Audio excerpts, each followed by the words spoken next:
Today I'm launching my beginner course called iOS Dev Launchpad. Now, I wanted my beginner course to be different, right? Because I know there's a lot of beginner courses out there.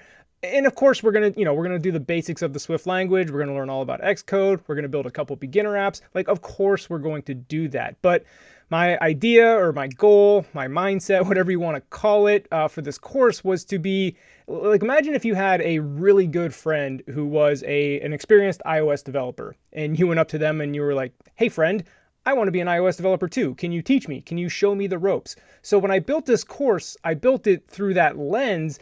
And that's why, yeah, again, of course, we're going to do the code, build the apps, of course, but we're also going to talk about like the world of iOS development. And that includes things like the various career paths you can take, the pros and cons of each, things like what are third-party libraries, like what is version control, how do apps even work with like the server and the client, and like what is an API. We're also talking about how to network as a developer. What are blogs you should be following? What are recommended podcasts, recommended books? Because I know what it's like to start something like this. You're just a ball of excitement and enthusiasm. And my goal with this course is to point that enthusiasm rocket in the right direction so that your journey is a lot smoother, right? Give you a great foundation, point you in the right direction, and you're good to go.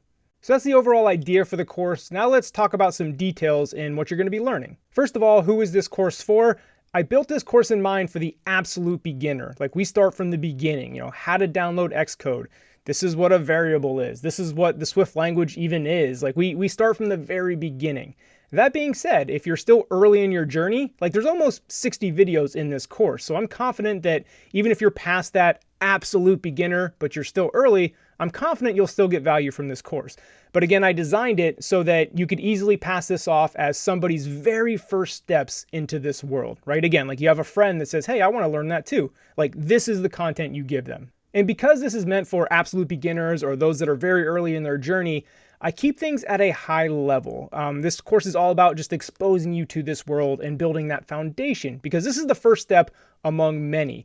But also because, again, I remember what that was like. This is how I learned, by doing online courses, YouTube videos. This is how I started my career. So I remember being completely overwhelmed. So there's a lot of topics that I could have gone deeper into and given you a ton of information. But what I'm trying to do with this course is walk a fine line between giving you enough information, but not giving you too much to where you're overwhelmed or it's confusing, and you just kind of give up, right? So I'm trying to walk that balance. So I know some of you may say, "Oh, I wish you would have went deeper in that," or maybe in some topics I go too deep for you. But just know that, like I said, I'm trying to walk that balance, because I know what it's like to be overwhelmed.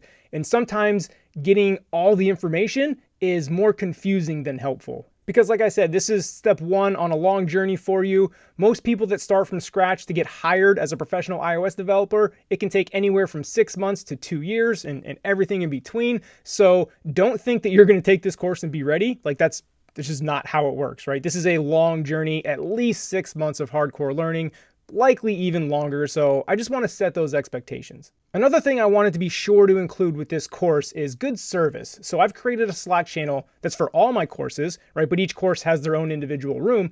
But this is a Slack channel that you can join and go in and get real-time help, not only from me, but from other students.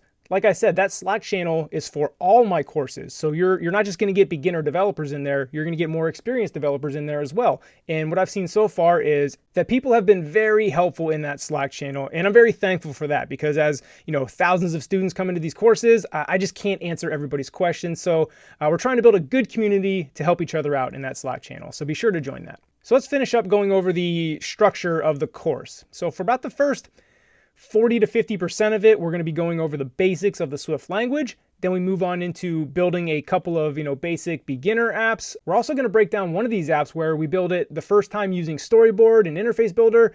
And the second time, we're going to build it all Programmatic UI. So you get a little taste of both. And I also have a little SwiftUI preview section talking about what it is, why this is a very different way of doing things, and then we build like a little sample screen with it. But the reason this whole course doesn't focus on SwiftUI is because, it was just announced in summer of 2019. It's still very early. It's going to take a long time for, major apps to adopt it. It will have its day, but it's still very early. So again, if you're trying to get a job in the next 6 months to 2 years, UIKit is still going to be very, very dominant. But we give you a little taste of SwiftUI here. And then we move on to kind of like the general programming knowledge section, talking about, how apps work, the server, the client, what is an API, what are third-party libraries, how does version control work. We talk about different career paths. And then I start recommending some resources. Again, podcasts, blogs, websites, videos, books. Again, I want to set you up for future learning because this is the very first step in your journey. A little over 5 years ago, I was just like you. I was trying to learn how to code just by watching online videos, taking online courses. And I wrote my first line of code at 32 years old, had no prior programming experience, just wanted to do a career change and was interested in this. And I wanted to create a quick video in this beginner course going over my story, just to show that, again, I didn't start coding till I was 32. I had no prior programming experience, and I've done very well for myself. And I don't say that to brag. Again, the point of this video is to show you, somebody that was in your shoes and that has done it. So like I said, I've been an iOS engineer for about 5 years now, just about all of which was spent in San Francisco and Silicon Valley. How I got interested in all this is I was working for a startup out there as a growth lead, sales type stuff. And I just became friends with our engineers because it was a small team, small startup. And started asking questions about what they were doing and just about coding in general.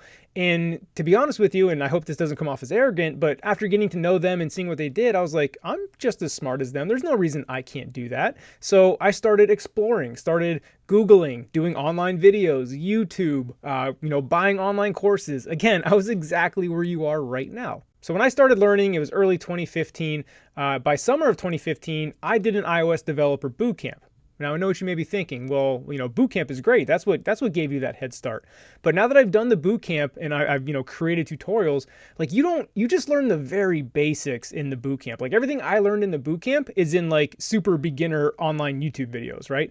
The benefit of the bootcamp for me was forcing myself to work on it for 8 hours a day, right? Because you got to be there for 2 months, 8 hours. So that was the huge benefit of the bootcamp. Not I got crazy good knowledge or crazy good teachers. It just forced me to do it.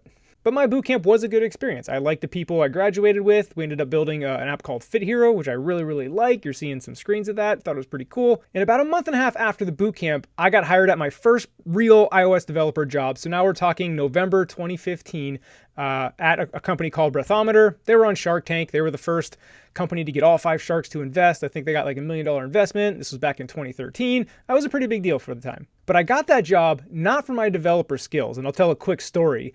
So I basically did the phone screen interview, failed miserably, did horrible. And I found out later, they're like, yeah, we put you in the no pile, we were already moving on. But what I did was I showed a little bit of initiative. I emailed them and said, hey, look, I know I didn't do well on that. Do you have a take-home project that I could do, something I could work on that I can really showcase my skills? Because I know as somebody without a CS degree and just a bootcamp grad, I know I have to prove myself even more. So I would love to do a take-home project and show you what I can do. That was basically the email. And they said, sure. And long story short, I did the project, they loved it, and I got hired. So I guess the tip there is don't be afraid to show some initiative. But anyway, I got hired there, again, in San Francisco, and I was making $60,000, which again, when you talk about salary, that is different all over the world. I get it. But for San Francisco, right, Silicon Valley, $60,000 for an engineer is well below minimum wage. But I took it because, again, I had applied to 60 companies. I wasn't getting any jobs. It was rough getting that first job. So I was like, I just need somebody to take a chance on me. I know I can get in there, prove myself, and I'll ask for a raise in 6 months. That was my plan. Because I knew I would get in there and perform. I had confidence in myself. And within a month and a half of working there, my VP of software, my boss, kind of pulled me aside and was like, I'm working on a raise for you. You deserve it. We need to pay you the just market rate. It wasn't like I was getting superstar money, but just market rate, because 60,000 was not market rate. Long story short, a Series A funding, delayed it and delayed it and delayed it. Anyway, I ended up getting $100K by May of 2016. So I'm 6 months in to my first ever job, and I crossed the 6-figure mark. And again, I don't say this to brag. I say this to just let you know what's possible. So I worked at Breathometer for about 1.5 years, and then I left there to start interviewing at some of the major companies in Silicon Valley, right? The Facebooks, the Apples, the Googles. Naively, I thought I was ready, right? After just 1.5 years of basically on-the-job training, I thought I was ready. So I went out and did all those interviews. I got my butt kicked, basically just failed all those interviews. It was a great experience, and I did get interviews at all these companies, but when I got to a final interview or a whiteboarding session, I got my butt kicked. But it was a good rude awakening, and it actually led to the creation of my YouTube channel that many of you are probably familiar with, because I wanted to show my knowledge. Rather than wait on an interview, I wanted to just put all my knowledge out there by making videos, become a well-known name in the space, and that was kind of the whole point of the YouTube channel. But during this time of me getting my butt kicked at interviews, I picked up some contracts on the side because I had quit Bathometer. I wasn't working. I was focused solely on interviews. And as I'm getting my butt kicked in the interviews, I started picking up more and more contracts and was like, you know what? Let me try contracting, right? I got enough to support me. So for the next year and a half, I did independent contracting, which was great. I say that was like the time where I learned the most, because in independent contracting, I bounced around from project to project like every 3 or 4 months. So I got a lot of experience and a lot of exposure to different code bases, different types of apps, etc. So that's when my learning really skyrocketed. And again, at that point, I'm already a year and a half into my career before my learning skyrocketed. So just keep that in mind. So after working remotely by myself for about a year and a half, quite frankly, I started getting bored and lonely. Like I never left my apartment. So I was yearning to get back on a team. So in April of 2018, I joined Luna, which was great because I got the opportunity to build a product and build the app from scratch. And it had like a video game element to it. So it was kind of building like, the economy of the game. Should we implement daily quests? So that was a ton of fun. And I worked there full time up until July of 2019. I'm still there to this day in more of a part-time consultancy role because I'm there to like help them make sure the app launches correctly and smoothly, but I'm not there full time anymore. Now I left Luna back in July of 2019 because I wanted to do one of two things, right? I was kind of at like a crossroads in my career. Because I'd spent all my time either independent contracting or at small startups, I never got that experience at a big company like the Googles, the Facebooks, Apples, etc. So I really thought I wanted that on my resume. And it's not that I wanted to work at a big company, like I wanted the clout, the prestige, if you will, of having that on my resume so that could potentially open up doors for my future. So looking back on it, I kind of wanted to work there for the wrong reasons. Long story short, I could either go big company or pursue this YouTube thing full time because I've been building this YouTube channel, at this time for like 2.5 years. It was growing well. I could see the business opportunity there. So my choice was big company, do my own thing. And I was actually in pretty serious talks with PayPal. I was in the interview process with Twitch. And right in the middle of all that, I decided I'm going to pursue my own thing and do this YouTube thing full time. So that was back in August of 2019. I made the full-time leap and here we are, right? The YouTube channel is going very well. I'm putting out courses for the community, creating all kinds of content for the community. I'm very happy with my decision, right? I work for myself. I get to work on fun projects, whatever I think will help my YouTube business. It's just a blast. So I was able to take this skill that I learned, this iOS development, building products, and parlay that over 5 years into now working for myself. Again, the biggest benefit of that is I get to work on what I want to work on, right? If I have a cool idea, I work on it. And as of March of 2020, it has already surpassed my Silicon Valley developer salary, and we're still just getting started. So I don't say that to brag. I wanted to share my story just to show you how great this career is and this skill is and all the flexibility and the things you can do. Like the multiple career paths you can take with this skill, it's just amazing. In fact, I got a whole video later in the course talking about all the different paths you can take to really, fit your lifestyle. So that's my story. And again, I wanted to share that to hopefully inspire you. Of course, you're not going to follow my path directly. You're going to create your own path. But the beauty is you have so many options. That path can take you so many different places. So let's just get on to learning this stuff. Before we can actually start writing Swift code and building apps, we need the tool to do it, and that's Xcode. Xcode is a IDE, or Integrated Development Environment, which basically just means it's a software program for you to write your code. And Xcode is Apple's first-party IDE that allows you to write code for Apple's platforms, right? iOS, macOS, watchOS, etc. And the great thing about this being Apple's first-party program is that it's updated constantly. The typical release cycle, like for example, we're on Xcode 11 right now in March of 2020. But every June, the next Xcode gets announced. So Xcode 12 will get announced at WWDC this year and will be officially released, in the fall. But again, it does get updated periodically throughout the year with like Xcode 11.1, 11.2, and so forth. And here on the screen is just what Xcode looks like in a typical project. The project we're looking at right now is the code for my take-home course, and I usually have 2 files of code side by side. And if this looks a little small, that's because usually when I do a tutorial or a course, I have my font and my screen resolution blown up so it's easier for you to see. But typically when I code, it is pretty small like this. So now that you have the general idea of what Xcode even is, let's talk about downloading it. First and foremost, you're going to need a Mac, whether that's a MacBook or an iMac. You're going to need one of those because Xcode is meant to run on Mac OS. Now, of course, with anything with computing, there are hacky ways to get it to run on a PC, but that's not recommended. To download Xcode on your Mac, go ahead and open up the App Store. Now, down in the lower left, you should see your name, hopefully. That's if you already have an Apple ID.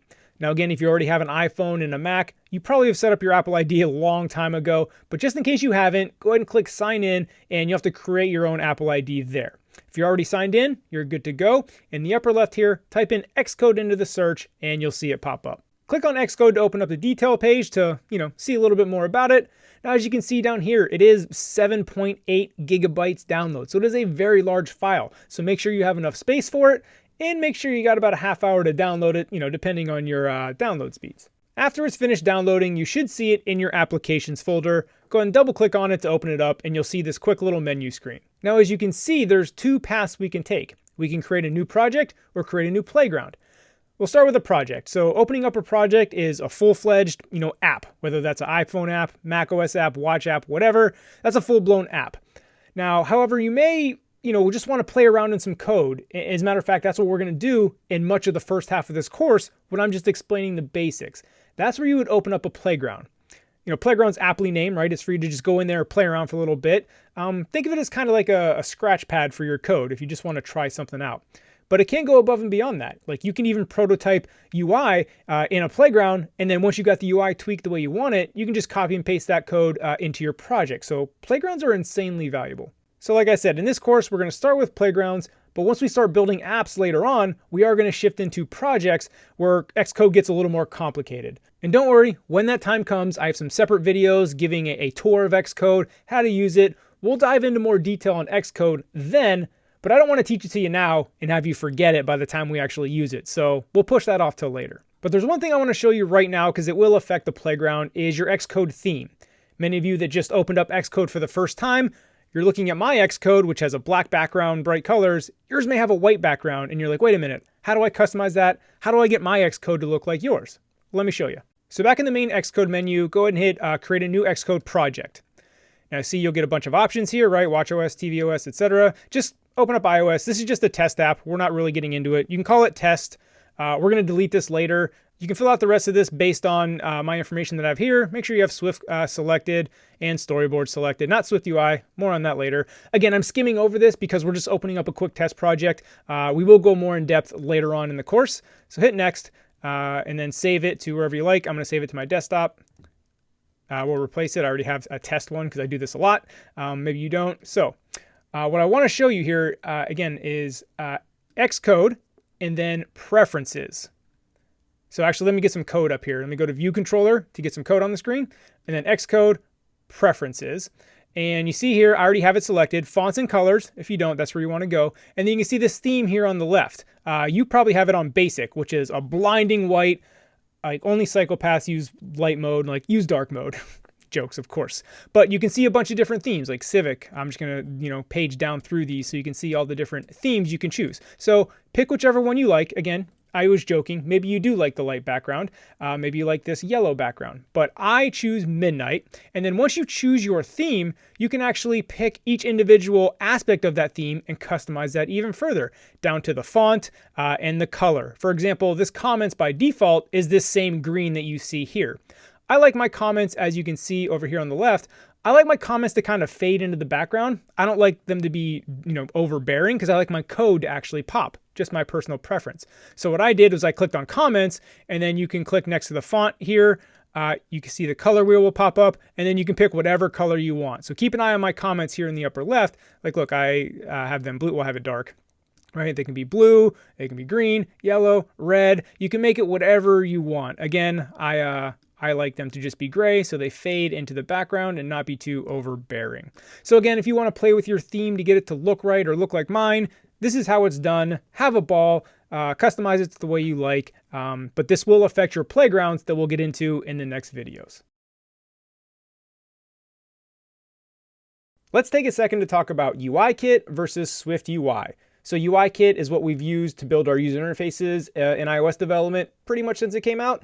And SwiftUI seems to be this new direction that Apple's going for all of its future development. Now, we first even heard about SwiftUI in the summer of 2019, and it finally just came out of beta in fall of 2019, but it is still extremely early in its development. So you, as somebody just starting out in iOS development, you're probably asking, what should I learn? Should I focus on UIKit or should I focus on SwiftUI, right? Because if SwiftUI is going to be the future, like I want to focus on where Apple's going, not where it's been. And that makes sense. I get what you're saying, but let's talk about that for a second.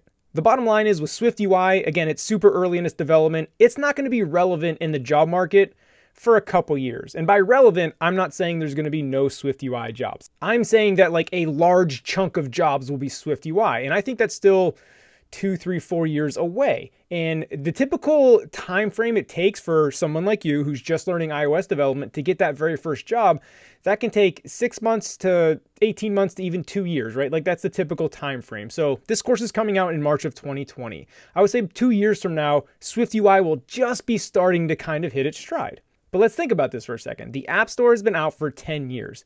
And the way we've made apps up till now is with UIKit. So that is millions of iOS apps built in UIKit. But even next year, 2, 3, 4 years from now, when you're out in the job market, there's still an extremely high likelihood that the app you get hired for will be either all UIKit or still have a lot of UIKit. So the bottom line is, you're asking yourself, which one should I learn, UIKit or SwiftUI? You're going to have to know both. So in this course, we focus on UIKit for the most part, but I do have 2 videos towards the end of the course where I talk about, what SwiftUI even is, the paradigm shift, how it's different from UIKit, some of the benefits you get from SwiftUI, and then we're going to build a pretty basic screen in SwiftUI so you can get like a taste of how it works. But again, the entire goal of this course is to expose you to this world, give you that foundation of knowledge, so when you want to take your knowledge even further down one of these paths, you're doing it from a good foundation. So to sum that up real quick, you're going to have to learn both because we're way too early in SwiftUI's development for it to be relevant in the job market. And like I said, most of you watching this are going to be in the job market within a year. SwiftUI won't quite be ready. And even so, millions of apps are already in UIKit. So you're going to have to know that. It's going to be hard to avoid. So unfortunately, the answer is you got to learn both. And we're going to expose you to that in this course. All right, here's the updated October 2021 opinion on UIKit versus SwiftUI. Now, I left the old video in, maybe you just watched that, just to show the evolution of the thinking as time goes on, because that's been about a year and a half since I recorded that one. And I said back then, in 2 years, maybe SwiftUI would be hitting its stride. And I do believe that's true with iOS 15. SwiftUI continues to grow and mature, and I think it's getting there. I think it's almost there. Not quite there yet, but it's really getting there. But aside from functionality and the ability to build a great app in SwiftUI, let's talk about job market relevance, because UIKit still dominates, I don't know the exact percentages, but it crushes it, right? Very small percentage of jobs are in SwiftUI relative to UIKit still, even as of October 2021. But it's starting to change. You're starting to see SwiftUI jobs pop up more and more. In fact, just last summer, I hired 2 iOS devs for a project that was completely SwiftUI. So again, you're starting to see it, slowly gain steam. But to be clear, UIKit still dominates as of right now. So my recommendation, if you're just watching iOS Dev Launchpad for the first time in October 2021 or later, you're just getting started, the recommendation on which to learn, which to focus on, I would still say you need to learn both, but again, SwiftUI is picking up steam. For example, in the old video, March of 2020, if you were going to focus all in on SwiftUI back then, I would have said that was a mistake. It's way too early. However, as of October 2021, I still think you need to learn both, but if someone came up to me and said, you know what, I'm going all in on SwiftUI, this is where Apple's going, right? The classic Wayne Gretzky saying, skate to where the puck is going, not to where it's been. I probably couldn't fault you for that. Because again, the process of going on this journey of becoming an iOS developer typically takes 6 months to 2 years. So if you won't even hit the job market for 6 months to even 2 more years from now, yeah, I think SwiftUI is gonna look a lot better. However, I would want to set your expectations that UIKit will still probably be dominant, so you are going to be limiting your job prospects, but it still may be the right move for the future. Quick example, that's what I did with Swift. Swift came out in 2014. It's about the time I started learning. And to be honest with you, Swift is what got me into iOS development. And I said that day, because it was the same situation, Objective-C was still dominant. No jobs were in Swift. But I said that. I was like, you know what? It's going to take me 2-3 years to be really good at this. So again, I want to go to where Apple's going. So I went all in on Swift, knowing that would limit my job prospects because Objective-C was everywhere. But, I worked at it for a year or so and finally got that Swift job. And I've been focused on Swift day one. And I think that was a good move. Here we are, 6-7 years later, and I've been writing Swift pretty much 100% from day one. So that has benefited me. So I think at this point in time, if you were to go all in on SwiftUI, I think a similar thing might happen there. So again, to be clear, UIKit is still dominant as of now. It will still be dominant a year from now. But if you were to go all in on SwiftUI, I couldn't fault you as long as you set your expectations. That it may be a little harder to find a job, but if you can find one, it'll really benefit you that you kind of made that gamble, that leap on SwiftUI early. So there you go, that's the updated opinion. To sum it up, you still need to learn both. UIKit's still gonna be dominant for a couple more years, but for those of you that like to be a little risky, like to take chances, I wouldn't fault you for going all in on SwiftUI. But if you are more conservative, you are worried about landing a job right away, maybe you should focus on UIKit. Before we actually start writing Swift code, let's talk about what Swift is and give you a brief history, right? It's good to know what's going on with the language before you start learning. So Swift is relatively new. It was a surprise announcement at WWDC back in 2014. Like, developers had no clue it was coming. They're watching the announcements and it's like, holy crap, a whole new language? Like, everything changed back in 2014 when Swift was announced. What the engineers at Apple did was they took all their previous knowledge with Objective-C and everything, because Objective-C is 30 years old, and they did all their research on the new and modern languages and where things were going, and they took all that and they built Swift, Apple's next generation programming language that is for their future. Now, a lot of people always ask me, because native iOS development, admittedly, it is a niche programming language. It's not as widespread as, Java or JavaScript or Python. But it is niche, so a lot of people ask me, like, if I become an iOS developer, like, does that limit my career choices? And I always say, like, as a Swift developer, iOS developer, whatever you want to call it, you're tying your career to Apple. And as long as you believe that Apple's not going anywhere and it's going to be around for a long time, into AR, VR, whatever direction they go, I think that's a pretty safe bet. Speaking of safety, amazing segue, one of Swift's major selling points is it's just a safe language. There's type safety. Objects, can't be nil unless you use optional. Basically, a big thing of Swift is you want to have a lot of compile time errors, not runtime errors. As a new programmer, newly aspiring programmer, that may have meant nothing to you.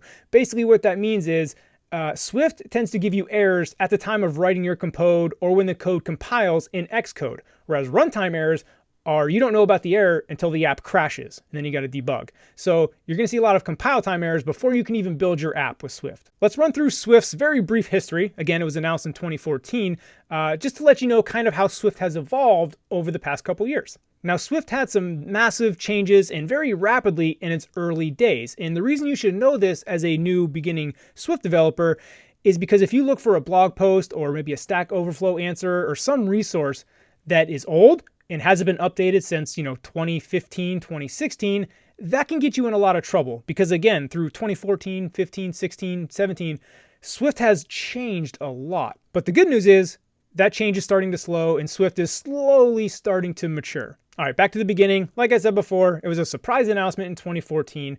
By 2015, Swift 2.0 was announced, and it was also announced at WWDC in 2015 that Swift was going to go open source later that year. It ended up going open source in Swift 2.2 later, like in December of 2015.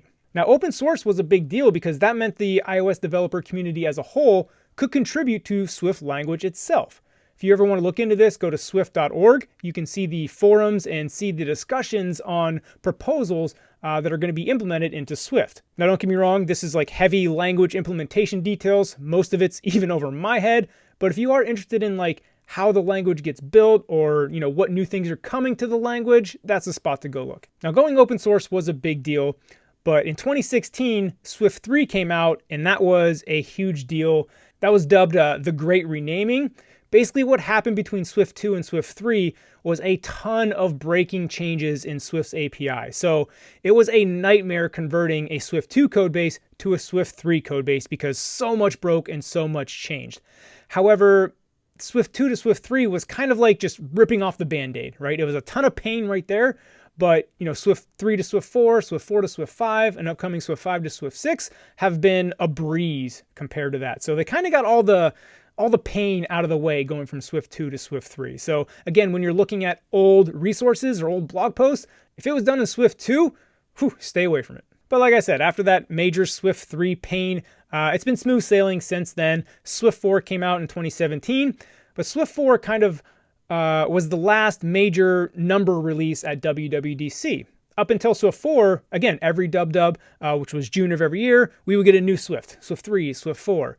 Well, they've kind of slowed down since then, and WWDC 2018 was Swift 4.2. It has slowed down, and they recently announced on the roadmap to Swift 6 that there's no major year release. It's just going to release when it's ready, which is great. I love that because it almost felt like they were rushing features into the language to make the annual release cycle. And, they've kind of learned and said, you know what, Swift 6 will release when it's ready, no release date, it'll come. Again, that along with the fact that, the changes coming aren't major breaking changes shows that the language is maturing. And because the language is maturing, we're starting to see it leak out into non-Apple native platforms.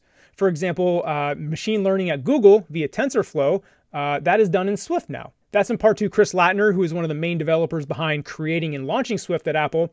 He had left for Google and brought Swift over to TensorFlow. He has since left Google as well, just recently, but he was spearheading Swift at Google as well. So it got a good foundation over there. And now you can also write server code in Swift. Swift is almost ready for Windows. That's being actively worked on. But again, Swift is such a young language that, it may not be on all these other platforms yet, but you can start to see the beginnings of it. And if you kind of fast forward your mind 5 to 10 years, it's looking pretty good. Now we're about to go into a bunch of videos about the basics of the Swift language. I want to reiterate that these are just high-level videos, right? A lot of these topics could be almost whole courses in and of themselves, or at least multiple 10, 15-minute videos. Again, like I said before, this is supposed to be your first video, just your exposure to this world. So again, these topics will be pretty high level, but it is a good foundation for your future learning. Speaking of future learning, I want to recommend a couple of resources for you to check out to, again, just expand your world of Swift. First is the Swift Programming Language book directly from Apple. A little bit of a warning, and we're going to talk about this later in the books video, but this is basically Apple's instruction booklet for Swift. So it is pretty technical. I remember reading it as somebody who had never coded before and just started my Swift journey, which may be exactly where some of you are at. It was way over my head, but it is a very valuable piece of information. So I do recommend at least checking it out. But again, don't get discouraged if you don't get any of it. It's a pretty technical book for beginners. What is geared towards beginners is the Swift Playgrounds app. And I definitely recommend downloading that. It's free to download. It came out a couple years ago, and it's being actively maintained. Like every year or so, you'll see a pretty big update to the app that adds a bunch of new features. So that app is still growing, but that's a great way to get started and play around as well. They do a good job of gamifying things. And in the description of this video, I'm going to leave 2 more links. One is to the actual Swift website page if you want to check that out for another big overview. And then another is a pretty fun video about the reveal of Swift at WWDC in 2014. And you can hear the gasps in the audience. It's pretty cool to go back and watch. So that's a brief history of Swift. Let's start writing some code.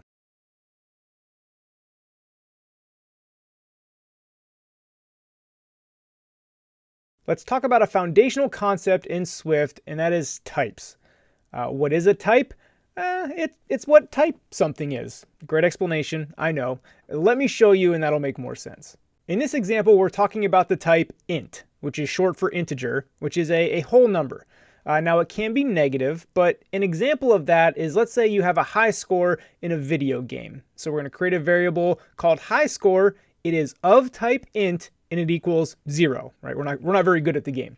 But the type is int. So what we're saying is this 0 is an integer. Now in Swift, there's tons of different types. We're going to talk about the foundational ones in this video, but the general idea is that our variable high score is of type int and it is equal to 0, which 0 is an integer. Let's build upon that numerical example and talk about our next two types, and that is float and double.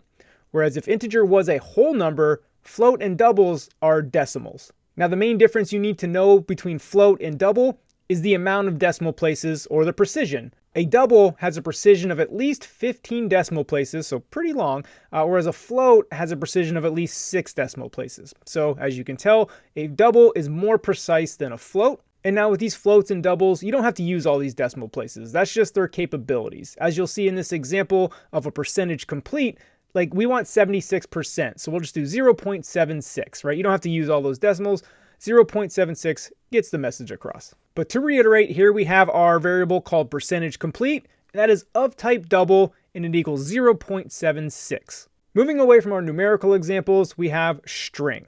Now a string represents text, and in declaring a string, you put it in quotation marks like you see here. Let's look at an example. We'll create a variable called user's thoughts, and that is going to equal, I hope this course is good, right? So that is a string. Another example could be, my name equals Sean, as you see here. So that is of type string. And finally, we have our bool type, which is short for Boolean, and that is just true or false. In the example here, you can see we have our variable is dark mode on, and that equals true. I know I ran through these quickly, but this is the foundational knowledge that we're going to use and explain throughout the entire course. So you're going to have plenty of time to reinforce this knowledge. But I want to leave you with two pieces of information before we leave the video on types, and that is that, like I said, there are tons of different types throughout Swift, and often we even create our own types when we create classes. So let's say we create a class that is a person, right? You can see Sean is of type person, and then you create that person object. More on that later in the course, but that's just an example of how it doesn't always have to be an int, a Boolean, right? You can create your own custom types. And then lastly, a big feature of Swift is type inference, right? So back to our high score example. If I do var high score equals 0, Swift is smart enough to know that because I put a 0 there, not 0.76 or 1.89, it's a 0, Swift is smart enough to infer that, okay, this is an int or an integer.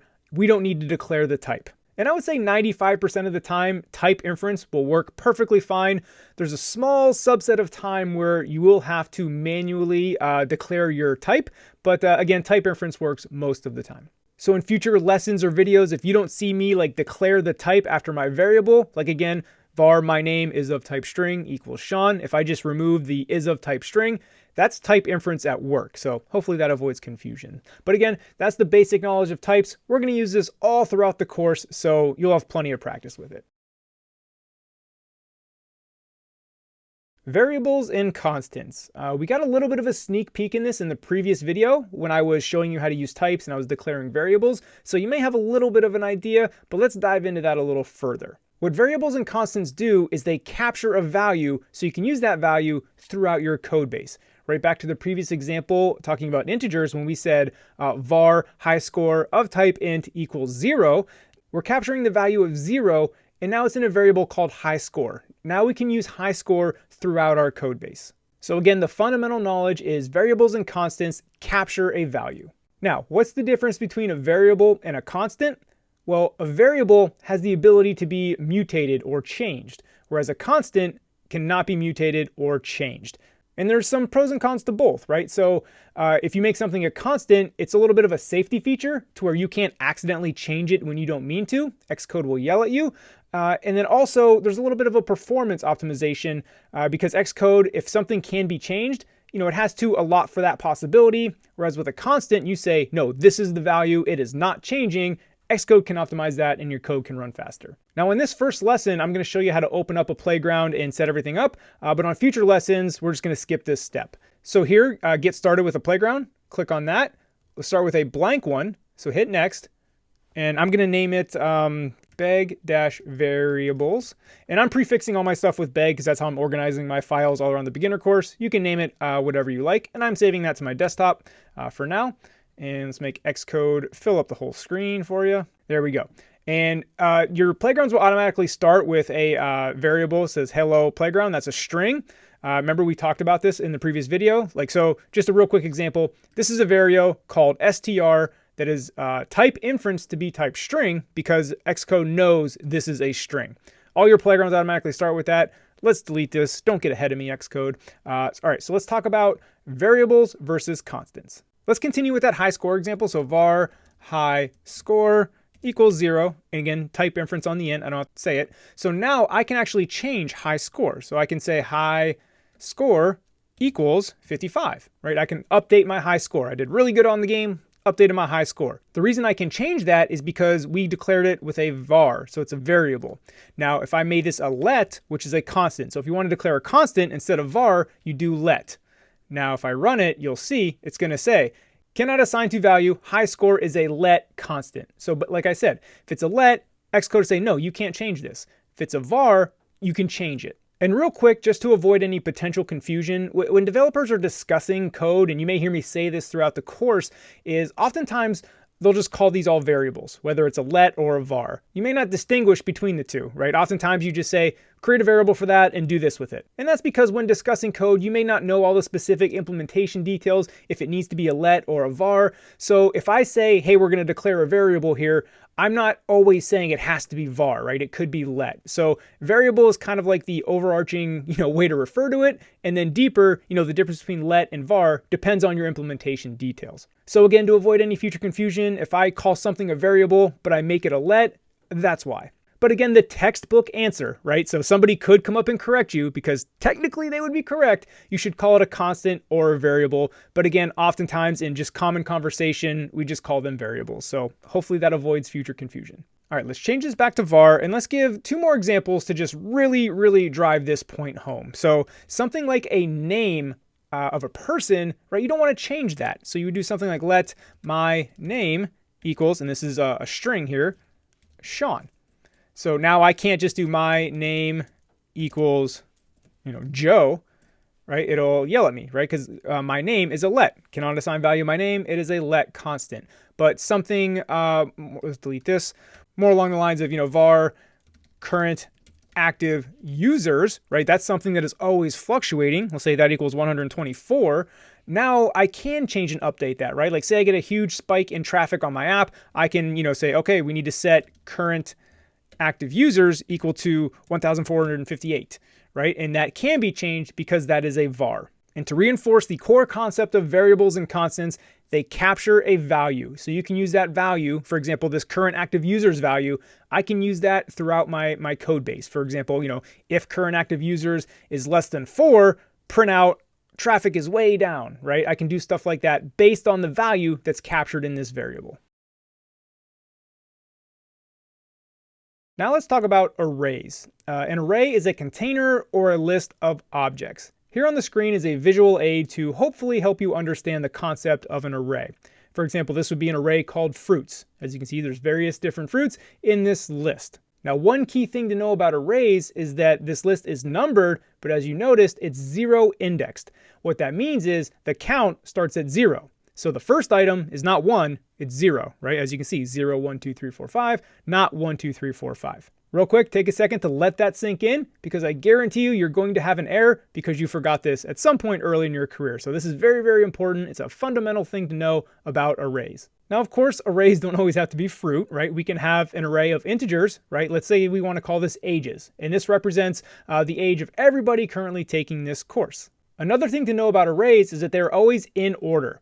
Now, by in order, I don't mean alphabetical. I don't mean numerical, as you can see with these different ages, right? I mean the order that they were put into the array. Let's illustrate that and a lot of other things you can do with an array in some code. Here I am in a brand new playground. Remember last video I said I wasn't going to go through the step every time of like file new playground and naming it. So go ahead and do that on your own and you'll see this empty playground to start with. All right, so let's create that array. So var ages equals, and it's an array of, let's say, the different ages, 21, comma space 55, comma 19.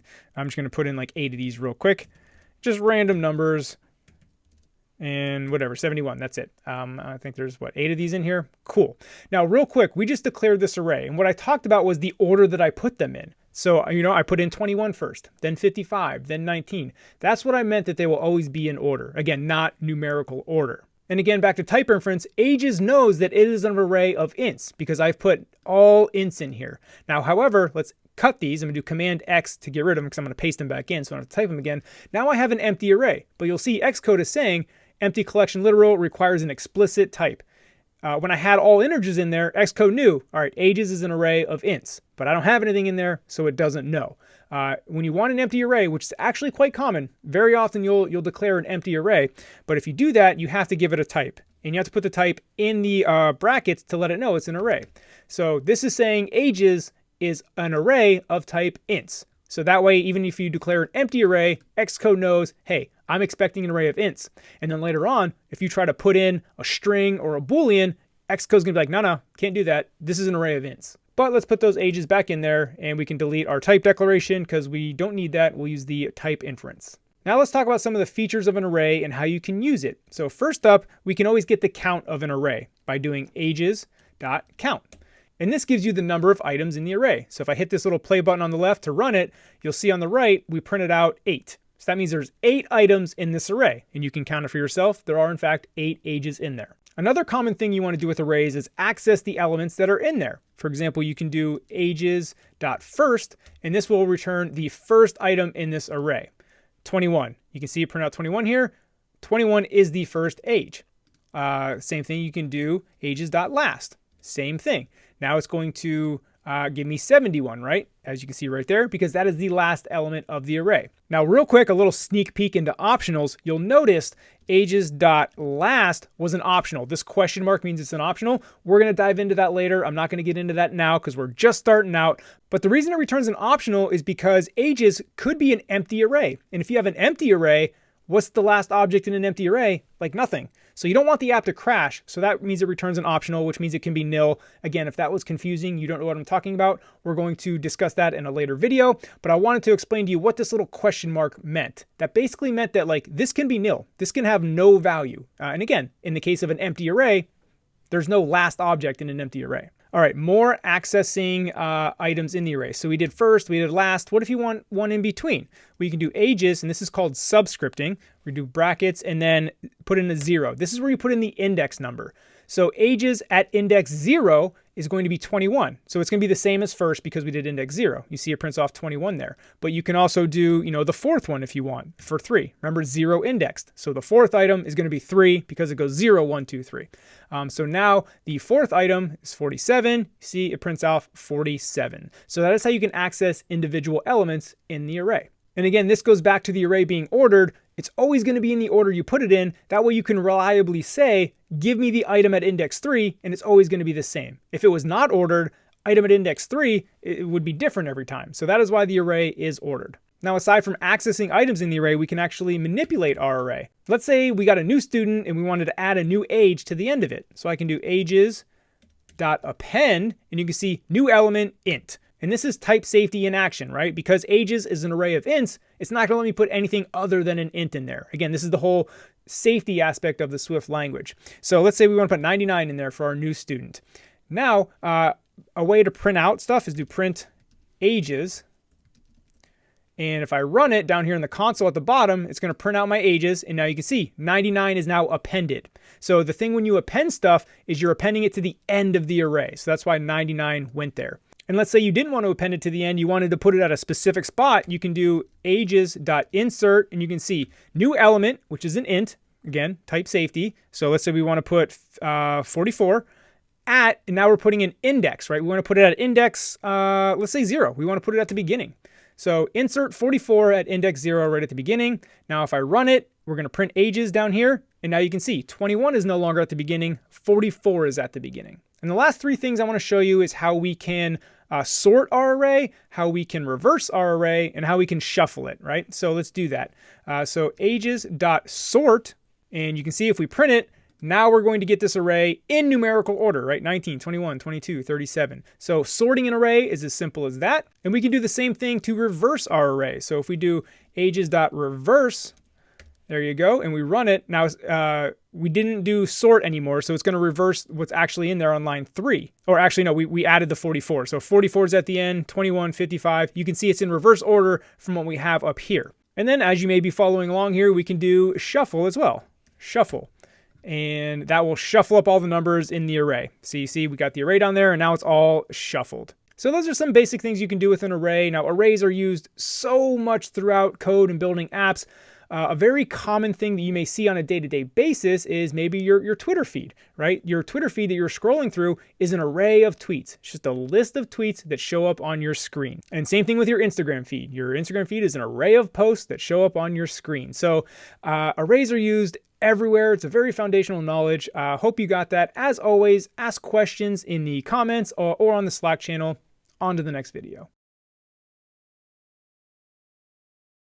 Let's talk about sets. Now, a set is pretty similar to an array in that it is a collection of items. However, there's some key differences between sets and arrays. First up, a set is unordered. If you remember last video, we talked about arrays being ordered and they would always stay in the same order, provided you don't change them. Well, a set cannot guarantee any order. Next, a set cannot have duplicate values. If you remember the array that had all of our ages from the students in the course, well, in an array, we can have duplicate values in there. However, a set can only have one of those values, no duplicates.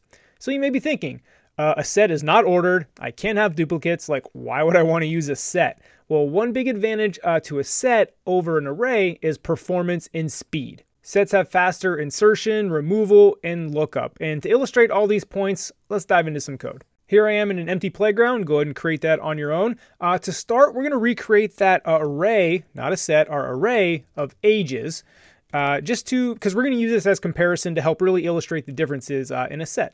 So I'm going to throw in a few random ages in here, 18, 33, 55, 17, 94, 20, 26. Okay, cool. Just some random ages. And actually, let's put some duplicates in here just to illustrate that we can have duplicates, space 17. Right? So you see 17 is a duplicate and 33 is a duplicate. That's fine in ages. So again, we're going to use this array to learn about sets. Now to initialize an empty set is a little bit different. So you have to do ages. Let's call this ages set just to be clear here. And for the array, if you remember, we would do this for the array. So we would say it is an array of ints when we were declaring a type. Well, for a set, you got to be a little bit different. You have to say it's a set and then you use angle brackets and you put the type in the angle brackets. So equals that. So now that is an empty set, right? We've declared here, this is a set of type ints. That's if you want it to be empty. You can also initialize a set based on an existing array. So that's what we're going to do down here. So var ages set. Now I can't have two things of the same name. So let's comment this out. You can do command / to comment that out. So ages set. And now we can initialize this based on an array. So we can do set and then we can pass in an array. So we can do ages, right? So you can create a set based on an array that already exists. This ages array already exists up here. Now, if you remember, I said you can't have duplicates and it's unordered. So what we're going to do is we're going to go ahead and print ages set, and then you're going to see that our duplicates aren't in there, right? If you look here, we have 17, 17, 33, 33, right? We're not going to have those duplicates. So let's go ahead and print ages set, print ages set, run it. And down here, I'm going to move this up. See, we don't have a duplicate of 17. We don't have a duplicate of 33. And if you look, it's not really in the order that we have. It's actually kind of close, so I can see where you might confuse that, but it's not in any order. If I run this again, we're going to get a different order. Just pay attention. It's 18, 17, 55. So run it again. Well, let's stop it. Run it again. See, now we got 55, 26, 33. So again, order is not guaranteed. You can't have duplicates. So again, back to the question, why would you use a set? Well, it's because of performance. Again, like I said, the set has very fast insertion, very fast lookup, very fast deletion. And the reason being is because in order for something to go into a set, it has to conform to hashable. Stick with me. I know as an absolute beginner talking about hashable and hash values and constant time lookup, that is getting a little bit excessive. I understand that, but I can explain it pretty simply. Now, conforming to hashable is a requirement to go into a set. Now, luckily, the basic types that come with Swift that we talked about, string, int, boolean, double, float, those all automatically conform to hashable. So this is really only going to come into play when you're creating your own types, right? Like we created our person type. Remember that example? Person with the name Sean. That's not going to conform to hashable unless we actually implement that ourselves. So until you're building your own custom objects and custom types, pretty much everything is going to conform to hashable. So don't worry about that too much. Again, as long as you're using int, double, bool, string, which is what you'll be using most of the time. Now, by conforming to hashable, what that means is that it just has a hash value that is an identifier. Again, I'm putting this super simply. Think of a hash value as like a direct pointer to that location. Let me do an example to illustrate that. So here, back in our code, we can do the contains function here. So we can do ages set dot contains, right? And you can see the member is an int, right? Because this is a set of ints. So I want to see if it contains a certain number. So by doing 17, it can look right for 17. That's constant time lookup. Whereas, array also has a contains function. However, what an array has to do, and this is why a set is faster, an array would have to check the whole array. So if I was looking for 17 in the array of ages up here on line 3, what the array does is it's going to check here. It'd be like 18. Nope, that's not 17. It'll check 33. Nope. Okay, it'll check 55. It'll check 17. Okay, cool. Now, in an array of 8 items, no big deal. But you can imagine, if you're storing data, you can have an array of, 1,000, 2,000, a lot of numbers, items. So that's where the performance comes in, where, again, the array has to look through the entire array until it finds the number. Whereas a set, because of the hash value, can go right to that number. And that's called constant time lookup. Basically what that means is the time to look it up will stay the same no matter how big the collection gets, right? So if our set, it has 1 million items in it, the time to find 17 is going to be the same exact time as if our set had 10 items in it. Whereas the array is different, right? If the array has 10 items, okay, that's going to happen pretty quick. It only has to check 10 items.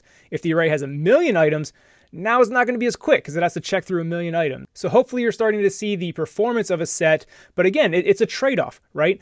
A set gets that performance because they don't guarantee an order and they can't have duplicates. So that's the trade-off. They trade those features for performance. Whereas an array, you can't have duplicates. It's always going to be in the same order, but it's a little less performant. And that's actually a good analogy for programming in general. You'll find as you go throughout your career when you're making decisions on what to use, it's all about managing the trade-offs, right? Every approach in implementation has pros and cons, and it's all about choosing the right tool for the right job based on those pros and cons.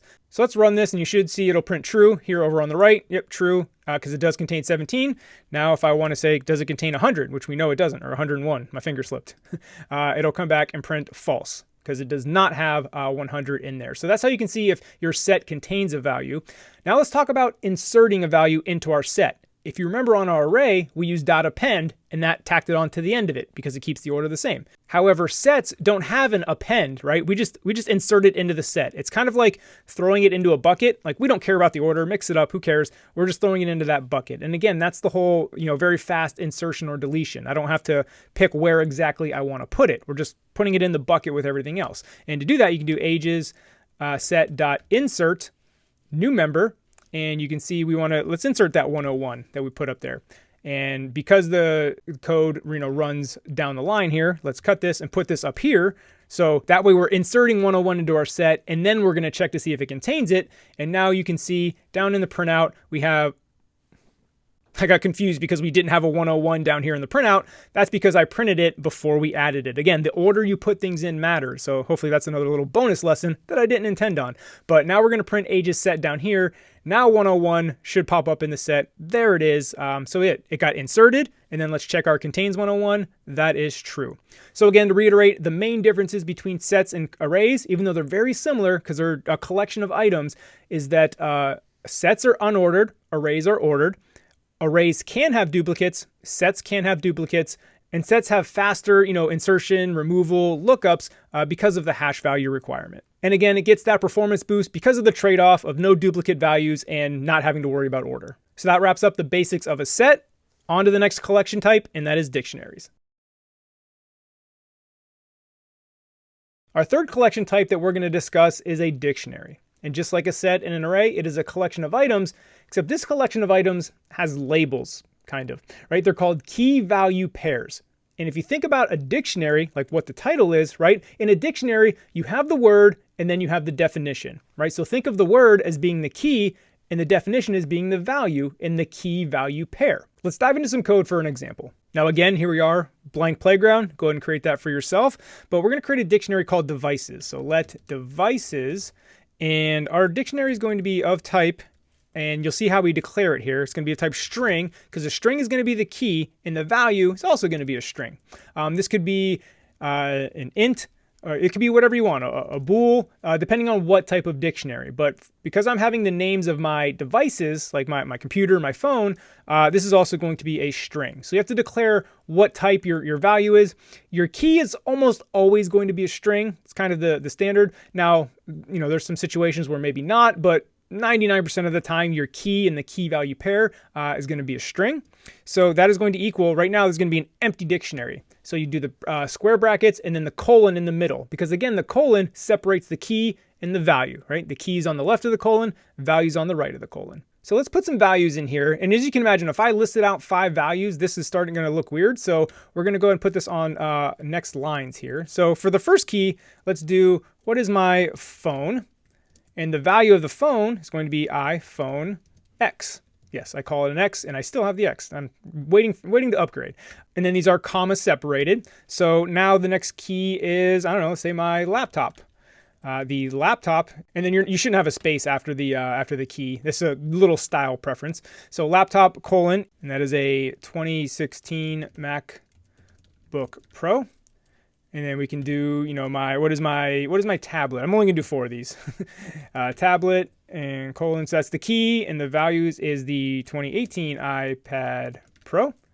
And then we'll do desktop, right? So these are, I'll kind of put this into context here once I'm done typing this. So desktop and colon is a 2017 iMac Pro. Okay, so these are my devices. Whoopsie, expected a comma separator. I'm getting that error. I always forget to do this. These need to be comma separated.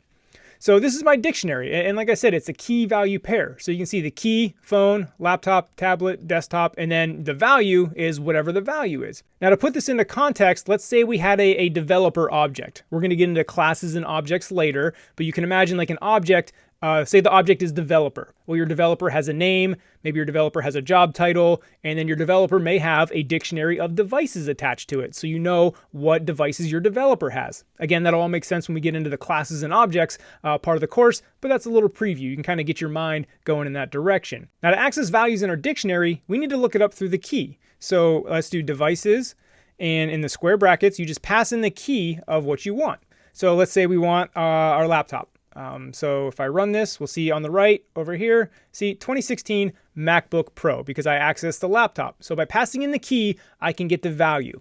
This is also constant time lookup. So this is a benefit of dictionaries. They're very fast because you have the constant time lookup similar to the set. And the way that works is we know the key, so we go directly to that key and get the value, right? Like an array, we don't have to look through all the values to find what we're looking for. Like we know the exact location of what we're looking for. And that location is based on this key, right? So just to prove this here, let's do phone. What kind of phone do I have? Run it. Over here on the right, iPhone X. Not iPhone 10, iPhone X. So that is a basic example of using dictionaries. Again, it's a good way to store a collection of information with essentially labels on it using the key value pair. Again, back to our real world example, if we have our developer object, right? A developer would have a name. That name would be a string. Developer would have a job title. That job title is probably a string. A developer would also have devices, but except devices is going to be a dictionary. So we can see, oh, the phone is the iPhone, the laptop is the MacBook Pro, etc. So that's the basics of dictionaries. On to the next video. All right, on to one of the most important topics, and that is functions. Think of functions as like a compartmentalized set of instructions that you can reuse throughout your code base. And they can range from very simple one-line functions to pretty complex multi-line functions. Let me show you a real-world example, and then we'll dive into some basic code examples. So here on the screen, you see an example from my take-home project app in a viewDidLoad. We haven't gotten to that yet, but viewDidLoad gets called when a screen of your app gets loaded. So essentially what's going on here is this is a list of commands as to what's going on this screen. As you can see here, it's, configure view controller, configure search controller, configure collection view, get the list of followers based on this username, and then we're going to configure the data source. So you can see those are all functions that are being called.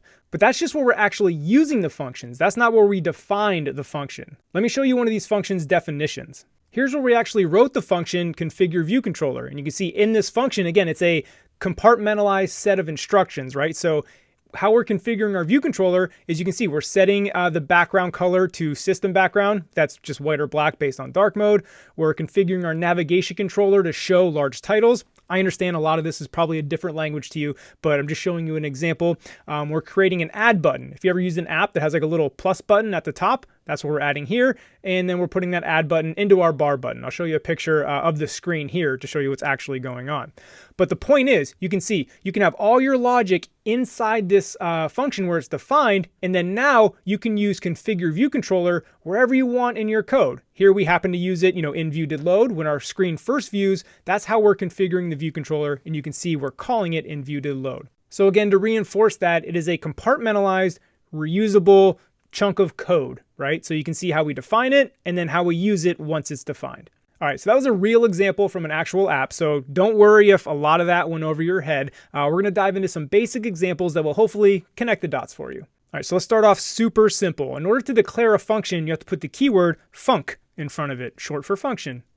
So func, and let's say print instructor's name, right? So what you do here, you have the func here, you have the name of the function, again, print instructor's name.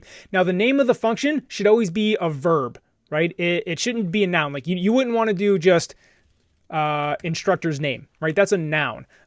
Because a function does something, you want it to be a verb. So it should always sound like it's doing something. So print instructor's name, that's a verb, it's doing something. And then all functions need to have these open and closed parentheses at the end. This is where potential parameters come into play.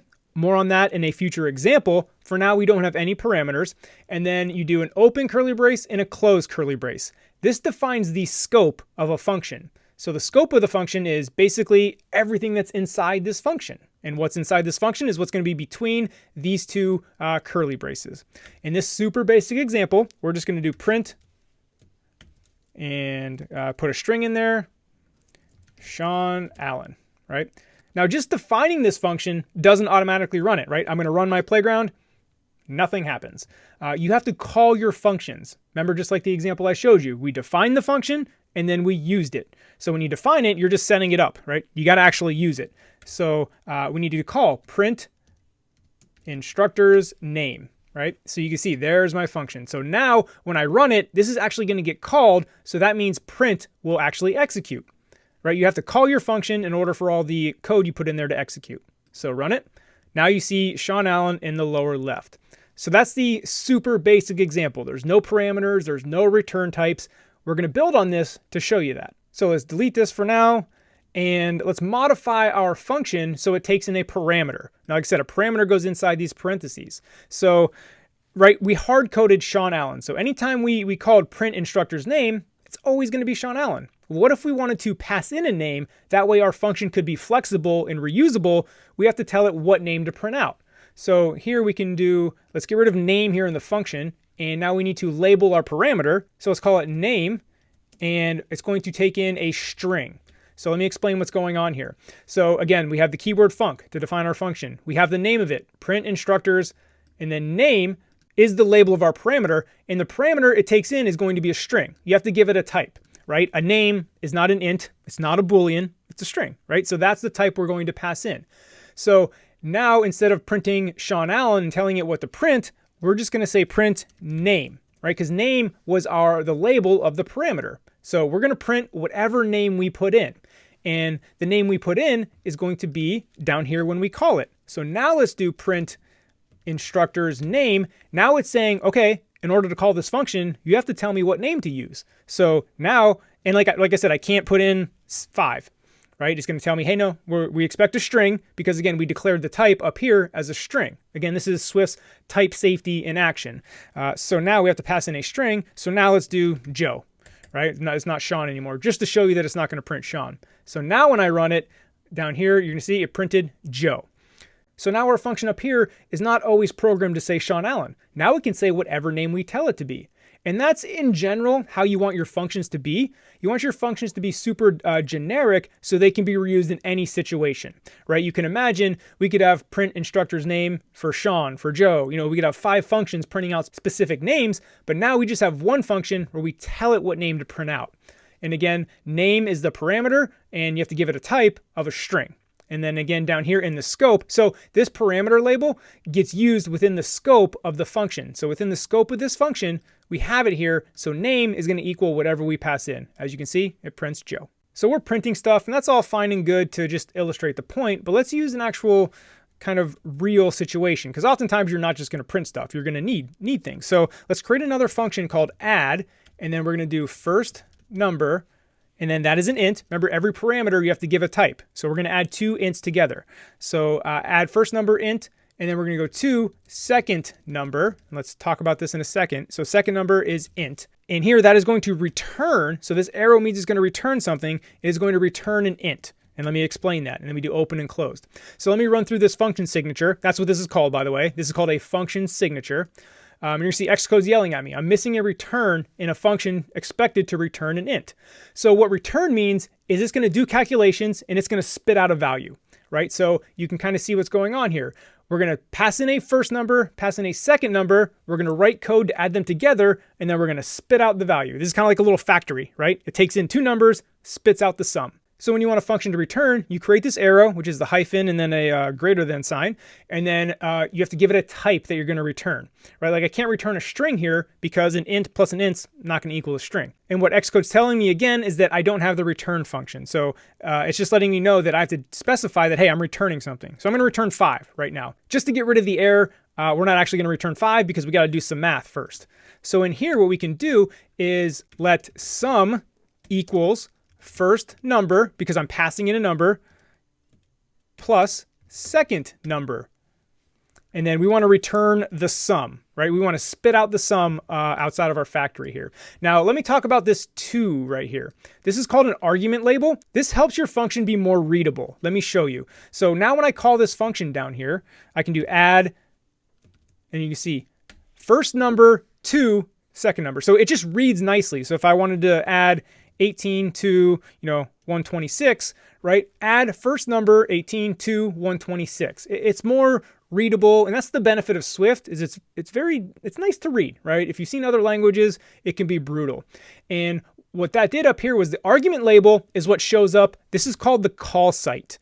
Wherever you use your function, right? Remember, you define your function's logic, and then you have to use your function. Wherever you use your function is called the call site. So what your argument label does is helps your call site be more readable. So again, argument label gets used at the call site. This is the parameter label. The parameter label gets used within the scope, right? So that's why we use second number down here. And if I run this, we should see, yep, 144 over here on the right. Let me just kind of illustrate that. Let's get rid of this argument label.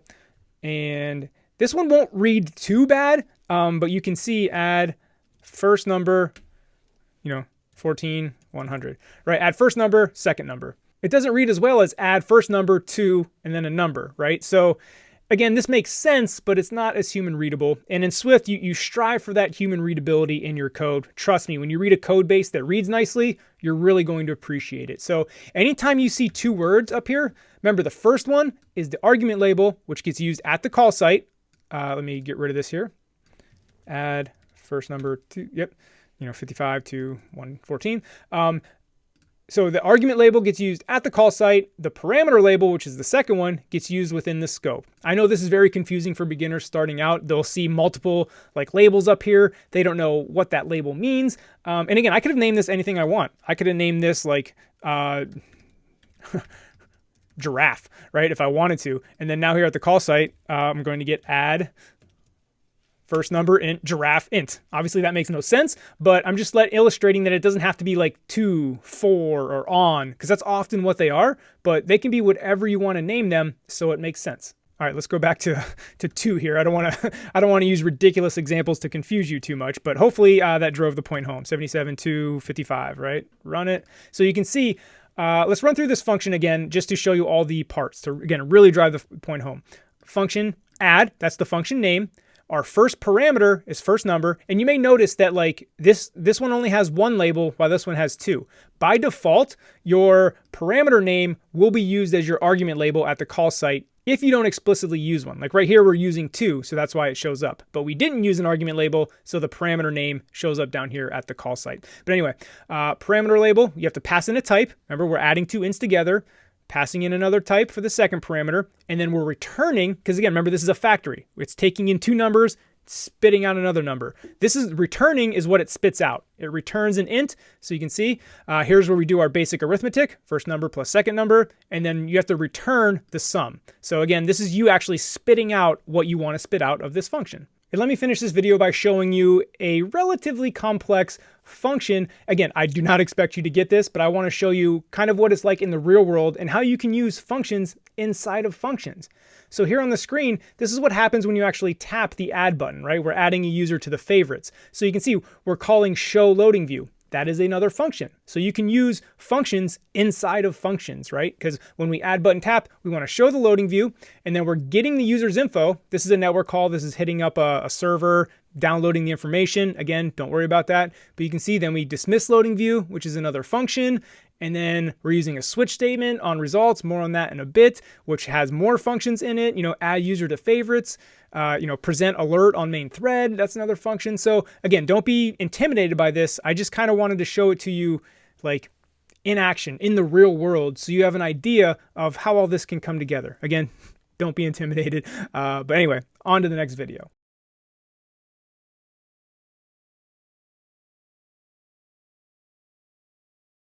On to another very important and very common thing, and that is the if-else statement. And this is basic logic that almost all computer programming is kind of based around. And essentially, you probably kind of get it already in your head. It's a simple statement that says, if this happens, do that, or do this, right? It's just the basic logic, If user is logged in, send them to the home screen, else send them to the login screen, right? So if they're not logged in, they go to the login screen. If they are logged in, they go to the home screen. So again, it's a basic if this, then that. So let's dive into some code to create our example. Now, if statements are based on what's called a conditional. A conditional is something that is either true or false. Let's create our conditional right now. So it's going to be a Boolean. Hopefully you put that together. So var is dark mode on equals true. So if is dark mode on equals true. And actually don't have to type that. I'm just leaving it there so you can really see what's going on. And then we create the scope of our if statement with our curly braces here. Now equals means is it equal to? More on operators in a later video, but one equal sign means we're setting the value, right? So this equal sign means we're setting is dark mode equal to true. Two equal signs means we're checking it. Like we're checking if dark mode on equals true. So again, more on the operators later, but that was a little sneak peek. So if is dark mode on equals true, then we want to print that's how it should be, right? So now when I run this, it's going to print that out because it's going to evaluate, it's going to check, is dark mode on equals true? And up here on line 3, it is. Now, we don't have an else statement. So what's going to happen if all you have is just the if, is if this checks out to be false, so let's make this false, run it again, you'll see nothing happens. So what happens in this code is it goes down, it checks, is dark mode on? And if it's false, it just continues on. It doesn't go into the scope here. If it's true, then it goes into the scope and prints this out. So that's why if I flip this back to true, now it's going to go into that scope and it will print out, that's how it should be. So there you go. Now, like I was saying, is I don't have to type this. Xcode is smart enough to, if you have a Boolean like that, it defaults to true. Like it defaults the first check to be true. But I wanted to type that out so you could actually see what's going on. But from here on out, we'll just do is dark mode on. Because again, it reads better, right? If is dark mode on, and that's why you title your Booleans. Again, this is all just like best practice and convention. That's why you want to title your Booleans something like that, like is dark mode on, is user logged in, etc. So that's the very basic level of an if statement, but now let's add the case where we want to do something different if dark mode is false. So that's where you do else and then give you another scope. Now we want to print you are a psycho. just kidding, not really. Anyway, so now let's run it. Dark mode is true, so we're still going to get that's how it should be. Now if I flip dark mode to false, it's going to go into the else statement and print you are a psycho. There you go. You should use dark mode. So that's the basic if-else statement based on a very specific Boolean that we already have. But it doesn't always have to be a specific Boolean. Let's do something real quick. So var my high score equals 555. Var your high score equals 444. Right? Those are your scores. You can do, again, it just has to evaluate to true or false. Again, that's the conditional. So you can do if my high score is greater than your high score, let's print I win. Else print you win. So you can see I don't have like a specific is dark mode on Boolean here. I kind of created my own just to check, whose high score is higher, right? So mine is higher right now, so I'm going to print, that's funny, I didn't even mean to do that. You are a psycho, I win. Yeah, anyway, that made me laugh. And you can see if I make mine lower, do 1, 1, 1, you're still going to be a psycho, but you're going to win. You are a psycho, you win. Let's actually comment this out because it's kind of funny. So you can see the main point I wanted to show there was it doesn't have to be a specific Boolean. Anything that evaluates to true or false. Again, if something is greater than or less than, that's going to be true or false. You can use that as the conditional in your if statement. Now we've covered the if statement if there's only two paths, right? True or false. Well, what if there's multiple paths? Let's change this back to high score and let's get rid of this and we can start over from here. So we just have a high score. So we can check multiple paths. Like let's say we want different levels to this, right? For example, if high score is greater than 500, we want to print you're the best, and then we can do else if, and we can do else if you have multiple paths, and this is where you put the next conditional. Else if high score greater than 250, print, your average. And then the final one, we can do multiple else ifs. We can do else if high score greater than 100, print you need improvement. And then else is always the final one. You don't need else if for the final one. So else kind of catches all the other cases. So basically anything less than 100, we're just going to print, yikes. So you can see there's multiple paths that we're going here. So let's run it. So what does our high score of 111 get us? You need improvement. So how this evaluates, right? It checks first. It says, is the high score greater than 500? Well, the answer is no. So then it goes into this next else if statement. And then it checks again. Is high score greater than 250? No. So then it keeps falling down until it finds one that is true. So else if high score is greater than 100, yep, that's the one. Then it goes into here and prints you need improvement. So let's try another one. Let's give me a high score of 1,000. Well, again, it's going to check this first one. Oh, we're greater than 1,000. Okay, we're done. Go in here, print you're the best, and we're done. We're not going to evaluate anything else. Give me a big fat 0 here. And again, it's going to go through all these. It's not greater than 500. It's not greater than 250. It's not greater than 100. So it falls into this else statement, which again is kind of like the catch-all if none of these equal true. And then we just print yikes. So those are some basic if statements. Again, that is foundational knowledge. You're going to use if statements all over the place. So hopefully you understood it. And again, it's basically if this, then that. All right, let's talk about the basic for loop. And there's really two very common ways that you use them. One is to iterate over a collection. Remember, a collection is like an array, a set, a dictionary. And another is to do something a certain number of times. Now, the best way to explain that is to actually show you. So let's dive in. So to use our for loop, the first way of iterating over a collection, we need a collection. So let's create an array. Let all stars equal, and this is going to be the LeBron's team all-stars from this year's game. So LeBron James is the first one. I'm just going to use the last names here as well. So Davis for Anthony Davis, and Harden, and Doncic, D-O-N-C-I-C, and who is the Leonard, Kawhi Leonard. O-N-A-R-D. So again, that's the starting five for LeBron's side of the NBA All-Star team if you don't have that context, and it's just their last names. So this is our collection that we're going to use to iterate over. So here's how you write a for loop. It's best for me to actually write it out, and then I'll explain it. So for player in All-Stars, and then here's the scope, right? The open and close curly braces creates our scope. So what do we want to do in there is we want to print player. Now let me explain this before I run it. So what this is saying is for every player in the all-stars array, I want to print their name. That's what it's saying. So if I run this, again, you can see we printed out James, Davis, Harden, Doncic, Leonard. Again, it printed out in the order, because remember arrays are ordered, that they're in.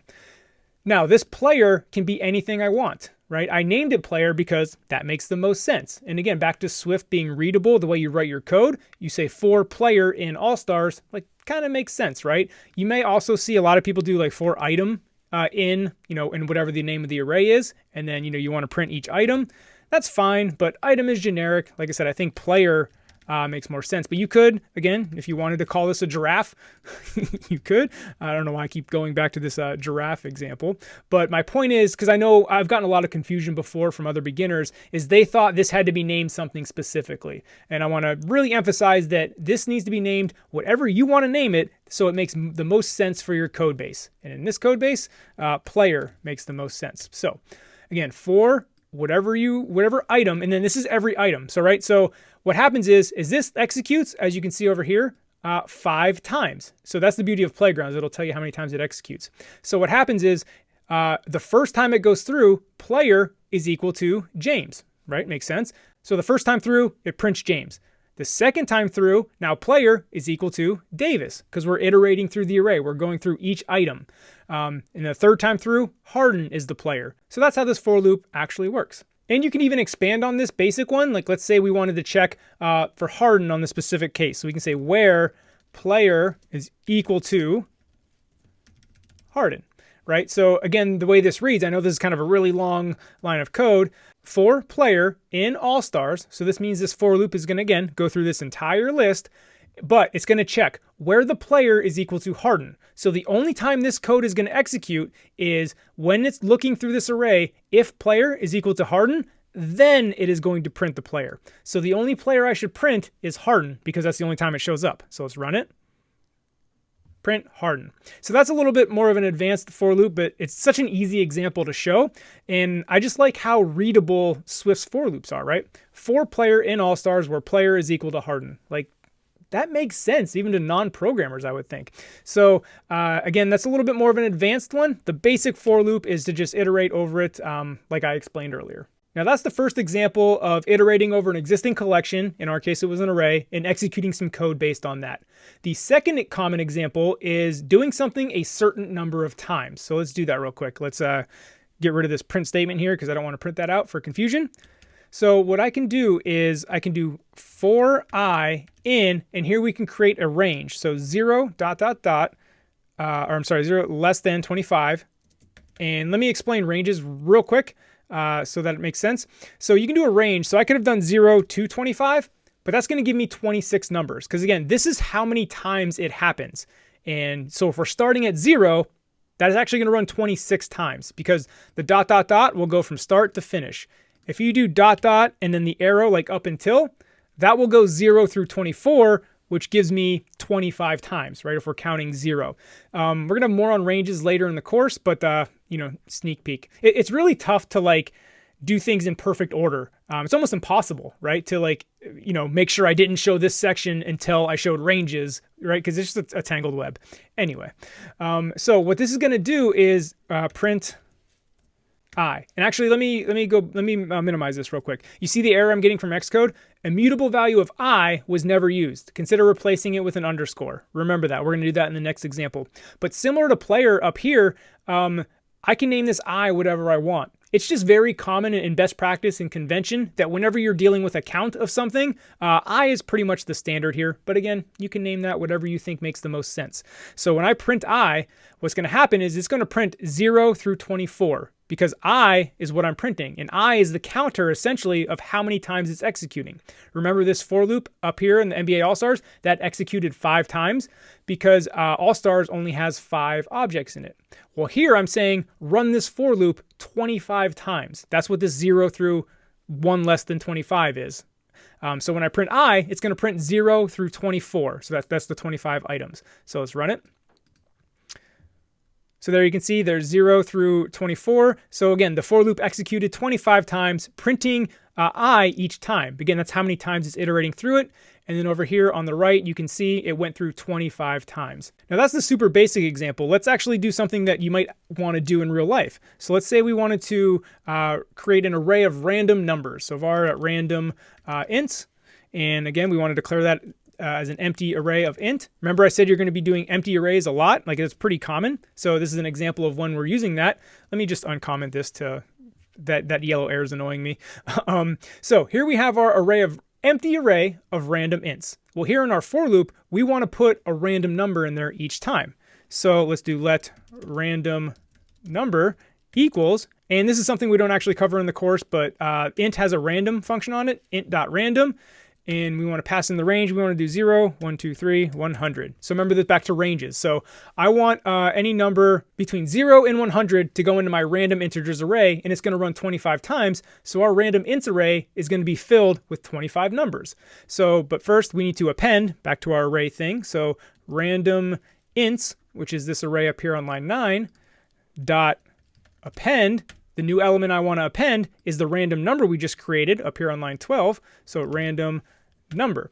And then you see here, immutable value I was never used. This is what I pointed out a few minutes ago. So basically, if you're not using the name variable, it's recommended to just use underscore. So if you see underscore, that means there would have been some variable name there, but we're not using it, so it just avoids confusion.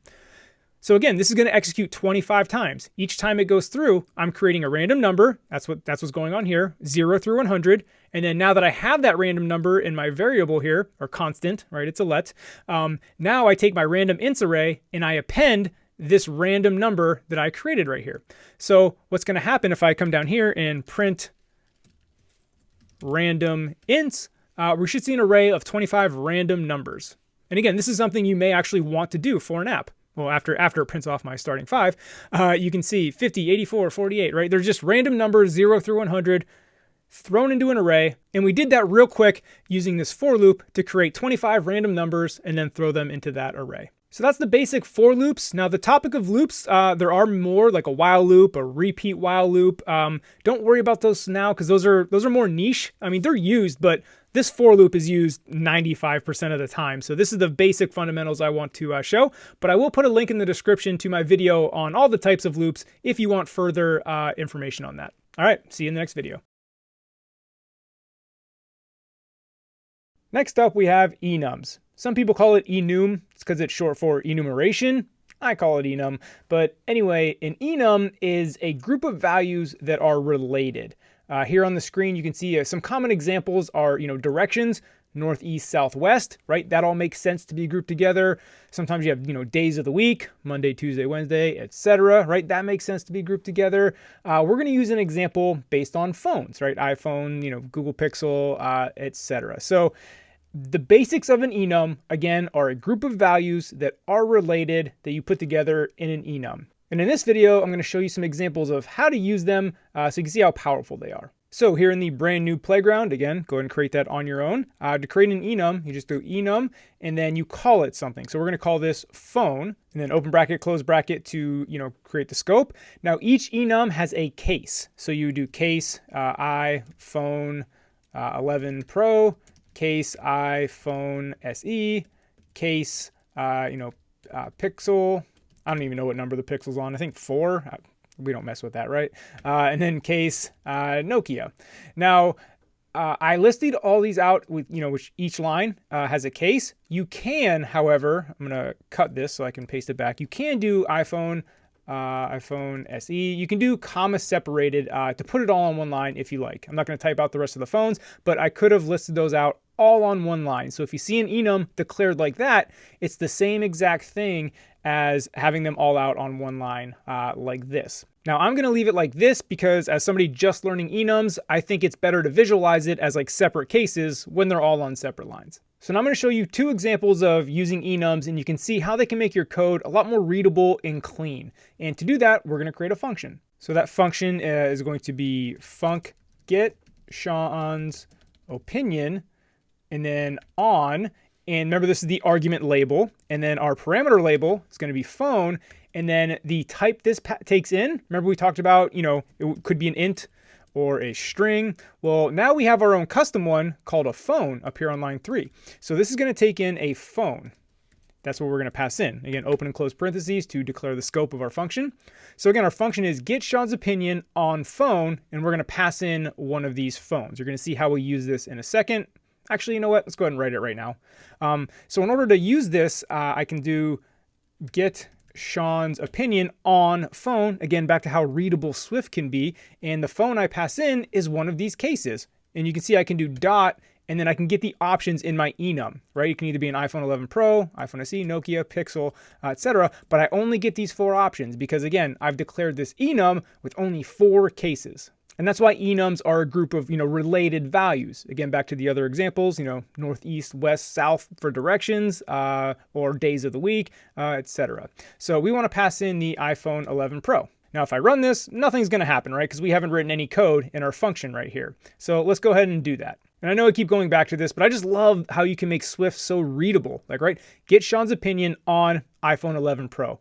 I mean, that's like a human readable sentence, right? It's not even like code. Anyway, I digress. Back to writing the logic in this function. So we're going to build upon a previous video where we did if statements, right? Because there's multiple paths, right? We talked about how you can do the if else and then else if to go down multiple paths. But we have 4 paths to take care of: iPhone 11 Pro, iPhone SE, Nokia, and Pixel, to get Sean's opinion on each one. So let's do that. So if phone equals dot iPhone 11 Pro, we want to do this. And now, again, real quick, this phone is what I named my parameter. So phone here. So now I have access to this phone within the scope of my function, right? So that's how we're accessing it here.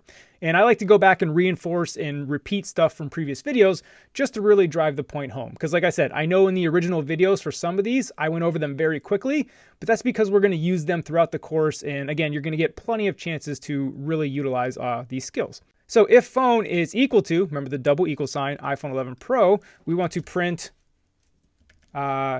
this will be my next phone.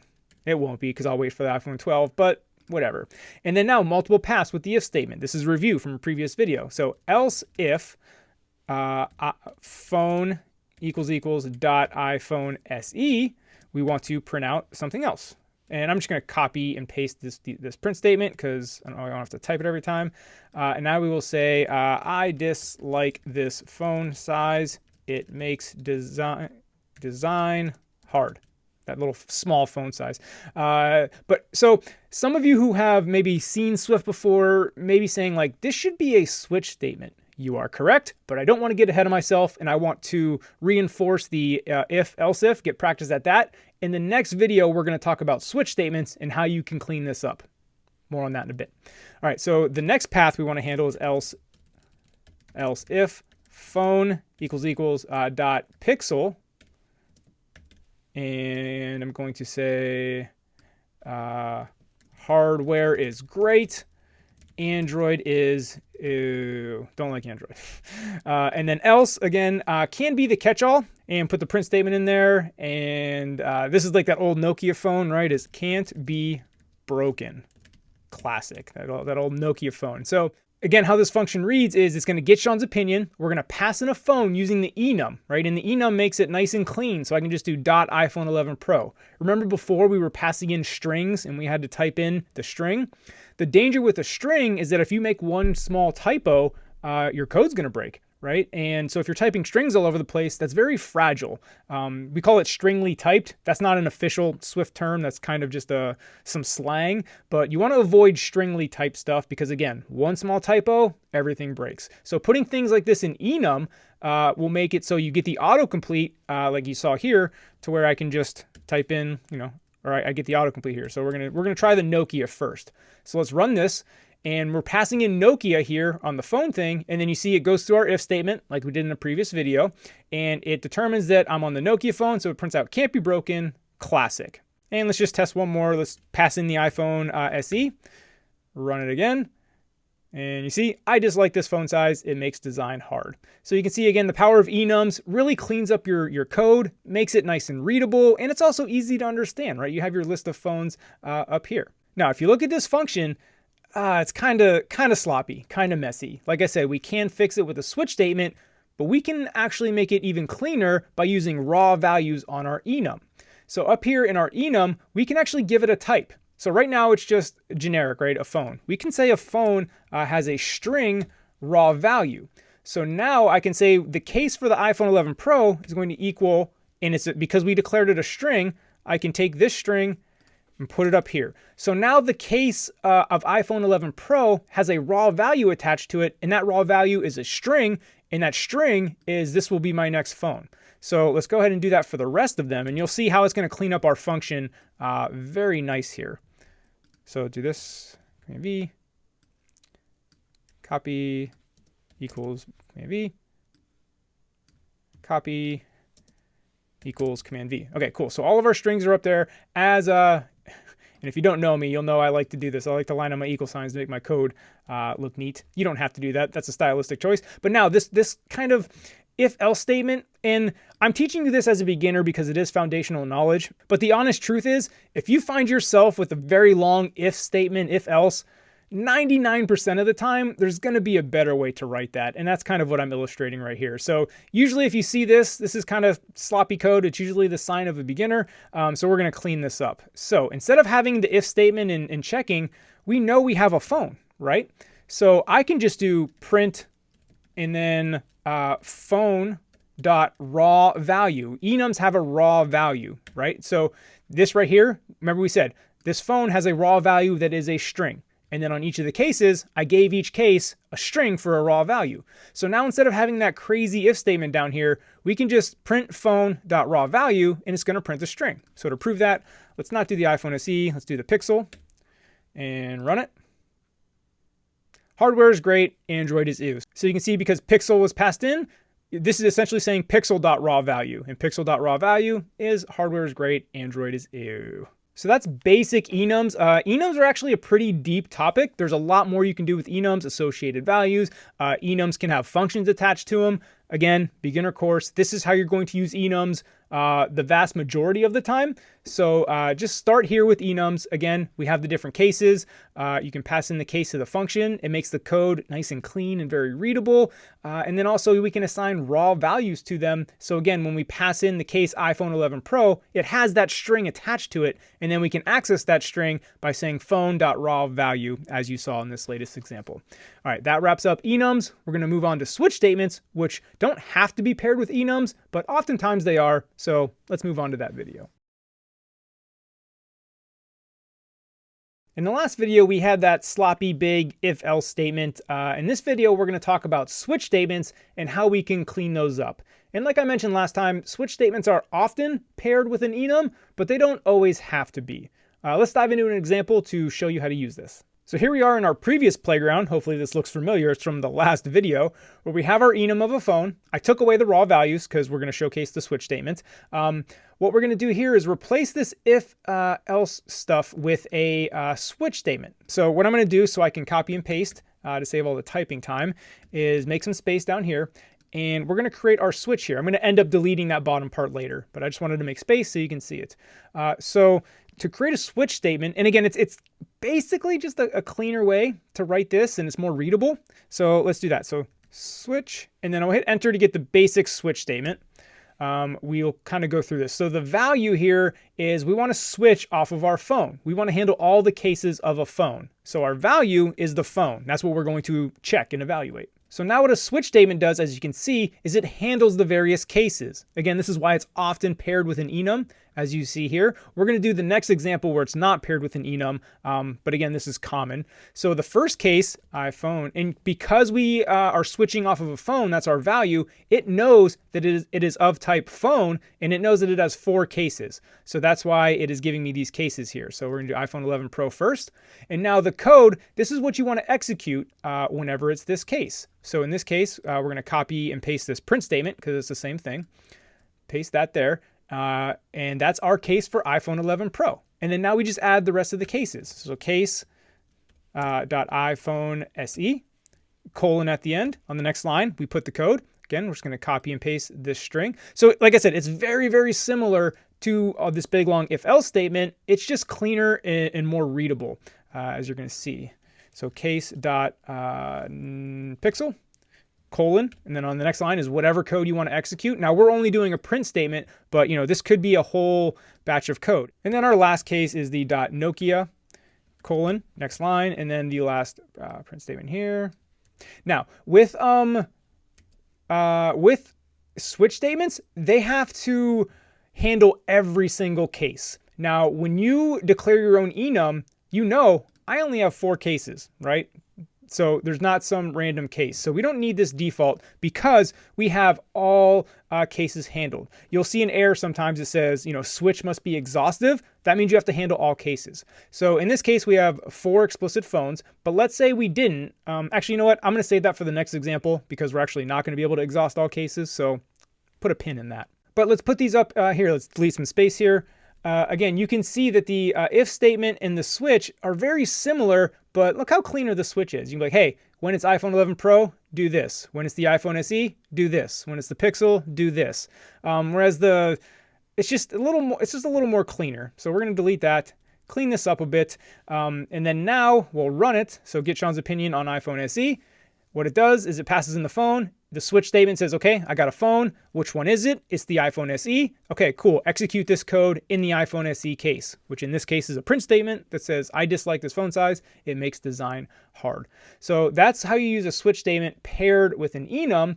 Let's talk about a switch statement on its own without an enum. All right, so down here, we're going to create like a little ranking system if you were, ranking up in a video game or something. So let matchmaking rank equal, and we'll say 5,000 for now. So let's actually comment this out so we don't get any confusing print statements there. So that means we're not actually going to run that function. So let's create our function here to determine our matchmaking rank. So func determine player league, and then you can do from, again, this is the argument label, and then rank is the parameter label that we're actually going to use in the scope. And then the rank is going to be an int. That's what we're going to pass in, because that's what this is up here on line 28. That's an int.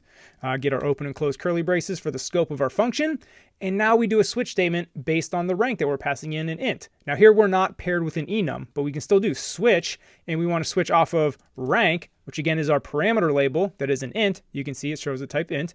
And we want to have various cases. So we do case 0. And return, we're going to put the code there. But you can see our error right here, that switch must be exhaustive. And then also case label and a switch should have at least one executable statement. So you have to have some code in there. So let's do print play the game to determine your league.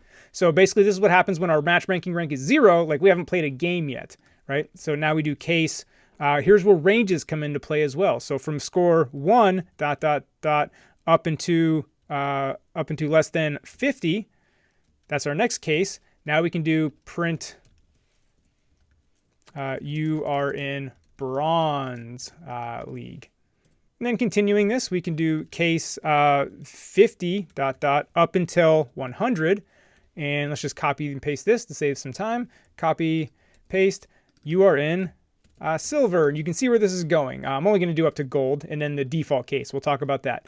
So case 100 ... up until 200. Paste that. You are in gold league. So again, the way this switch works, and we'll get to this exhaustive in the default case in a second. We're passing in the rank, and then it's going to switch off the rank. If you are 0, you're going to say determine, play a game to determine your league. And then if your int falls in one of these ranges, again, we got a good review on how to use ranges, it'll print the appropriate message. Now, you'll notice it only goes up until 200. Well, the switch must be exhaustive, meaning it has to handle every possible case. So in order to do that, when you don't have like an enum that has a set number of cases, you do default. This is basically your catch-all. So the default, we're going to do print you are in a league of your own. You are too good. Meaning like you're above 200, right? Because we're handling everything else. Well, we're not handling negative numbers, actually. So maybe this is the wrong message. Let's play, you're in a league of your own. We don't know where you are. So let's test this out. Let's pass in a 45. That should put us in bronze. We actually have to call the function. Sometimes I forget to do that. So determine player league from matchmaking rank. Again, the readability of Swift. Determine player league from matchmaking rank. So good, so good. And our matchmaking rank is up here, and it's equal to 45. I just changed that. So we should go into bronze league. Let's run it to test it. Yep, you are in bronze league. One more test, or two more tests. Call it 150. That should put us in gold. And you can see if you're making a video game and you want to assign a player certain leagues, like you can do something like this. You are in gold league. Now let's test out our default case. So let's do 1 and a lot of zeros right there. I don't even know how, what is that, 10,000, 100,000?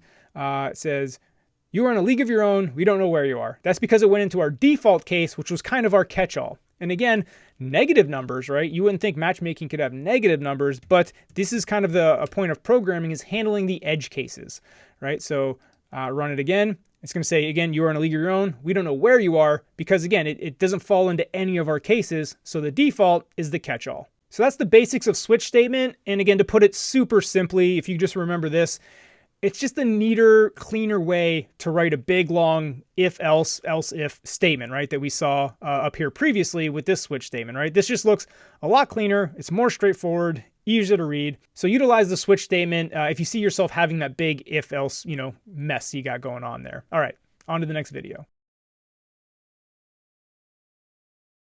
Let's switch gears a little bit and talk about operators in Swift. Now, operators allow you to check, change, and combine values. That may sound a little complicated, but think about it like you're already familiar with the term, right? Operators are like math, addition, subtraction, multiplication, division. Think of them like that. And actually, that's the example we're going to start with is those basic math examples. But as you can see, there's many, many more operators, and hopefully you can see how useful they are after this video. All right, here I am in a blank playground. As always, feel free to create that yourself. Let's create two values here. So let value 1 equal, 55. Let value 2 equal 88. So now here we can do let sum equal value 1 plus value 2. All right, we're back to first grade. Simple addition with the plus symbol. All right, hopefully I don't have to drill that point home. Now that is the addition operator, and then now this operator. Well, let's actually run it so you can see the sum to check it. 143. Now we can do value 1 minus, again, very basic math, but we're going to run through this real quick. Now it's negative 33, right? 55 minus 88, negative 33, checks out. And to do multiplication, you do the asterisk or shift 8 for the star. That is multiplication here. So I don't know what 55 times 88 is, but we're about to find out. 4,840. Now, that was all smooth sailing. Now's where it gets a little tricky because division here, we're going to do 55 divided by 88, which as you can tell, that should be less than 1. That should be a fraction. But watch what happens, and we'll explain this. So let's run this. So this is going to be 55 divided by 88. 0. That's not right. Here's why. So via type inference, these are ints. So a property of ints is int is always a whole number, and int can't be a fraction. So the way Swift handles ints when it's a fraction is it just literally cuts off the decimals, right? So this should normally be, let's do it, 55 divided by 88. This should be 0.625. So what it does is, like I said, it just drops the decimals. So that's going to be 0. Now, if this was 1.625, it would drop the decimals, so it would show up 1. Again, this is only when you're using ints versus ints, because an int is a whole number no matter what. And the key thing to remember, it doesn't round up, it doesn't round down, it just drops the decimal. So even if this was 1.9999999, it wouldn't be 2, it would be 1.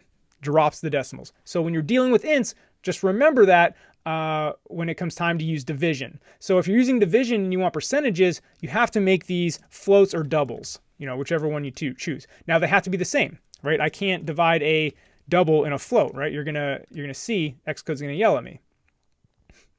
Binary operator, the division sign, cannot be applied between operands of double and float. So when you're adding and subtracting, they have to be the same type.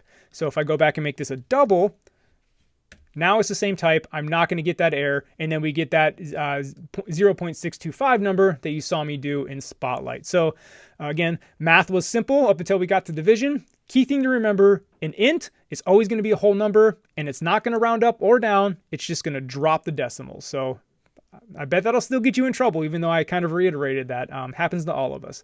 So those are some basic math operators. One more that is unique to programming, or at least I haven't seen it outside of programming, and that's the modulo operator. So to show you that, let's go back to ints here. So to do that, we're just going to get rid of the declared type. So this is automatically going to make those ints. Now, what this does is it's similar to division only because it deals with remainders, and the modulo operator is a percentage. So let's change these values to make a little bit more sense. So say value 1 is 100. So how many times does 88 go into 100 is what modulo says. And what it does is it gives you the remainder.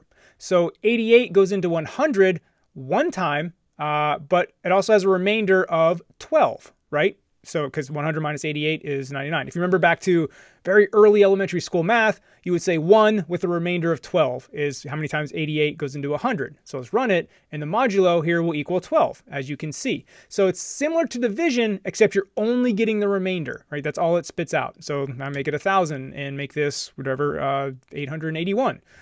So it's going to go in 1 with a modulo of 119. So that's modulo, and again, that will give you the remainder of how many times one value goes into another. Now let's start talking about some equal signs. You know what? I'm just going to leave this up because we're already here.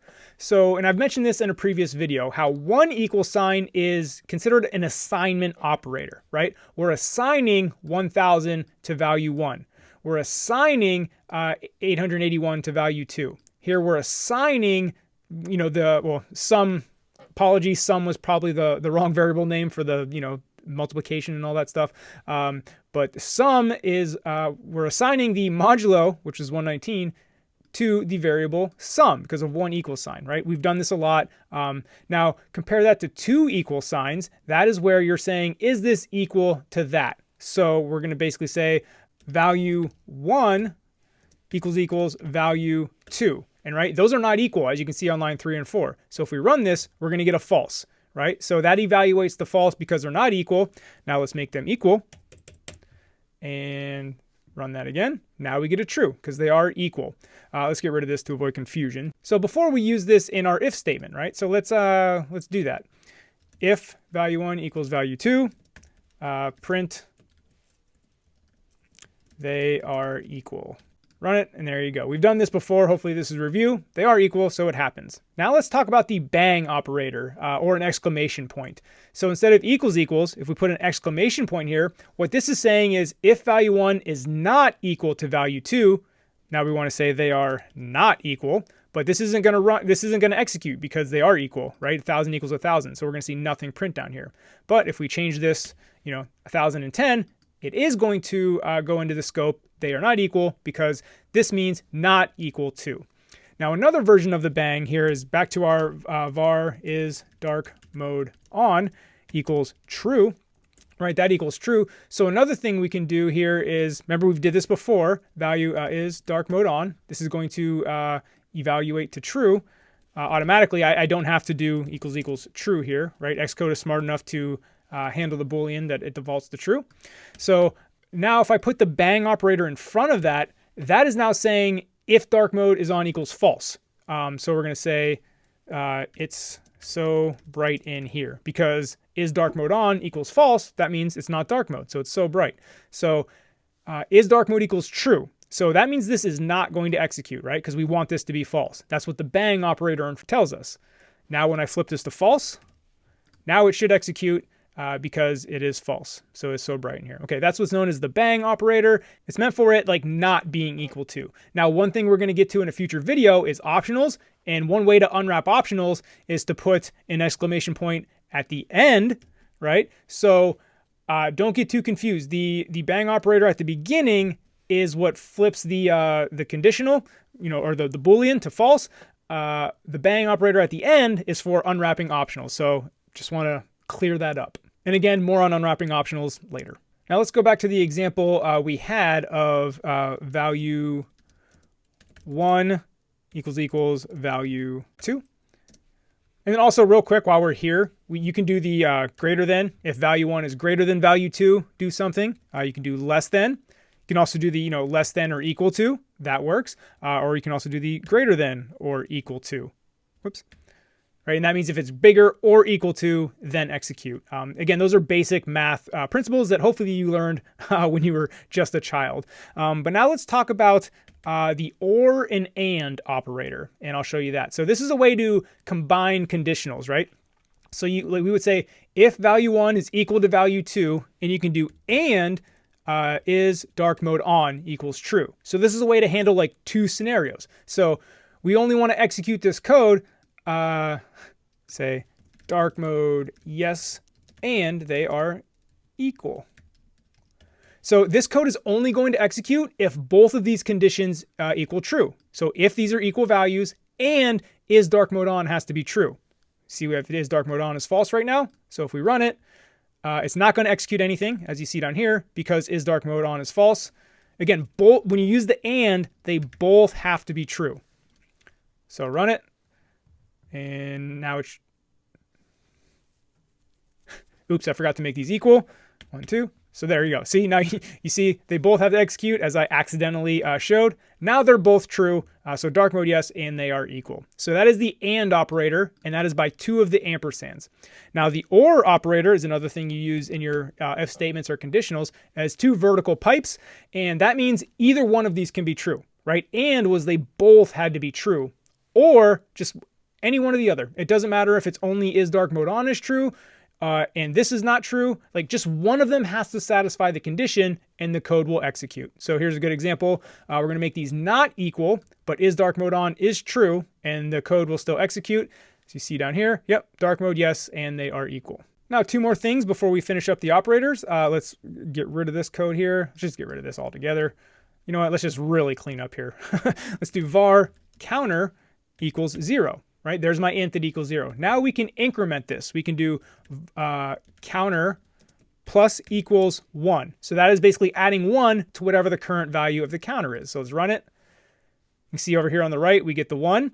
And let's say if this was, 41. Now our counter is going to be 42, as you can see. So we're just incrementing the number by 1. You can also decrement, which is subtract, by doing minus equals. So if you ever want to keep a count of something, counter is very common. If every time a user does an action, you want to increase the count, you do, whatever it is, plus equals 1, that'll increment it by 1. And again, you can also decrement by minus equals 1 to lower the count by 1. And then lastly, you can use the plus icon here to add strings and arrays together. So let's say let greeting equal hello, and let name equal Sean.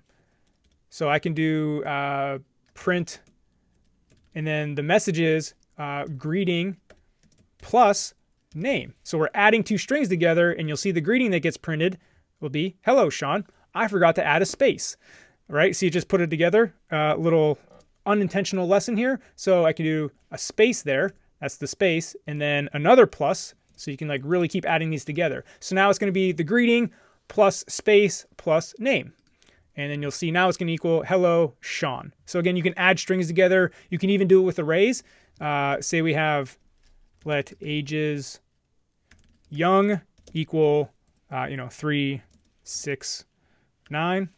Someone finish it. And then we do let ages old equal, 99, 4, oh, that's not old, 67, whatever, that's it. And then now we can do let all ages equal ages young plus ages old. And what's going to happen is ages old will get added onto the end of ages young, and it'll be one combined array. So if we do print, and we want to print all ages, let's run that. We're going to get the greeting. And you see 369 and then 9967. So again, these operators can be used in many different ways. We only scratched the surface here, but again, basics course. So hopefully you understood those basic operators. As always, if you have questions, leave it in the comments or hit us up in the Slack channel.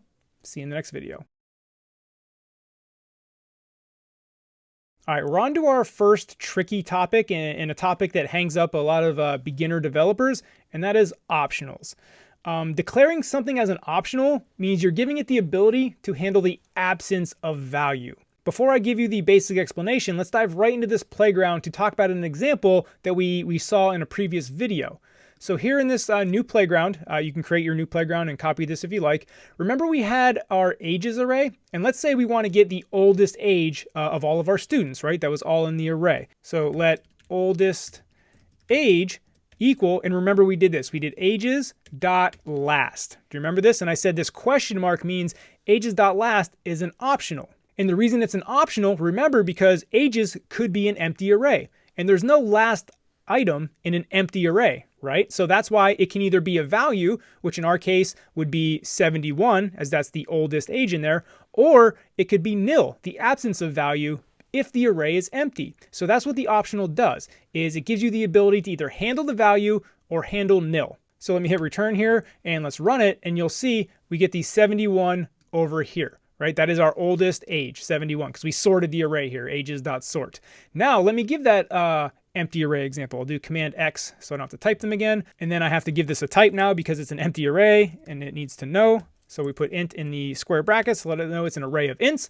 And now when we run it, oldest age is going to be nil. As you can see here on the right, it is nil, and that is the absence of value. So Swift giving you that flexibility to handle both is great. However, what I just said is you as a developer have to handle both cases. So when you write your code, you have to do what we call unwrapping the optional to see if it's either nil or if it's a value. You write the code to handle it when it's a value, and then you also write the code to handle it when it's a nil case. And that's what we're going to talk about in this video, is what the optional is and how to unwrap them. So the most common way to describe what an optional is imagine an optional is like a box.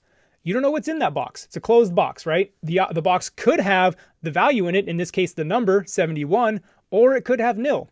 You don't know what's in the box until you unwrap it. That's unwrapping the optional. Now, the reason you have to unwrap it and handle both cases, like we mentioned, is because if you just use that box and expect it to have a value, and then it ends up having a nil, your app's not going to behave correctly, or in most cases, it'll probably even crash because you didn't handle the nil properly. And remember I said that, take a second, remember, most of your crashes when you're building an app will come from you not handling a nil case properly, right? You'll run a program, it'll expect a value, that value will be nil, and your app will crash. You're going to see that 1,000 times throughout your career. Very common. So again, in this video, we're going to talk about how to properly unwrap and handle the nil cases. So let's work with this oldest age variable and unwrap it. So the first way, there's actually 4 ways we're going to do this. We'll comment this. If let is one way.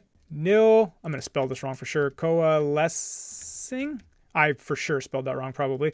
And then there's the guard statement. And then there's the dangerous, we'll explain why, force unwrap. We'll get back to that in a second. But I wanted to list those out real quick, and I'll leave the comments in the playground. Hopefully you put them in the playground as well, so you can have the names of how to do this. So the first one is if let. I'm actually going to delete that so we can write it from scratch. So you do if let oldest age, and we're giving it the name here, equals ages.last. And this is the optional. So here's how this reads. Well, actually, let me give it the open and close curly brace, because we have to set the scope of our if let statement.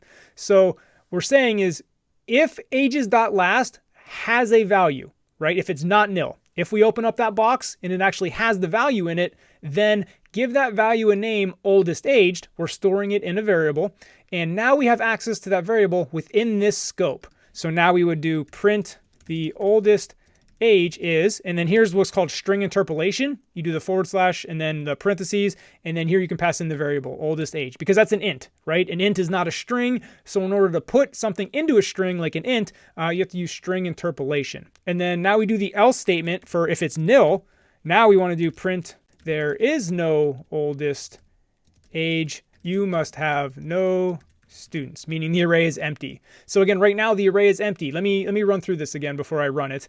So what we're saying here is if ages.last has a value, right? Then assign it to this variable called oldest age. And now we can only use oldest age within this scope right here. And that's where we're using it to say the oldest age is blank. And then the else statement fires off if it's nil. So if it's nil, meaning there's no value, you would say there is no oldest age, you must have no students. And in real life, when something's nil, this is where you'll probably pop up like an error message or something. But you don't always have to just do print statements. So right now the array is empty.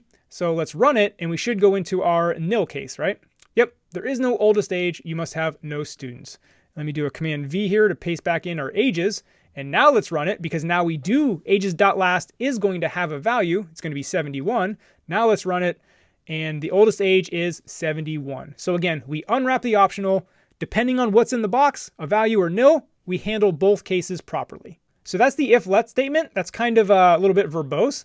No coalescing is a little bit simpler.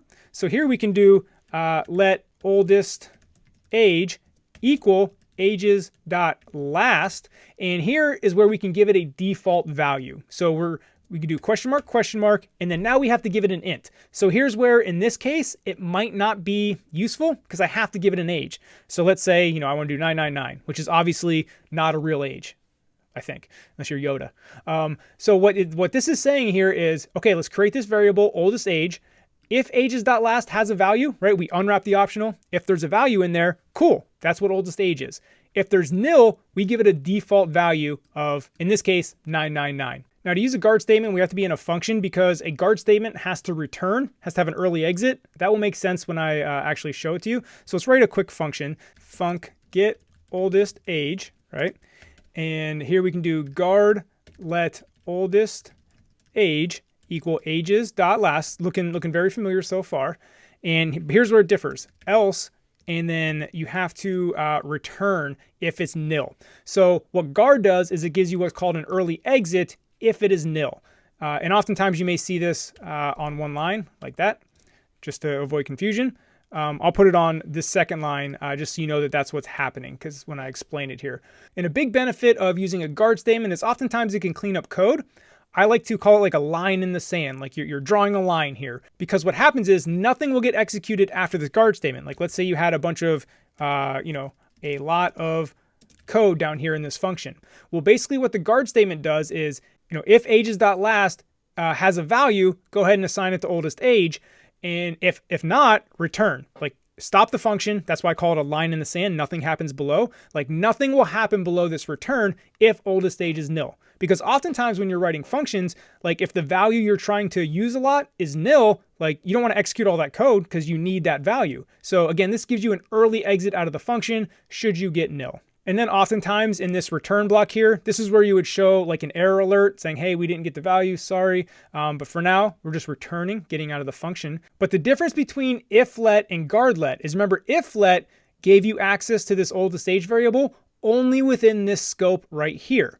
So you can imagine if you're checking for the optional in the beginning, now you have, a lot of code down here. It can get real, it's called the pyramid of doom, where you have like if let, if, and it just becomes a giant like pyramid of code.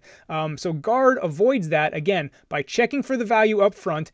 And if it doesn't have it, you get out. If it does have it, now you have access to oldest age in the entire scope of the function, not just the scope like have if let was just its own scope. You have it in the entire scope of the function. Now we'll do print and some string, and we'll do some string interpolation again.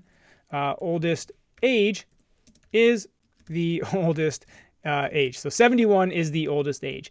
But like I said, I have access to this oldest age variable just in the scope of my function. It doesn't go into the pyramid. So guard is nice, one, for the early exit, and it cleans up your code, avoids what we call the pyramid of doom.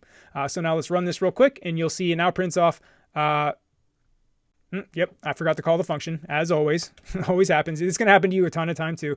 Get oldest age right there. So now that we execute get oldest age, now we print 71 is the oldest age. That's this print statement right here. So now finally the force unwrap. This is super dangerous because it's like the cheat code, the easy way out.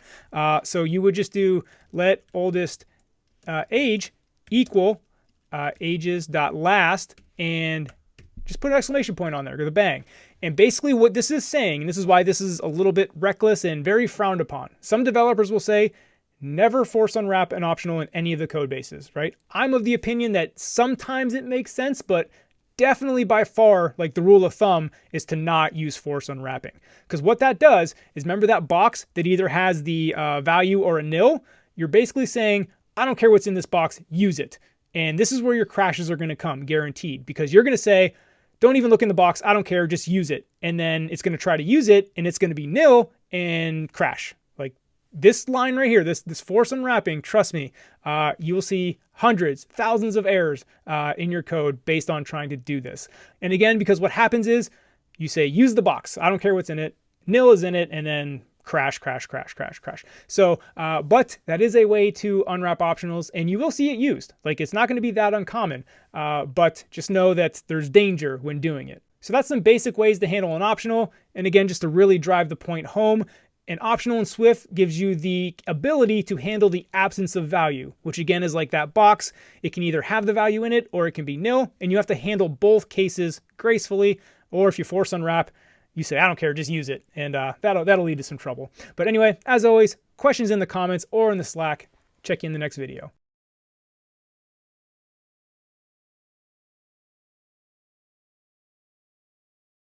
In this video, I want to introduce you to the concept of self. Now, to be honest, maybe getting a little ahead of ourselves right now, but we're going to be using this throughout the rest of the course. So I wanted to at least introduce this to you, and then we'll have time to reinforce it as it comes up later on in the course. And the concept of self is actually pretty simple, but I remember when I was just learning, like, I didn't fully understand it because I never took the time to stop and like learn what it was. So that's what we're going to do now. The first example of self is going to be in the initializer for our custom button here, GF button. We're going to get into classes and subclasses in the next couple of videos, but let's just focus on the self aspect of this here. So here in the init, you can see self.init, self.background color, self.title. What self refers to is exactly what it says. It's self. So self here is basically the GF button, this current instance of the GF button. So the reason we have to use self in this initializer is because we're saying, hey, make the self.background color means the background color of our GF button equal to background color. And we had to put self here because it doesn't know, like, here's the background color we're passing in as a parameter. What's the same name as this background color? So we need to say, hey, set self's background color equal to the background color that we passed in. And again, self refers to the instance of the GF button. Let's do another example. Here in the favorites list VC, which again up on the screen is just that table view. Well, when you create a table view, which again we'll do later in the course, you have to set delegates, a delegate and a data source.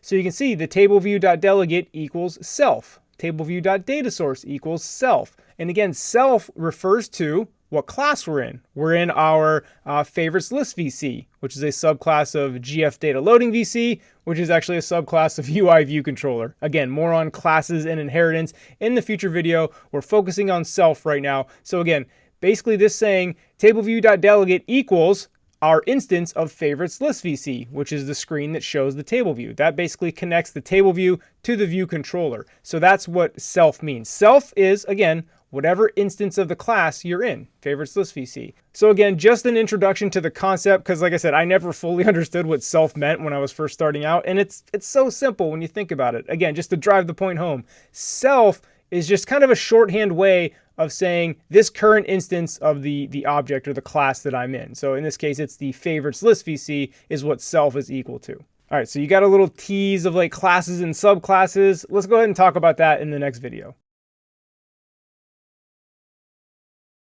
So let's talk about those classes. A class at a high level is an object. It's one of the building blocks of object-oriented programming.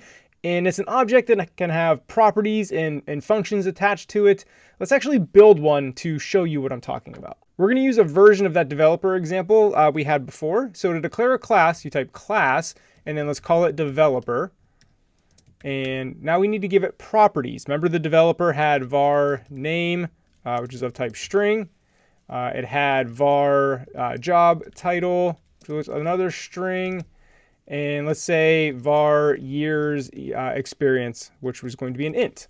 So our developer class has these properties, right? Name, job title, years of experience. Now you can see Xcode is yelling at me, class developer has no initializers. So when you build a class, you have to tell Xcode how to initialize that class. Initializing a class basically means creating a new one. So we would want to do something like this, right? Let Sean equal developer. And remember before we were using like some initializers that you saw in that other developer example? Well, we don't have those initializers yet. We have to create that because we have to tell Xcode how to create a developer. Like how do we build that? So to do that, we have to create our initializer like this. Init, and the parameters it takes in, it's going to take in a name, and that is of type string. And the parameters it takes in are what you want to initialize the values to, right? So we want to pass in a name. We want to pass in a job title. We want to pass in number of years experience. So here you go. Job title, and that is a string.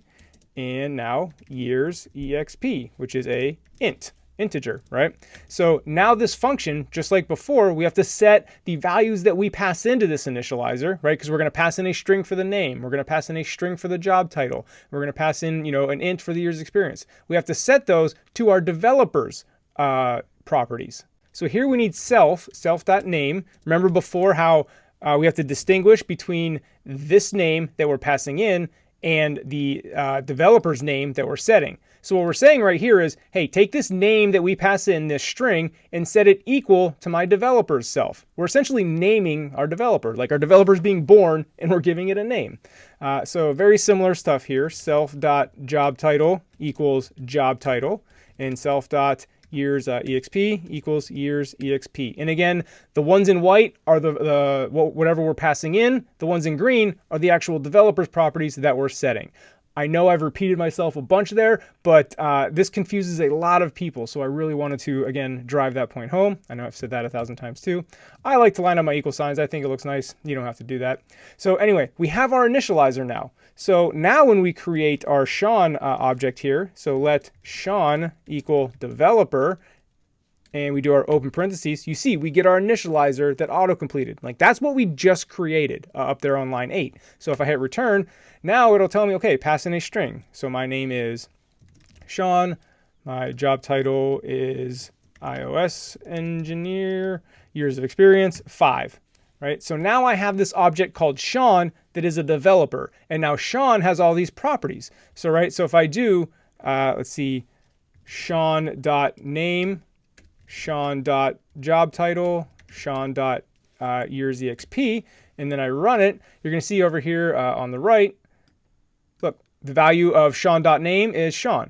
The value of Sean.jobtitle is iOS engineer. Sean.yearsexperience, 5. So that's the basic way to set up a class with an initializer. Now there are other ways to initialize classes. Another common one is you just want an empty version of it where name, job title, years experience are nil. So in order to do that, we need to make these optional, our properties up here. So string is optional, job title optional, years experience optional. By making these optional, we can create an initializer that just creates an empty developer. Let me show you what I'm talking about. Let me get rid of my Sean one right here. And we have to create this init here that is the empty one. So init, no parameters. We're not passing anything in. And then we can do open and close curly braces because we're not doing anything. We're just initializing the empty developer here. So that allows us to do something like this. So let Sean equal developer and then just an empty initializer. So now let's go down here. And if I do Sean.name, you see it's an optional. Sean.jobtitle, see that question mark, makes it an optional. Sean.years experience. By the way, this dot is called dot syntax. Just a little side note. So now when I run it, you're going to see all these values are nil. There you go, nil, nil, nil, nil. But because I've made them optional, it allows me the flexibility to create an empty one, and then I can add those properties later, right? With this initializer, all those properties were set when the object was created. By doing it this way, with just the empty initializer, we're creating the object that is empty, essentially, right? All the values are nil, but we can change those later, right? I can do Sean.name equals, Joe. Sean.jobtitle equals coder. Years experience equals, 10. So now when I run it, it's going to have value now. So if I open up this developer here, you can see it'll say name, Joe, job title, coder, years experience, 10. So by initializing the empty one, you can set the values later if you need that flexibility in your code. Now, aside from properties, classes can also have functions and functionality. So here in our developer class, let me just get rid of this here. We'll create a function, func speak name, and that gives us some functionality here. And we can do print name, which is our name up here on line 4 that we assign it. Now, again, if we assign it with an empty initializer, it's going to be nil. So if we create our Sean developer again, reinforcement here, let Sean equal developer. And we see now we have the empty initializer or the ones that we want to pass in. We actually want to pass in values here. So again, Sean, job title, coder, just for short, and then 2 years experience. So now I can also do Sean.speakName, right? I put some functionality onto this class. And if I run this, you're going to see it's going to print, well, optional Sean. Again, that's because name up here is an optional. Force unwrap. Again, remember that's the dangerous one, but we're just doing this real quick. I don't want to go through the full unwrapping. Now it just prints Sean. And what I just said, I don't want to go through the full unwrapping. That is often why you see people force unwrap. It's a shortcut. It's kind of the lazy way, but I wanted to illustrate that to show that that's how force unwraps usually end up in code bases. Anyway, little side note. But that is the basics of creating a object, a class. Now, a struct is another kind of object that we're going to get into in another video. But the reason I'm mentioning that is because I want to show you this in action. Here is our user object, again, from my GitHub followers course. And as you can see, that is a struct, but you can see all the properties, very similar to what we did with our class. But the reason I'm showing you this is because I want to show you the screen right next to it to show you this object in action and how it's actually being used. So let's look at this, right? Like our user has a login. That's what we're using for this name right here. Our user has an avatar URL. That's what we're using to pull down the image for the avatar that you see here. We have name, location, bio, right? How many public repos, public gists, etc. So you can see, here's an example of an object, and you can see how we're using that object to populate this screen with that data. So we'll leave it at that, showing it in action. Let's talk about inheritance, because that's a big thing with classes. And then we'll move on to structs and reference types and value types. As I mentioned at the very end of the last video, classes can be subclassed, which means they also have inheritance. So that subclass inherits all the properties and functionality of the parent class. Let's walk through some examples and I'll show you. What we're looking at here is a custom button that's been created, again, in the GitHub followers course. Here's what the button looks like on screen. It's the green one at the bottom. You see how it has rounded corners, big bold text. Well, here, that is a class called GFButton, and you can see it is a subclass of UI button. That's what this :UI button means. So again, this reads as the class is a GFButton, which is a subclass of UI button. So what that means for us is we're getting all the features and functionality of iOS's built-in UI button, right? By default, iOS has a button, has all the push, the tap functionality, all the stuff you would expect a button to do. iOS has done for you. What we're doing is we're subclassing that into a GF button. So we get all the features of the superclass, or the parent class, you'll hear it called, this UI button. However, we want to give it our own little custom feel and functionality.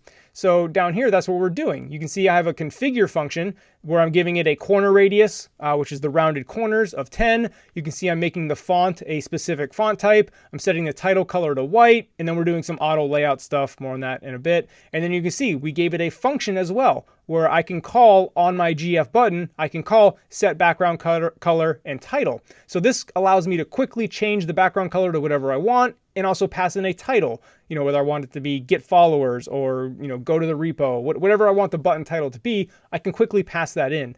So we're going to build on our developer example to show it to you in action, but I wanted to show you like kind of a real life one. Again, the GF button is a subclass of a UI button, and you'll see that a lot in UIKit. For example, when you make your own view controllers, let's go to that there, screens, our search VC. So our search view controller, which again, is this what you see on the screen, our initial screen here, is a subclass of UI view controller. So again, we're getting all of iOS's built-in UI view controller, which is the screen. We're just making it our own. So again, that's subclassing and inheritance.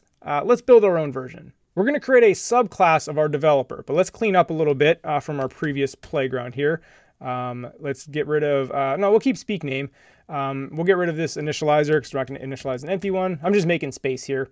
Okay, so down here, we're going to create another class called iOS developer, which is a subclass of developer.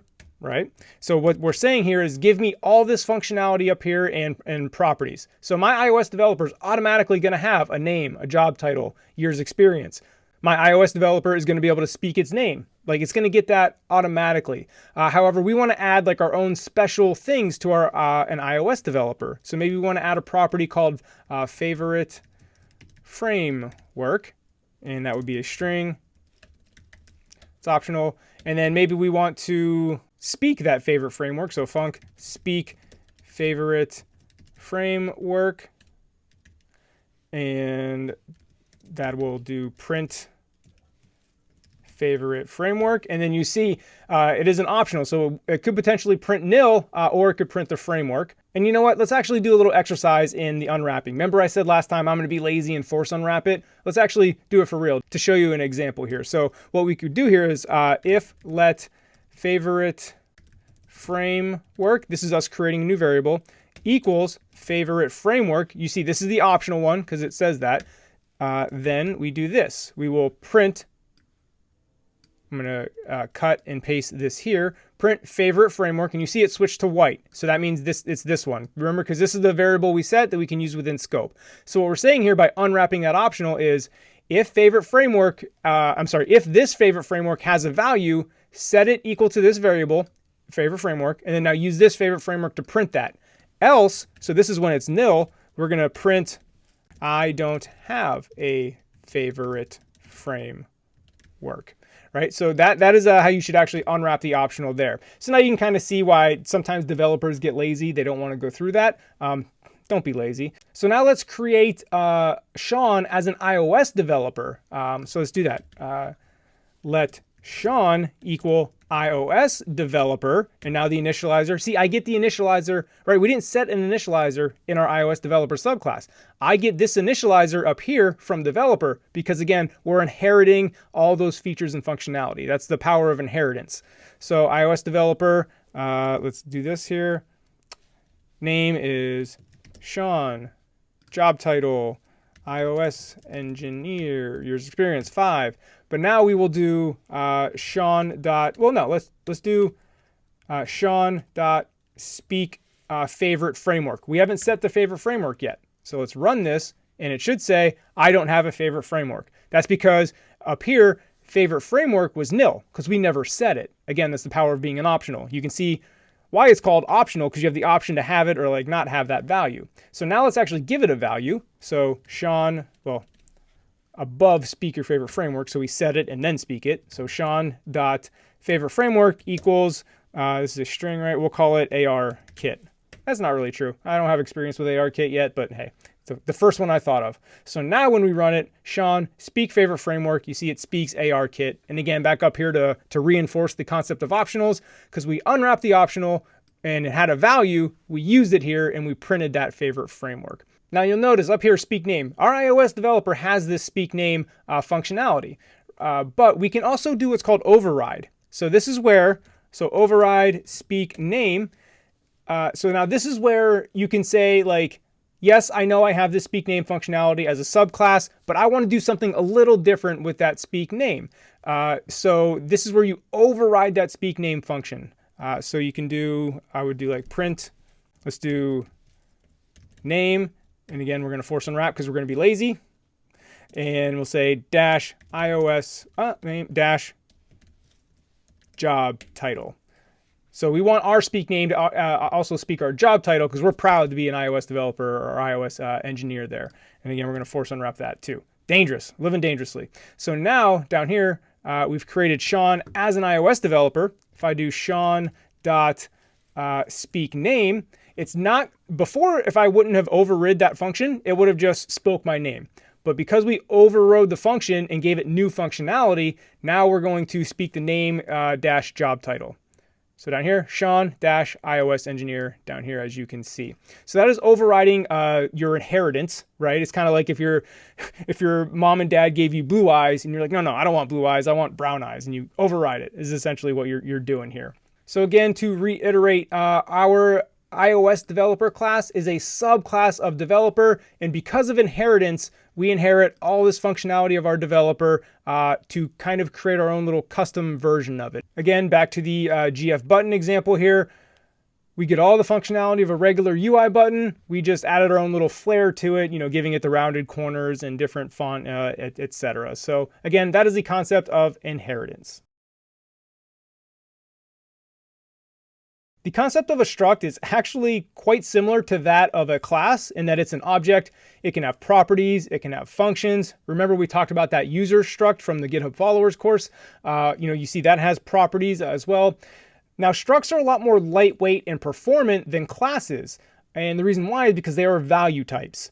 Let's talk about the difference between reference types, which classes are reference types, and value types, structs are value types. So a reference type, which again is classes, point to a specific set of data, whereas structs kind of copy that data and it's its own instance when you create a new one.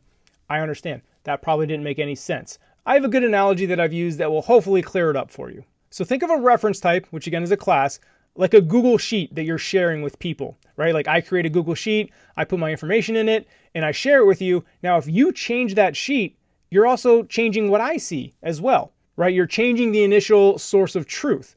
Whereas a value type, or is like a struct, is like if I were to create an Excel spreadsheet And then, I would create it, I would save it, and then I would email it to you like it's 2003, and then you would open up that Excel spreadsheet and use it as your own. So the difference here is that on your Excel spreadsheet, no matter what you do to it, what kind of crazy changes you make, I still have my Excel spreadsheet. Like, your changes aren't affecting me, right? I made a copy of my spreadsheet, sent it to you, and now it's your own thing. It's your own instance of your spreadsheet. Well, again, that is like structs and value types. Let's walk through some basic code to show you the difference. All right, so we're back here at our good old developer class, and you can see I've created Sean. I've left that up there. So again, this is class, this is the reference type, and I have Sean. And let's change this to var because we're going to be changing Sean around a bit, as you'll see here. So remember, let is a constant, can't be changed. Var is a variable, can be changed. So I have Sean. Now let's say I want to do var Joe equals Sean. So now Joe is still referencing Sean. So if I did joe.name, and we'll scroll up a bit so you can see it and run it, it's going to be Sean because I'm referencing that. And then let's say I change this name. Say I do joe.name equals, and then we say Joe, right? That would make sense. So we're going to run this. You see now the name over here changes to Joe, as you can see. And now watch when I do Sean.name. It's going to be Joe. So run that. Now Sean.name, as you can see here, is Joe. Just print it out right there. So Sean's name, even though I put it into a variable called Joe, and then I changed Joe.name, well, again, the reference all points to the same underlying data. So I changed Sean, even though I think I was changing Joe. So, right, so Sean.name now equals Joe. So that is a reference type or a class. Again, you're pointing to the same underlying data. It's the equivalent of it being a Google Sheet. Any changes you make are all going to change the same source of truth. That is reference types. So now let's talk about value types here. So scroll up to the top. Very simple. We just changed this to a struct. So now this is a value type. One interesting thing with structs though, and this is another kind of benefit, is you get what's called a member-wise initializer. So with a class, we had to create our initializer here. So I can actually get rid of this, and Xcode and Swift are smart enough to know that it's going to give me this initializer, quote unquote, for free, which is called a member-wise initializer. Here, I'm going to prove it. So if I can do var Sean equals developer, which is now a struct, and you see I get this what's called a member-wise initializer for free because it knows that, hey, put all these into an initializer. All right, so I'm just going to Command Z back to the to get the type there. Okay, so now we have our developer named Sean, which is now a struct. So now we're creating copies here. So let's do var Joe equals Sean. Now what this did is this just basically made a copy of Sean and assigned it to Joe. So if I do joe.name equals Joe, and I run it, we're going to get what we expect here.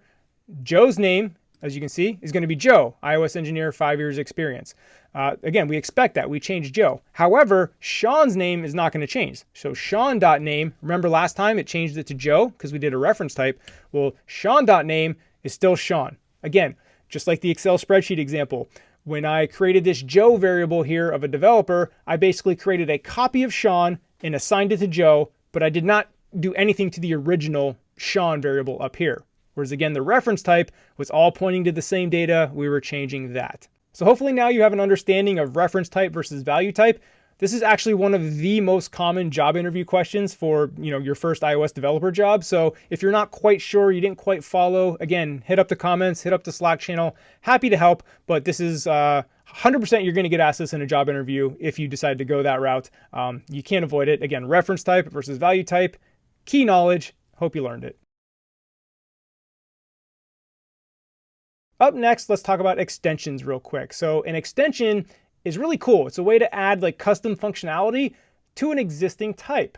Let's do a string one, for example, here. So we can do extension string, and now we can give this string our own little functionality here. A common example that I've used on quite a few projects is to remove the white spaces in between a string. So func remove white space, and that will return a string, because what we're doing here is we're calling this on a string, as you'll see, and we're kind of mutating it and spitting out a new string. So we can return components separated by .white spaces, and then we can do .joined to bring them all together. So let's see this in action here. Don't worry if you didn't understand that code. That's just the example I'm using. Here's where like the lesson is right here. Let alphabet equal, I'm not gonna do the whole alphabet, but say you had like A space B space C space D space E space F, right? And you got this string, you're like, no, I want them all together, right? I don't want them all spaced out. So right, we'll do this real quick just to show. Print alphabet, run it. You're gonna see down here in the console, right? It's all spaced out, A, B, C, D, E, F. Well, if you did print alphabet dot remove white space, which is what we just created up here on our string. So by giving it this extra functionality, we can do our string dot and then whatever our new functionality is. So we did our string alphabet dot remove white space, and now when I run it, they're all no spaces in between, as you can see down there. So again, the extension, and you can do this on ints, floats, bools, doubles, whatever extra functionality you want to give, you can create an extension for it and give it that functionality. So it's a nice way to customize the types to your needs in your app. Now, one thing is this will give every single string the ability in your app to do this, which in this case is probably fine, but let's talk about a button example. So here in this example, we have an extension on UI button, and you can see we have like a pulsate, and these are animations, pulsate, flash, shake. You see we wrote out some nice animations, rounded corners. So again, this is the point I want to illustrate, is that when you do an extension on a UI button versus subclassing a UI button, which we talked about earlier, so the extension, like I mentioned with the string, if I have this in my project and I do this in an extension, it is going to give every single UI button this pulsate, flash, all this functionality, every UI button. So that's what an extension does. It's project wide. Whereas a subclass, if I go back to that example here, right, we have a subclass called GF button. So only this subclass is going to get this functionality, right? The configure, the set background color. Now, this is just one subclass of a UI button, but you can imagine in a big app, you may have 3 or 4 different button types that you want to subclass. So when you subclass it, whatever functionality you give to those specific button types, like only they get it. However, the extension on the UI button, again, back to this here, gives it to every single button. So again, it's a matter of granularity, like how specific you want to be with your functionality, whether you subclass something or write an extension for it. So to reiterate, back to our string extension, again, we just added extra functionality to our string by removing the white space. And that's what you can do with extensions. Again, you can do them on classes, you can do them on types like ints, bool, string. It allows you a lot of customization, and they're pretty cool. I like them a lot. So as always, if you have any questions, hit up the Slack or the comments. See you in the next video.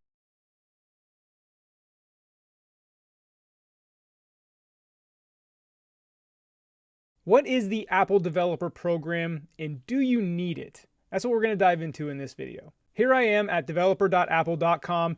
This is a website you will visit frequently throughout your career, but I want to point it out in case you're not familiar with it. As you can see, you can get all kinds of information about what's going on from a developer's perspective from Apple, like SwiftUI, Mac Catalyst, the new frameworks, right? Augmented reality, machine learning.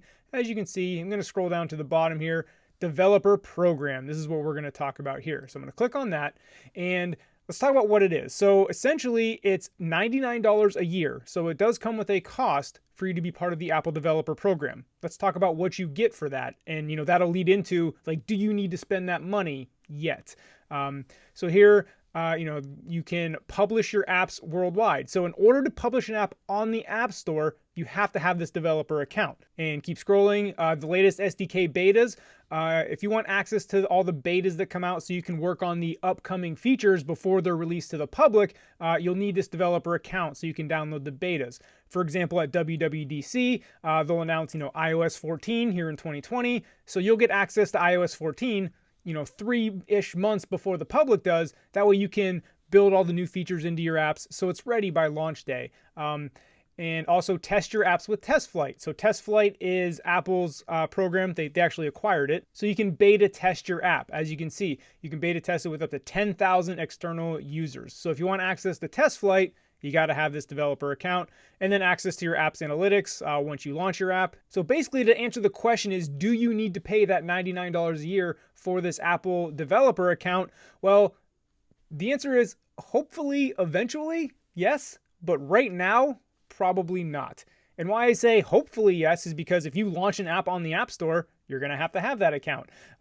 However, while you're building your app and just before you start beta testing, you can build it all without that account. But again, when you're ready to put it on test flight, you're going to need the account. That's how you beta test your app. If you need to mess with the new advanced SDKs, like the new betas, the upcoming features, you're going to have that account. So again, like I said, the answer is you probably don't need it right now, but hopefully you're going to need it eventually. And I'll link to this website in the description. Feel free to look around, but you see what's included. They list all kinds of stuff that you get here, how it works. They'll walk you through how to actually enroll into the program, what it does, etc.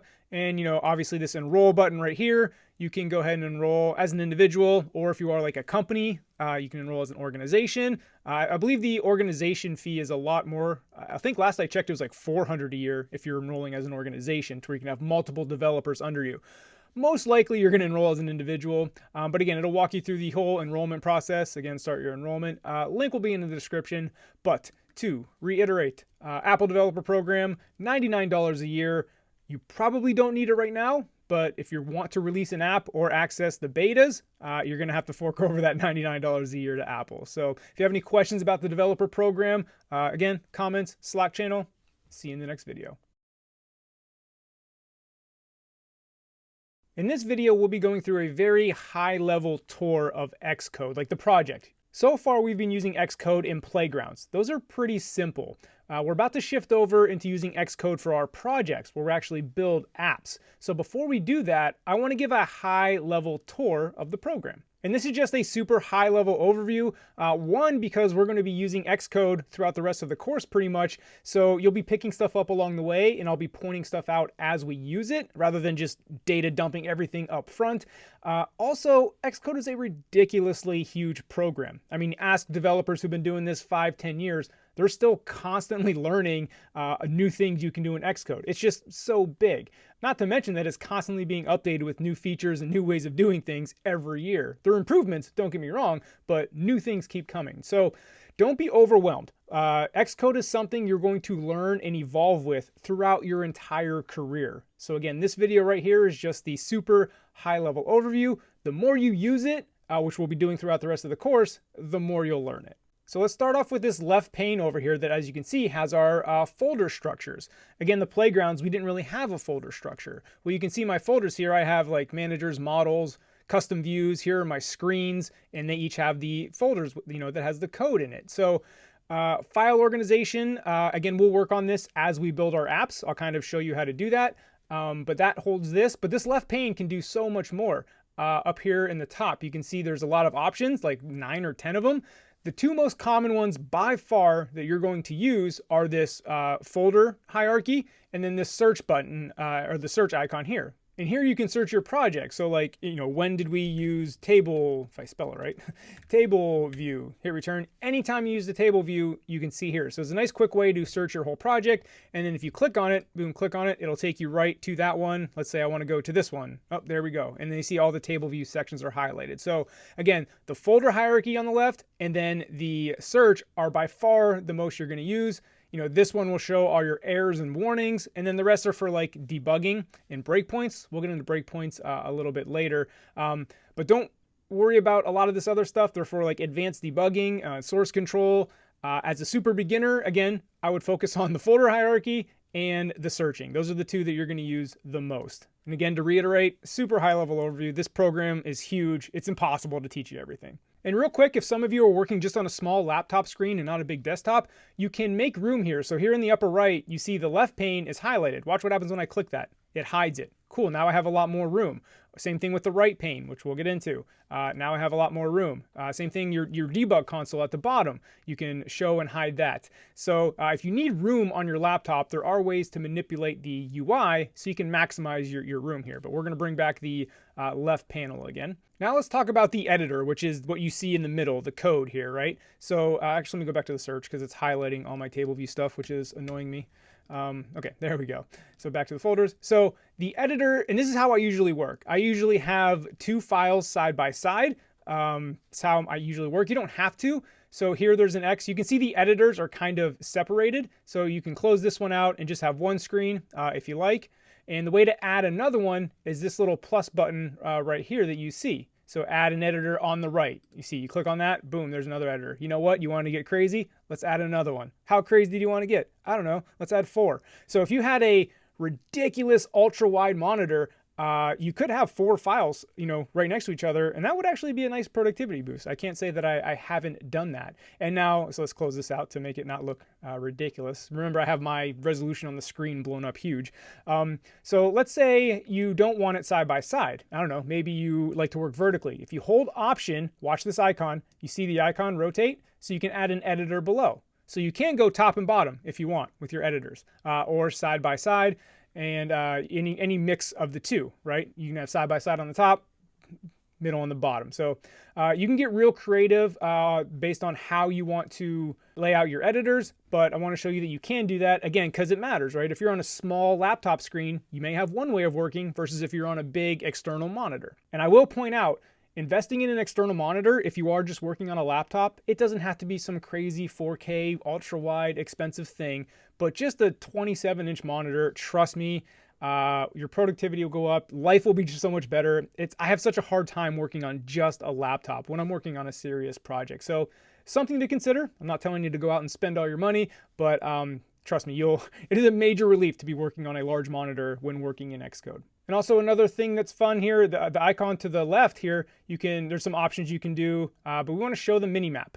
So this is a mini map of your code. So you have a super long file. None of my files are really super long. But this will give you the mini map. And you see, as I'm hovering my mouse over it, like it's showing me what function it is as I highlight it. And there's other ways to organize your code so that it'll have breakpoints in the mini map. So if you do have a really long file, which to be honest, you should try to avoid that. Like if you have a 1,000-line file, that's not best practice. But for some reason, if you do, the mini map is a nice way to kind of navigate through that quickly. And watch, when I click on this, we go right down to the bottom. Click on the top of the mini map and view did load, right back to the top. So the mini map is a pretty cool, that was new in Xcode 11, so pretty new addition there. Now let's talk about the simulator, like how you actually run your code.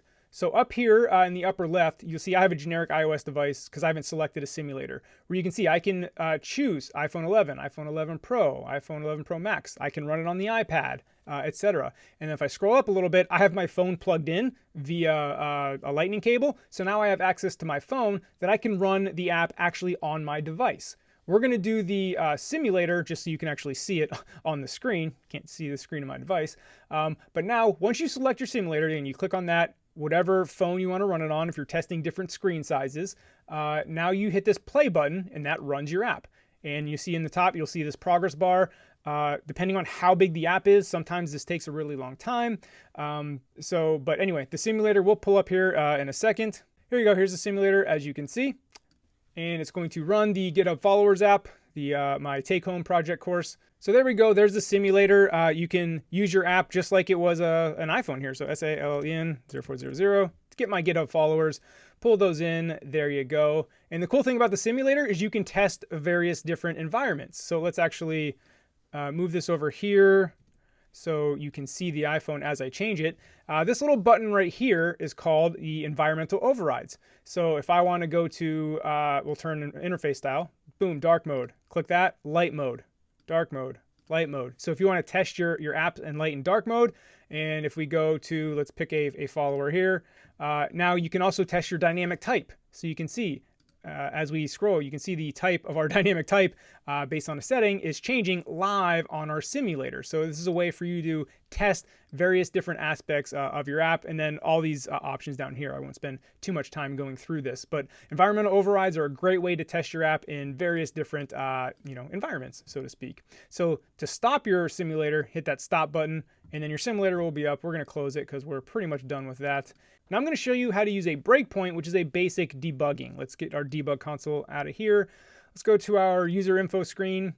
Basically the way this screen works is we pass in the user information and then we download that information from a server. So I'm going to put a breakpoint just by clicking the line. Just click on it, left click on it. You'll see that red thing. Well, it may be a different color based on your Mac settings. Maybe it's blue, but you'll click that there. That'll be a breakpoint. What that means is your code will stop executing. So let's actually run the app again, and we'll get to the point where I'm trying to pull in the user, and then the code will stop executing and you can debug to see what's going on. So here we go. We're not pulling in a single user yet. We're pulling in all my followers. So when I click on a follower, now we're pulling in that user information, so the breakpoint will stop. So watch what happens when I click this. I click this, and boom, breakpoint.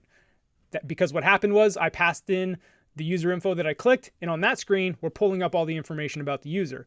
Well, here's the network call that we're making, and then we got a success, and it went right here. So 65, it broke. So that means the code went into the success block of the switch statement, and then right here is where I stopped it. So now I can see, hey, I have a user. So here in my debug console, let me scroll up here, I can do PO for printout, and I can do user because I have the user right here. It depends on what scope you're in, but if I print that out,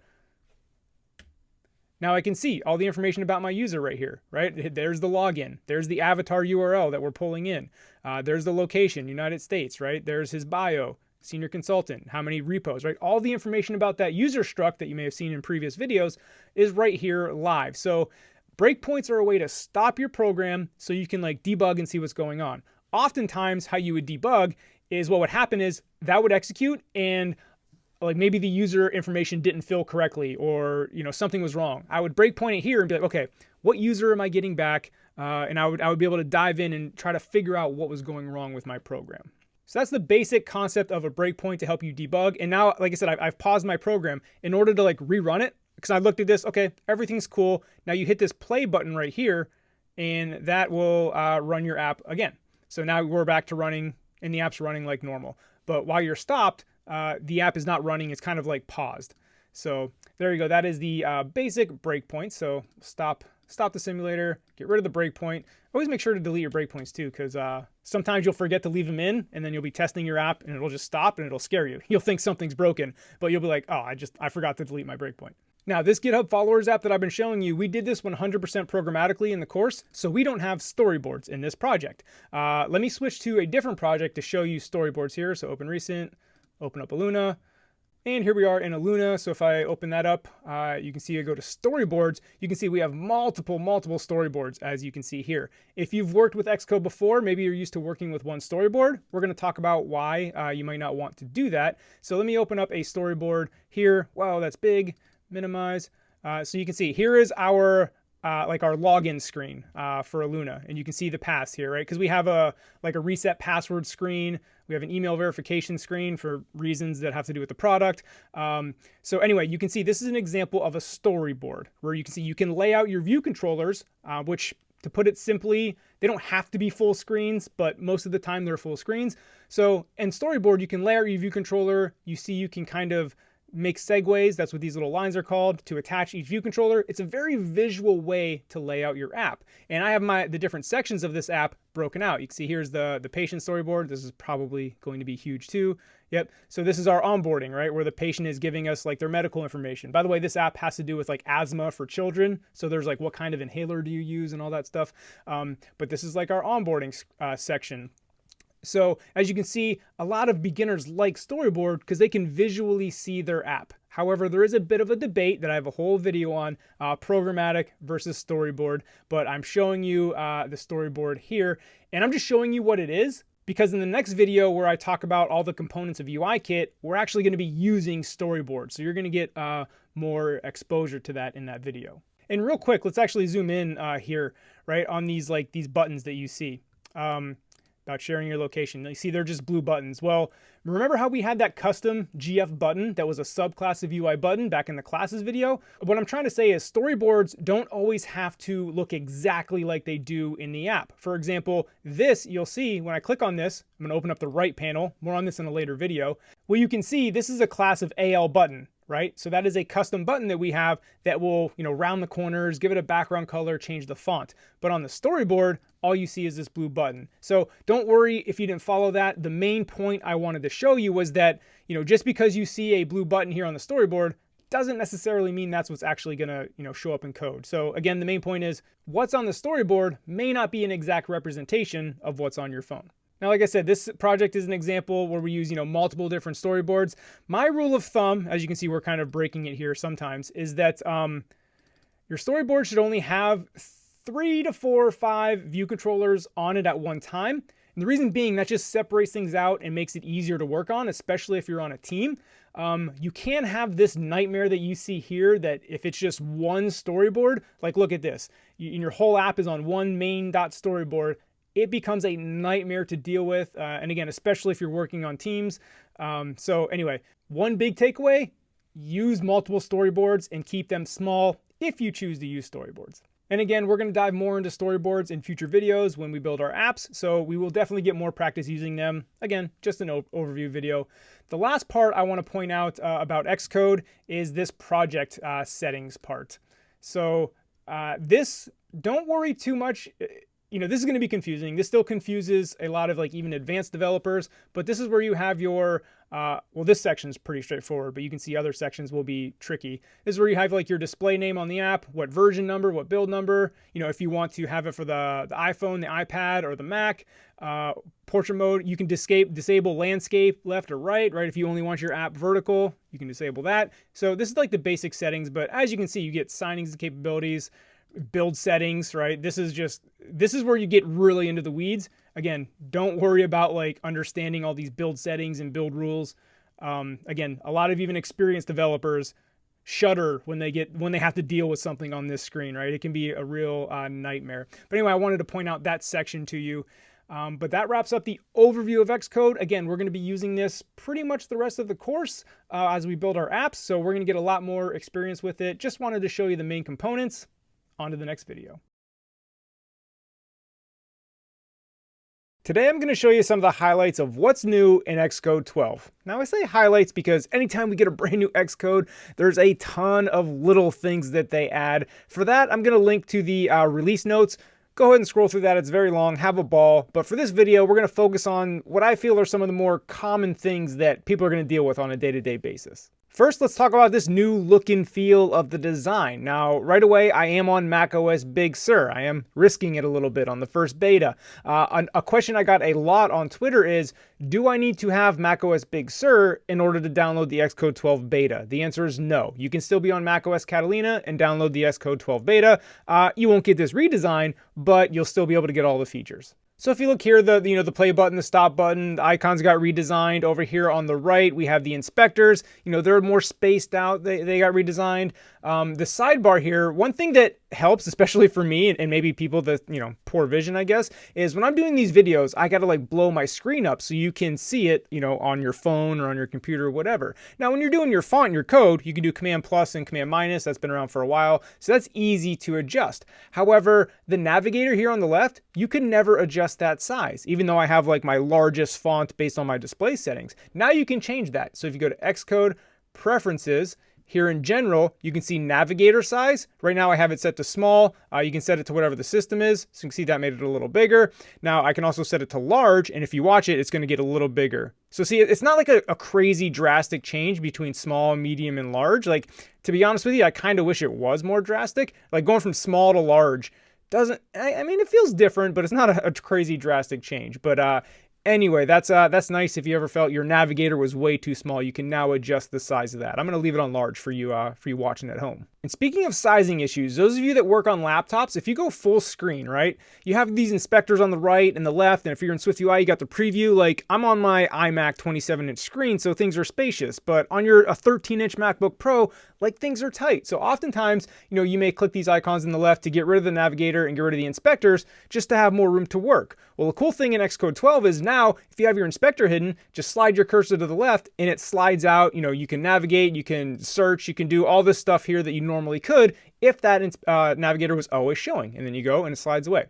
It doesn't work with the inspectors on the right. To be honest with you, I don't know if that's intended or if maybe that's coming in a later beta version. I recommend if you're downloading like the official version of Xcode 12, not the beta, give that a try. Again, I don't know if that's intentional or not, but the inspectors don't slide out, but the navigator does. And like I said, if you work on a laptop and you need that screen real estate, this is a lifesaver. Now let's talk about app creation, because now you can create multi-platform apps. So we'll create a little test app here. So File, New Project. And here you see, you have up at the top, multi-platform, iOS, macOS, etc. Let's do multi-platform and just make it an app and call this test for video. Cool. Hit next. Sure, save it to desktop. and make these windows bigger here while this is updating all this stuff. This is just a sample, a blank SwiftUI. So what you'll notice here is app delegate, scene delegate. That's not a thing anymore. This is basically replacing your app delegate and scene delegate with this at main here. So basically this is now your app lifecycle. So that's pretty cool. Let's get this. This is just the basic content view. But what you'll notice here, let me start minimizing some of these folders so you can see, is I have an iOS folder, a macOS folder, and a shared folder. So the purpose of this is the shared folder, that is all your common core UI for your app. However, if you have something that is, obviously an iPhone screen and a Mac screen are very different, so your UI may need to change. So you can have specific files, screens, whatever, views for iOS and macOS in these folders. So that'll help you build these multi-platform apps. And the last thing I want to mention about app creation, or I guess app updating, as you know, Apple Silicon is coming out if you didn't see at WWDC. However, that is going to be a transitionary period. So your apps on the Mac are going to have to support Intel Macs and Apple Silicon apps. So the great thing about Xcode, as long as you build your project in Xcode 12, it's automatically going to build both binaries for both platforms. So you're going to be good to go there. And let's switch apps to GitHub followers here. And I'm doing this because I want to show off document tabs because I need folders and all that stuff with a lot more files than that previous app had. So now we're in the kind of like the workflow section of the video where I'm going to show you some new cool things you can do with your workflow. So the first thing is document tabs, which is a nice way to organize what you're working on. So in order to show the tab, you do View, always show tab bar. And then what you see at the top here, GF button, I get this tab here. Now on whatever file I want to click, you can option click it or you can double click it. I'm probably going to end up double clicking it 99% of the time. So double click search VC, there it is. Now you have this tab. Double click follower list. Now you have all these tabs, and it doesn't have to be Swift files. Let's go to my XC assets. Cool. Let's go to my P list. There it is. So now you can just go through these tabs at the top based on what you're working on. And if you want to like a whole section, like I'm closing these tabs now, like say I just wanted like all my screens in this app, I can drag the screens folder into the tab and it opens up all in new tabs. So now I got all my screens in the tab as I'm working. So like I said, it helps you organize what you're working on. And speaking of that organization, you can have like multiple editors with different sets of tabs. So if I click this plus button on the right here, this pulls up another editor side by side. And let's say I want my screens on that editor. So there they are. I can get rid of the GF button one. So those are all my screens. And then let's say I want my model on this editor, right? So I drag my model folder. So now I have in this editor, I can go back and forth between my model objects. And then in this editor, I can just, navigate through all my screens. So again, it's a nice way to organize, what you're currently working on at that moment. All right, so let's close out this editor, close out these screens we don't need. We're going to talk about code completion. Now, code completion is, I don't know, maybe a little difficult to showcase here, or the speed of it. But I'm also going to show you like the simplified results here. So let's do this network manager, make a network call here. So network manager.shared. Again, the speed may not be coming across, but what I can show you is look at this, the simplified results. Sometimes you're getting that autocomplete and the autocomplete is like so long that it gets like truncated. Well, here we just get very simplified results for our autocomplete. So that's also new in Xcode 12. Now let's switch back to the SwiftUI app to show you some of the stuff they got going on in preview. I'm going to hide the inspector to really showcase it here. So you'll notice above your preview, you have this new preview toolbar, and this is pretty cool. It just puts things that you commonly use like just in a very convenient spot, right? You can run your preview right there. I mean, that was kind of below it, so that's not a huge change. You can run it on device by clicking this button right here, see preview on device. This is the cool thing. You can quickly duplicate previews. Like before, you would have to go down to your content, preview, type another one out or add one, like a little tedious. Now you can just, we'll stop running this. Now you can just click on this duplicate. There you go. You see the code got added right there, and you see I have another preview. And then right here, you can adjust the environment of it or inspect preview, right? So I can go, look, device can be, let's make this the iPhone SE 2nd generation. Let's go with dark mode, right? So you can dynamic type, you know what? I don't even know if I did dynamic type on this app, but we're going to do extra large, right? So you can tweak, it's kind of like the environment overrides. You can tweak your preview right here from this toolbar right above it. So it looks like I'm not really supporting dynamic type. This was a simple sample app, nothing crazy. But you can see in my previews, I quickly duplicated it and I quickly adjusted the environment of it real quick. Changed the phone, dark, dynamic type, all that stuff. So again, this preview toolbar that you see right here, very, very convenient. And last but not least, I know a lot of developers rejoice for this. We have StoreKit testing. Like StoreKit testing used to be a major pain. Now you can test it without like deploying or staging your app, right? It's built right into the test. So I actually don't have an app set up with in-app purchases that I can like show you this. So I'm going to rely on the video from the State of the Union address right here from Apple. But you can see you go to debug and then at the bottom you got that StoreKit option and you can see you have a bunch of options. Like you can manage your purchases, you can refund purchases. You'll see him like make a purchase here and your app is updating in real time, all from your tests. So that is much easier and much less of a headache than it used to be. All right, that's the highlights of Xcode 12. Like I said, check out the link in the description for the actual release notes. If you really want to dive in, it's very long and there's a lot of little stuff. But this was the major highlights that I think a lot of people will use on a daily basis. All right, we'll see you in the next video. Today, we're talking about what's new in Xcode 13. We got some great improvements to code completion. Vim is now in Xcode. We have column breakpoints, some new additions to storyboards, remember those? And some nice design tweaks. And of course, we got Xcode Cloud and then the documentation compiler, or DocC for short. Now, Xcode Cloud and DocC are completely different beasts all on their own. So after I show you the day-to-day stuff, I'll give a brief overview on those two topics as well. Let's talk about some design tweaks first, because that's quick and easy. So the first thing you'll notice, and I'm a real big fan of this, is the folders and icons have a new look and feel. I like it. I think it's nice and clean. You may notice you don't have like the .swift file or .whatever file.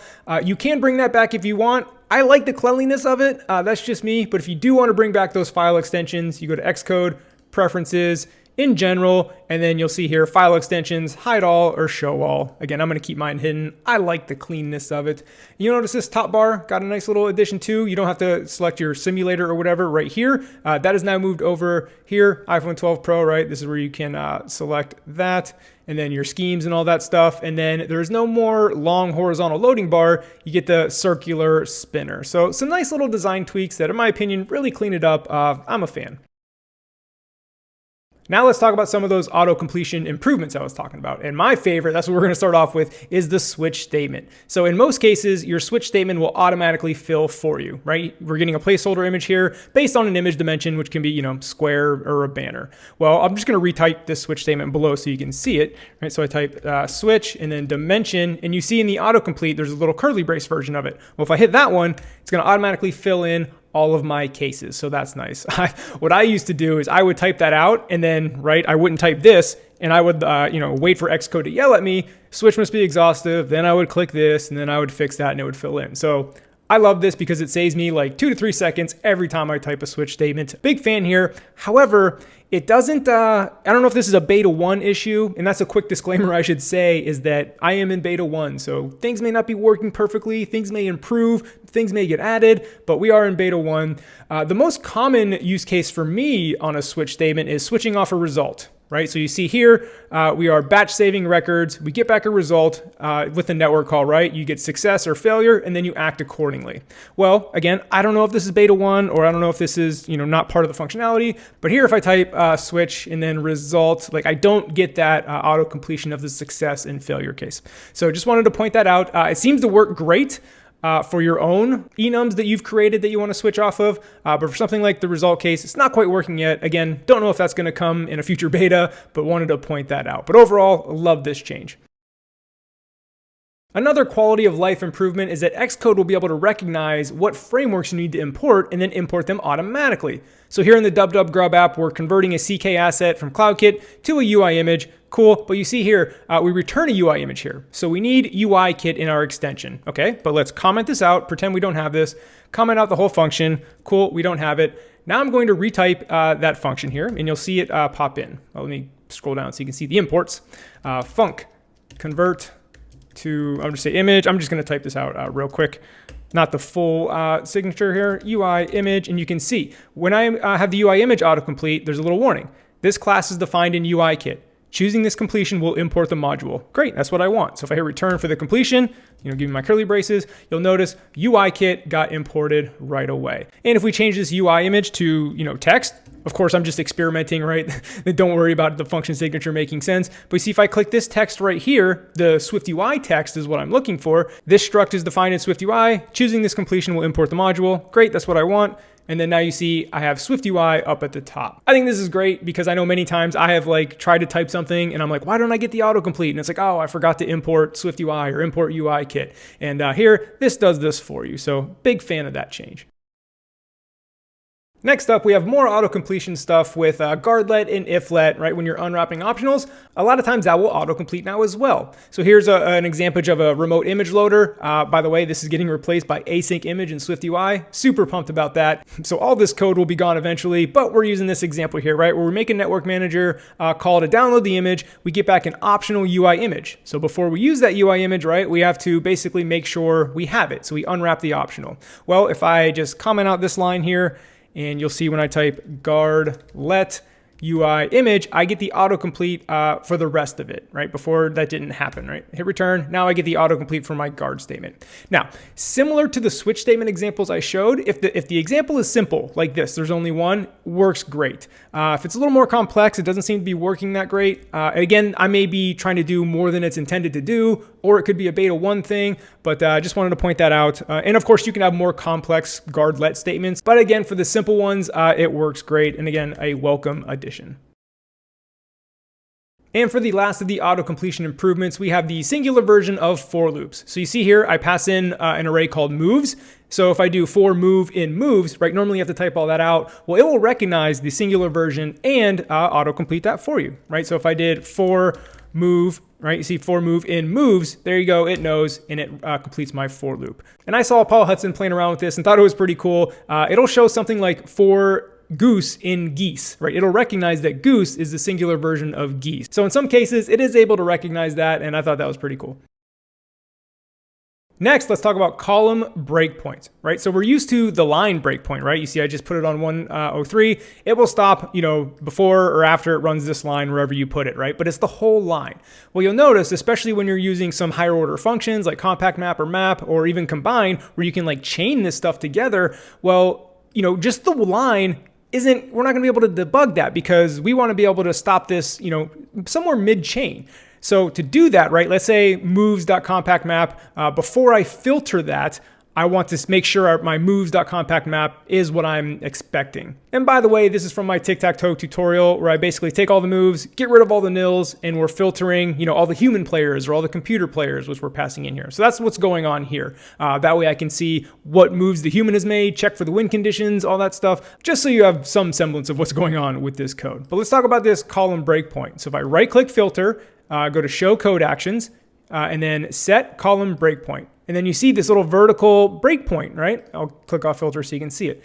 So now what's gonna happen when I run my code, it's gonna run this portion of the code and then break right here before it does the filter. So let's test that. And actually, so I have some moves in here. I'm gonna turn the breakpoint off just by clicking it. And by the way, to delete it, you can just drag it off. Okay, we won't add the breakpoint now. Let's run the program. I'm gonna make some moves in my tic-tac-toe game, so some moves are in there, okay? Now the computer goes, I go, computer goes. Okay, we got moves. So go back to the Xcode.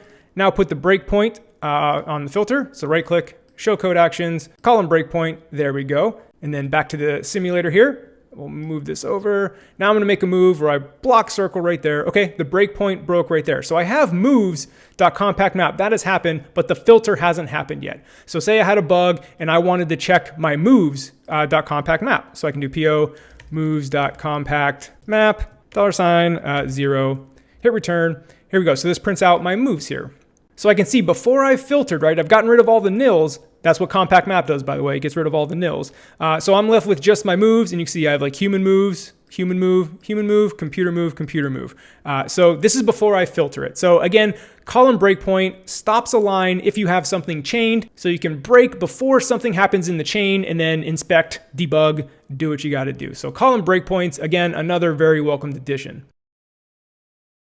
All right, next we have some error cleanliness. All right, so let me get rid of that breakpoint. I don't know, let's break this, right? Let's get rid of a curly brace here. That's gonna send everything into a tizzy. Okay, look at all these errors. Now you see how these are all in your face? Sometimes you may want that, but this also applies to warnings as well. So if you don't want all this clutter, there's a way to minimize these. So if you go to Xcode, Preferences, and then you see issues, instead of show inline, hit show minimized, and you see they all minimized over to the right. Now you can still see them, right? You click on it, you can still see what the issue is. There you go. But it is just not so in your face. So this is obviously a personal preference thing. If you want your errors and warnings to be in your face, great, leave it, don't do anything. If you want them to be minimized, now you have the option, so that's cool. And again, Xcode, Preferences, instead of show minimized, show inline, and there you go.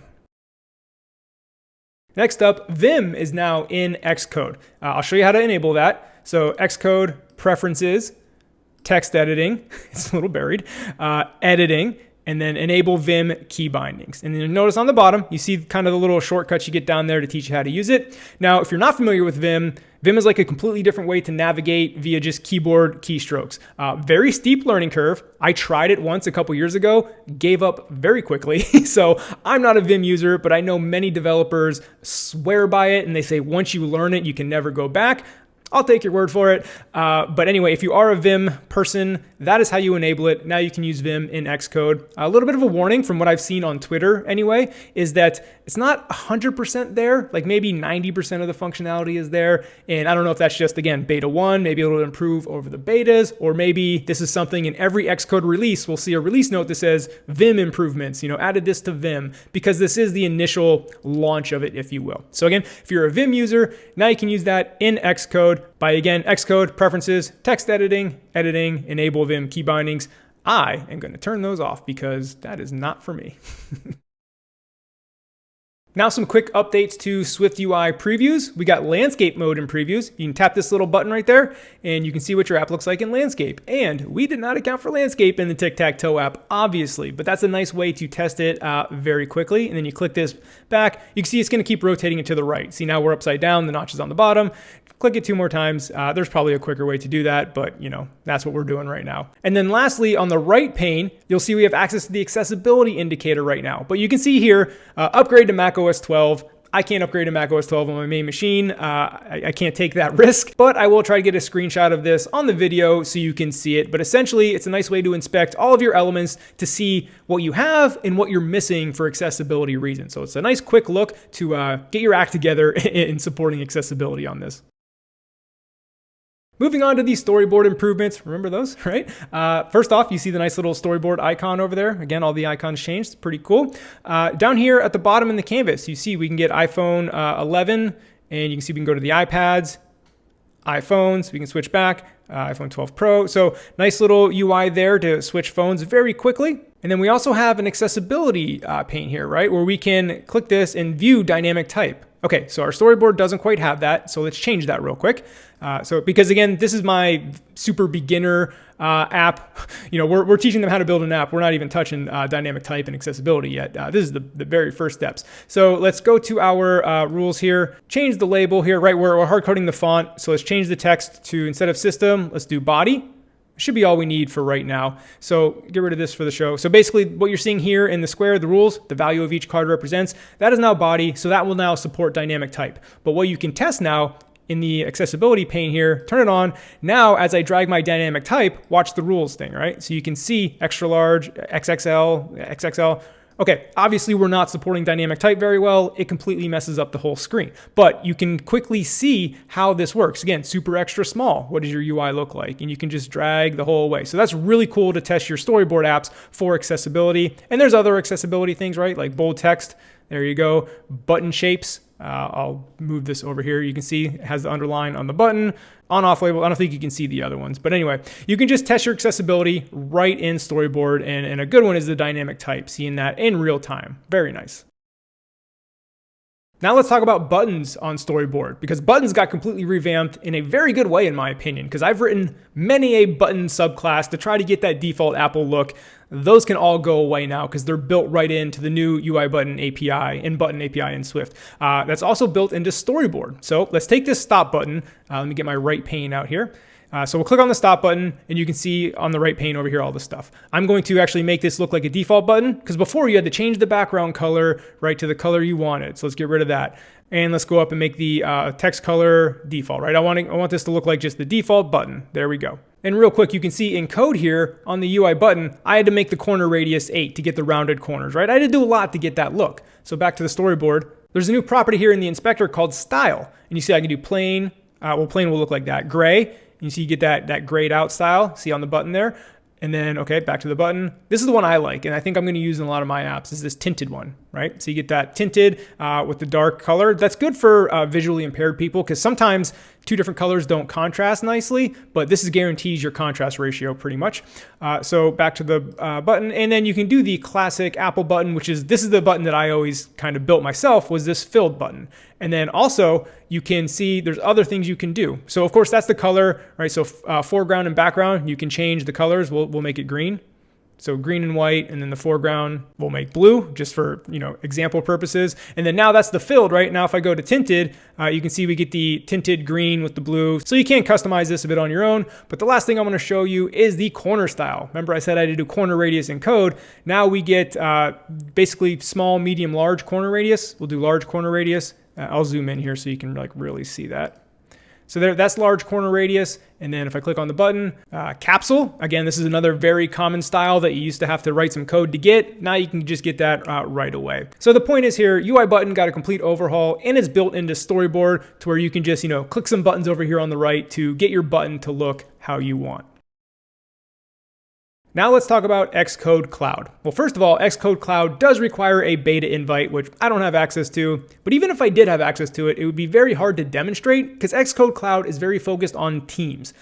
Things like continuous integration, continuous deployment. You can build and run tests up on Xcode Cloud on all kinds of various devices all at the same time. And then once they all pass, you can automatically push the test flight to go out to all your beta testers. So if you want to dive deeper into this, I'll put some links to the WWDC talks all about this. There's a few of them. But again, it's a very, very large edition geared towards teams.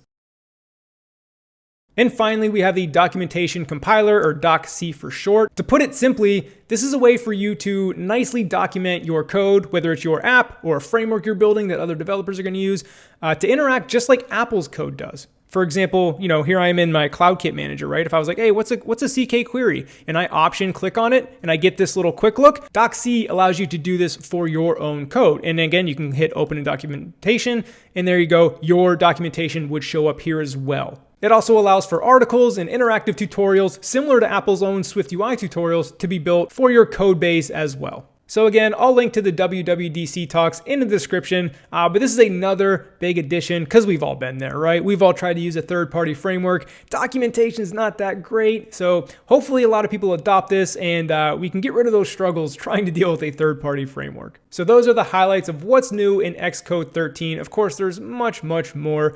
Hope you enjoyed the video, and we'll see you in the next one. The very first thing you'll notice about Xcode 14 is that it went on a bit of a diet. By default, it doesn't include the watchOS and tvOS stuff. You just get iOS and macOS SDK. Now, of course, you can check the boxes and install those, but if we're being truthful here, just between me and you, most developers aren't working with the watch or tvOS, so why include that in everyone's Xcode? So that's how we got that 30% savings and a much lighter download for Xcode. The first new feature of Xcode 14 I want to show you is a very nice quality of life improvement. As you can see on my screen, I have a crap ton of icons. Now what we can do, instead of having to create all these different sizes in like a design tool and bring them in, over here on the right, you can see you have iOS, all sizes, still says Xcode 13 because I guess there's maybe a slightly different version for Xcode 14. But if you go to single size, you'll notice, as long as you have the 1024 point icon, Xcode will automatically scale it down to all those other ones that you saw before. So instead of having all those icons, now you just need this 1024.1 and you're good to go. Quick note that, like I said, Xcode just scales it down. So some apps will use, different versions of their icon for the super small, like 32 by 32 version, just to make it more visual. So if your app icon is like that, You might not benefit from this, but I would argue most people's app icons can just be scaled down. So again, huge quality of life improvement. Moving on to SwiftUI previews. First of all, they are live by default. You don't have to hit like a play button or a run button, so they will update live. That is by default. But the big thing, again, huge quality of life, is the variants button that you see down here, this little grid looking thing. So if you click on it, you can see you can click color scheme variants, and now look at my preview.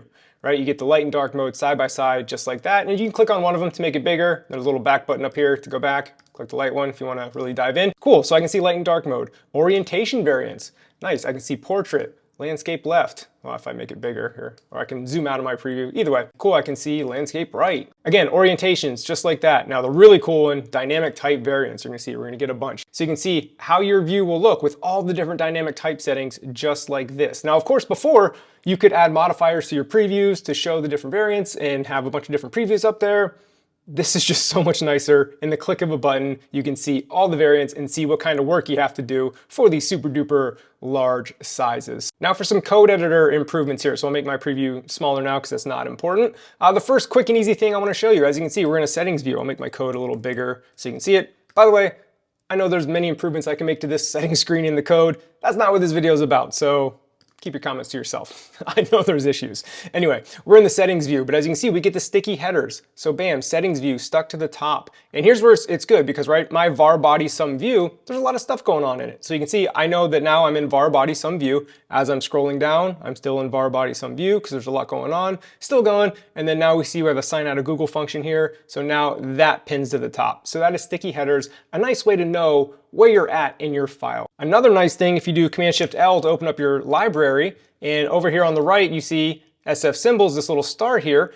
SF symbols are built into your library now. I don't know about you, I always would have to go Command Space, SF symbols, open up the app like you see here, scroll through, find them. It's just a lot of extra steps. Now again, Command-Shift-L, pull up your library, hit the little star, and they're searchable too. So I can do sun, right? I can see all the different sun and stuff like that. So nice to be built right into the library. Again, Command-Shift-L, hit the little star, and you get all your SF symbols. And another little thing, and I don't want to like discredit the little things, right? Because all these little, again, quality of life, I feel like I've said quality of life so much in this video, but all those little quality of life improvements like really add up to a better experience. And another one here is in our simulators, right? You click on iPhone 14 Pro, you've had all these simulators, and if you have the watchOS and tvOS, you got even more. So this is nice. We have this recent section up here. So if you're bouncing between, like in this case, hey, I was testing the iPhone 8 and then the iPhone 14 Pro, your recent simulators are going to be right up there, which is, again, a nice improvement.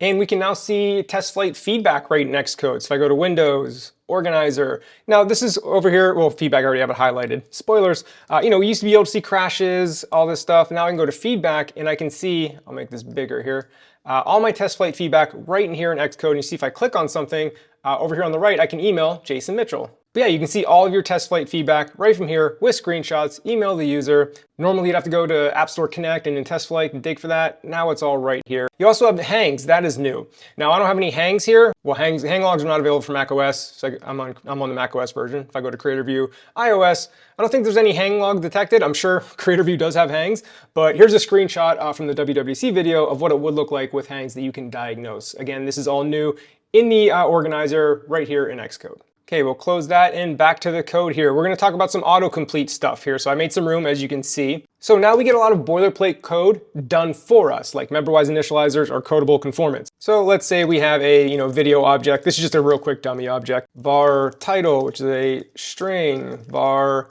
date, which is of type date. Var is live stream, which is a boolean. Var note, which is a string. Now with these basic structs, typically you get the member-wise initializer for free, but sometimes you need to type it out. So you would do init, and then anyone that's been developing iOS for a while has typed this out thousands of times manually. Now we get that for free. Same thing with like codable conformants. So we'll conform video to codable, and then you just start typing decoder right here, and you see you get the little curly braces with the dot, dot, dot. Now you get all this stuff in there. And then same thing with type encoder.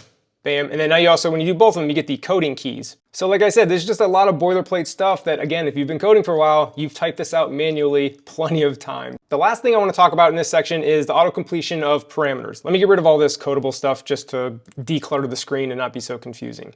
So, a title for video is cool, a date for video, a live stream. Most of it's not going to be a live stream, so we can set a default value to false. And then a note, most of them aren't going to have notes, so we'll have a default value of a string.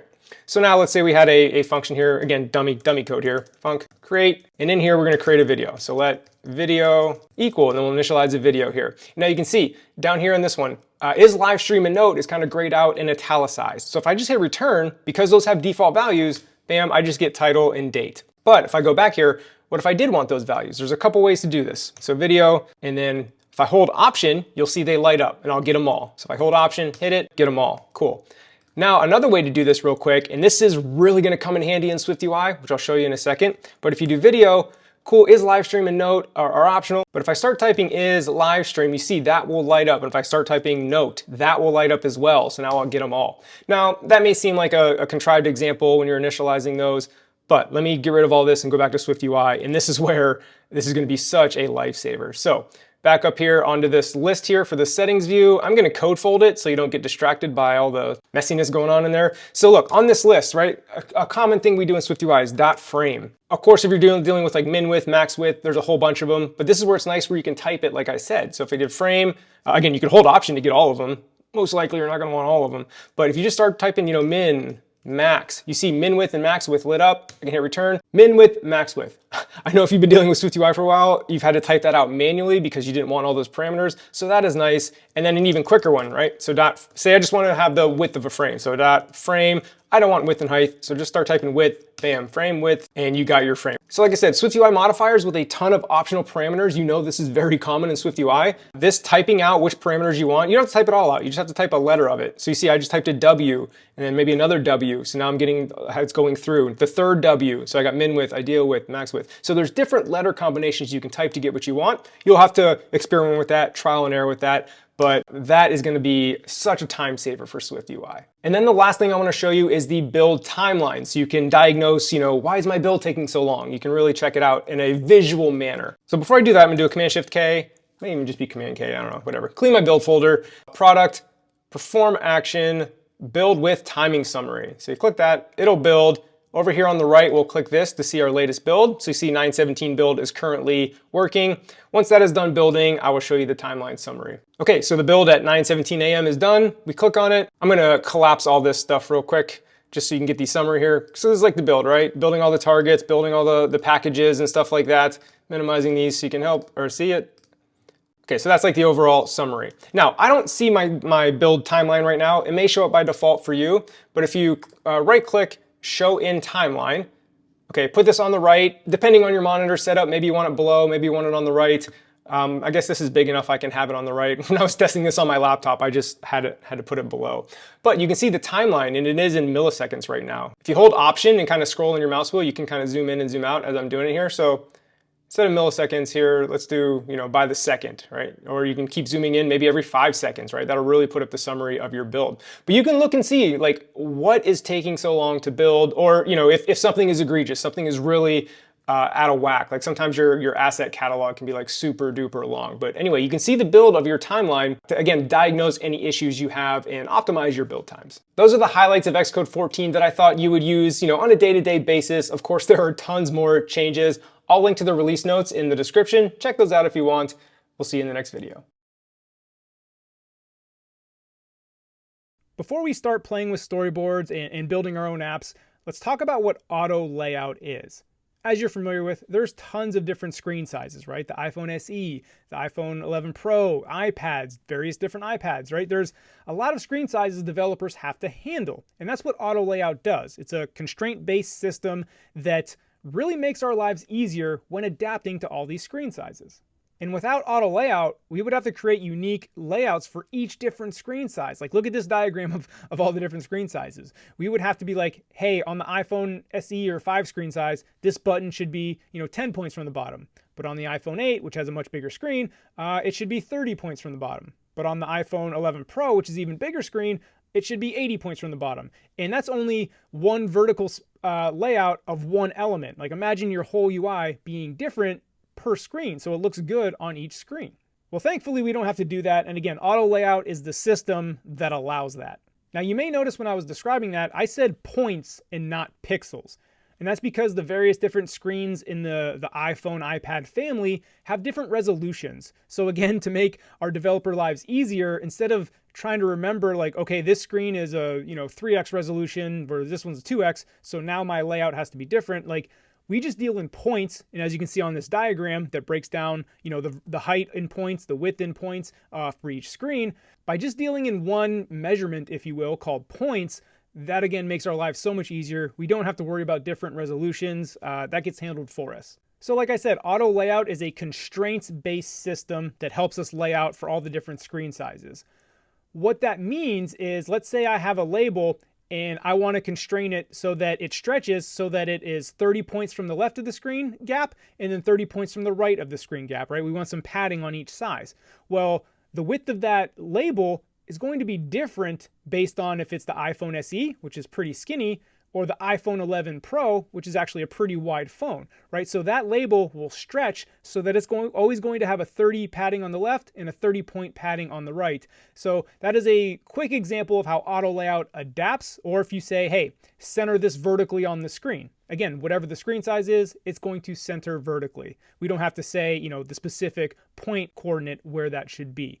So that is a super basic example of auto layout. Again, we're going to be using this in future videos while we build our apps, so you'll get a chance to actually play with it, and I'll be explaining it more in depth as we get into it. But again, I wanted this video to just at least tell you what it was, and it's that this auto layout thing exists and kind of the idea behind it. One quick thing before we move on though is that auto layout, while it does help configure your layout so it fits on all screen sizes, is great, it's awesome, but it will get you 90 to 95% of the way. What that means is if you want your layout to look really, really great on the iPhone SE all the way up to the iPhone 11 Pro Max, which is the big phone, right? That's a huge difference in screen size.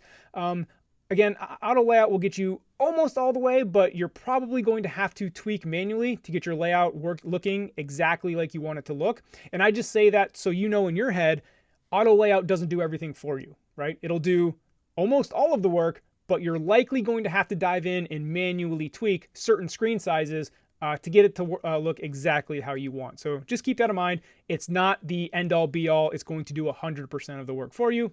But again, it's great. All right, moving on. When building our apps in Xcode, we're actually building our apps on top of a foundation that Apple has already built for us. If you remember in previous videos, I talked about the GF button that was a subclass of a UI button. Even talked about, subclassing a UI view controller. Well, that's an example of that. Like all the button functionality is already built by Apple. We're just building on top of it. And that framework that we're using is called UIKit. You'll notice it was UI button, UI view controller. Like anything with the prefix UI means it's part of UIKit. And we're going to use those components to build our user interfaces. So open up Xcode, create a new Xcode project and a single view app.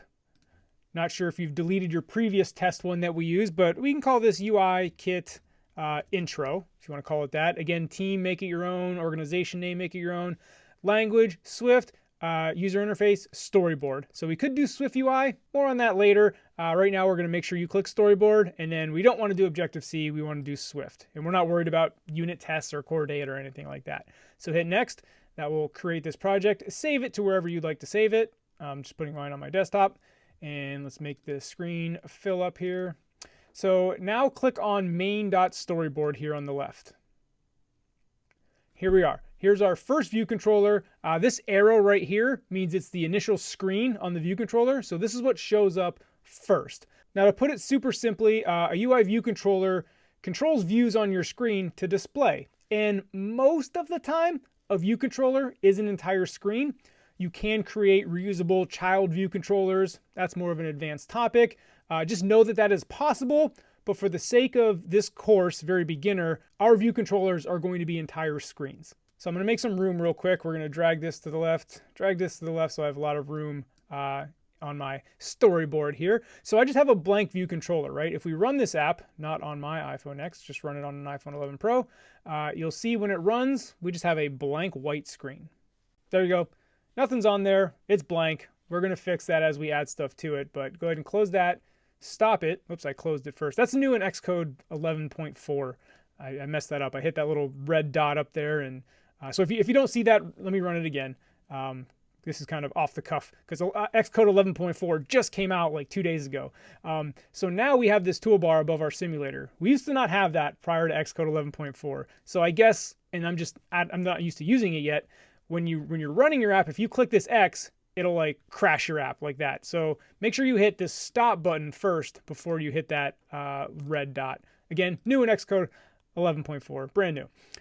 So here we are in our view controller. Let's start adding elements onto our screen. So the way we can do that is this plus button up here. If you click on that, you'll get a menu that you can, you can see all the UI elements, right? Date picker, map kit stuff, WebKit stuff. There's a ton, right? We're going to start off with the basic stuff. Again, UIKit is very, very vast. Beginner course, starting off with just the core essentials here. So let's start with a view. So if you type UI view, and now you'll see this view here. You just drag it onto the screen. So a view is just that. It's kind of like a container, if you will. So we can also over here on the right in the attributes inspector, see background is system background. Let's make it system orange color for our view. So boom, there you go. There's our view, orange on the screen. Now, remember in a previous video, we talked about auto layout. When you put stuff on a screen, like you can put it here, but it's not constrained. But because we're doing this on the iPhone 11, watch, when I run this, you should see it there. Not sure, I guess we'll see what happens. I don't often build stuff without constraining it, so it's been a while. Yeah, okay. That looks like kind of how you wanted it to look. It's actually a little bit lower than we have it on here. But now, without constraining something, again, this is back to that auto layout. Let me run it on an iPhone 8. Run. You can see, because we haven't told it where to go, it's not where we want it to be. And this is where auto layout comes into play. Dang it, I did it again. I'm going to probably do that a bunch. I'm not even going to edit it out. Just to show you the pain of sometimes when Xcode introduces new stuff and you've been using Xcode for 5 years, bad habits hard to break. So, all right, now let's actually constrain this view using auto layout. So down here, these buttons are how you set constraints. I call this one the TIE Fighter for obvious reasons, but let's click on the TIE Fighter and you can say, look, I want this to be, real quick, let's explain safe area. So the safe area was new with the notch phones. If you notice how the notch comes down and then you have the time on the left and the battery on the right, well, the safe area is like everything above the notch in the corner. So if you pin it to the safe area, it's not going to go above the notch and look weird. So we will use safe area. So we want to pin it, let's say 50 points, remember points, not pixels, from the top of the phone. So if you hit add one constraint, now you'll see that added it, but it shows up in red. A rule of thumb is that an item should have 4 constraints. If you find yourself having 7 constraints on one item, you're probably doing it wrong. Labels can have 3 sometimes with intrinsic height. Don't worry about that. Again, the rule of thumb, 4 constraints. So let's set those 4 constraints because you need to give it a height, a width, an X coordinate, and a Y coordinate. Those are typically the 4 constraints you need. So we gave it a Y coordinate, right? Because we told it 50 points from the top of the safe area. So now let's go back here. Let's give it a height and width. We want to make it 200 by 200. So that's our height width. Now we need to give it an X coordinate, right? Horizontal. Well, we're going to center that. Well, you can't do that in this menu here. So add 2 constraints. All right, so it's still red. We're almost there. In these two little bars to the left of the TIE Fighter called align, that is where you see horizontally center in container and vertically center in container. So we want to center this horizontally. So we click on that, add a constraint. Now we're all blue. Everything's good. We have our 4 constraints on this. So now what we're telling auto layout is that this is always going to be 50 points from the top of the screen, no matter how big the screen is. We're always going to center it, and it's always going to be 200 by 200. So again, whether I run it on the iPhone 11 Pro Max, we're going to go with the biggest phone size. Okay, there it is, 50 points from the top. And then the same thing, if we stop it, run it on the iPhone 8. I've got to go to our simulator. Oh, there it is. Again, 50 points from the top, centered. So that is what auto layout does. It helps you position your elements no matter what screen size. And actually, you know what? I'm not seeing the iPhone SE. Dang it, I keep doing that. Leaving it in. The iPhone SE isn't on here, so we can add additional simulators as you see, because the iPhone SE is that small iPhone 5 screen size, at least as of now. Allegedly, the iPhone 9 is going to come out and replace the iPhone SE, but the small iPhone 5 screen size. So you can hit add additional simulators, and then you hit this little plus button on the left, And so the simulator name, iPhone SE. And then here's where you can, any simulator you want. Watch when I click this. Oh man, a whole bunch of devices you can add. We want to add the iPhone SE, because again, that's that little iPhone 5 screen size. You can even specify an iOS version. You have to download more simulators, but I wouldn't mess with that now. That's pretty advanced, if you want a specific version of iOS to test against. So hit create, and then now we have the iPhone SE simulator. So now you see iPhone SE pops up here. So now we click on that, and now let's run it.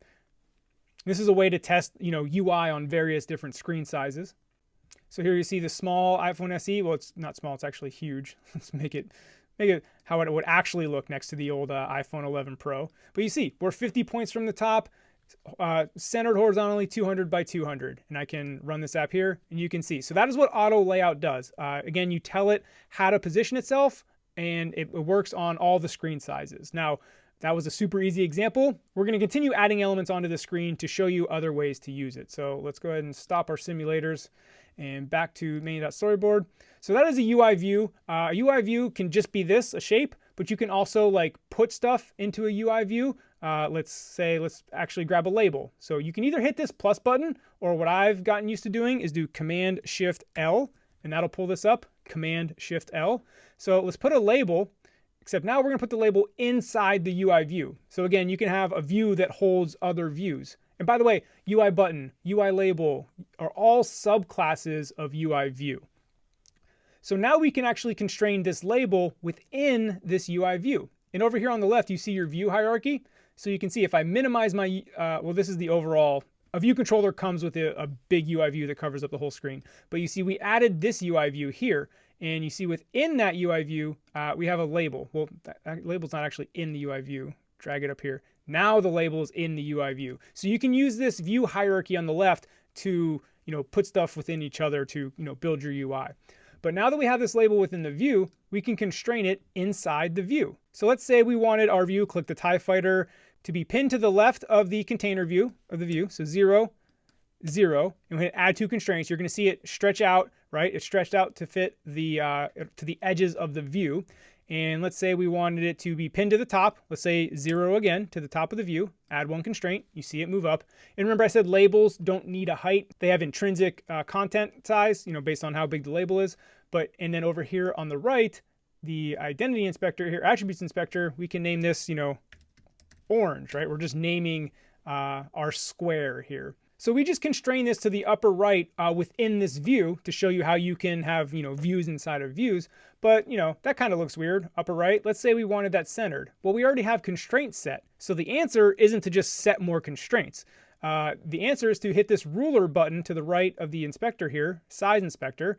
And you can see down here, we have constraints. Trailing space to super view, leading space to super view, and top space to super view. Super view is the view that it's in, by the way, right? We put it in this orange view, that is the super view. So what we can do is you can just click on those and delete, right? We don't want it to be constrained like that. So we delete all our constraints, and now let's come back to the alignment constraint, and let's just vertically and horizontally center this in the container. So there you go. There's our label, just vertically, horizontally centered within the container.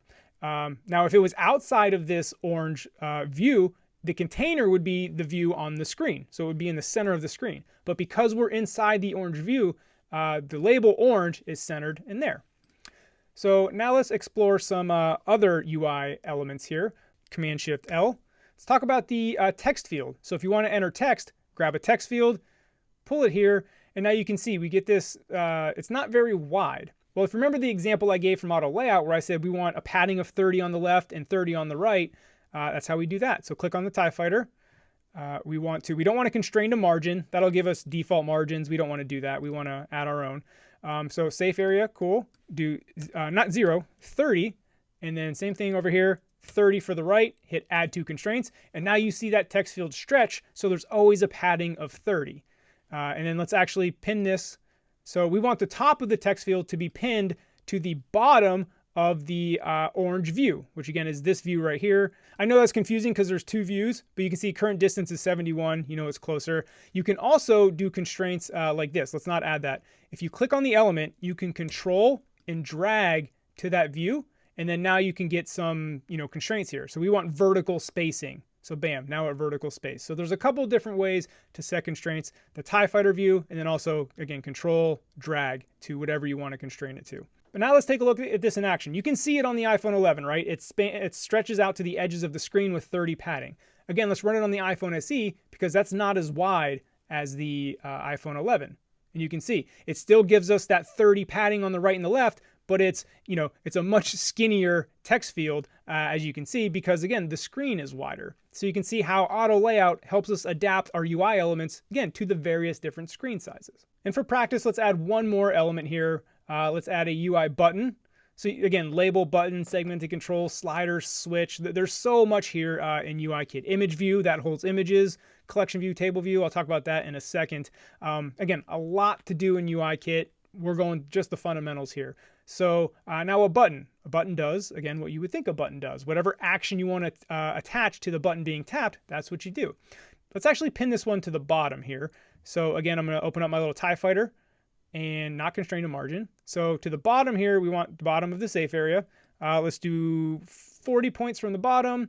And we want this to be, let's say, a width of like 250. It's good for a button. And we want our button height to be 50. So again, we got our height and width. We're pinning it 40 to the bottom. So let's add those three constraints. There it goes. Now it needs to know where it is horizontally. Again, height, width, X and Y coordinates. That's what auto layout needs to know in order to place it. Those four pieces of information. So our button knows its height and width, right? We hard-coded that essentially. It knows where it needs to be vertically. We said, 40 points from the bottom. Now it needs to know where to be horizontally. So we're going to say horizontally center in container, add one constraint. So there's our button. Now back to the attributes inspector. Let's start customizing our button a little bit. You can see all the options we have. We don't want it to say button. We want it to say this does nothing because we haven't hooked up an action to it yet. Well, now we get that blue kind of default ugly looking button. Well, let's change that. Let's say our background color down here, we want to make system red button. Well, now that we have a red button, we don't want that blue font. So up here, text color, let's make it white. So we have white. Okay. We can customize even further. The system font, we'll keep it system font, but we'll make it bold, right? And then we'll make it 22 points. So you can see how big it is, done. You can see you can add an image to a button. So there's a lot of stuff that you can do to customize this button, but here you go. Let's actually run our app now. We'll keep running it on the iPhone SE because you can see what it'll basically look like on the iPhone 11, right? And you see the difference in the screen size. Look at the gap between the text field and the button. Really, really large on an iPhone 11 Pro, right? The new notch phones. You can see how small that gap is on the iPhone SE. And this is a good demonstration. Sometimes you'll be designing an app or your designer will design an app and they'll design it for the iPhone 11 Pro, right? That's the new phone. That's what a lot of people have. However, converting that design with all that space to the iPhone SE, where you have like half of that space, is very, very difficult. And like I said, auto layout can do a lot of the work for you, but oftentimes you'll have to go in there and tweak stuff, especially for this iPhone SE. This is like the bane of developers' existence in modern day app development. As you can see, not a lot of space that you get on the iPhone 11 Pro. So the last couple common ones are a table view. We'll be building a table view in a future app, but for now I'll just show it to you because that's a whole tutorial just to build that. A collection view as well. If you've seen like a grid of things like you see on this app, that is called a collection view. Also here on this app, the tab bar at the bottom, that's a UI tab bar controller. That's part of UIKit. There's UI navigation controller we're going to touch on in an app we build. So this was just your introduction into the elements of UIKit. We're going to be using UIKit extensively as we build our future apps in this course. So again, just an introduction. You'll get plenty of practice with the basic elements in future videos. So we just dabbled a little bit in Storyboard, gave you a super basic introduction. Let's talk about should you build your app using Storyboard, how you saw with, it's nice and visual, everything's laid out, or should you build everything in code where you have no visuals, you're just coding everything? That's a hotly debated topic in the iOS developer world, but I'm going to tell you the pros and cons of both. And then later in the course, when we build our apps, you'll get a little taste of building it via Storyboard and building it programmatically. And then hopefully you can start to form your own opinion on the debate. So let's start with storyboards. A lot of the benefits of storyboards are, again, the visual layout that you see here, right? It's nice to see how your app interacts when everything's laid out for you. And it actually hides a lot of UI code, right? Here's an example of just laying out one element programmatically. And you can see there's 4 lines of code to set the 4 constraints. Remember, we talked about typically you need 4 constraints. Well, imagine, laying out a whole screen that has a bunch of elements on it. Like that's a lot of, UI code that clutters up your files. So that is one upside of Storyboard. Well, depending on how you look at it, it could be an upside, is that a lot of that code is on your storyboard, right? You're not actually coding it, you're setting the constraints there. Whereas, when you do everything programmatically, a lot of your code is that UI code.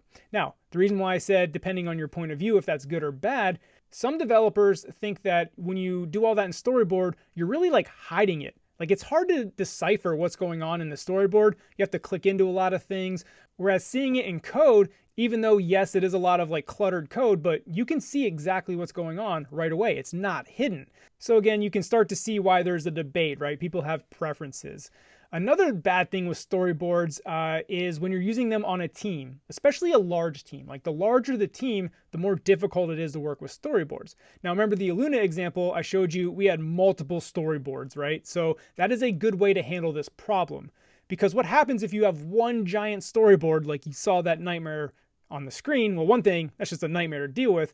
But the way storyboards work, if I'm working on a storyboard and a teammate's working on the same storyboard, we're going to have a merge conflict when we go to merge our code, and untangling storyboard merge conflicts are a nightmare, right? Untangling code conflicts aren't that bad, typically. You can get some nasty ones, but they're nothing compared to storyboard merge conflicts. So again, when you're working on the same storyboard, you're going to get those merge conflicts. That is why it's recommended to separate it out into many, many different storyboards. Because if I'm working on the, login storyboard and you're working on the profile storyboard, now we're not going to have conflicts. We're in 2 separate files. No big deal. And another downside of working with storyboards is just the dragging and dropping of elements. For super simple screens, it's nice. I really like it. However, the more complex a UI gets, where you have tons of views and all different kinds of stuff on the screen, it's pretty complex. It's dynamic. There's animations.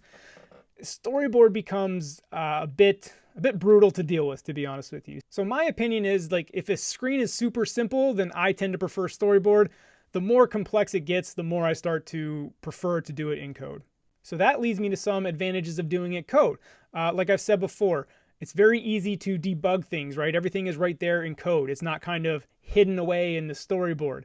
It's also easier to build more complex screens because you're not dealing with dragging and dropping elements on the storyboard. It's also easier to make changes, right? So if I wanted to change the color of a button or the font all throughout my app in Storyboard, I would have to go to like each individual element and like change the font of this label, change the font of that label. Like it's annoying to go through and change all the elements. Whereas if you do things programmatically and you can set like here's my app font as a constant, and you use that app font through all your code, now you just have to go to your constants file, change that one font, and it's changed all throughout your code. So building everything in code allows for a lot of flexibility. It's also good for reusability, right? It's very tricky sometimes to copying and paste stuff from the storyboard onto another storyboard or a certain UI element. It's possible for sure. It just can be tricky and a headache. Whereas copying and pasting just a chunk of code and maybe making some small changes, that is super fast and easy. So like I said, building things in code, while it may be a little bit more work up front, right? It's a lot easier to drag an item onto the view controller, constrain it real quick, done, than to like type everything out in code. But again, you're going to get a lot of flexibility when you build it in code. So again, how I feel about it, it's on a spectrum. The easier the screen on that spectrum, the more I prefer to do it in Storyboard. If it's just super simple, maybe 2 or 3 elements on the screen, straightforward, I prefer Storyboard. Again, as it gets more and more complex, the more I lean towards doing it in code. That's just my opinion. You're going to form your own over time as you build projects in both, but that's a good point. At the end of the day, it's perfectly fine to have a preference. Like I prefer code, I prefer Storyboard. Fine, have your preference.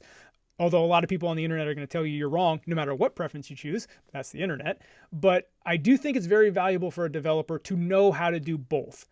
And here's why, is because even if you hate using storyboards, you should still know how to do it. Because if you get a job, you get a contract, you join a team, whatever that is, and that project's built in storyboards, like you're not just going to be able to stomp your feet and say, I'm doing it in code. Like, you're going to have to fall in line and start using Storyboard. So that's why I think it's super important to know how to do both. It's going to benefit you greatly to be flexible as a developer. Like, I'm perfectly comfortable with both. You throw me in a Storyboard project, I'm good to go. You throw me in a 100% programmatic project, I'm good to go. You throw me in a project that's like a mix of both, I'm good to go. And I think that's what you should strive for. So that's just my take on it. Like I said, it's a hotly debated topic, but I'm hoping in this course I can show you a little bit of both, and you can start to form your own opinions based on experience, not what someone tells you. So, all right, on to the next video.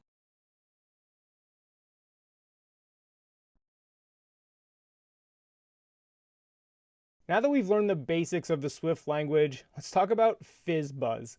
FizzBuzz is kind of like a rite of passage for beginner programmers. It's a short coding problem that oftentimes you'll do when you're just learning a language. So if you ever decide to pick up another language, you'll probably do FizzBuzz in that language as well. But anyway, I'm going to explain the requirements of the problem to you. However, I encourage you to pause the video. Like, of course, we're going to walk through the solution and I'm going to explain everything. But pause the video after I give you the instructions and try to solve it yourself. Here I am in a new playground. Hopefully you can create those by yourself by now. And you can see the instructions here. A little side note in case you're wondering why my comments look different. I changed the color to white. Again, if you remember Xcode, preferences, fonts and colors, you can change your comments. I just changed those to white in case you're wondering how that happened. Okay, so here are the instructions. Write a function that iterates through numbers 1 through 100. And as you're going through that list of numbers 1 through 100, if the number is divisible by 3, print fizz. If the number is divisible by 5, print buzz. If the number is divisible by 3 and 5, like the number 15, that's when you print FizzBuzz with the exclamation point. And then if the number doesn't meet any of those requirements, go ahead and just print out that number. Now, when I'm solving problems like this, oftentimes I'll break out a pen and paper or maybe my iPad and my Apple Pencil, actually get some use out of it. But don't worry about coding this right away when you're trying to solve these problems. Like, again, if you're going to take this on your own, bust out a pen and paper and start kind of scribbling down like some, we call it pseudo code on, what you would do. For example, like if the number is divisible by 3, do this, right? So another hint is that everything you need to solve this problem, we've already covered in previous videos. So if you find that you're solving this problem with stuff we haven't talked about, you're probably doing it wrong. All right, last chance to pause. Don't look it up either. We're going to solve it right here. Don't Google it. So anyway, last chance, pause right now. After 2 seconds, I'm going to continue. 1, 2. All right, let's go. So let's talk through this first. And again, this is how I would try to tackle these problems, again, with pen and paper in hand to take notes. So, okay, we need to write a function. Okay, so we're writing a function that iterates through numbers 1 through 100. Okay, I see iterates through numbers. I'm thinking a for loop, right, with a range. Okay, so I'm going to write a function with a for loop 1 through 100 to iterate through that. Okay, and then for numbers divisible by 3, print fizz. Okay, so if that number is divisible by 3, I have to print fizz. Okay, so I know how to do an if statement. I know how to print out fizz. How do I know if the number is divisible by 3? Well, do you remember the modulo operator? Well, remember that returns just the remainder? Well, if something is divisible by a number, the remainder is going to be 0, correct? So if you use the modulo operator on the number and the remainder is 0, well, you know it's divisible by 3. Cool, so that's how you handle the is divisible by. So I guess the same thing applies for 5, right? Use the modulo operator on 5. If that number equals 0, print buzz. But now we run into this case here on the third line for numbers divisible by 3 and 5. Okay, because right, if we check for a number that's divisible by 3 and then just move on, well, what if it was divisible by 5 as well? So we can use the and operator to check. Like if using the modulo operator on 3 equals 0 and modulo 5 equals 0. Cool, now we know it's divisible by both. Okay, so, and then of course, if the number doesn't meet any of those qualifications, we're just going to print the number. Okay, so it looks like we're using if statements, modulo operators, for loops, and a function, but the order matters. Remember, like I just said, like we can't just check for if it's divisible by 3 and move on. So we should probably check first if it's divisible by 3 and 5. And then if that's not true, then move on to 3, then move on to 5. So that's kind of the order that we're going to do it in. So let's actually start writing this. Func run FizzBuzz for I in 1 ... 100. So that's going to go 1 up through 100. So we're going to get all those. Okay, there's my for loop. All right, so now we have our for loop, and it's telling me I haven't used I yet. We're going to use I. Remember, our first check is going to be if it's divisible by 3 and 5. So let's do that. So if I modulo 3 equals 0. So this is us seeing if the number divided by 3 has a remainder of 0. That's what we're saying here. And we want to use the AND operator. So AND, remember we went over that, I modulo 5 equals 0. So here is this case handled. So now we want to print. This is where we print FizzBuzz. We got it. So let's actually test this. So down here we actually, remember, call your functions. So run FizzBuzz. So now let's see if this is working so far. And this is another thing you want to do, is you want to test your code along the way, because if you just spend an hour writing out all this code and then you test it, it's a lot harder to debug if something goes wrong, because you have all this code like, what went wrong? Whereas if you kind of test it along the way, like right now, we only have this small piece of code. So it's very easy to know where the problem is, if there is a problem. So let's run this. And it does print FizzBuzz 6 times, but we don't know what the number is. So let's actually add something here temporarily. So again, string interpolation, I. That will print the number after FizzBuzz. So run it just to check. So 15, 30, 45, 60, 75, 90. Yep, those are the ones that are divisible by both 3 and 5. And again, I just wrote that to check. So we know that's working so far. We can delete that. So now we can stop this with this little stop button down there. Okay, so that's the first check. So the next two checks are very, very similar, right? Else if I modulo 3 equals 0. So this is the circumstance where we're checking if it's just divisible by 3.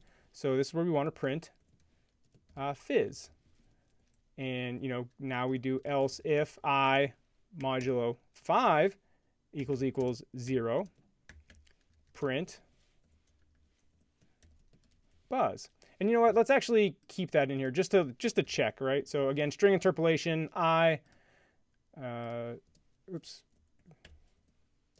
string interpolation, because this will print the number after it.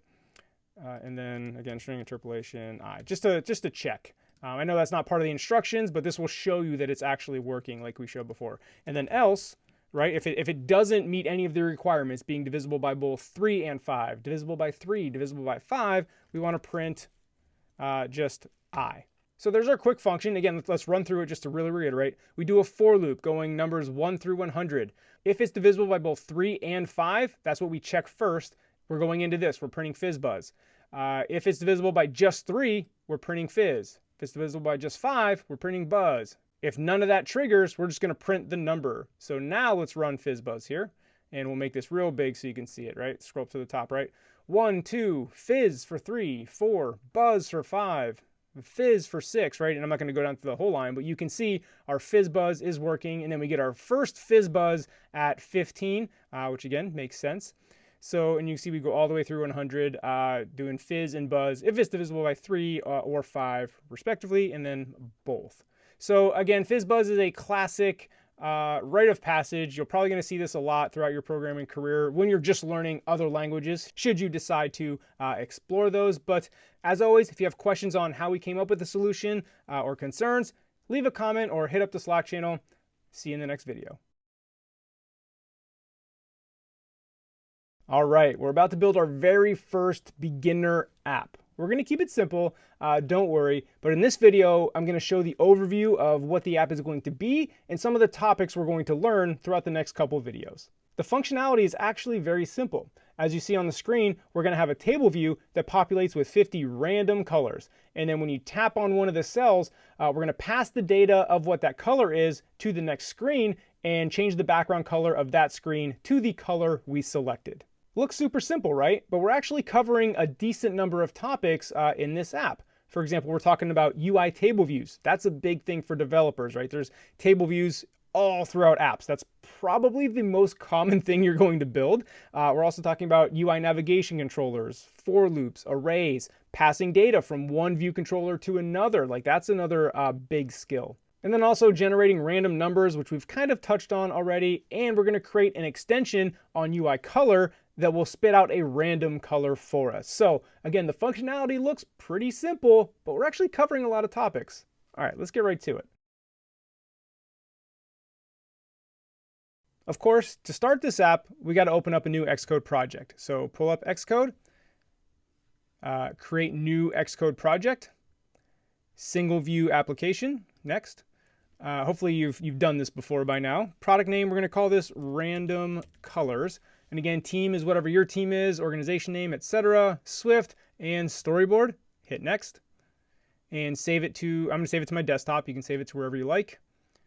And I'm going to make my Xcode fill up the whole screen here. Okay, cool. Click on your main.storyboard. And what I'm going to do here, as I just make room here for my giant resolution screen, the things I do for you.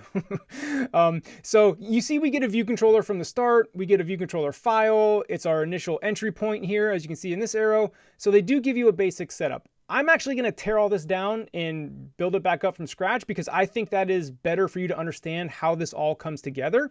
So if you click on this storyboard, that bar up there, just hit delete. That'll get rid of that. Click on the viewcontroller.swift file, right click, delete, move to trash.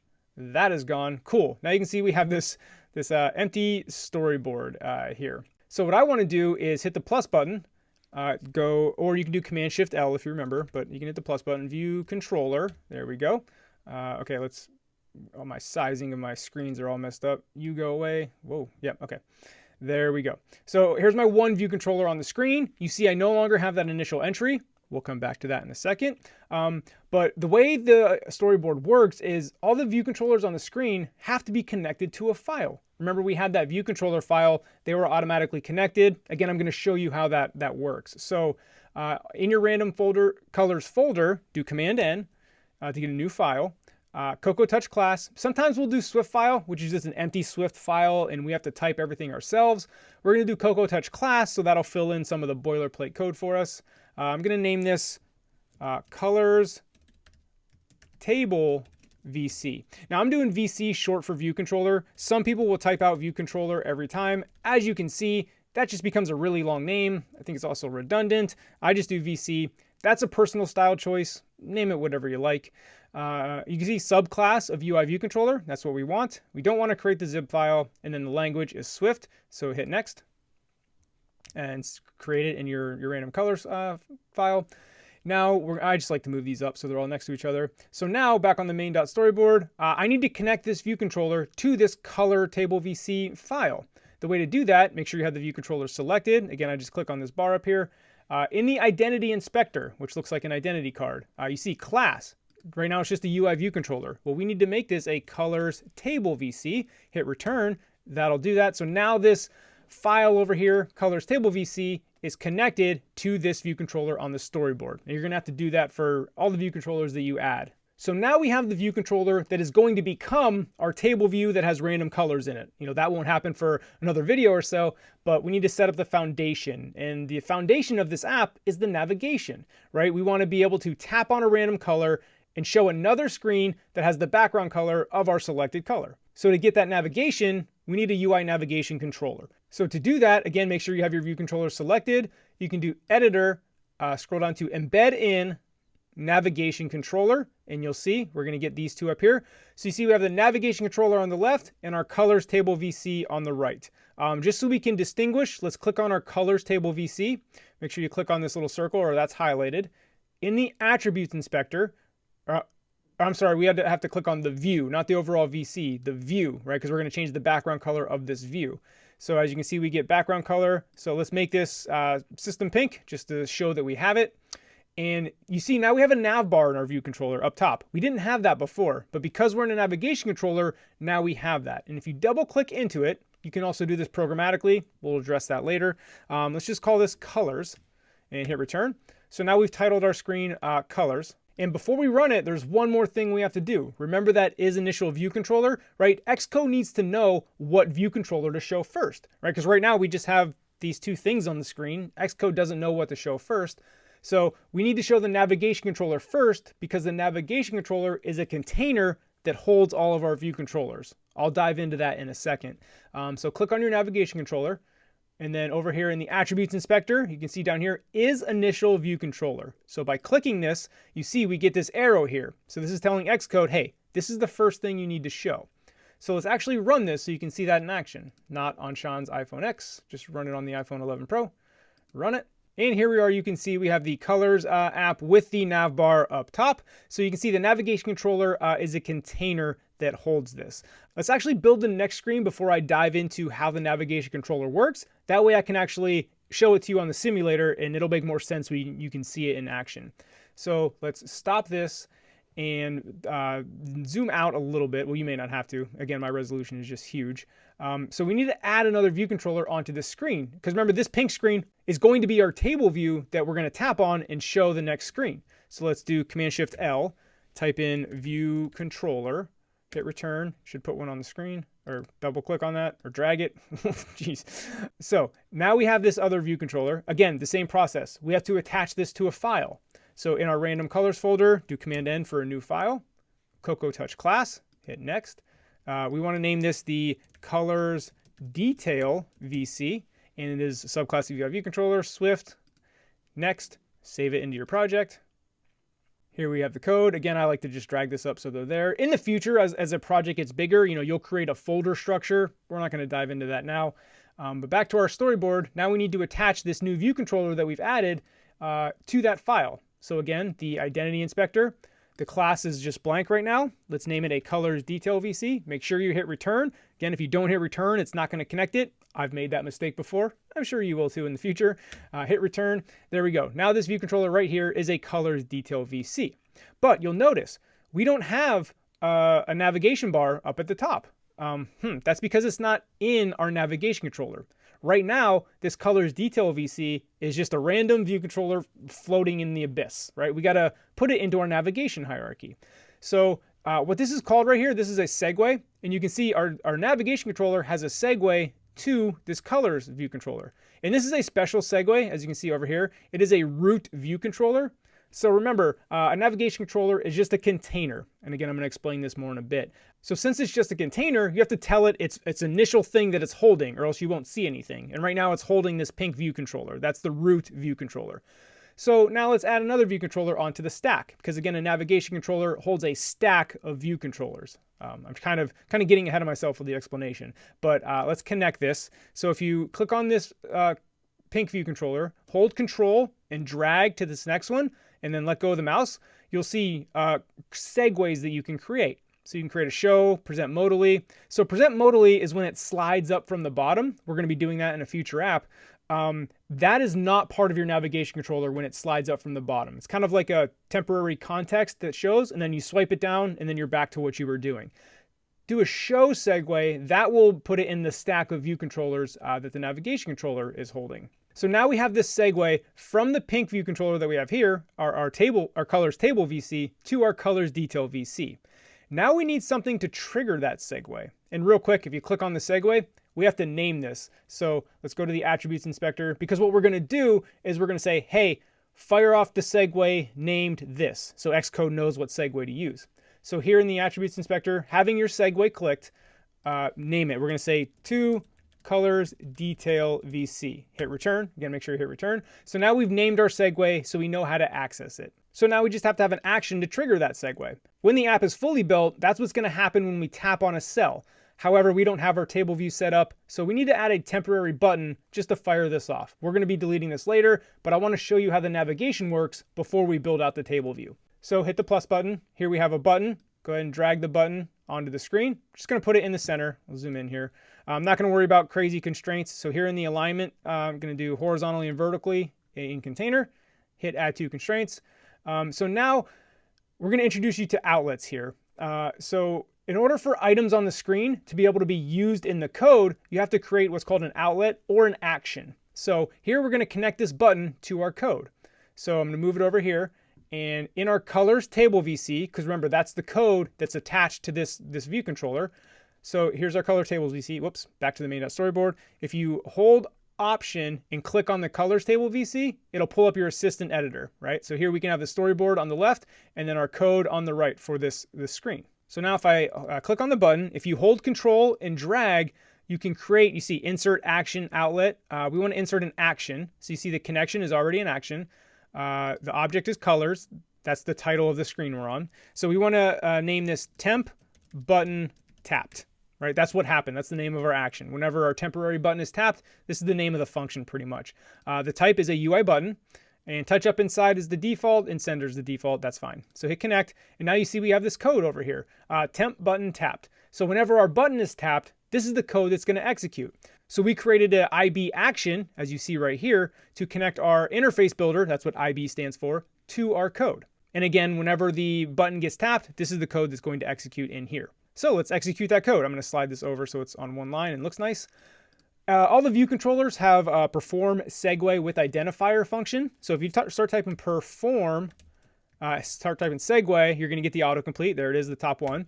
Perform segue with identifier. Again, I'm just going to make more room. It's going to look a little sloppy right now. So remember, this identifier is what we used on the storyboard. Remember, we named it to detail VC. So I'm going to actually go back to the storyboard. I'm going to close out our code real quick, hit this X, and this is just to navigate around screens. So with this segue clicked, if you pull up the inspector, you see we got the two colors detail VC. That's our identifier. I'm going to copy and paste this just to ensure I don't make a typo. And then now let's open up our code on the colors table VC.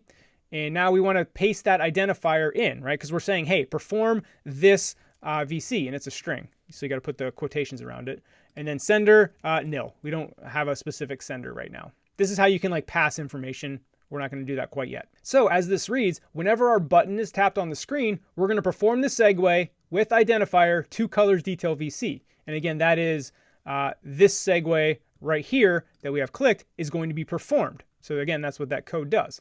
So now let's run our app. And now when we tap our button, we should perform that segue. And this is where I'm going to start explaining the navigation controller to you as well. So here we can tap our button, and you can see our new detail screen slides in from the right and is on top of our colors VC. So when you hit back, we're back to our colors VC. So again, button to bring in the next screen, back, right? You're probably familiar with this navigation. It's kind of the default navigation for apps. Now let me start explaining the navigation controller. Let me zoom out. So you can see the navigation controller is just a container that holds these two screens. And I always like to compare this to a deck of cards. Imagine your UI navigation controller is holding a deck of cards, and each card represents a screen or a view controller. And as you add new view controllers onto the stack, you're just building up this stack of cards. So when I tap this button, I'm doing what's called pushing a view controller onto the stack. So again, back to the simulator. So right now my navigation controller stack of screens is just holding the pink screen. When I tap the button, now we're pushing a new view controller onto the stack. So right now my navigation controller is holding a stack of screens. At the bottom of the stack is the pink screen. On the top of the stack is the white screen that you see here. So now when you hit back, what you're doing in the navigation controller is you're popping that top screen off of the stack to reveal the bottom screen. And then again, now we're adding that white screen back on top of the stack. And here when I tap back, we're popping that off the top of the stack. So again, if you kind of visualize this deck of cards or a stack of cards, and those are like your screens, all you're doing is adding new cards onto the stack and popping ones off the stack. So that's the fundamentals of how a navigation controller works. I'm going to stop this. We're going to do one more thing to customize this a little bit. If you notice, this is like the old way. We don't have those nice new large navigation titles. So here, if you click on the navigation controller, you see the navigation controller here has an item called the navigation bar. Click on that, and here we can customize that in the attributes inspector. So here we see prefers large titles. Click that. And now we're going to get the large title when we run it. And you already see it on the screen right here. That is the more modern look of the app. So now when we run it, you'll see that that's what we get, right? Colors, that's the more modern look. Button, and then you go, you get that animation up into this back button for free. Do you see that little cool animation, how it animates back and forth? There you go. You get that for free by using the large titles. So that is the basic navigation of our app. We have all that set up. Again, we're going to turn this pink view controller into a table view in the next video. And then in the video after that, we're going to write all the code that does all the logic to finalize the app. In this video, we're going to get the basic table view set up. Now, here you are looking at the project. Hopefully it looks familiar. I left off exactly where the last video left off. I didn't do anything in between. You're looking at exactly where the last video ended. Before we dive into our table views though, I want to clean up some of the temporary stuff we did and also give a little side lesson. So let's get rid of this button here because again, that was temporary. So if you remember in our table VC, we have this code here, right? Temporary button tapped. Well, here's the tricky thing with outlets, right? You're going to have this happen, right? And sometimes people will search forever because they forgot to delete like an outlet. So what happens is if you just delete this code, right? You may think, cool, okay, I'm good to go. But now watch what happens when you run this. Like you may think you've deleted the code that creates your outlet, but if I tap the button, oh man, crash. And it's because you've deleted one half of the equation, right? Our button still has, let me go back to the storyboard, still has an outlet attached to it. So if I click on the button, and you can see them by right clicking, and you can see, this has a touch up inside outlet. So what's happening is even though I deleted the code, when I tap the button, this action is still firing off. So I guarantee you're going to have crashes because you deleted the code and you didn't fully delete them. So you have to hit this X button to get rid of this action, to get rid of that outlet. So now once you delete that, now you can finish everything off. Well, I guess just deleting the button would also have taken care of that, but oftentimes you may just want to delete the action there. So now we can delete the button and get rid of that. So again, just keep that in mind. That is one tricky thing with outlets is you have to delete like both sides of the equation, meaning the actual storyboard implementation and also what's in your code. So, okay, we've gotten rid of that. Now let's take our colors VC and click on that. Click on the view because we're going to get rid of this pink background here. So background is going to be just system background color. So the system background color, if you use that rather than just white, that's what will change to black and white if you go from dark mode to light mode automatically. Okay, so here we just have our basic app. Now let's start building our table view. So to do that, let's actually zoom in here. Again, you can hit the plus button, type in table view. Now you see, you're going to get a table view controller. This kind of does a lot for you. However, I'm not a fan of these. You may see some tutorials out there if you're searching for table views that use a table view controller because a lot of the stuff is done for you. However, what I found in my experience is that they are extremely restrictive. If you want to create anything custom with them, it's just a pain in the butt. So I always take the extra minute or two to build my own custom table view. That way I have all the freedom in the world, right? I'm not like restricted. Just my take on it. You may hear differing opinions, but anytime I've tried to use a table view controller, I've regretted it. So we're going to do it the custom way so you have the freedom.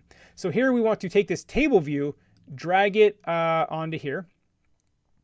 And you see we're just going to get it there. Now we want to constrain this to the full screen. So by clicking on the table view, so we click on our TIE fighter down here, and we don't want to constrain to margins. Make sure we click that off because we don't want to have a built-in margin. So here we want to constrain it to the view, which is going to be 0. We want it to pin it right to the bottom of this colors navigation bar.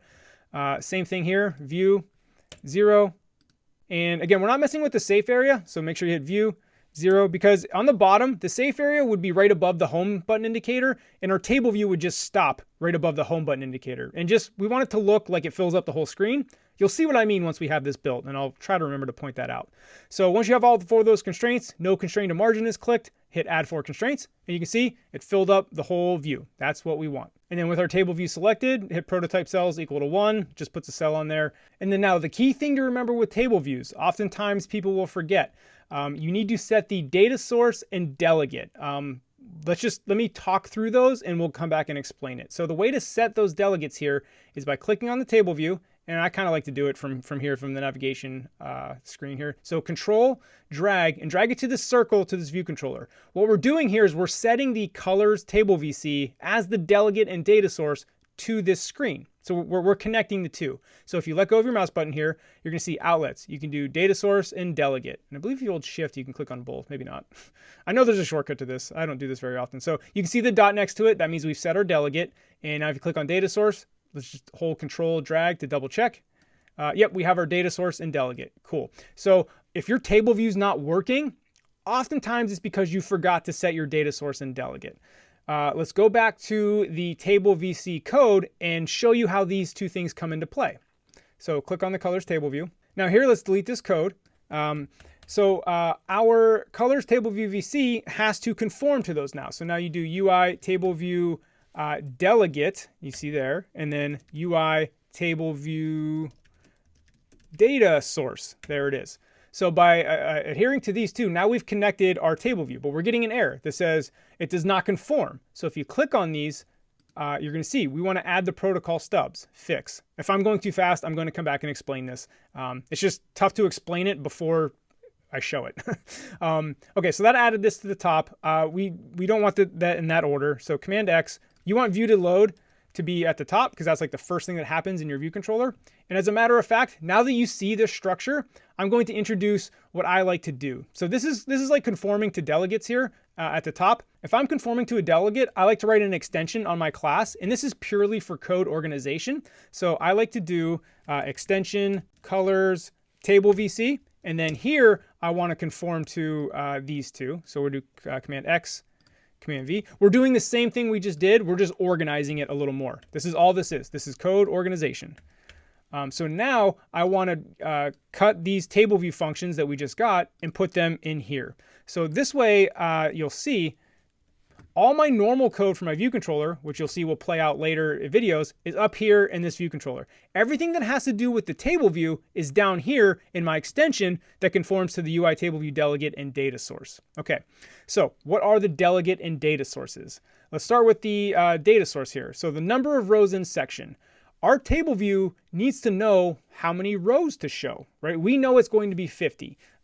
So for right now, we can return 50. And the reason I'm returning 50 is you can see here, this function returns an int. So I have to tell it how many rows, again, an int. So we're going to create a blank table view for now with 50 rows. Eventually, we're going to make this be however many colors are in our array, right? Because we want it to be dynamic. For now, again, just to set up the structure, we're going to put 50. So that has to do with the data source here. Now this is the delegate, self-row at index path. You're going to become very familiar with this function the more table views you create. This is what's called a delegate method. And a simple way, I'm not going to get too deep into delegates. That's a pretty complex topic that a lot of beginner developers struggle with. But just to know the concept of a delegate, I think is beneficial. So the concept of a delegate is, to put it really simply, picture this function just sitting back and waiting for something to happen. When that thing happens, this function acts.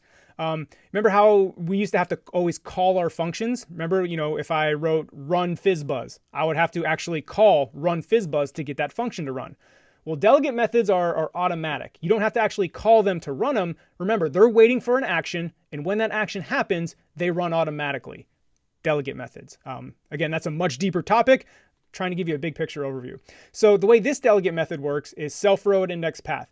Every time a cell appears on a screen, this function gets called. So imagine you're scrolling through a table view. This function is getting called all the time, right? Because new cells are coming on the screen. So this is where you customize the cells as they come on the screen. We're going to get into that in the logic section of the next video, but I wanted to at least let you know what that does. And again, I'm going to go over that once we have all the code filled in and you can see it in action. But for now, we're just going to return, and you can see, but real quick, I need to return a UI table view cell. So for now, we're just going to return a new empty table view cell, right? That's what this does. I'm initializing a blank table view cell. Again, we're just setting up the structure. In this function is where we would actually set the color it's supposed to be. Again, more on that in a later video. So again, to review these table view methods, this is what tells me how many numbers of rows I need to show, and this tells me what to show in those rows. And like I said, this delegate method just happens automatically. The reason it can happen automatically is because, remember, back in the storyboard, this is why we set the delegate and data source. Remember how we had to connect the view controller to the table view? Well, this is what's telling the table view like what to watch. So that's how that delegate method fires off automatically. So let's run this and see what we got.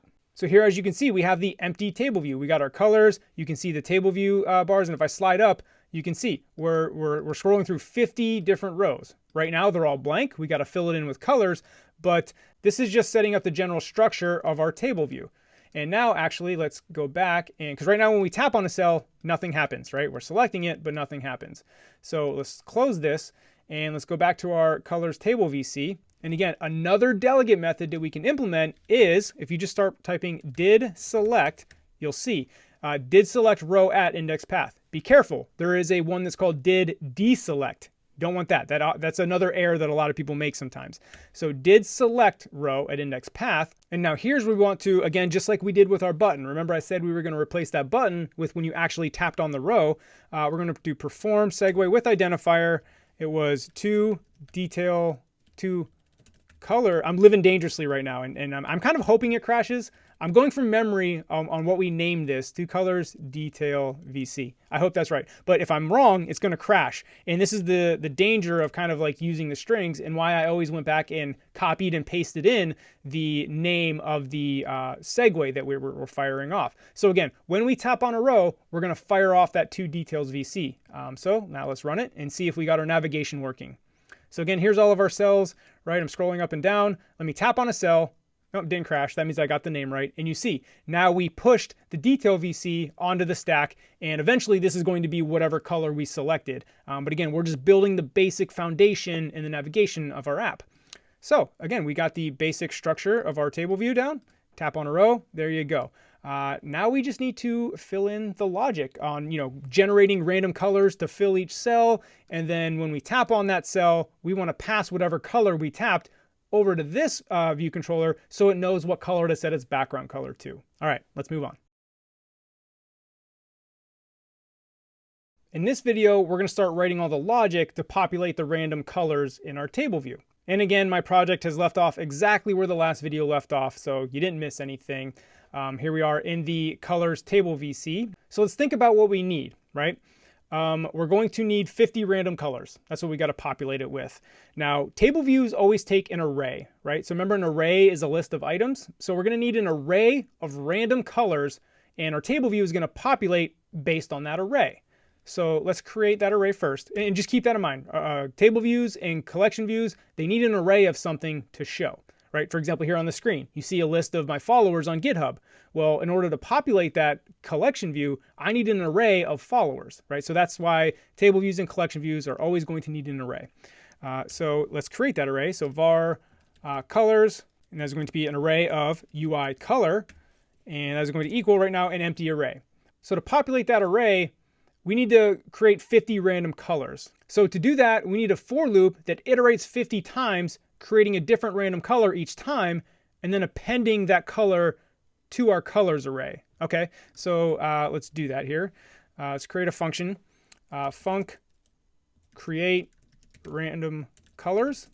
And close. So for I in 0 dot dot up into 50, because remember, if I did 0 to 50, that would give me 51. So up to, but not including 50 is what that less than sign means for the ranges. So this is going to count 50 times. And again, we're not going to be using the I, so we can do the underscore. It just takes the I out of it, basically meaning we're not going to use the name of the variable. So here we want to create a random color.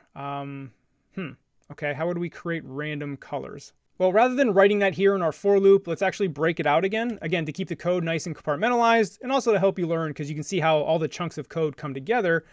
So I'm actually only going to do one space in between functions. Normally I do 2 spaces, but because my screen is so blown up, that takes up a lot of space.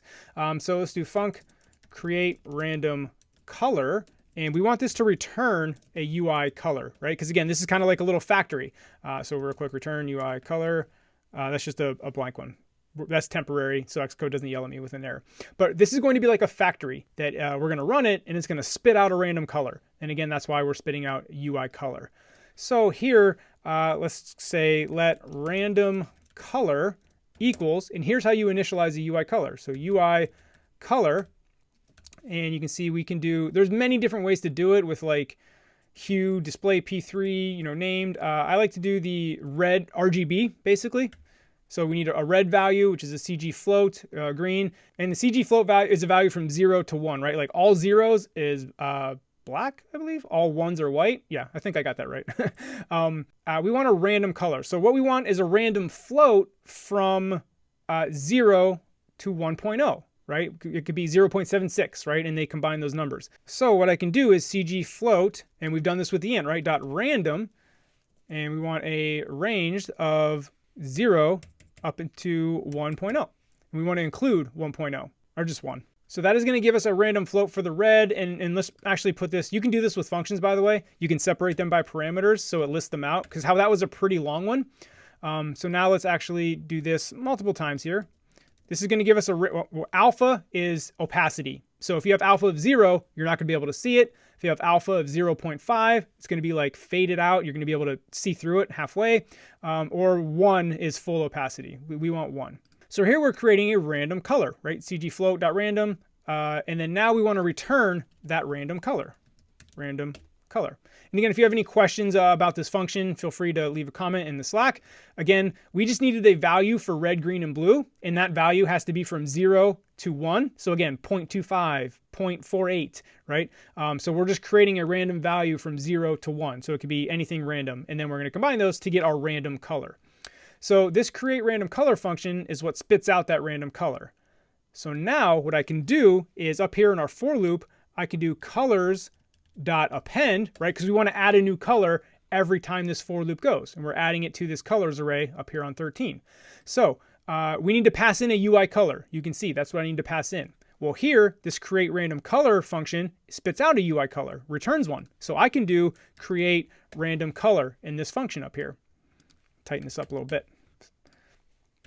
So here, what this function does, called create random colors, was actually, let's call it before I forget, create random colors. That happens in view.did_load. So view.did_load happens as soon as the screen is loaded into memory. So it's like one of the first thing that happens in your view controller. Oh man, I named these poorly. Good example of how naming is important, right? You see how this is create random color, this is create random colors.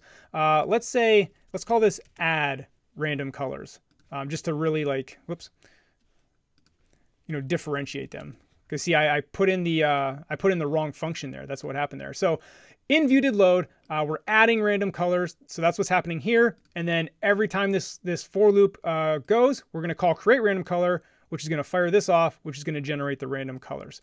So in view.did_load, what happens is our colors array gets filled with 50 random colors. So now that we have our array, we can use that in our table view, right? So down here in our table view methods, remember we put them in the extension, instead of returning 50 for number of rows in section, we can return colors.count. Remember we wanted to make this dynamic. However many colors are in our color array, that's how many rows we want. So instead of passing in a hard number of 50, colors.count, that number is going to be 50, again, because we're appending 50 colors into that. So now, remember, the table view needs to know how many rows I need to show and what I need to show in each row. So in order to tell it what to show, we need to write some code here in our self_row@indexPath method. So to do that, we need to get access to a variable called cell. So we're going to create that. Let cell equal tableview.dequeue, see reusable cell with identifier. So our cell has to have an identifier here, just like our segue. I'll come back and explain this function in a second once I get this string. So again, in our main.storyboard, click on your cell here, your prototype cell that we added, table view cell here. In the right pane, we're going to have the identity inspector, the attributes inspector.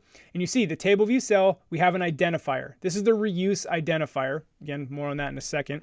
So we just want to name this color cell, right? Keep it simple. Again, I'm going to copy and paste that. Make sure you hit return. That's what actually makes it go. Trust me, so many times I've forgotten to hit return and things weren't working. Silly little error, but it happens. And go back to our code here in the colors table VC. So now I'm going to paste in that string that I just copied, color cell. So now we have this variable called cell, which is our dequeue reusable cell with the identifier of colored. So what cell reuse means is basically the table view controller. Remember, we have 50 rows. Let's actually, I'm not going to run it yet. My code's broke, but I'll put up a picture on the screen. This table view has 50 rows. However, it's not all 50 rows that are populated, right? The iPhone is smart enough to only use what's visible, right? Imagine if you had a table view of 1,000 random colors. Well, that's not all going to get populated right away. That would be poor memory usage. You would get poor performance out of that. So what the iPhone does is it only uses what's being shown. So as you're scrolling, down, as soon as a cell falls off the screen, it gets rid of its data and is ready to be reused for the new cell that comes on the screen. So again, if you had 1,000 rows of cells, only like 12 to 15 I'm just saying what is visible on the screen are cells that are actually being created. So new cells are constantly being created as you're scrolling up and down.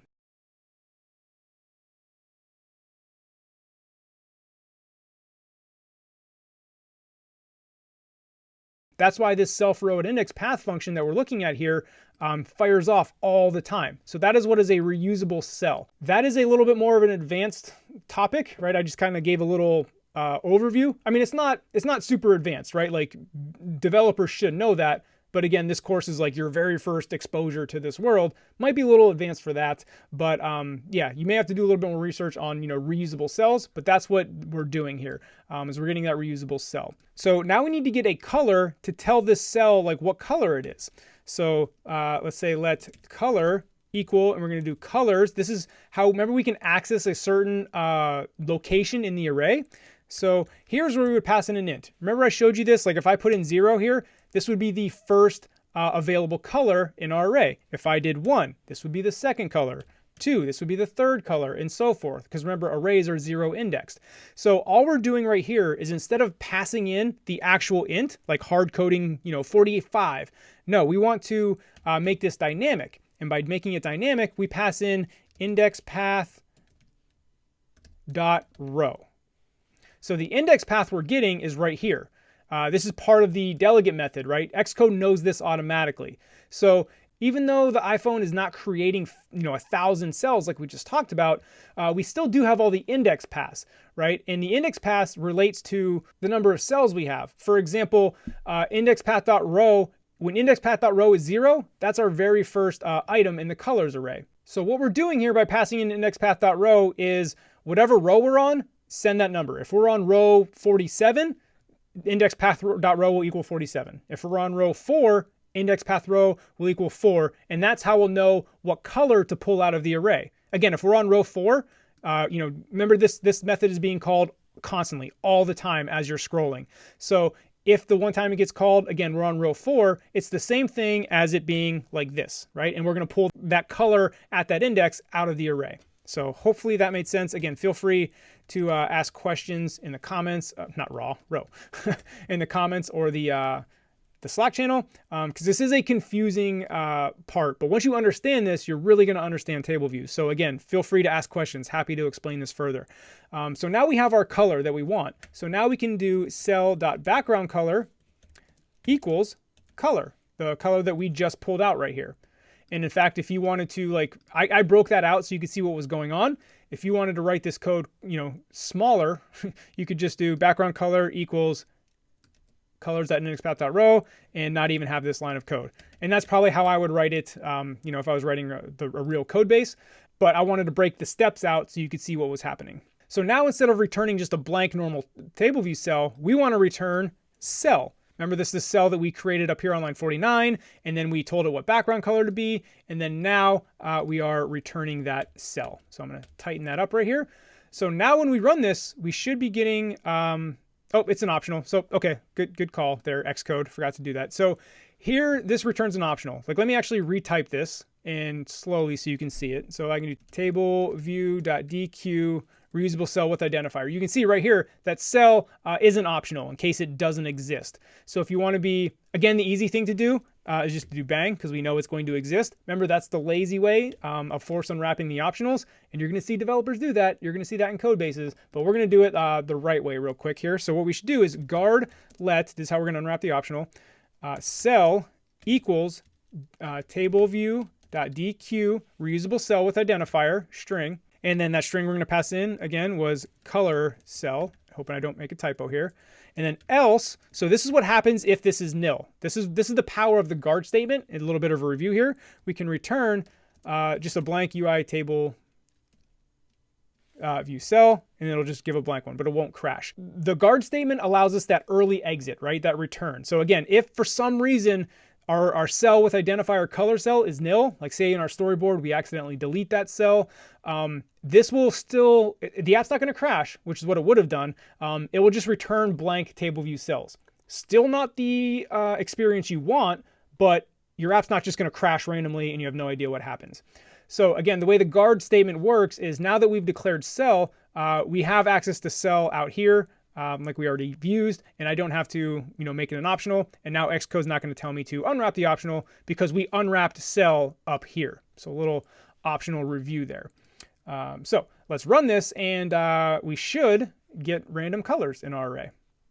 There we go. Yep, random colors. And as we scroll, 50. So what I was talking about here, like the DQ reusable cell, like, so there's 1, 2, 3, 4, 5, 6, 7, 8, 9, 10, 11, 12, 13, 14, 15, 16. Hopefully I didn't miscount that.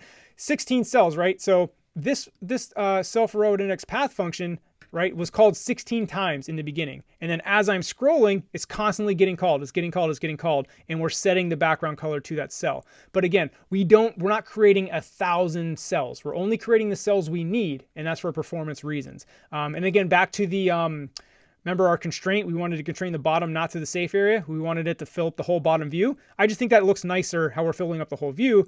Whereas if we put it to the safe area right above this home screen, let me actually show you that. You'll see what I mean by it. It doesn't look that great. And I'll show you how to edit constraints here too. So clicking on our table view, opening up the right pane, click on the ruler to the right of that. You can see our constraints down here. So you see bottom space to super view. Let's actually delete that. And now we're gonna have to create that again.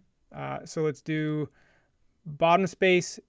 Whoops, it's got to be, it's kind of content aware, like it knows it's below the safe area. So we move it, drag it up a little bit. Now when we pin it to the bottom here, we have the safe area as an option, and we want it to be the safe area and 0. So add one constraint. You see how it stopped right above our home button? Now watch when I run this. And you're going to see this with all your table views, and I always recommend pinning them to the view, most likely. But now you see when we scroll, we always have that like white bar at the bottom because we pinned it to the safe area. So that's an example of the safe area on the bottom. Again, I think it looks cleaner and nicer when all of our colors like fill up the whole screen. So let's do that again here. So again, we can delete the align bottom to safe area, delete that. And I mean, you can probably edit it. I always find it just safer to just delete it and redo it. So again, the bottom, we want to pin to the view, not the safe area, in 0, hit add one constraint. Now when we run it again, you're going to see how it just looks better, right? It fills up the whole phone, just looks a lot better than that. So now what we haven't set up is passing the data to the next view controller. So watch when I click a color, we're just white because we're not actually passing that data. So that is the final piece of the puzzle, if you will. Oh, and also a new fun shortcut, Command-Shift-A on your simulator will change the dark mode real quick. Thanks to Jason for pointing that out. So you can test it what it looks like in dark mode, and then Command-Shift-A to go back to light mode. Little fun fact there. Okay, so now let's work on passing the data. So back into our, well, actually, let's go to the color detail VC first. So what we need here is a variable called color. So let's do var color. Now we're not initializing it with anything, a specific color yet, and say this is of type UI color, and it's an optional. Because we're waiting to pass the data, right? This detail VC is waiting to receive what color it needs to show. So that's why this is an optional. If for some reason you use this view controller and it's not receiving a color, you don't want to force unwrap it just in case. So make it an optional. And then, so now our colors detail VC has this variable called color. So in our colors table view, here in did select row at, remember this is what happens when we tap on it. Again, we can create our color just like we did above here. We can do let color equals colors. And then again, where do we want to access, right? We don't want to access 4, 5. We don't want to like hard code that. We want to do the same thing, index path.row. So again, this is whatever row we tap, that's the number we're going to pass into our color. And now remember before I said we don't have a sender yet. So now the sender in our segue is going to be color. So now whenever you're doing some custom stuff in your segue, you have to write a little bit of code to handle that. Before we didn't because we were just showing the screen, we weren't passing any data. So the code that handles your segue is a function, and we're going to do this up here, back up in our view controller. Let's actually clean up some space here. Is a function called prepare for segue. So if you start typing prepare, this is already built in, and you can see we get it down here, prepare for segue. And here we need to like designate our designation. So I always call this dest VC for destination VC. So let dest VC, again, short for destination VC, equals, and you can do segue because we have this being passed in as a parameter. So our segue has a destination view controller here that is a property. So segue.destination. Now, so this is saying wherever our segue is pointed to, that's what I want this dest VC to be. And we want access to this so we can set the color. And the thing is, like, let me delete destination, and you'll see what I'm talking about here. Your destination, you can see it is of type UI view controller. So that's just a generic UI view controller, not our custom one. Now, if you remember back in the colors detail VC, we have our specific colors detail VC that's a subclass of UI view controller. And this colors detail VC that's a subclass has a special variable called color that not a normal view controller doesn't have this color variable that we put in. So back in the table VC, I have to, this is called casting. I have to cast this regular view controller as a colors detail VC. And by doing this, this is letting this variable know, hey, you are of type colors detail VC. And once I know that I have access to that colors variable that most normal view controllers don't have. So now I can do dest vc.color, and you see it's an optional. And now I have access to that color variable, again, because we've casted it as a colors detail VC, equals sender. And you see sender when I type that. Let's do that. Sender is of type any. We won't get into this quite yet, but I'll give you a high level overview. Basically, you see when I pass in a sender, that means it can be any type. But when you pass in any type, what this function is basically saying is like, hey, just give me an object. I don't care what type it is, but when I give you this object back, I'm not going to tell you what type it is. You have to know what type it is. So again, by passing color down here as the sender, we pass it in, but when we use it up here, we have to say, okay, this is a UI color as a UI color. So let's run through that real quick. What happens when I tap the row, we're going to get the specific color based on the row that I tapped. That's what's happening here. And then we're going to perform the segue with identifier. And then we're going to have a sender of the color that I just created right here on line 59.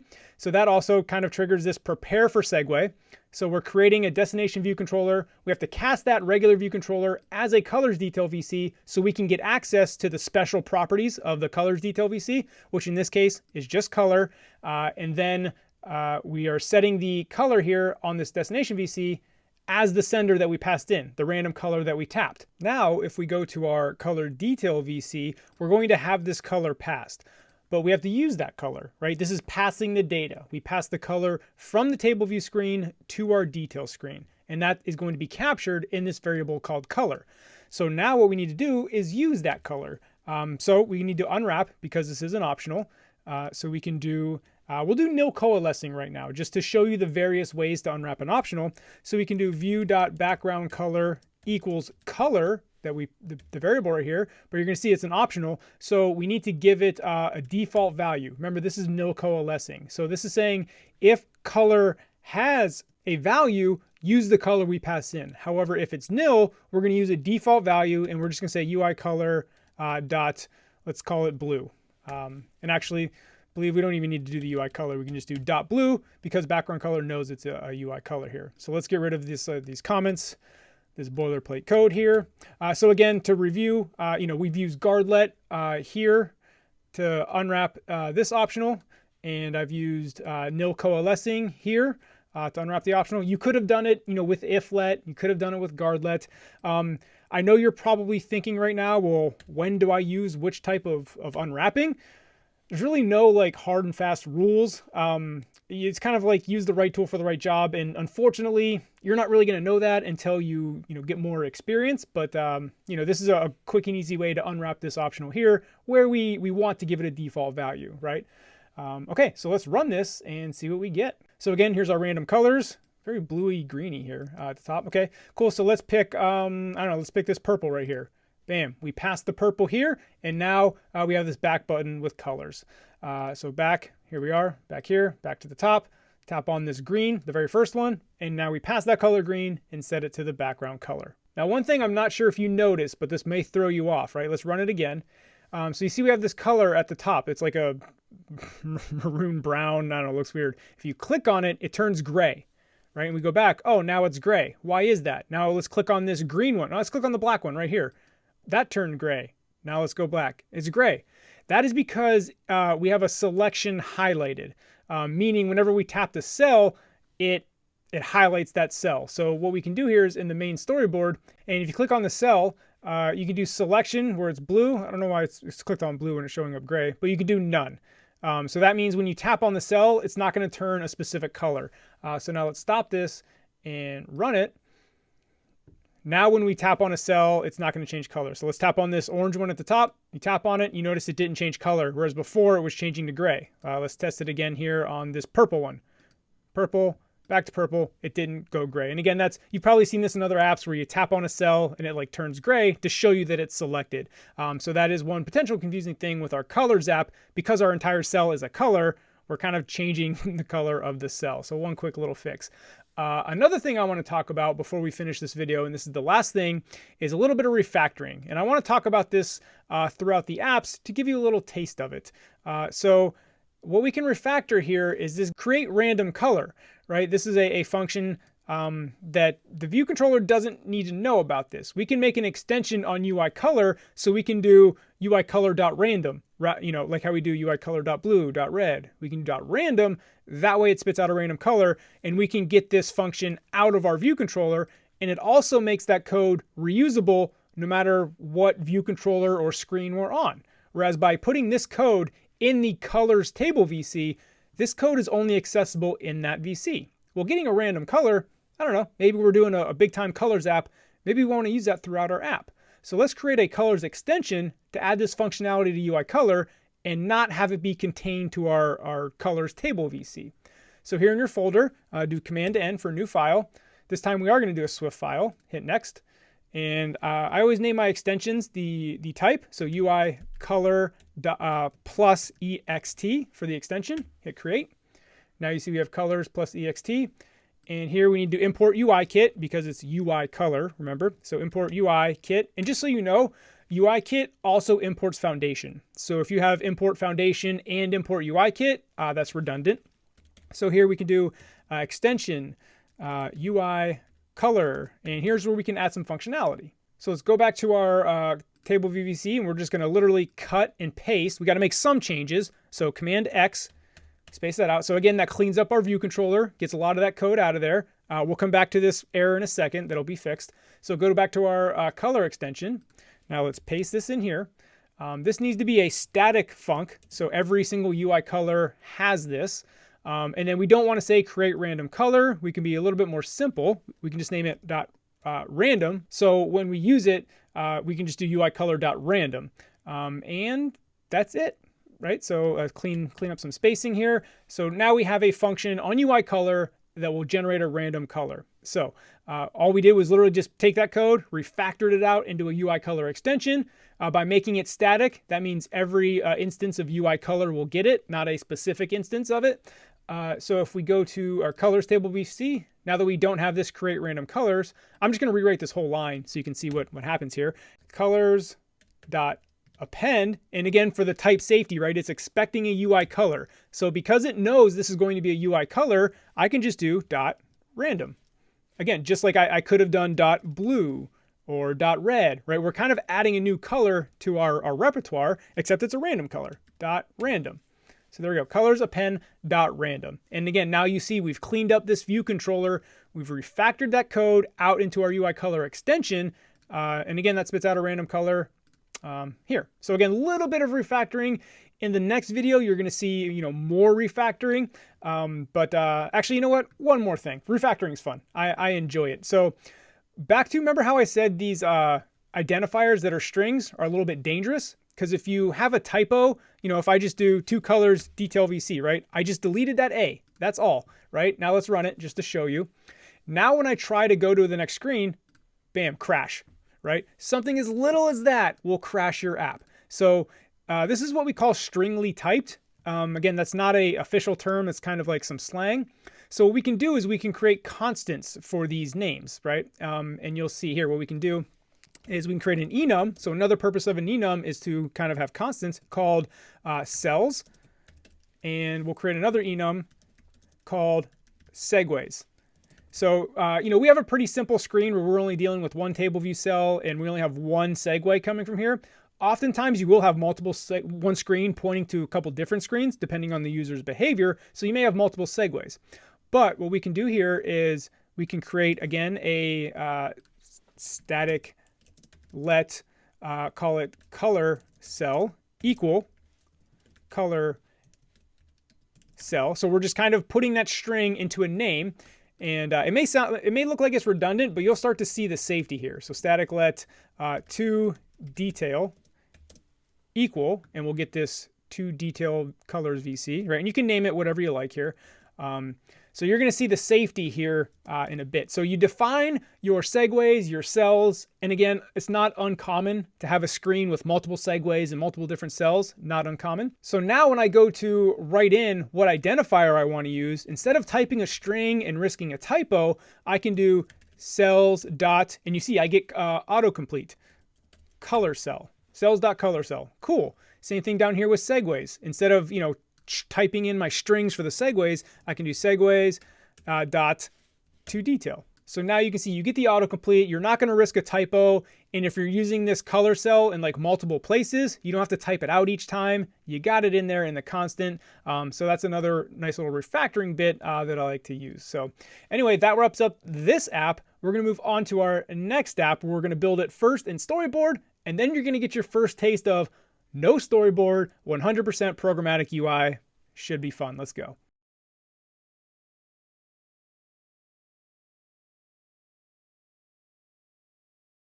Let's talk about what we're going to learn building this app. We're actually going to build this app two ways. The first way, we're going to use Storyboard like we built the previous app.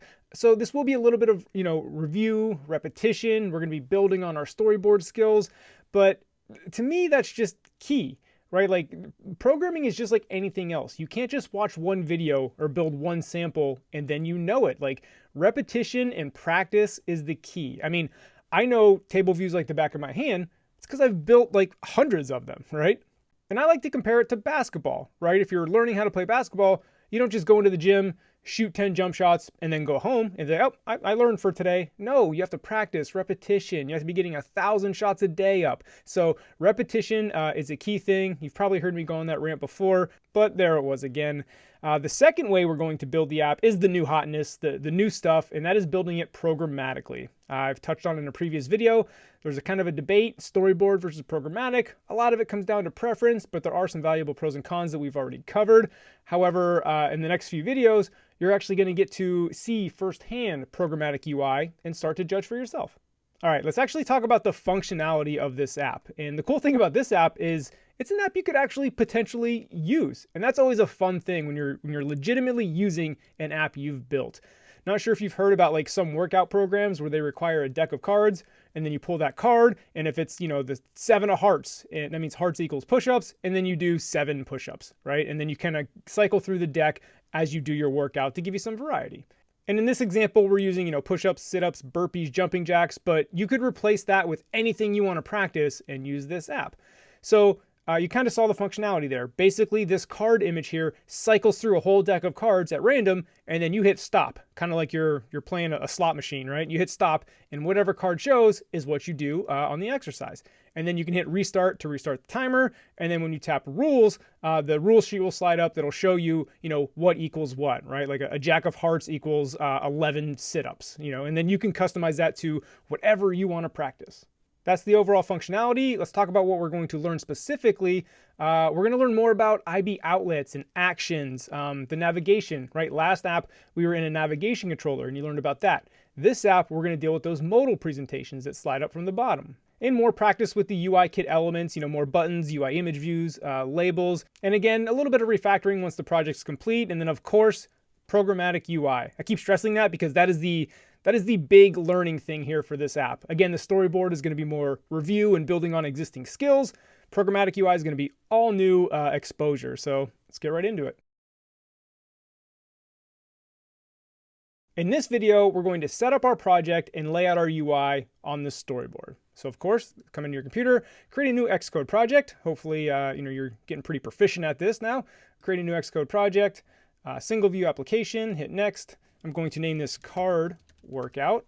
And again, it'll be all your team stuff, your information, Swift, storyboard, hit next. And again, I'm gonna start moving a little quicker because hopefully we've done this a few times by now. Should be a bit of a review. All right, make my screen bigger. Click on our main.storyboard, and here we are. We have our view controller. So I'm gonna make some room here. for my giant resolution screen. And there are ways to rename this view controller, right? Because view controller is just a pretty generic name, but you got to be careful when you do that because sometimes your file pathing will get messed up in Xcode. And again, there is a way to do it. I've just gotten in the habit of actually deleting that file. So right click on that view controller, hit delete, move to trash, that is gone. And then now I just do in my folder here, Command N, Cocoa Touch class, next. And then we'll call this card selection VC, right? And like I said, there's a way to rename it. I'm sure somebody will chime in the comments. I always just take the 10 seconds it takes to create a new file. No big deal. And there we go. So main.storyboard. Now remember, we have to connect this storyboard to that file. So you click on the view controller there, hit the identity inspector. Instead of the class being view controller, make it a card selection VC. All right, we're good to go there. We're renamed. Okay. Now we want to start organizing our layout. So if you see on the screen here, see we got a UI image view that is a picture of the card, and then we have 3 buttons below it. A relatively simple layout. So let's start by adding the big UI image view that holds the card. That's going to kind of be the anchor of our UI. We're going to be pinning everything else to that. So let's do that. So hit the plus button here, or again, Command-Shift-L, type UI image view. So UI image view is what holds the image. Drag it onto the screen here. Now we want to constrain this. Now a playing card is, I believe, like 3.5 inches by 2.5 inches. So to keep that math pretty easy on that conversion on the aspect ratio, let's hit the TIE fighter here. Let's give a hard-coded width and height. So the width is 250, height is 350. So we get that nice card aspect ratio. Connect those two constraints. Now in the alignment one, just to the left of the TIE fighter, we want to horizontally center in container and vertically center in container. So that puts the card right in the middle. But if you looked at our design, it's shifted up a little bit. It's not dead center of the screen like this currently is. So if we click on our UI image view, go to the ruler, which is called the size inspector. I always just call it the ruler. And you see we have our vertical constraints. Align center Y to super view. So click on the edit button right next to that. And now you can give it a constant. So we want to move it up. So we have to do like -100. So if you hit that, now it slid it up 100 points from the center. So the way that constraint works is it pins it to the center and then it slides it up 100 points. So that's how we're going to lay this out. And then we're going to pin our buttons to the bottom of that UI image view. And again, back to auto layout, no matter if this is on a huge iPhone 11 Pro Max or the iPhone 5 or iPhone SE, it's going to start it at the center and then slide it up 100 points. So make sure you hit return there to get that going. Click back on the UI image view. Now in the attributes inspector, here we can set an image. You see right at the top. And now we don't have any images, right? What are we going to set that to? Let's actually bring in our assets, all those card images. Now I have a file set up, but this assets.xc assets, this is where you drop images. So I'm going to attach a file to the description. It'll be a zip file that'll have all these card assets in here, but I already have it queued up and ready to go. So here's like the 2 of clubs, 2 of diamonds, 2 of hearts.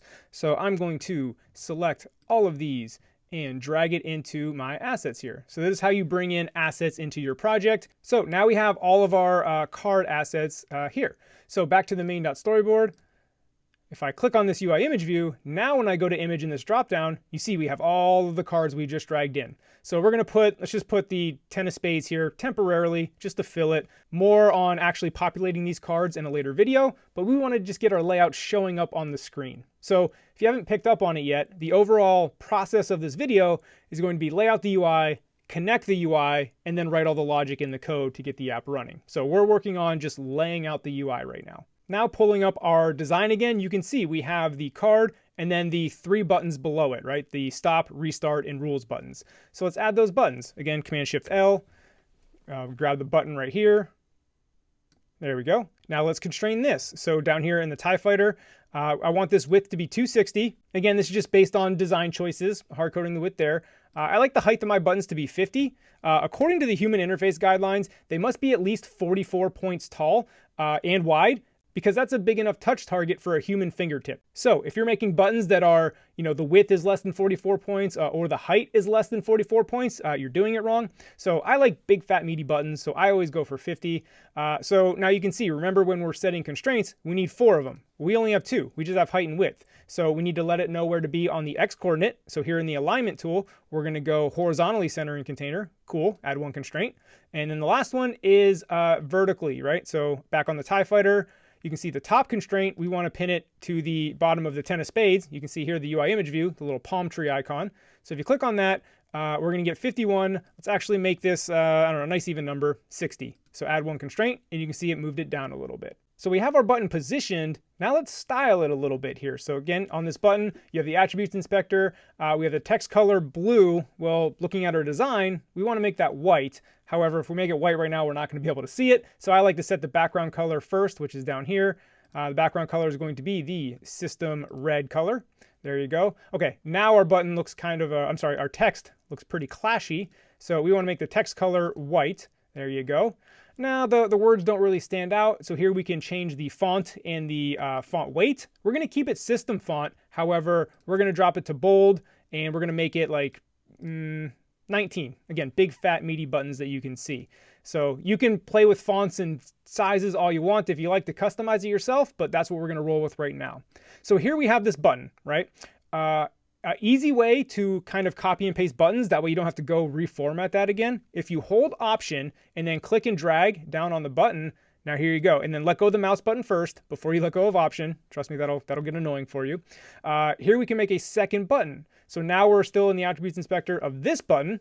Now we want to make this background a different color, system green color.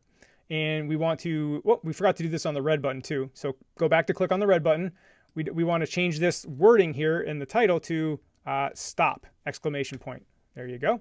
And then click back on the green button. We want to make this title instead of button. We want it to be restart.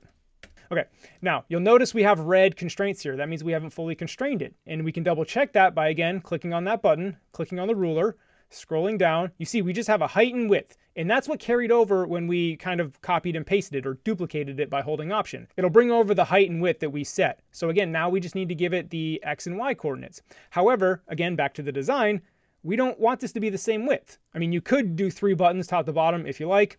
That's not the design choice I went with. So we want this width to be, edit, 115. I'll tell you why here. So hit return, and that will make this 115. As soon as we set the other constraints, it'll do that.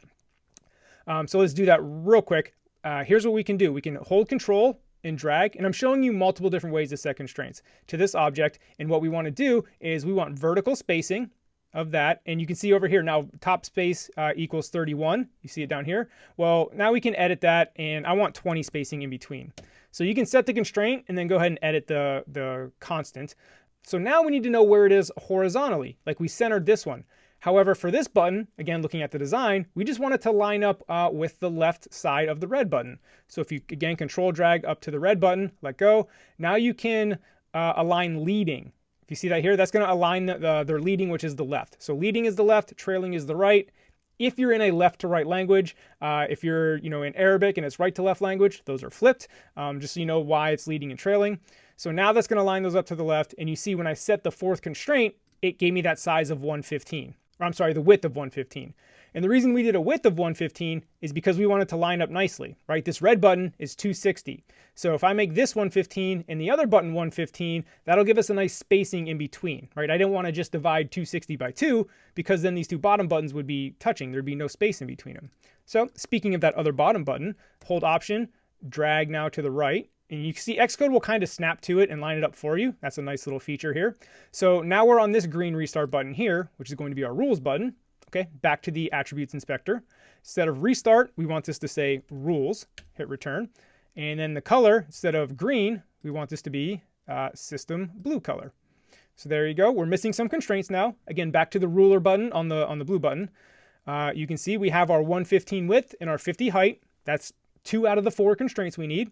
So we can do this 2 ways if you really wanted to. Just like we did with the green button, we can set a vertical space to the stop to let it know where to be horizontally, or we can pin it to the green button and center vertically. So now it'll be centered vertically with the green button. Both ways are fine. Again, whatever way you want to do it.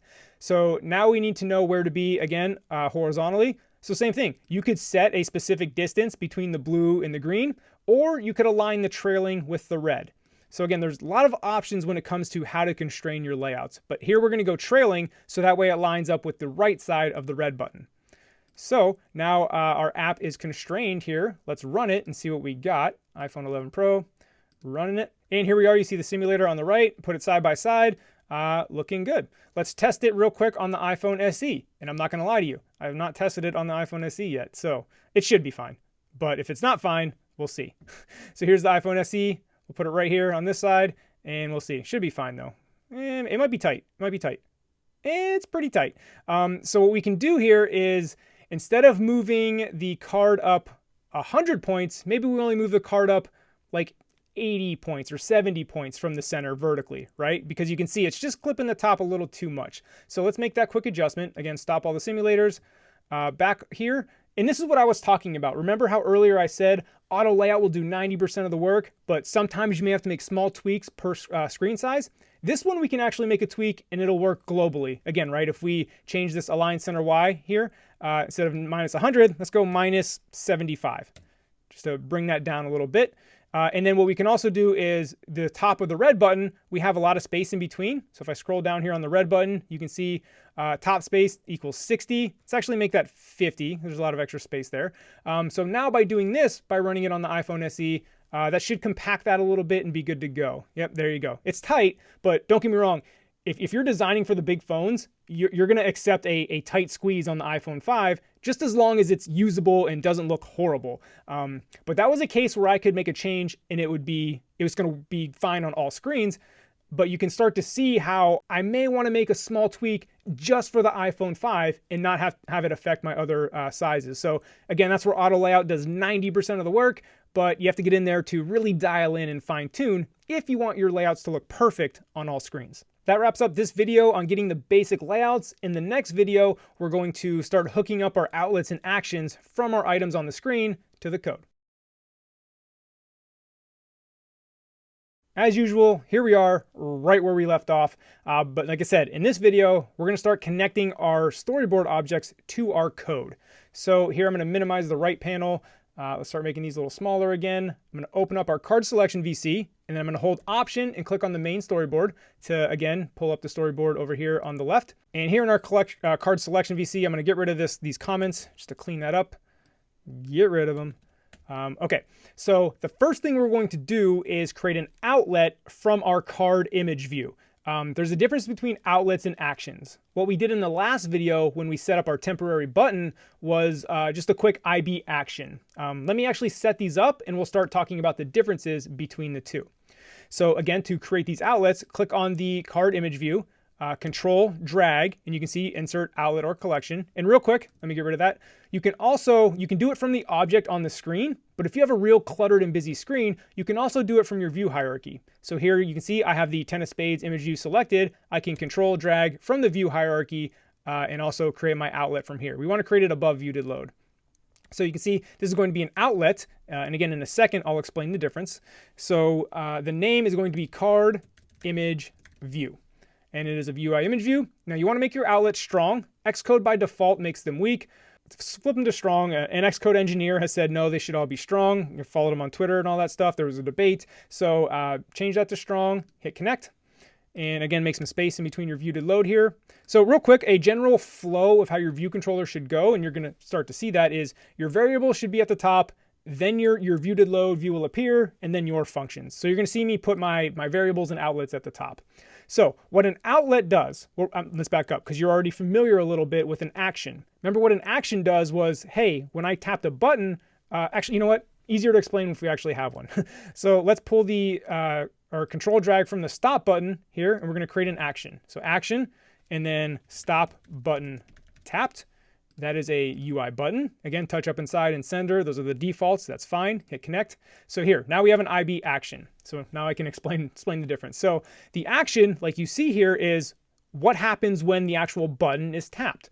The outlet is what gives you access to this object in code. Right now I have access to card image view, this UI image view. And the reason you need access to that object is so you can make changes, right? So I can do card image view dot image equals, I can put in an image there. Now I can make changes via code. I don't have to make the changes on the storyboard, which you're going to see here because we're going to change the card image view on a timer. So that's how it shuffles through the cards. So an outlet, remember, is what gives you access to that object in your code, not just on storyboard. And let's walk through an example of that, right? Pulling up the design, you see that our buttons, our stop button, our restart button, they're not just sharp edges like you see on our storyboard here. They have rounded corners. There's a corner radius here. That's a styling choice. Well, I can't do corner radius in Storyboard. That's something you have to do in code. So in order for me to have access to these buttons in code so I can make that edit, I have to make outlets to them. So here we go. From the stop button, we're going to call this stop button. Pretty good naming. And again, make sure it's an outlet, not an action. So again, action is when you actually want to do something when that button's tapped. An outlet is to get access to it so you can change the properties of it. So is UI button, again, strong. And again, we're going to create an outlet from the restart button. So restart button, it's a UI button, strong, connect. And same thing for rules. Rules button. And now you see we have outlets for stop button, restart button, rules button.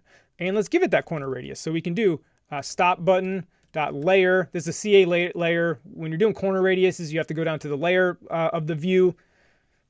Probably too much for the super beginner course. Just know the layer dot corner radius equals 8. And we're going to do this for the rest of our buttons. So copy and paste. And then I can double click there and do restart button, enter.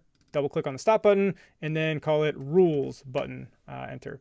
So now in view did load, you're going to see we're setting the corner radius of our buttons. Again, I like to line up my equal signs to 8. So before we had sharp buttons, now we're going to have these rounded corner buttons. Let's get off the iPhone SE. I don't even like looking at that thing. So run it. Now here you can see on our app, our buttons are nice and rounded, whereas before there were sharp corners. You can still see those sharp corners on the storyboard. So again, when you want to make property changes to the buttons, you need an outlet to have access to it in its code. And it's not just the initial styling. Like let's say, when the stop button is tapped, we want to change its name. So we want to do stop button dot set title, and we want the new title to be I've been tapped for normal. So now I have to have this outlet to have access to this stop button. So now when I tap the stop button, I'm going to change the title of it. So see stop, I tap it, I've been tapped. There you go. So again, that's why you need outlets. I know I'm like really reiterating this, but I really want to drive the point home for the 1000th time. Okay, so that is the outlets explained. We're not going to do that there. Now, there's a couple things about this code that might stand out, right? It's a little bit repetitive. There's a concept in programming called dry, like don't repeat yourself. It is a rule of thumb, meaning it's not 100% absolute. You should never repeat yourself. There's certainly situations where having a little bit of repetitive code is better, but for the most part, you should try not to repeat yourself. And this is an example of us repeating ourselves, like doing the same thing over and over. In the programmatic tutorial, we're actually going to create a subclass of this UI button that is our custom class that is going to have all the styling in it in the custom class, but that's going to be in the programmatic version. Here I'm going to show you a way to clean this up via Storyboard. So just like we had an outlet for these individual items, we can create what's called an outlet collection, which is an array of outlets. So let's do that real quick. So from this button here, this stop button, control drag, again, we're going to create another outlet right underneath it. And you can see insert action outlet or outlet collection. So let go of the mouse button first. So instead of outlet, we want it to be an outlet collection, right? And now we're just going to name this buttons because it's an array. So pretend you're naming an array here. So you want it to be plural and you have to give it a type. So this is going to be an array of UI buttons. So you hit connect, an array of outlets of UI buttons, as you can see right here. So now we need to put certain buttons in there. And the cool thing is if you hover over the little dot next to the outlet, you can see on the storyboard which ones are in there. Like, look, I'm going to hover it and stop hovering it. You can see. So we know we have the red button in there. So from the outlet circle in the code, you can drag to your other buttons. So watch, I'm going to drag this to the restart button. Now the restart button is in my array of UI buttons. And the way you can see what's in there, hover over that. Now you can see the restart button and the stop button are in there. Now let's drag and include the rules button. Bam. Now this IBOutlet collection has all 3 of these buttons in it. So now what I can do, instead of writing this code out 3 times, and you're going to see this isn't going to save many lines of code, but you can see how if we added more buttons to this, it could get kind of ridiculous. But now I can use a for loop to iterate over that array of buttons. I can do for button in buttons. Again, this buttons here is this IBOutlet that we created, which as you can see is an array of UI buttons. And now I can do button dot layer dot corner radius equals 8. So now I can add 20 more buttons into that array, if I wanted to, And this line of code doesn't have to change because I'm iterating over every single button in that array and setting the corner radius to 8. So let's test this real quick. And here you go. The code works just the same. Our buttons are rounded corners. Now, something else we can clean up is we can get rid of these outlets here for our specific instance, right? Just because you put them in an array doesn't mean you can always get rid of them. But in our case, we're not customizing our buttons anymore. I don't need access to these. You'll see as we write out the rest of our code, we don't use them. So what I can do is delete them. So we'll delete all those, clean up the code a little bit. Now we just have those outlets. Hopefully alarm bells are going off in your head right now, I hope, based on what we did last video, right? I just deleted those outlets. However, they're not deleted from the storyboard. So watch what happens when I right click one of these buttons now. You can see our list of outlets here. You can see, okay, so I have the action on the stop button, which is down here. That's fine. We're allowed to have that. We want that. Referencing outlet. You can see I have a stop button outlet. I have to delete this one because that's what we just deleted in code. And you can see it's in an outlet collection, buttons. We still want to keep that. We want to keep it in our collection, but we want to delete the individual one that we had. So that's why, remember I said in that previous video, there are certain cases where you don't want to delete the whole button. You just want to delete a certain outlet that was attached to it. And again, I hope this sticks into memory. I want to pause right here. I've had so many beginners working with Storyboard look for an error for hours that they couldn't figure out, and it's because they had some extra outlet attached that they didn't need. So always check to make sure you've cleaned up your outlets if you're having issues. So again, right click on the restart button. Here, the referencing outlet, we want to delete that. Not the outlet collection, just the referencing outlet. Boom, delete. And then on the rules here, right click that. You can see here, we want to delete the referencing outlet as well. So now we've cleaned up our outlets and we should be good to go. Let's run it just to verify.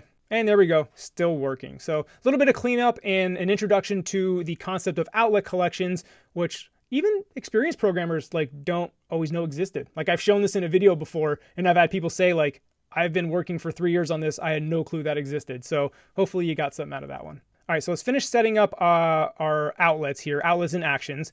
We've set up all the outlets we needed, but we need more actions, right? We need restart button tapped. So let's control drag here.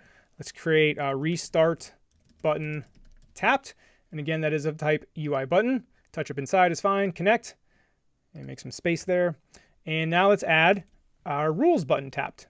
And then this should finish up the outlets and actions that we need. So rules button tapped, because again, we want to take action whenever these buttons are tapped here. So again, IB actions for when you want something to be done, IB outlet for when you want to access the properties of that object. So as you can see here, we're setting up our actions to write some code in a later video, but our UI is set up almost. So let's close this one out and get back to our storyboard. We're missing a screen, right? When you tap the rules button, a new screen slides up and shows you the rules of our workout. So let's add that view controller. So I'm going to slide this over here to the left. I'm just dragging around here on that bar. And then again, Command-Shift-L, pull up a view controller. There we go. Drag it onto the screen. So there we go. And we want to present this modally. Remember, modally is when it slides up from the bottom. If we were in a navigation controller, it would slide in from the right like we did in the previous app. So one thing with actions, if you remember when we added that temporary button last time, we created an action from our button, and then I typed in perform segue with identifier. I did that just to show you that if you're doing nothing but a transition from a button, like you don't have to, pass any data or do anything else, you can just directly control drag from the button to this view controller, and it'll create that segue to show it. Now, watch what happens. So we want to present modally. That's what we want to do. But I want to illustrate something. If I do show, it's still going to create this segue here, but you'll notice because I'm not in a navigation controller, we're not going to get the slide over effect. You only get that in navigation. Even though I picked show, it's going to slide up from the bottom. Watch, I'm going to run this here.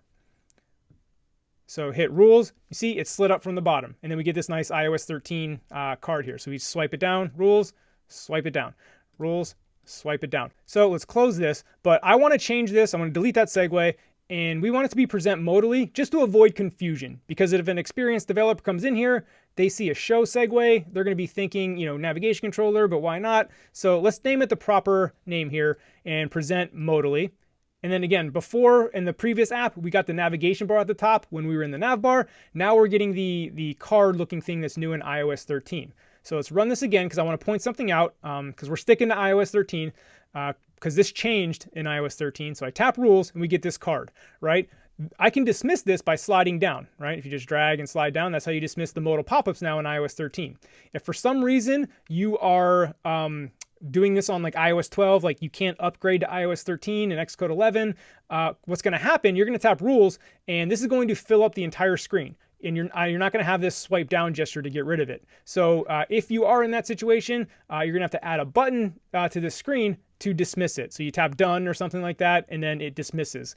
Maybe that's a little bit of extra homework. And if you are in that situation, hopefully you can figure it out.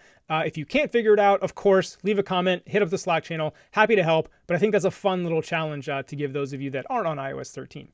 So, okay, we have our screen here. It's working. Now let's add our label that has all of our information. And actually, it's 3 labels. So Command-Shift-L or hit this plus button, whatever you prefer by now.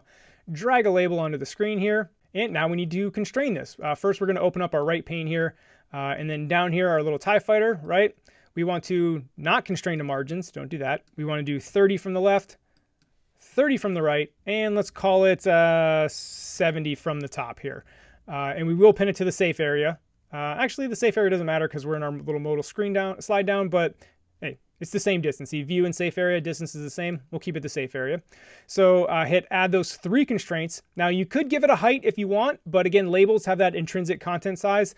So you don't necessarily need a height. Labels are one of the few that you don't need that. So with our label clicked, let's type in or go to the attributes inspector. Instead of it being called label, let's call it rules, hit return. We want this to be centered, as you can see in the alignment. And our system size here, we're going to keep it system font. That's fine. You can play around with the fonts if you like. Style, I'm going to go to bold. And then font size, we're going to go to 40. Right? This is real big. Rules right there. And hit done. So that's our first label. Let's go ahead and do Command-Shift-L. Let's add our second label. And let's constrain this, again, down to the TIE fighter. Same thing. 30 from the left, 30 from the right. And we're going to do 25 and hit the drop down just to be sure, again, from the rules label. So we're pinning this to the bottom of our rules label up here. Hit add 3 constraints. We also want this to be centered. We're going to go system semi-bold, not fully bold, semi-bold, and make it 18, hit done. And now we need to type out our rules. And we're going to type up here, the value of each card represents the number of exercise you do. Period, hit return. Okay, well, that doesn't work. It doesn't fit, right? We get those ... dots. Well, here you see line break where it says truncate tail. You can decide how you want your label to break up its lines. And we want to do word wrap. And then here, number of lines above it, we have set to 1. That means it's only going to be 1 line.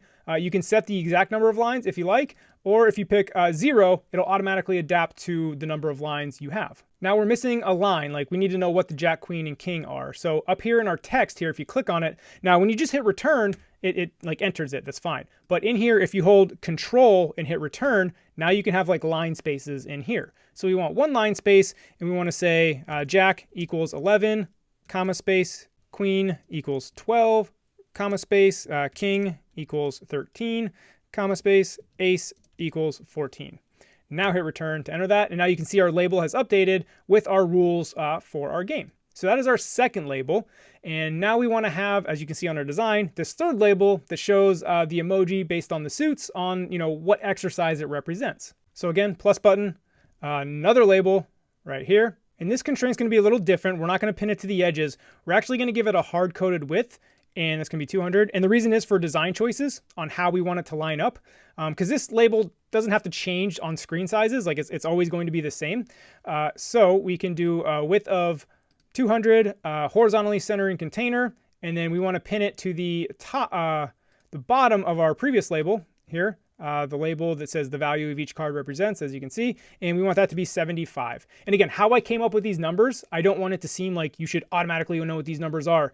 This was like me, building this out previously and tweaking my design. So coming up with these numbers and how it looks is done in the design phase, not necessarily the coding phase. That's why I know these numbers. So add 1 constraint. So now we need to start filling this with content. So over to our font, again, system font, semi-bold. We want to make this 21. Hit done. Again, these are all things I've dialed in on my design. That's why I know these numbers. Again, let's do Command Control Space to pull up our suits. See, they're frequently used for me. I was building like a poker app as well, and I built this. So you may have to search a little bit for these emojis, but just like searching for any emojis, right? You type in spade, and you'll get the spades. Mine are in my frequently used, so we'll save some time here. So spade is going to equal push up, cool. And then again, control return to get those line spaces. Command control space to pull up the emoji. Heart equals sit dash up. It's hard to type with this microphone in my face. And again, control return twice. Command control space for the emojis. Add the club. The club is going to equal burpees. And you can fill these in with whatever workout you might want to use. But again, control return twice, not just regular return. Command control space to pull up the emoji keyboard. Super repetitive, I get it. Hit the diamond equals jumping jacks. Okay, now we can hit return, and now you can see our label is here, but we're only seeing push-ups. And then just like this previous label here, number of lines, we have to set to 0. There you go. That'll make it adapt automatically to however many lines you have. And again, that's the labels. It's called intrinsic content size. So that's all we have to do to set up this screen laying out the UI. Maybe you notice something. You notice how on this card selection VC, we have code. So we had to actually create a card selection VC for that code. Well, we can lay this simple rule sheet out on Storyboard, right? There's no logic going on. There's no interactivity. We're just showing a simple rule sheet and then sliding it down. So we don't even need to create a view controller file to have the code. So again, back to the pros and cons of like doing everything in code and Storyboard, and how I said like for super simple screens, I prefer Storyboard. Because again, this is one of those super simple screens. There's no logic. You're just showing the rules, no code at all. Just 100% on the Storyboard. Very, very simple. You don't clutter up all your code. Again, that is just one of the advantages of Storyboards. There's plenty of pros and cons for both, but again, I'm trying to illustrate those to you so you can get experience with it and start forming your own opinion. So let's run this to wrap up this video, and things should be working nicely. So here's our phone. Hit rules, pulls up the rule sheet, and you can slide it down. Do the old Command-Shift-A to get into dark mode. Bam, looks good in dark mode. Tap rules. There you go. We get that nice dark gray looking color for the modal sheet. Slide it down. Command-Shift-A, back to light mode. Rules. There we go. So our general UI and navigation is laid out. In the next video, we're going to start working on the logic to actually make this app work. All right, let's do it. Here we are right where we left off. Now, the only thing that's left for this app is to set up our timer. So we constantly change this, this card view to cycle through all the cards. To do that, we need to create our array of cards as well, and then implement the button functionalities. So let's go to our code here, the card selection VC. As you can see, we already have our button actions ready. Let's start by creating our timer. So up here under our variables here, we'll do var timer of type timer. And then we're going to implicitly unwrap this. This is what this means. So remember we did this before with the color variable in the color table view app, but we left that as an optional, right? We left that as a question mark because remember we were passing the data. That view controller didn't always have that data. It was relying on another view controller to pass it that color. Well, here with this timer, we're going to initialize this timer right away. It's contained within here. So again, you're going to get various opinions on force unwrapping. In my opinion, this is one of the times where force unwrapping is fine. So we're going to do that. And again, that is because here in viewDidLoad, well, actually in another function that'll get called in viewDidLoad, we're going to be initializing that timer and starting it, right? We're not relying on, a network call or another view controller to pass us that data. It's all self-contained in this view controller. So here below viewDidLoad, let's write a function called func start timer. And here we can do timer equals, so this is, like I said, we're initializing our timer here, timer.scheduled timer here, and we want to pick the one that has the selector here that you can see is the third one down. So time interval. This is how often this function fires off. Let me back up a big picture and explain what the timer is actually doing. So we set our time interval, so let's say 0.5 seconds, right? Half a second. So every half a second, this timer fires off and it does something. We have to tell it what to do. So real quick, the target is self. That's our view controller. Selector. Okay, so this is what is firing off. So the selector is where you pass in a function. So you have to do hashtag selector, and you can see it takes in an @objc method. This is a little bit where we're interacting with Objective-C at a lower level. Like we don't have to do anything with Objective-C, but at a lower level, we're interacting with an Objective-C functionality. Let me get rid of this right pane here so it looks neater. So let's write this function that we're going to have to pass in.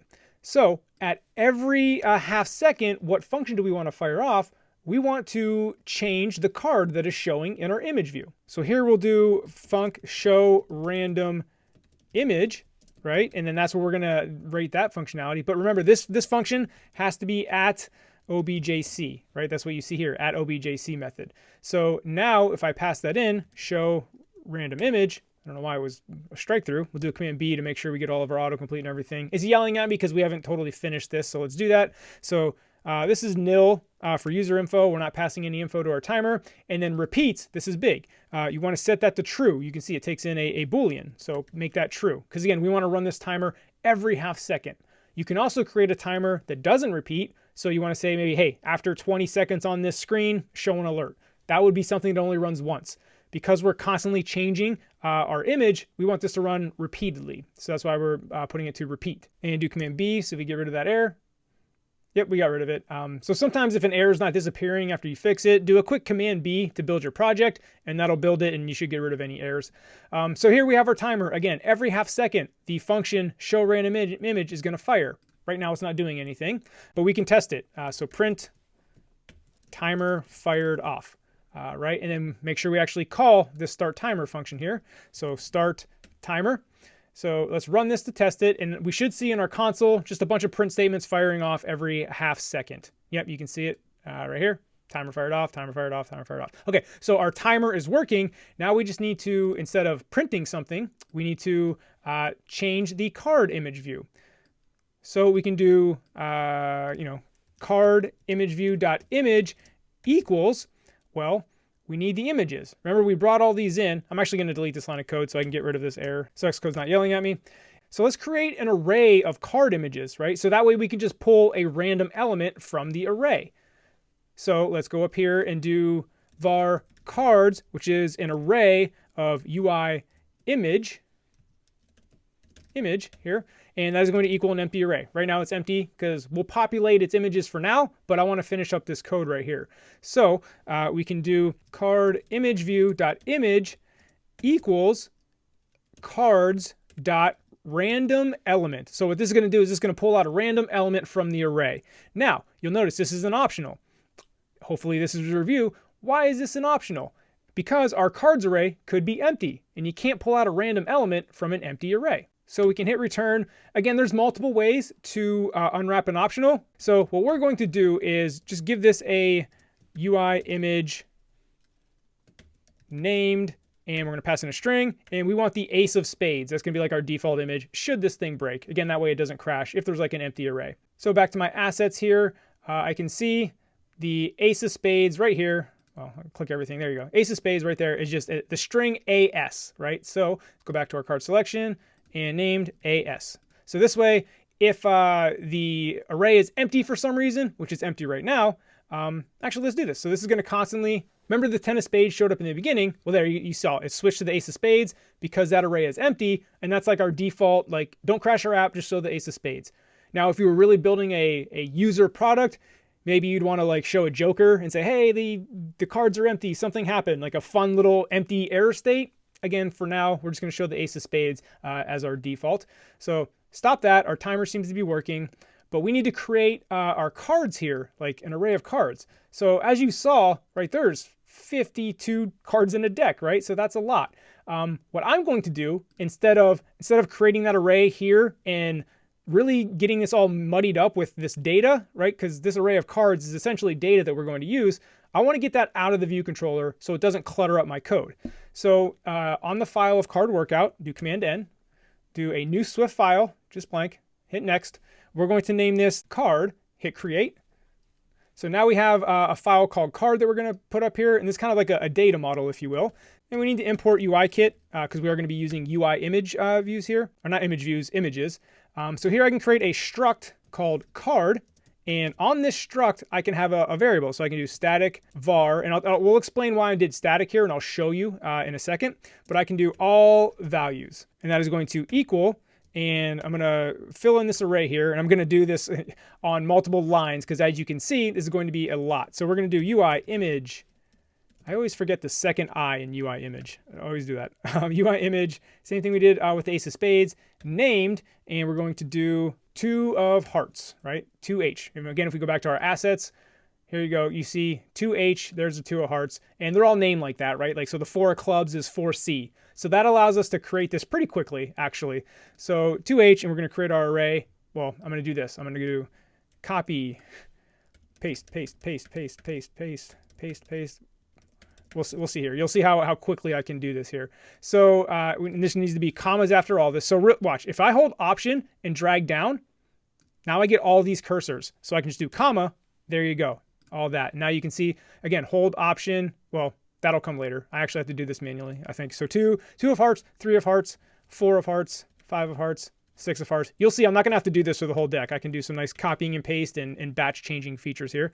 9 of hearts, 10 of hearts, and then we get Jack of hearts, Queen of hearts, and then I need 2 more here. So Command C, King of hearts, Ace of hearts, right? So KH, AH. Okay. So now I'm going to copy and paste this whole thing. So there's my hearts, right? So copy. Now let's do spades. So now what I can do is, again, hold down Option, highlight all these H's. Kind of sucks because the 10 of hearts messes it up, but highlight all the H's, put a capital S there. Cool. There's my spades.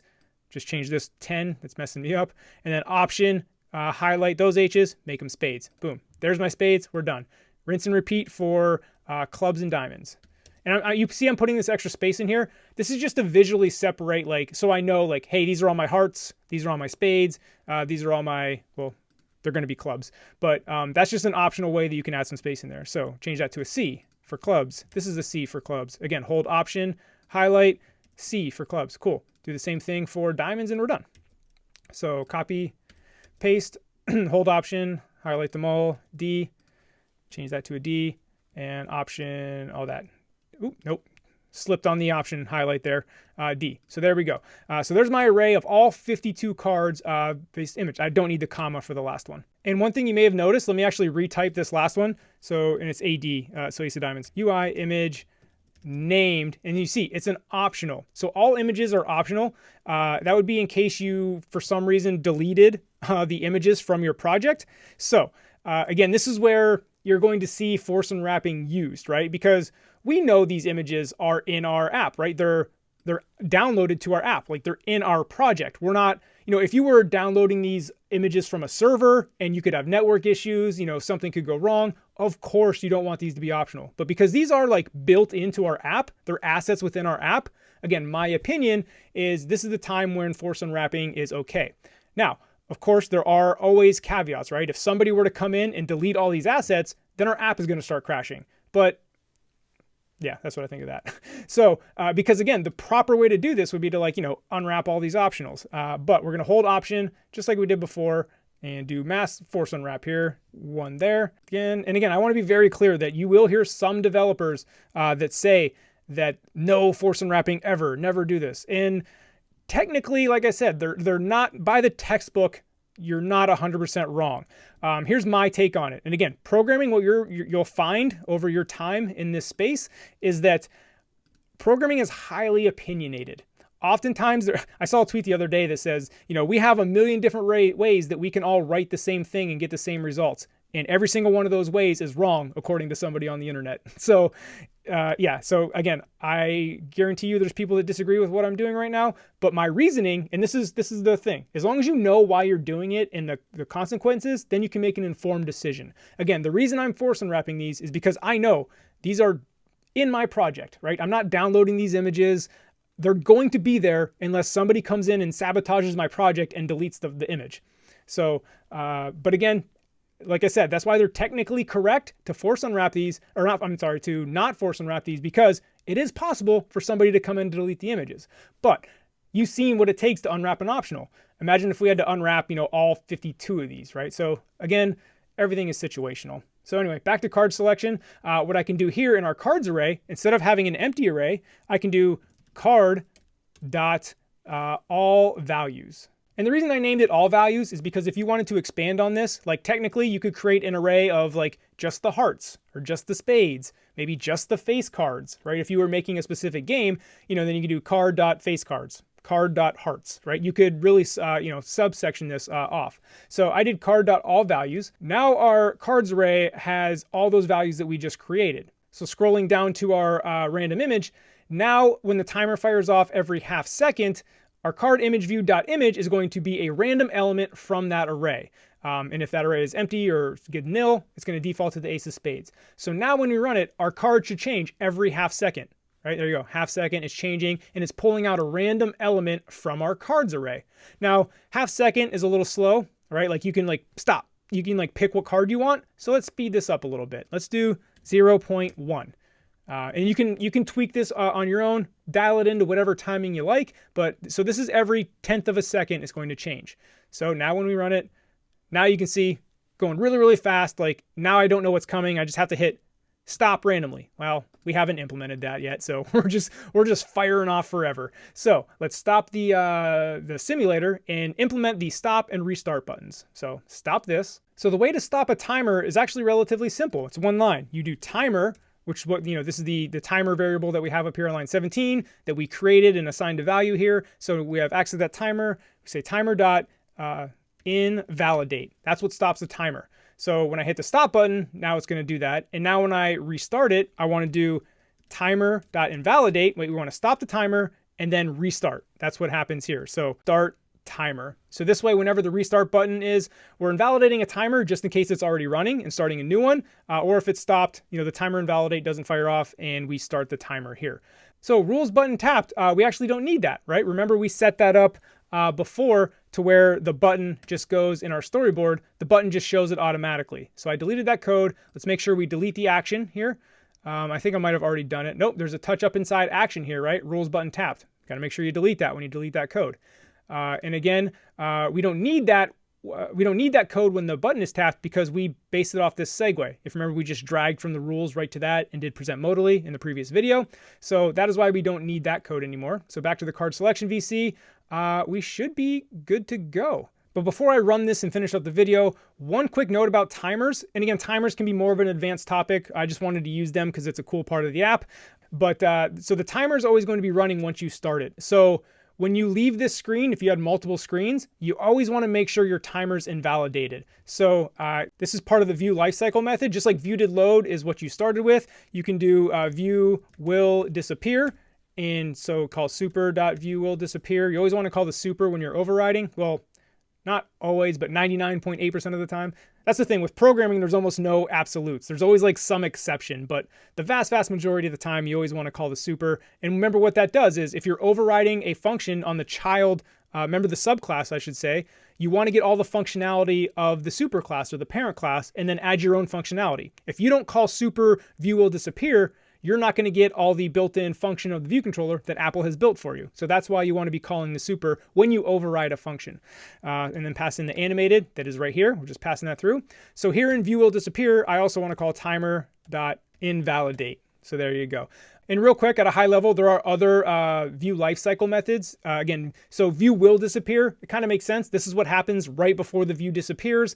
There's other ones like view will appear that happen right before the view appears on screen. As you can see, view did load. This is what happens when the view controller is loaded into memory.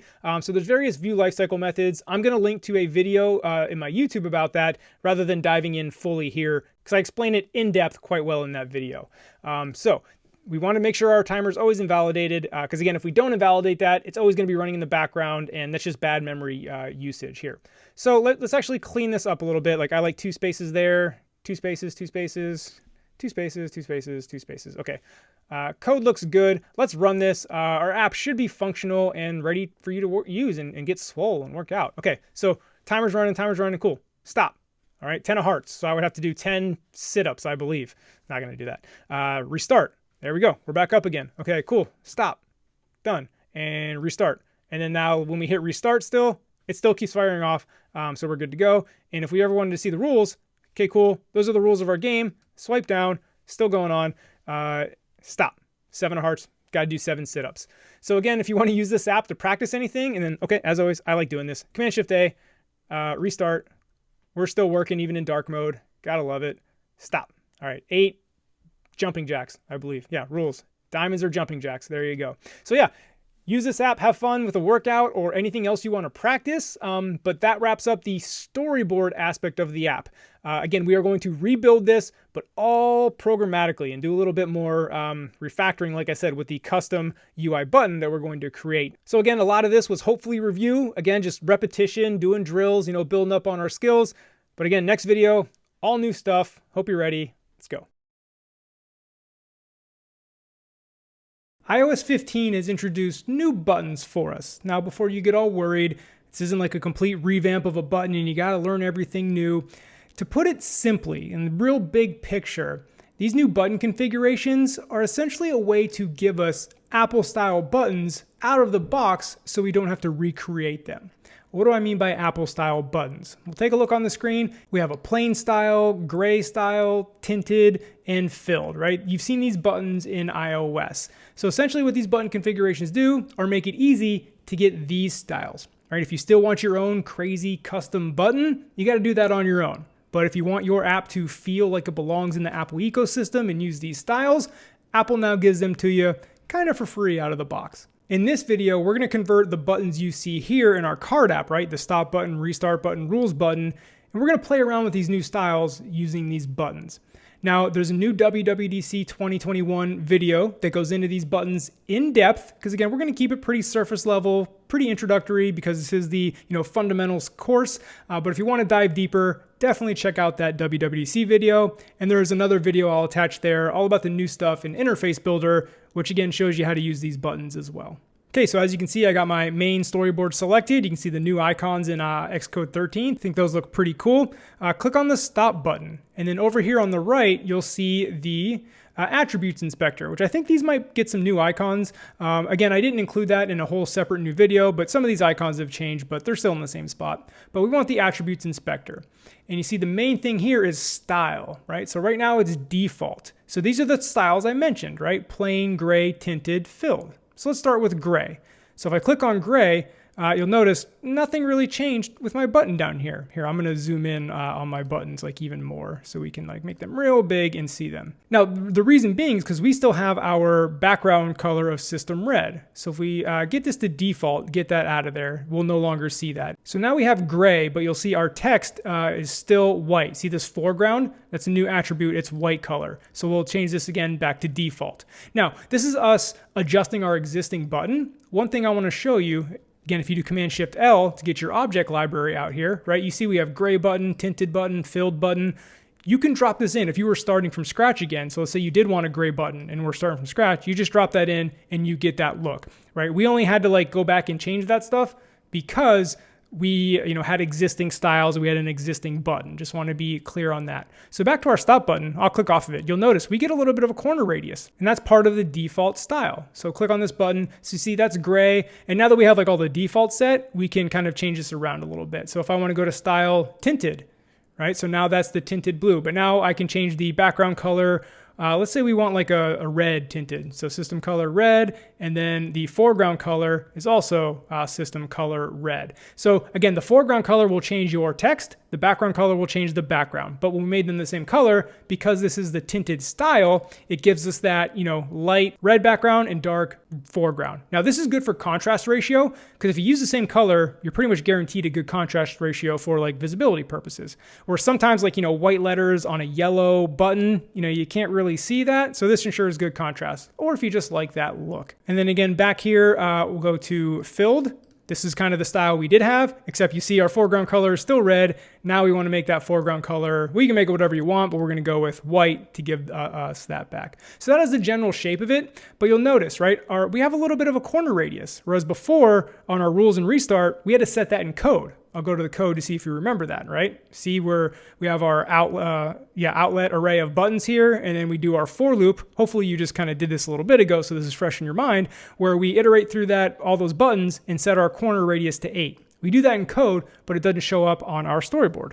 Well, that's another benefit of these new styles is you get the built-in corner radius. We're gonna play with that in a little bit, but first, I wanna delete this code. We no longer need that code. So therefore, I no longer need this outlet collection of buttons. So we can get rid of that.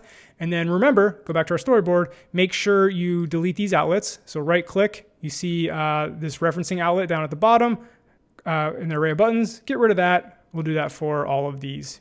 Because remember, it's the thing with outlets. You got to make sure to go back and delete them if you no longer are using them. So cool, that is done. But now you see we get these corner radius for free. Let's talk about this corner radius a little bit. Here you can see on the right, we have corner style, default. We don't get to set the exact number, but you just kind of get, small, medium, large, capsule. So capsule will give us, that circular look that you're probably very familiar with seeing. And then if we want to do we'll do medium, that'll give us a medium corner radius. And then if you notice the dynamic one that you might have seen here, corner style, dynamic, that will change with dynamic type, right? So as the button text gets smaller or bigger, that'll be dynamic. But we're just going to go with medium or pick whichever one you want here. So that is basically the button style. So we went off that with stop. You know what? Let's change this to tinted. I like this look, right? So sorry, style not filled. We'll do tinted. But again, we don't want our foreground color to be white on tinted. We want it to be, system red again to get that color. So let's do the same thing with our restart. Actually, if you want to pause the video and try to set up your restart and rules buttons accordingly, go for it. Nice little challenge. But I'm going to do it right now as well. So again, on the restart button, we want to give it a style of tinted. And then up, you'll notice, like I said, it didn't quite change it because on our button, we still have our background set down here. Again, because we are using existing buttons, we got to kind of go back to the default stuff. So we'll scroll up. Now we got to make our foreground color. The background not default. We want system blue. And then also for the foreground color, system blue. Again, when you're using the tinted, you want the same color for both. Okay. Oh, actually, this was green. My bad. System green. And system green. There we go. Same thing for rules. Oh, and then corner radius, we wanted medium, right? Corner style, medium. And then we're going to add images to this as well real quick. So let's change our background color back to default down here. Back up here, we want style to be tinted. And corner style, we want medium. And then foreground, which is our text, we want to be system blue. So there you go. Now, let's talk about adding images to this, because this is a nice little free thing we get as well. You see this image field down here, stop. Okay, these are all of our cards. We don't want that. But here we get SF symbols. I don't think we've touched on SF symbols in this course yet, but SF symbols, as you can see here, is a separate program that allows you to pick Apple icons, right? They're already pre-made here. So you can see here's a bunch of them. So what's a good stop one? I don't know if this has a built-in search. I guess it kind of does. So yep, we'll do stop with the circle. There you go. And you can see it's a little tight to the words there. So you see you can add some padding here, right? So I'm going to add a little padding. And as I'm clicking up, you can see the image. I'm going to go way far. You can see the padding on there. So put this to a number that looks reasonable. Let's say that looks fine. We can do the same thing with our restart button, right? Image. I'll do refresh. That's kind of what I have in mind. Yep, arrow clockwise, right? So there you go. Use that one. And then we'll add a little padding here as well to make that look good. And then, okay, so see, I guess I add a little too much padding. You see the restart wraps around. So be careful there. And then rules, let's see here, list. Yeah, that looks fine, right? List, and then we'll give that a little bit of padding as well. So just like that, we added images to our buttons to spice them up a little bit. So, and again, that was relatively easy. Now, before we wrap up, go to the stop button. You can see all this stuff here on the right on the configurations, the weight, the background corner. You can add images, placement, render modes. There's a whole bunch of stuff that you can play around with and experiment with. And again, the WWDC videos that I link to will explore this more. But again, great new button system. If you want the Apple default style buttons, you get a lot of the work done for you, which is always welcome. In the next video, we're going to basically do the same thing, except we're going to do it in code on the code version of this app. So see you there.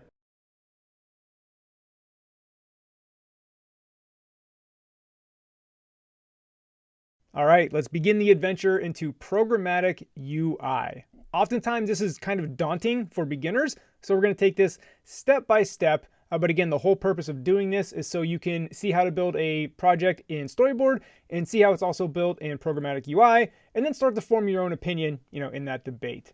So, of course, to get started, here we go. We have to create a new Xcode project. Again, hopefully you've done this a few times by now. Create new project and single view application. I'm going to name this card workout dash programmatic. think that's spelled right. Is it 2 T's, 1 T's? I don't know. Who cares? Card workout, programmatic. Again, team, Sean Allen, whatever. Language, Swift. Now here, you may be confused. Interface, storyboard. Well, I said we're not using storyboard. So the other option is SwiftUI. Well, we're not doing SwiftUI, so we have to select storyboard, and then we got to delete the storyboard, which is what we're going to do in this video. So hit next. Create it. I'm going to add it to my desktop. You can create it wherever you like.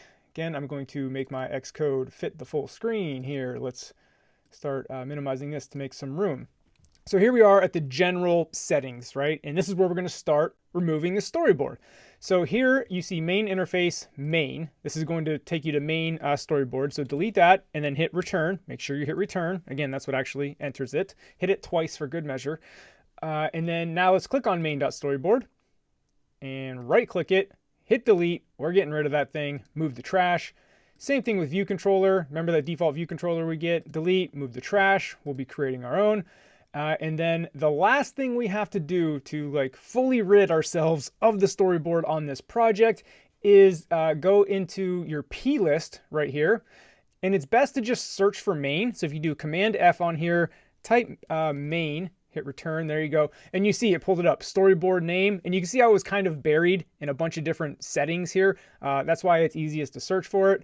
And then next to storyboard name, we have this little minus symbol. Just click on that minus symbol. There you go. We've removed all references to the storyboard. Because if you didn't delete all those references, Xcode would still be trying to look for main.storyboard and your app would crash because we've deleted it. So now that we're set up to start our project in code, because essentially what we're doing, do you remember on a previous project where we had that arrow that pointed to our navigation controller, and this was us saying like, hey, this is our initial view controller. We're basically replicating that, but in code. And that's actually a theme throughout this whole next series of videos. Everything we're doing, we're replicating everything we've already done on Storyboard, except you just do it via code. So you'll start to see how those compare. Anyway, let's get back to actually creating our initial view controller. So to do that, we go to Scene Delegate. Now let me make my font reasonable here. And the good thing about writing programmatically, get a little extra space. We can pretty much remove this right pane. Like we pretty much never use it when using code. So the Scene Delegate, I'm going to give you a high level overview of what this is. Don't worry if you don't fully understand it. This is way past, absolute beginner knowledge level. But essentially what the Scene Delegate does, and this is new in iOS 13. Prior to iOS 13, this didn't exist. So if you're doing this course and you're still on like Xcode 10 and iOS 12, you're not even going to see this. But iOS 13 introduced having two instances of your app side by side, like windowed mode. And this is relevant on iPads and potentially down the future, Catalyst apps where you can have apps on the Mac as well. So on the screen, you see an iPad with two versions of the app GoodNotes. That's what I use to kind of sketch out some of my apps. And you can see it's two instances of the same app side by side. You can test this yourself. Open up your iPad, maybe open up the Notes app, and pull two versions of the Notes app side by side. Again, prior to iOS 13, you couldn't have two instances of the same app. Okay, how does that relate to Scene Delegate? Well, iOS 13 introduced what's called scenes. So each instance of your app, again, the two that are side by side, is a new scene of your app. Because before, all we had was this app delegate right here, and you could only have one instance of your app. Well, again, Scene Delegate allows you to have multiple instances of your app, again, so you can have it side by side like you see on the iPad here. That is the high-level overview of what the scenes are. Again, no need to go deeper. As long as you understand that it just allows your app to have two instances of itself side by side, like on an iPad or down the line on Mac, it's pretty much all you need to know for the beginner. But it is in this Scene Delegate where we're going to write our code in order to show our initial view controller. So you see here guardlet, and remember this empty underscore means like there just has no variable name for it. Well, we want to give this a name because we're actually going to use this scene here that we're getting here. So let's create this window scene. And I do want to preface the next bit of code we're about to write here. Do not worry if you don't understand this. This is a required step, and I'm still showing the code so that you have it for reference. If you do want to dig deeper, or if you want to create your own project later on and you want to do it all programmatic, you have this code for reference to come back and look at. But do not worry if you don't understand how the iOS Windows system works and how all these scenes come together. That is way above the scope of these entry-level beginner course. But again, it is a required step to get to the stuff that you should know and learn, so we're doing it real quick. And first we need to initialize our window. So window equals UI window, and we're going to initialize that with a frame of the window scene, which we have up here on line 20. That's what we just created, right? Dot coordinate space dot bounds. And you know what? I actually considered just copying and pasting this, telling you the high level and not even like typing it out to avoid confusion.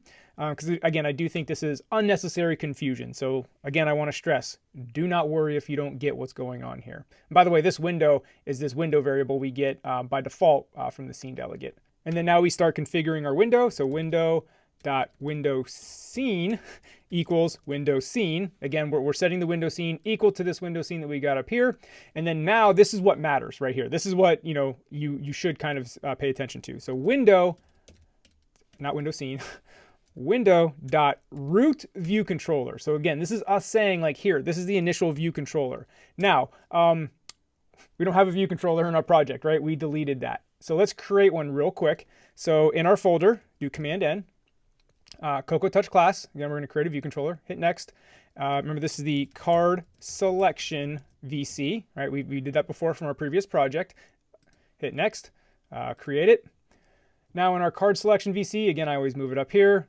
Just to know that we have this, let's actually set a background color to prove that we're showing this one. So view.backgroundColor equals dot.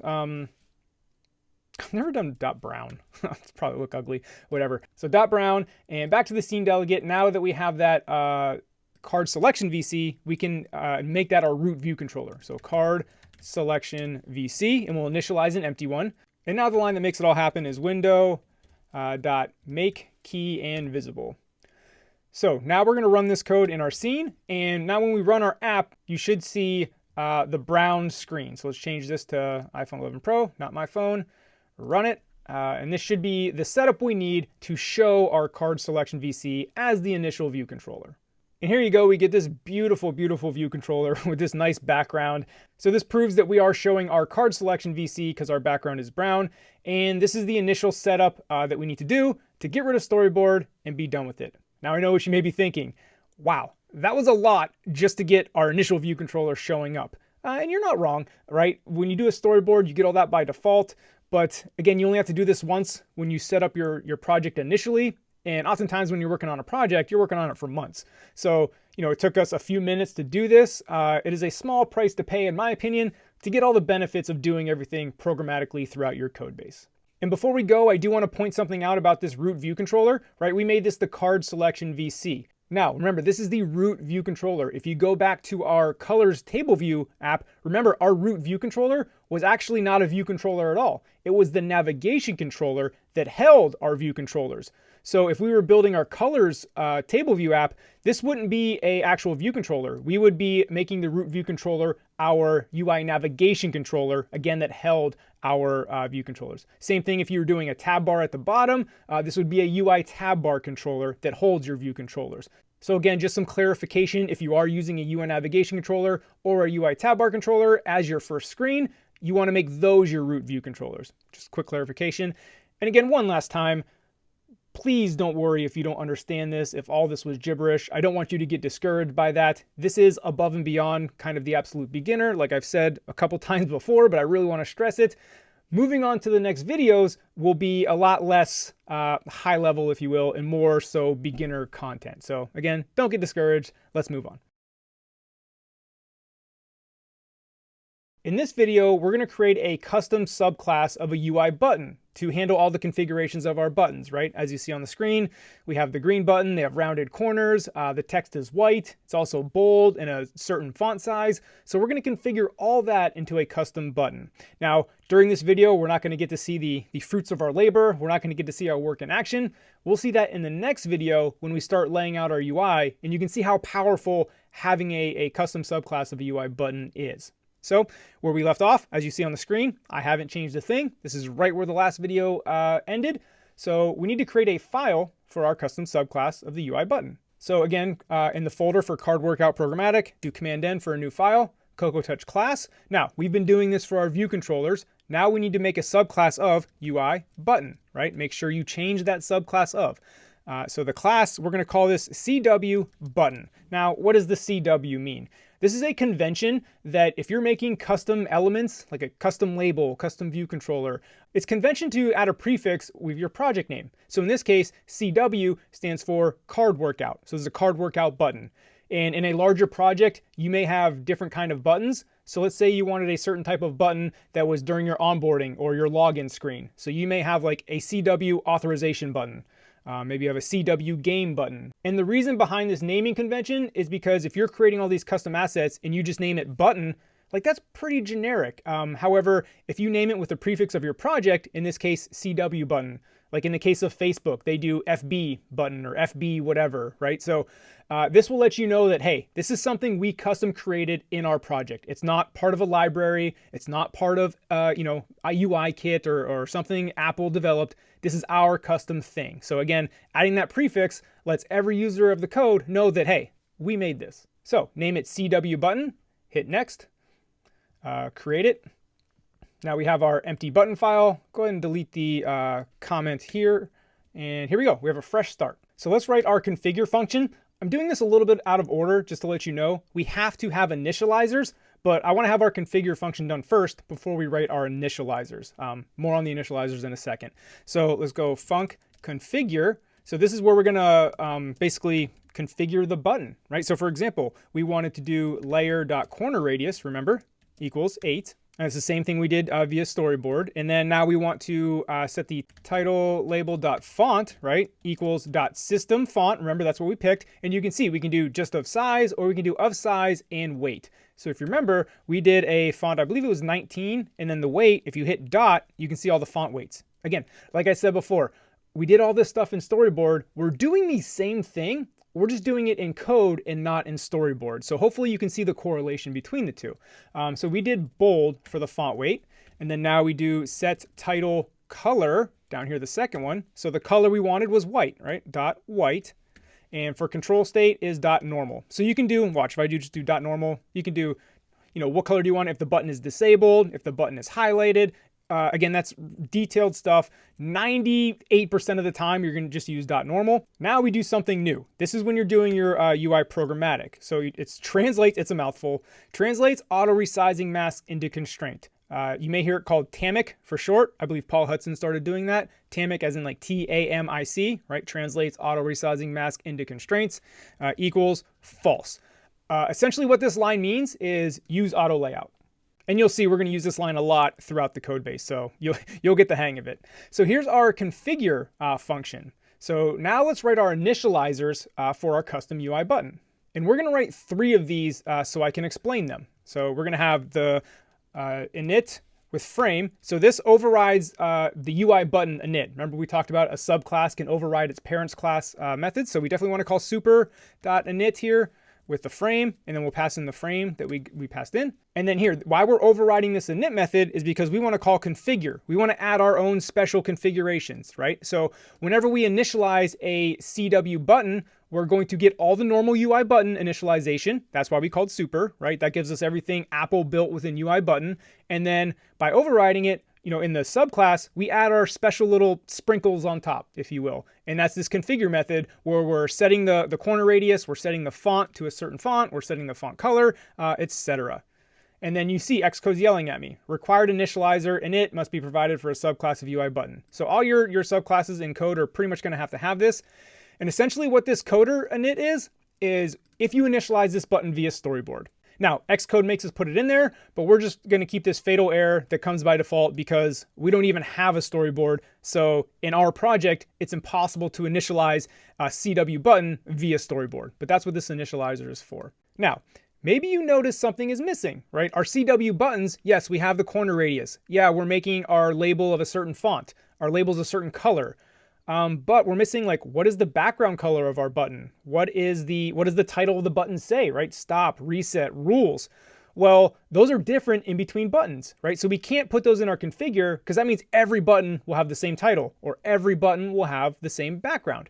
So what we can do is create a custom initializer that takes in a background color and a title as a parameter when we initialize the CW button so that anytime we create a CW button, we have to give it a color and we have to give it a title. That way we can change the background color and title dynamically. So let's create that. Again, we're just going to create an init, and we're going to pass in some parameters here. We're going to pass in background color, and that is going to be of type UI color. Again, this is just like creating a function where you're passing in parameters.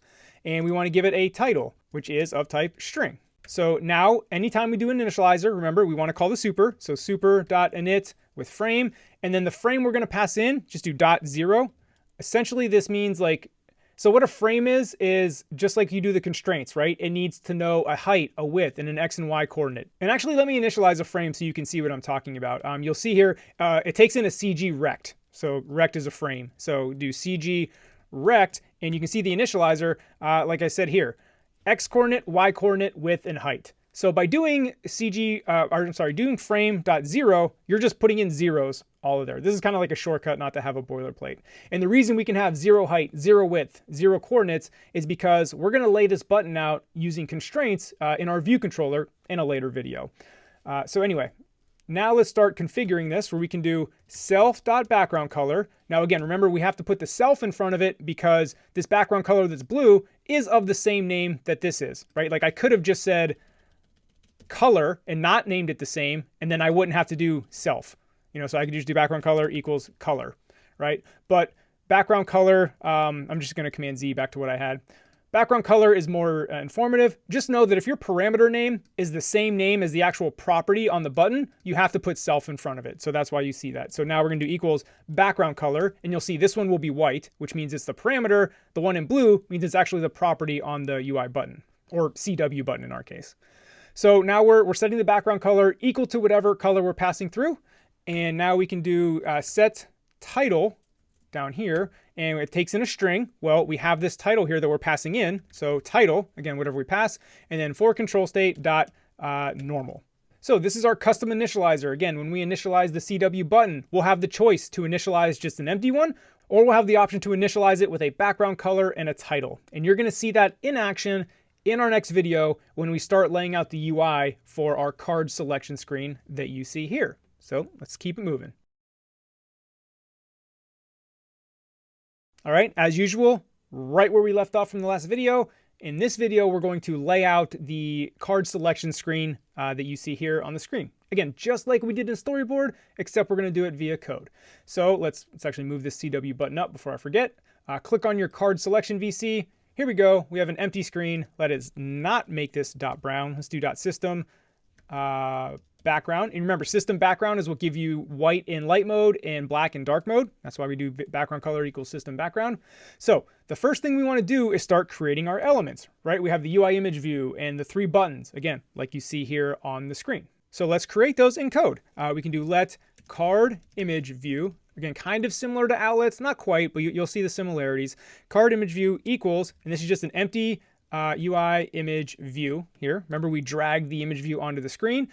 Now we want the buttons, right? We have our image view. Now we need the 3 buttons. So let stop button equal not UI button, right? That's what you may be thinking. No, we created a custom button, remember. So CW button that we just created. Now watch when I get the initializer here. I do open parentheses. Now you can see I can just initialize just an empty CW button. This will call our configure method, but it won't have a background color set and it won't have a title. So we don't really want to do that, but we have the option to if we need to. So now if I do the open parens, and you can see I have our custom initializer right here that takes in a UI color and a title. So now we're going to initialize our 3 buttons like this. So the stop button was .system red, as you see here, and the title, pass in a string, was stop, exclamation point. And again, same thing for the rest of our buttons. So let reset button equal CW button. Again, with our custom initializer of a background color, .system green, the title here, reset. There we go. There's that button. And let rules button equal CW button with our background color. This one was .system blue. We have the autocomplete there. And again, the string title rules. So there are 3 buttons. Now, like I said before, I like to line up my equal signs. This is a style. Some people don't like this style. I think it makes things look nice and neat. There are pros and cons to it. Do it if you like. Don't do it. It's fine by me.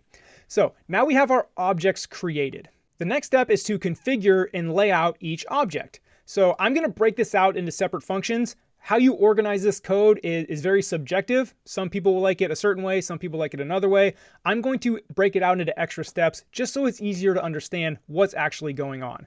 So the first function I'm going to create is kind of like an overall function called func configure UI. So this is kind of like the overall function that configures our UI. And I'm going to make sure we call that in view.did_load. Configure UI. There's nothing in it yet. We're about to fix that. So down here in the another function, you know what, let me go back to one space in between. I keep forgetting that my my screen resolution is so big. So we'll do func configure card image view. Okay, so now we're going to do the stuff specific to our card image view. Again, like I said, I'm breaking this out step by step. So the card image view, the first thing you want to do, and you're going to forget this, I guarantee you, when you're doing programmatic UI, you have to add the subview to the view. So we do view, I'll explain that more in a second. View.add subview, and then the view we want to add is our card image view. Remember, we created that card image view up here on line 13. So what view.add subview is, it is the equivalent of us hitting the plus button, searching for an image view, and dragging it onto the storyboard. When we drag it onto the storyboard, we're adding the subview to the view. So you're doing that exact same thing in this line of code. Just like if you never dragged a UI image view onto the screen, like you're not going to see it on your screen. If you don't do view.add subview, you're not going to see that view. And again, I guarantee you sometime throughout your career, you're going to forget to add the subview to the view, and you're going to be like, wait, where's my view? Why didn't it show up? So hugely important line of code. And again, another important line of code when you're doing your constraints is to card image view dot, remember, tamic translates auto resizing mask into constraints equals false. And again, this line basically just says, hey, use auto layout on this object. So next up, before we start doing constraints, is we want to give the image view an image. So card image view dot image equals, wait a minute. We haven't brought in our assets yet. So let's do that. Again, same thing we did in the storyboard. We're just going to drag in all of our assets to this assets folder. Again, I have them down here ready to go. So click on that, drag them in. There we go. All our assets are now in. Again, same exact thing we did for storyboard. This is repetitive. Let's go back to our card selection screen. And now we can give this a UI image named in quotation marks AS. That's the ace of spades. That's what we're going to do it there for now. So our object exists. It's in the subview. We're telling it to use auto layout, and we've given it an image. The only thing we haven't done is give it the constraints. Remember, it needs to know a width, a height, an X and Y coordinate. Well, that's what we got to do with the constraints. So here we go. Programmatic constraints. This is the big learning lesson of the next few videos. Lucky for you, we're going to get a ton of practice at it. You're even going to think, hey, this is really, really repetitive. But hey, we're going to drill the point home. So ns layout constraint is what you type. And now, remember I said a rule of thumb is 4 constraints per object. So if you do ns layout constraint dot activate, you see it takes in an array of constraints. This is where we're going to put in our 4 constraints. So do open and close brackets for the array. Now I'm going to hit return in between because I want to do this line by line, as you'll see. So what we're about to do now is the same thing we did when we hit the little TIE fighter at the bottom and pinned it to the edges and set height and width, right? Same exact thing, except in code. So the first thing we want to do on our card is set the width and height. Remember we did 250 by 350? So you do card image view dot width anchor. So anchors are the big thing that you're going to be using. So width anchor dot constraint. Remember, we're setting the constraints, and you see you get a lot of options here. Remember, because I said you can do constraints so many different ways. Well, here are all the options. We're obviously going to keep it simple. So the constraint is going to be equal to constant. So the constant we gave it, remember, was 250. That's the width. And then same thing for the height. Card image view dot height anchor dot constraint equals 350. So again, same exact thing we did in storyboard, just in code. Now we wanted to, remember, center it horizontally in the container. So you do card image view dot center x anchor, right? Center it on the x-axis dot constraint equals, and sometimes the order of this gets messed up. So you may have to like scroll down for the one you're looking for.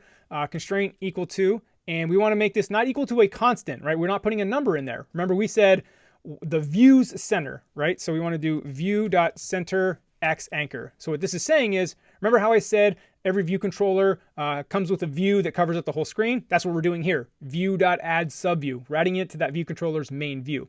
So what we're doing here is we're centering the card image view exactly with the view's center X anchor. So basically center it in the view, just like we did again with the constraints on Storyboard. Now the last thing we need, again, right, X coordinate, Y coordinate, height, width. Well, we have height, width, and X. Now we just need the Y. So card image view dot center Y anchor. Remember we centered this card image view and then moved it up 75 points? Well, that's what we're going to do here. Dot constraint. Now, not just equal to an anchor, we want to have it equal to an anchor with a constant. Again, it's down here. So you'll see equal to the anchor, which is going to be the view.center Y anchor. And then the constant, remember this is how we moved it back up, is -75.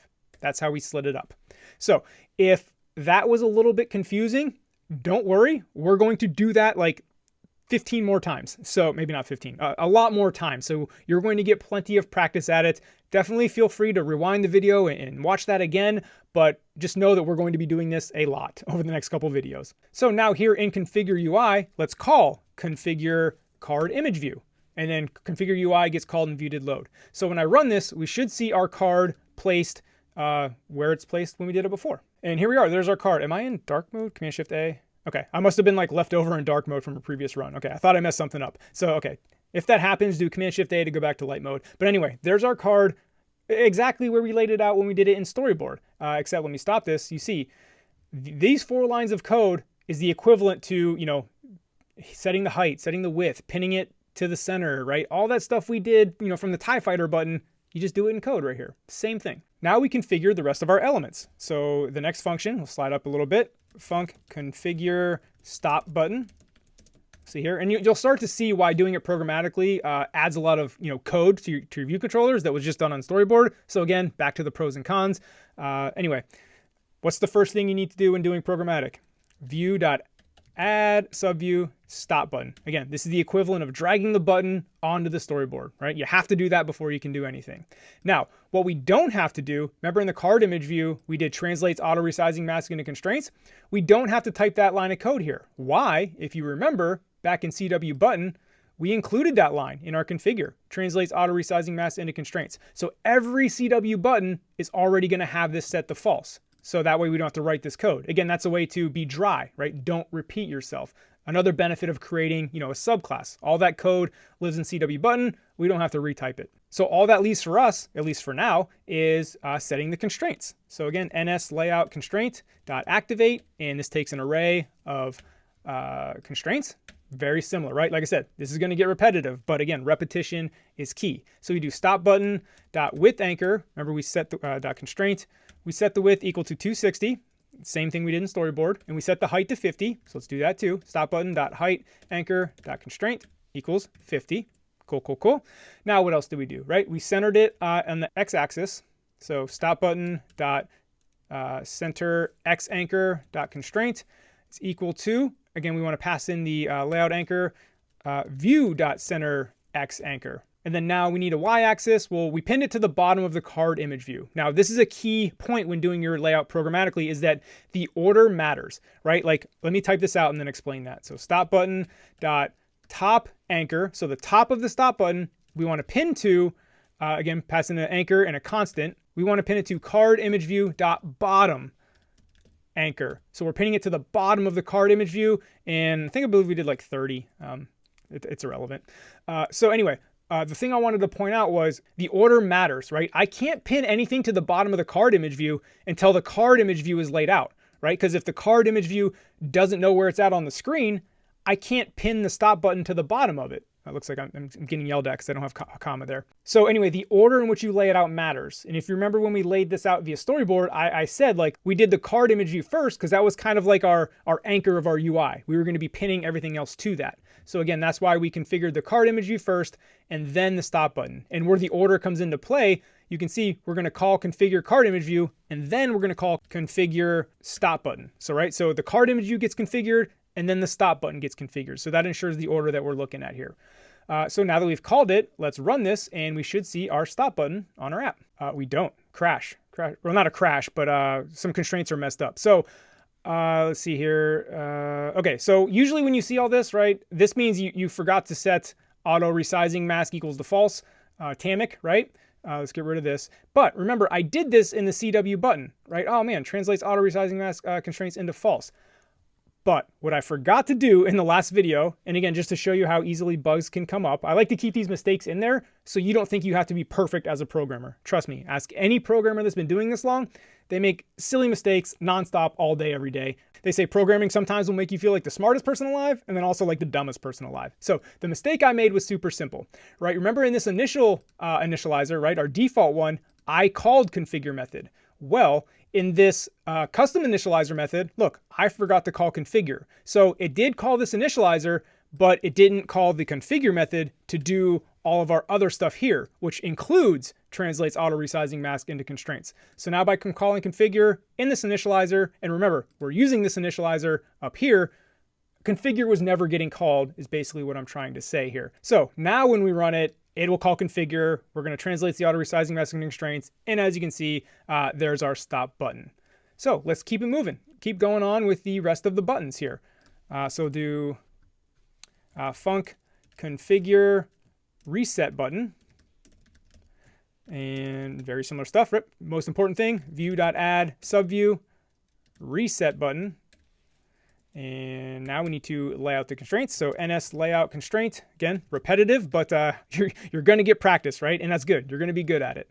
Pass in the array, go down to the next line, and here we go. So now we do reset button dot, right? We have the width. So width anchor dot constraint. Remember it was 115. And then we also had the height, which was 50. So reset button dot height anchor dot constraint equals 50. So we had the width and height. Now these constraints get a little different. If you remember, we pinned the left side of the reset button to the leading anchor of the stop button. So I'll show you how to do that. So reset button dot leading anchor. Remember, leading was on the left, again in a left to right language. Dot constraint equals stop button, right? We want to pin it to the stop button's dot leading anchor. So again, this is going to line up the left sides of the button. And actually the constant is 0. So anytime a constant is 0, you don't have to have it. I accidentally selected the wrong one. So that's going to line up the left sides of the button, which is exactly what we wanted. Now we just need the y coordinate, which again, we pinned it to the top, to the bottom of the stop button. So reset button dot top anchor dot constraint is equal to, again, I hate when these get mixed up, but no, it was actually right at the top. So stop button dot bottom anchor, and then the constant, I believe we did 20. So now our reset button is configured. Again, a width of 115, a height of 50. We aligned the left sides or the leading sides of to the stop button, and then we pinned it to the bottom of the stop button. Now, that should all be familiar to exactly what we did in the storyboard. Again, just doing it in code. Like I said, some people like that storyboard, how it's all visual, and some people like being able to see the code right in front of them so they can see what's going on without it being kind of like magically hidden away in the storyboard. Now let's call configure reset button. So configure reset button. Now that's getting called in our configure UI method, which again is getting called in view.load. Let's run it, and we should see our reset button. There we go. There's reset. So let's stop it. And again, it's all configured with the green and the reset because we did that up here when we initially created the objects. So the last thing we're going to do is add our rules button. And now I've been typing these out individually to kind of show you.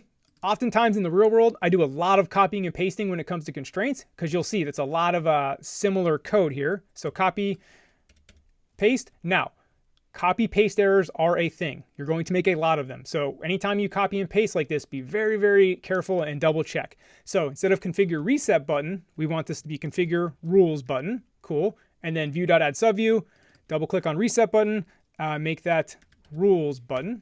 And then there is an edit all in scope. I believe it's like Command Shift E, I think. I don't know. We can look up that shortcut later. But I just prefer, it's quicker for me. I hold Option, drag down like that, and just type rules button. There we go. Now let's go line by line here. Our width anchor, that is the same. Remember, 115. Our height, that is the same, 50. However, we're not pinning it to the leading of the stop button. We're pinning it to the trailing of the stop button. So double click on leading anchor, change it to trailing anchor, and then same thing, equal to stop button dot trailing anchor. Because remember, we're pinning it to the right side of the stop button now for our rules button. And then rules button, top anchor constraint, same thing. Pinning it to the bottom of the stop button at 20. Again, same thing as the reset button. So now let's stop this and run it, and we should have, oh, nope, Almost had the mistake there. I caught myself. Remember I said you're going to forget to call your functions all the time. So we got to call configure rules button.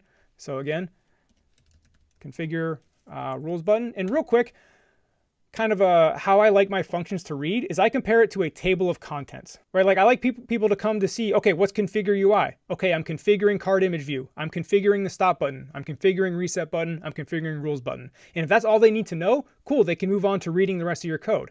However, if they want to dig in like, okay, so there must be an issue with how we're configuring the stop button, cool, I can just dig into the stop button function. And how you do that, by the way, if you hold command and click on the function, you'll get a menu here and click jump to definition and well, it was right there. But if it's in another file or something like that, it'll take you to that file so you can see what's actually going on in configure stop button and you can see what's going on. But again, back to the table of contents, you don't want to just have this super long, huge function because that's really hard to read.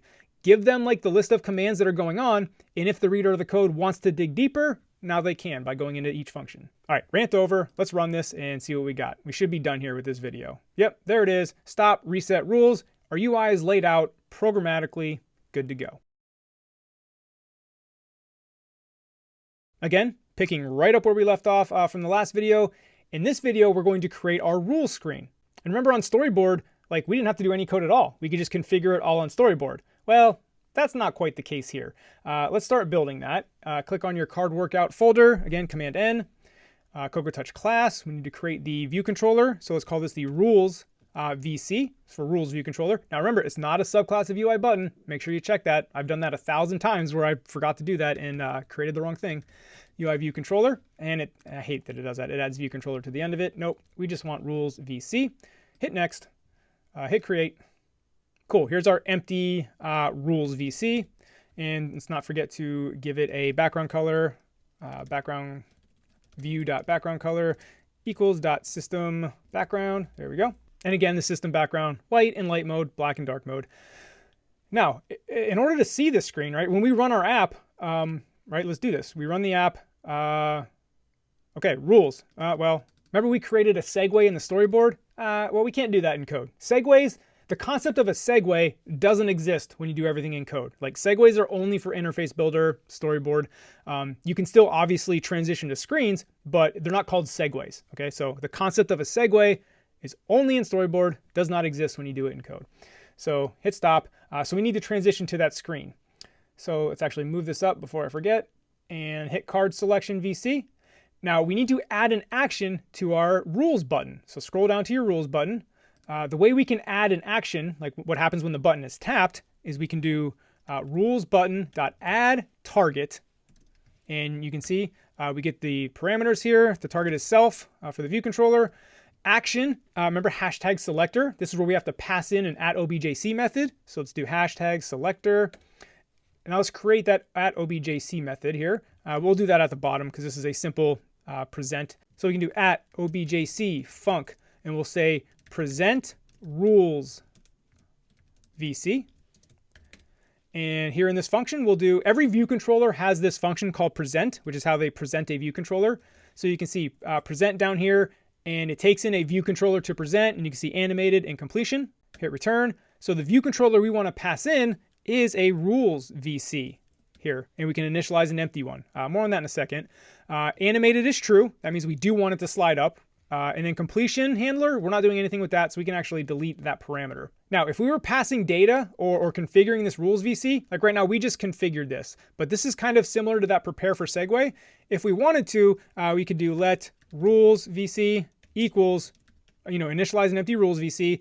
And then remember how on the table view we had the variable of color that we had to change? You would do rules vc.color. Obviously we don't have that variable, but I'm showcasing how you can pass data here. And instead of initializing this rules VC here, you would pass in the rules VC that we created that has like our custom data and everything like that. But again, because we're not passing any data, we're not doing anything, we can initialize the rules VC right here, make it a capital R.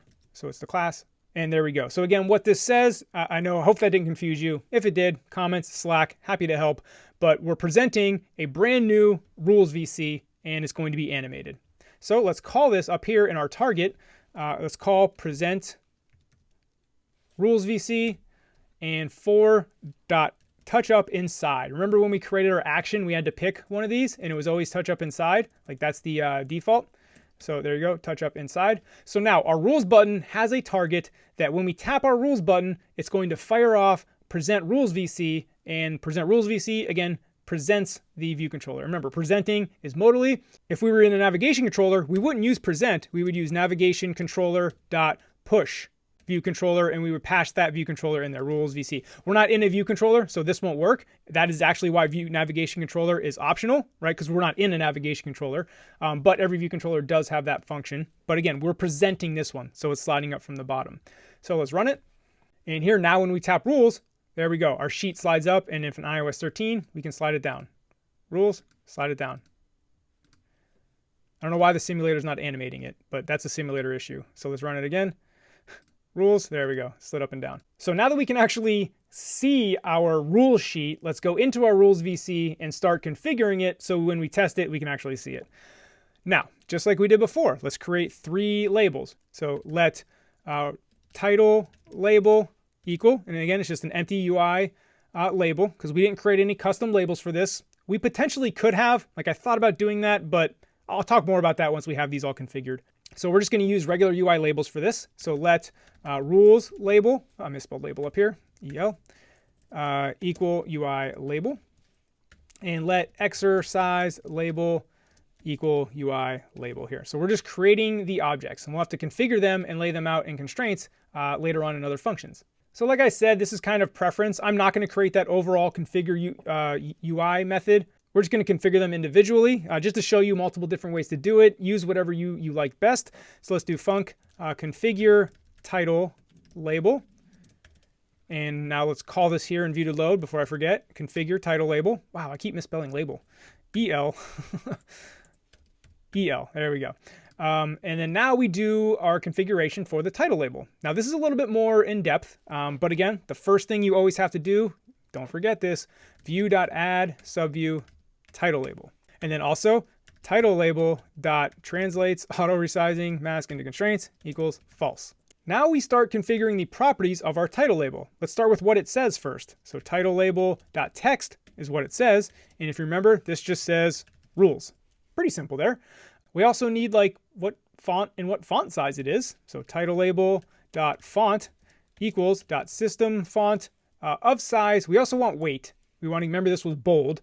So the size was 40, right? This was the big rules label at the top. And the font weight, again, if you tap the period, you can see all the different kinds. We want to be bold here. If you remember, this was also centered, right? It's not align left. So you can do text alignment. Title label dot text alignment equals dot center. There we go. Now you're starting to see, right? When you were doing this in Storyboard, you just had all these drop downs that you could set this. Here you got to set each one in code. So that's all the configuration we need. Now let's do the constraints. Here we can do ns layout constraint.activate. Again, told you, repetitive. We're going to do this a lot. Not curly braces, just brackets. So this was, I believe, 50 or 70 from the bottom. I mean, we can tweak it and dial it in. Title label top anchor constraint, and we're going to pin this to. It's going to be a little different. Remember, we use the safe area, so we do view dot, and then if you type safe area layout guide, you can see that. So this is pinning it to the safe area, and we want to pin it to the top anchor of the safe area. And again, that's the deal with the notch. And then the constant, let's do 60. I can't remember if it was 50 or 70, so we'll split the difference. And make sure you put a comma in there, because again, this is an array. So now this was title label dot leading anchor. Remember we pinned it 30 to the left and 30 to the right, the leading and trailing. So leading anchor dot constraint is equal to the anchor with a constant, view dot leading anchor. So remember we pinned it to the left of the view and we gave it a constraint of 30. So again, I'm kind of going quickly because again, we've done constraints a lot by now. And again, this is the same thing we did in Storyboard by pinning it to the left and the right. So can you think of what's next? The trailing anchor, right? So title label dot trailing anchor dot constraint, again, equal to the anchor and the constant. So view dot trailing anchor this time. Now, here's the tricky thing. With trailing anchors, and if you're pinning it to the bottom, you have to use negative numbers. So negative 30, Remember that. Trailing and bottom, you have to use negative. It has to do with the coordinate system. So now we need, well, no, we don't need a height. Remember, the label does the intrinsic content size, so we don't have to give it a height. So again, the label's, again, one of those ones where you don't need the 4 constraints. Remember I said the 4 constraints was a rule of thumb that it would be mostly correct.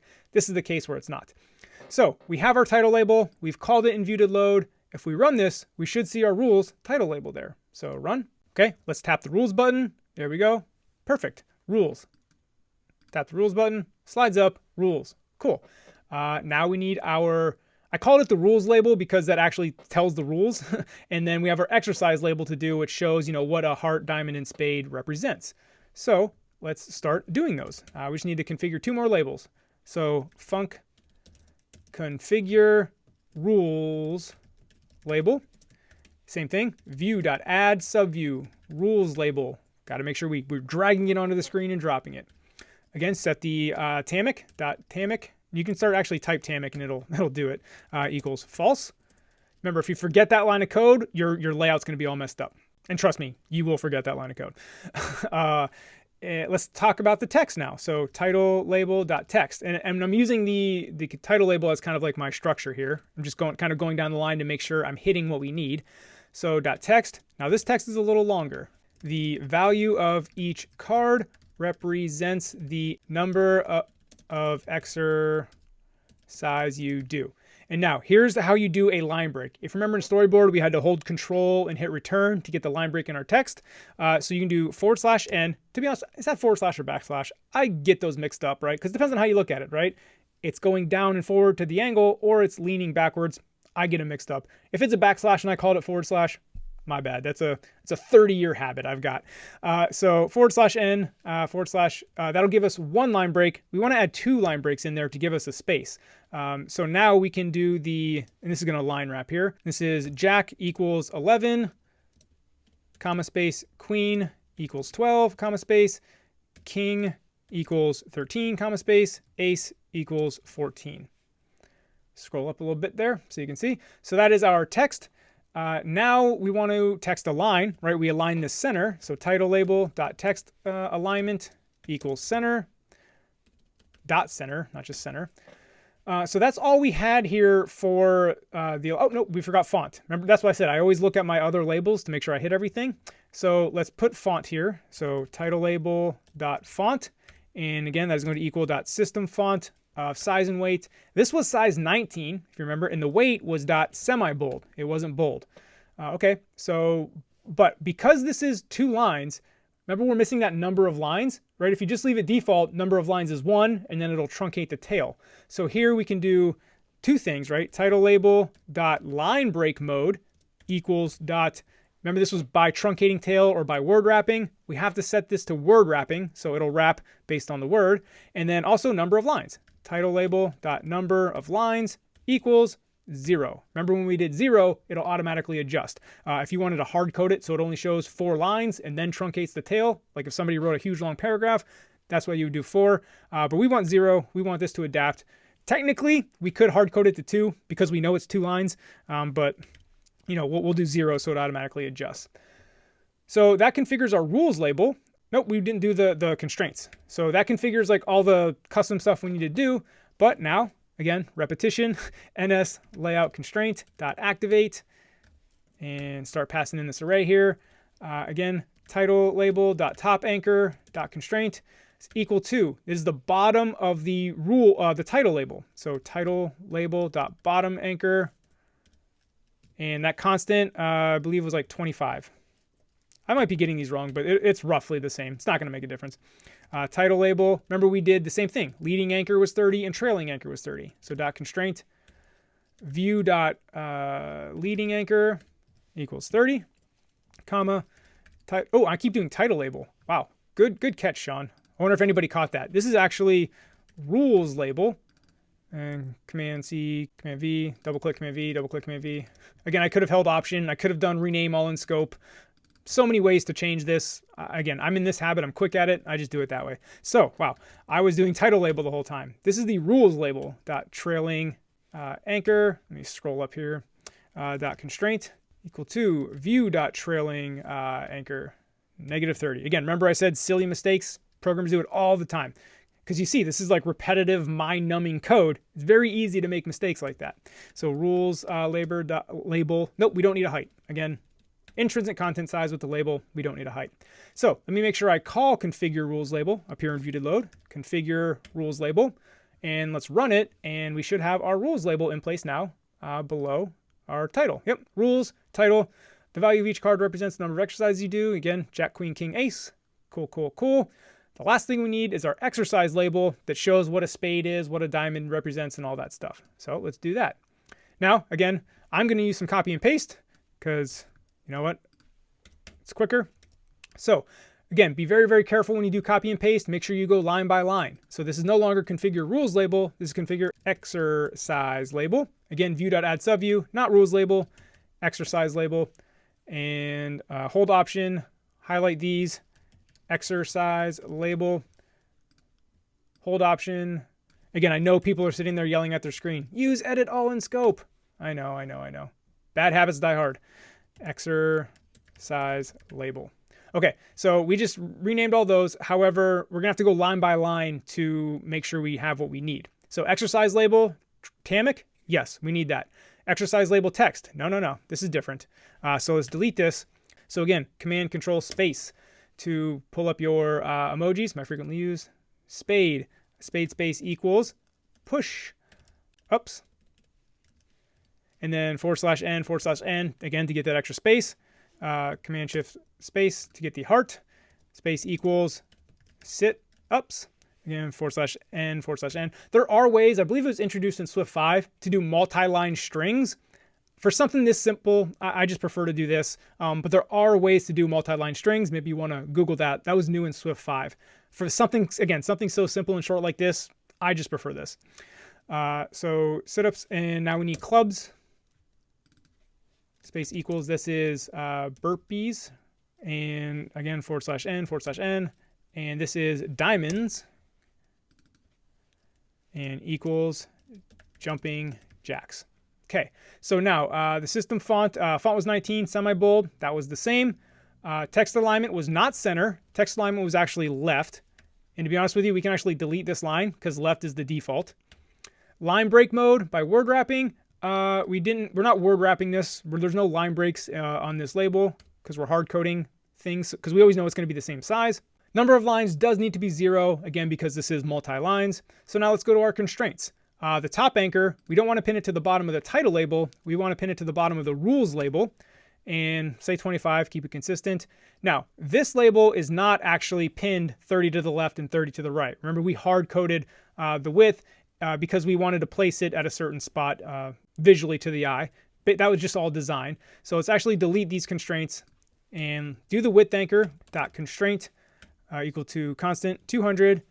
Comma, and then we centered it X on the X-axis. So exercise label dot center X anchor dot constraint is equal to view dot center X anchor. And we don't have to give it a height because, again, number of lines is 0, intrinsic content size. Now, I do want to say something. When you're dealing with labels, we're not going to get into this in this exposure beginner course, but I don't know if you're familiar with dynamic type on the iPhone, where people can change the size of their text. Like, have you ever looked at somebody's phone and their text is all blown up? Well, you have to be real careful to handle that with how you lay out your UI and your labels. That is way beyond the scope of this beginner course. But if you do have experience with that and you're like, hey, you didn't handle dynamic type, like, I know, I get it. We're just not doing that yet. Again, you have to learn to crawl before you can walk, and then walk before you can run. Like I said, this is a process. This is an evolution. This is just your first exposure. But again, that does illustrate like how deep app development actually goes. Like it's pretty deep, and we're just scratching the surface here. So let's call configure exercise label. Bam. Let's run it here on our iPhone 11 Pro. Hit rules, slides up. Cool, now you can see this. Now, okay, I messed up. We did 25. We pinned the top of this exercise label, 25 from the bottom of our rules label. To me, that feels too cramped. That was actually more. So I believe it was like 50 or 60. So again, exercise label, rules.bottom anchor. Let's change this. Instead of 25, let's change this to 60. And again, this is also the power of doing your UI programmatically, right? For me to simply change a constraint, I can like toy around with these and change them real quick to dial it in. Whereas on the storyboard, it's kind of a pain, right? You got to click on the object, go to the ruler tab, find the constraint, edit the thing, right? You can really quickly edit your UI just by changing some numbers around when you do it in code. Of course, the initial setup takes longer, but I view it as like an investment. Like, yes, it takes longer to set up, but making changes, making additions, so much faster, in my opinion. So now let's run this again, and we're going to see our rules. Now we've moved that down a little bit. Okay, good to go. So as you can see, that laid out our rule sheet, but let's take a look at this. Remember, in Storyboard, there was no code at all. We just laid all that out on the storyboard. Now, when we stop this, like, let's look at all the code we had to do just to replicate that simple screen, which we did relatively quickly and simply just in Storyboard. Like, remember, on the Storyboard project, we didn't even have a view controller called Rules VC. We didn't need one. So again, pros and cons. Again, that's why it's a debate. Like, sometimes Storyboard is quicker and easier. Sometimes code is better. So like I said, that's why a lot of people disagree, and that's why it's pretty subjective. But we have our rule sheet. Let's run it real quick to leave it up there. That is laid out. All we have to do now is start doing the logic of the app. Let's go. Again, here we are right where we left off. Now, all the programmatic UI, well, 99% of it is done. We still got to add some button targets to the other buttons, but essentially at this point, all you have to do is add the logic that we did in our storyboard. So here's a little challenge for you. If you'd like, try to finish this project on your own before watching this video, getting it up and running in the programmatic project. Okay, pause it now. Sure, pause, done. All right, if you did that, hope that went well. If not, this was just like 2 seconds ago. Now it's weird. Anyway, let's move on. We're gonna do this together here. We're gonna finish up this project. So let's run this just to get a state of the union real quick. Where are we at? So when we tap rules, we can see our rule sheet that's working, stop and reset. So we have to implement our timer and then the array of all the card images so that it can cycle through. And then, stop it with the buttons and reset it with the buttons. So first thing I'm going to do is create our card struct. Well, I'm going to rename it because that was a horrible, horrible name. Naming is hard. Anyway, so in the folder, do Command N, it's new Swift file, hit next. I'm going to call this card deck. That's what I should have called it last time. This is going to have card deck.allValues. Like I said, naming can be difficult. So that's called card deck. Import UIKit. And actually, you know what? I'm just going to copy and paste this from the previous project. I suggest you do the same. I'm not typing this out again. So here, return, paste. This is the card from the storyboard project. Again, we're going to name this card deck. So here is the array. Again, we went over this, typed it all out last video. We're going to save some time in this video because it's the same. And a lot of this is the same as well. So back to our, we'll move this up a little bit too. Back to our card selection VC, up at the top, part of our variables here, we need a variable, an array called cards, which is an array of type UI image. And that is going to equal card deck dot all values, right? What we had there. And to be honest with you, we don't need to declare the type here. We can just do cards equals card deck dot all values. If you want, right? Because you don't, just looking at this, you don't know what card deck dot all values is. Like, what is that an array of? If you've built the app, you know what it is, but you understand how this could be confusing. So leaving the type declaration there is a way that you can easily see, like, oh, okay, this is my array of UI images that I'm using. So if you think that makes a more readable code, leave it there. If you want it to be a little more clean, just do that. And I'm going to line up my equal signs. The other thing we're going to need is our timer. So var, again, this is just repeating what we did before. Var timer of type timer and exclamation point. And we need to start our timer down here. Now, the way I like to lay out my code, right? You see we have all this UI code. I like to push that towards the bottom because, I like the logic and the functionality of my view controller to be up top because that's usually what you work with a lot. And then if I need to change my UI, I know I go to the bottom. So I'm going to start putting all these other functions up here towards the top. So we need func start timer. And then remember we did timer equals, and then we initialized a timer dot scheduled timer, and we did the one with the selector. So remember, time interval 0.1. Again, this is all review. Target self selector, hashtag selector. Now we need that at objc method. So we want to fire off show random card. So at objc func show random card. And then remember in the show random card function, it was card image view dot image equals cards our array dot random element. There we go. So let's finish up this function signature here. Again, hashtag selector. We want to pass in show random card. Again, this is exactly what we did in the previous project. User is nil, repeat, true. So now that timer fires off, we're going to change that. Let's test it. Again, you always want to be testing your code along the way. I bet I didn't call start timer. Again, it's going to happen to you all the time. So after configure UI, call start timer. Now run it. Again, silly mistakes all the time. There we go. Now hit stop. We don't have the stop button set up. Okay, so that's what we got to do. But we know our timer is working as expected. So again, piece by piece. So now we need to handle the stop and restart button. So we need to put action or targets on those buttons. Sometimes I call them actions. Based on the storyboard, it's an IB action, but we need to add a target to the buttons. So our stop button here, configure stop button, just like we did with the rules button down here, where we did rules button.add target. Here's how we add the target here. Stop button.add target. Here we go. Target is self action hashtag selector. Again, here's where we need to pass in an objc method. What we want to do is we want to stop the timer. So again, we have a function called start timer, func stop timer, except this function needs to be at objc. Remember, when we're using these hashtag selectors, we're interacting with Objective-C, again, at a lower level, not at our high level here.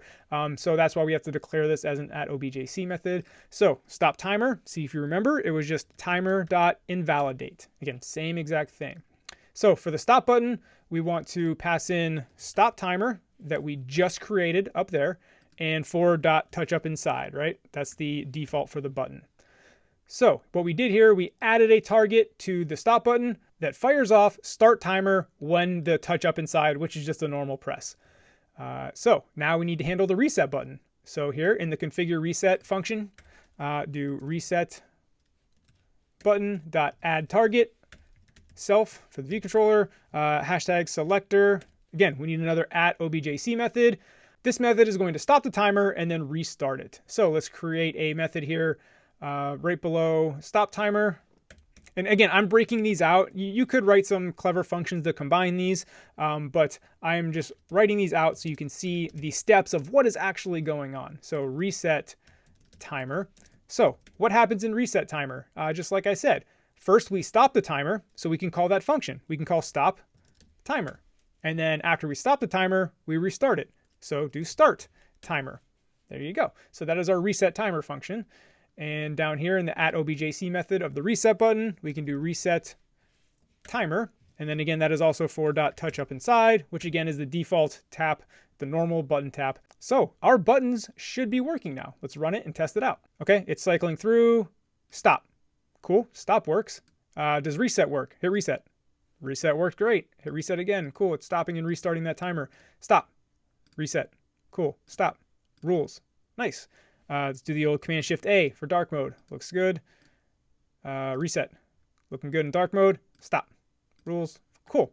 Our app is up and running, 100% programmatic. So now that you've had a taste of both worlds, you can start forming your own opinions and what you like more. Here's what I always recommend. For those that are just learning, I find programmatic is the better way to learn because you start seeing what's going on under the hood, so to speak, right? It's easy on the storyboard for it to be like magic. Like, I don't know, the storyboard handles it, but you don't really know what's going on. However, when you're laying out all your constraints in code, you're adding targets to the button, you can see what's going on under the hood. And I think you learn the fundamentals a lot better when you do programmatic. Now, once you've learned programmatic and you're more experienced and you can do both, no problem, that's when at least what I do, I've shifted towards what I call using the right tool for the right job. And again, a lot of my projects are a mix of both programmatic UI and code. And the perfect example is that rule sheet. Let's run it here. So if I was building this project for real, and this was like a real app I was building, like I said, I usually do a hybrid of storyboard and UI. So the rule sheet would absolutely 100% be done on storyboard. Like I'd have no code for that, right? Because again, that's the super simple layout. You don't need code. And this screen, I don't know, it depends on what else would be on the screen. I guess the only hard and fast one I know for sure, I would be doing this 100%. Storyboard. But again, those are just my opinions and how I like to program. The point of me showing you both, like I've said 35 times by now, start forming your own opinion. And that's a corollary for just programming in general. Like I've said before, it is a very opinionated field. You're going to see things online. People are like, no, this is wrong. This is the worst way to do it. This is bad. And you'll see somebody else saying, no, that's the best way. Again, very opinionated. I find the best way to deal with that is to educate yourself, try the methods, and form your own opinion, right? I guess the moral of my little rant here, don't just blindly listen to people on the internet. Because again, if you listen to one person, you'll find another experienced, reputable dev that will think the exact opposite. So that's why it's a tricky field. Very subjective. But again, educate yourself, form your own opinions. We are done with the card app. Cool. Again, you saw it both ways. Now we're going to move on to the new hotness, SwiftUI. In the last video, I showed you how to use the new button configurations in Storyboard. I also gave the overview of what these buttons are, showed you the WWDC videos, so if you skipped that one, I'd recommend going back and at least checking out the beginning where I explain everything. Because in this video, we're going to do the same thing we did in that video, however, everything will be done via code and not Storyboard. Again, keeping with the thought process of doing it both ways, and then you deciding if you like Storyboard better or code better, or at least you just know how to do it both ways.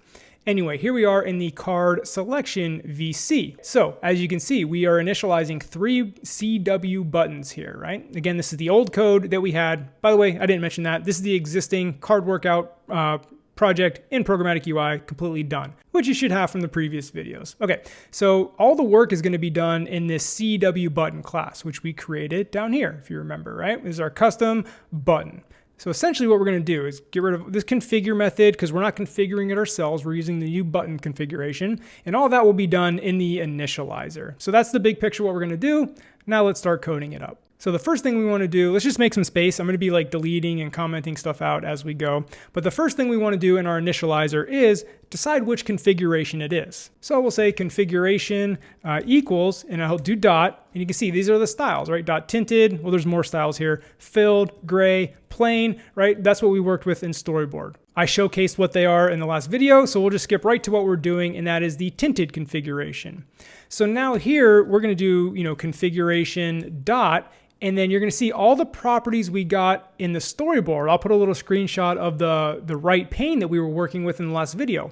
Basically, all that stuff is the same, just now in code. So we're going to recreate what we did last time in code. So let's handle our background color and our foreground color first. Remember, the foreground color is the text. And because we're doing tinted, these are going to be the same color.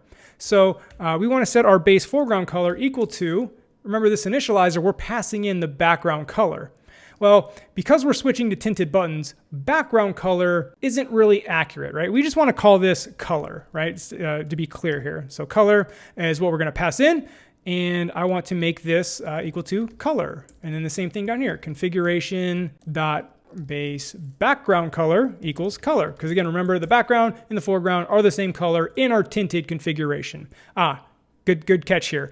Configuration is only available in iOS 15 or newer. Well, this is the what's new in iOS 15 section, but why are we getting that error? That's because I pulled up the old project, maybe the one that you're pulling up as well, and that supports iOS 13. So in our card workout target here, right, iOS deployment target, let's change that to iOS 15, and then targets card workout, we need to, that is already targeting iOS 15. So I don't think I did that in the storyboard version because I think maybe I had done that off camera. So my apologies if there was confusion there. I'll be sure to make a note in the edit of that video to make sure you don't run into that issue. Anyway, so now that we're supporting iOS 15, back to CW button. Let's do a Command B to hopefully get rid of those errors. Okay, well, we got plenty of other errors because we're in the middle of revamping our buttons, but we took care of that one.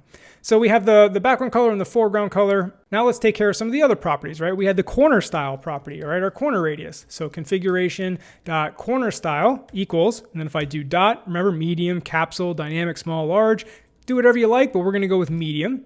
And then that sets the base status of the button. So actually let's pause here before we do the image and make sure this is all working, get this going. So before we add the image, I can get rid of all the, not quite, look, set title. That's what we're not doing yet. See, we're passing in a title, but we're not setting it. So I can do that here. I'm gonna do that at the top because that's pretty important. Configuration.title there you go, equals title. And that is whatever string we pass in, we're setting that title. So this is actually a good way to check as well, right? Before you delete the old code, make sure you're handling it. Well, we're handling the background color, cool. We're handling the title, and then configure, which is down here. We need to make sure we handle all of that. Okay, so let's delete that.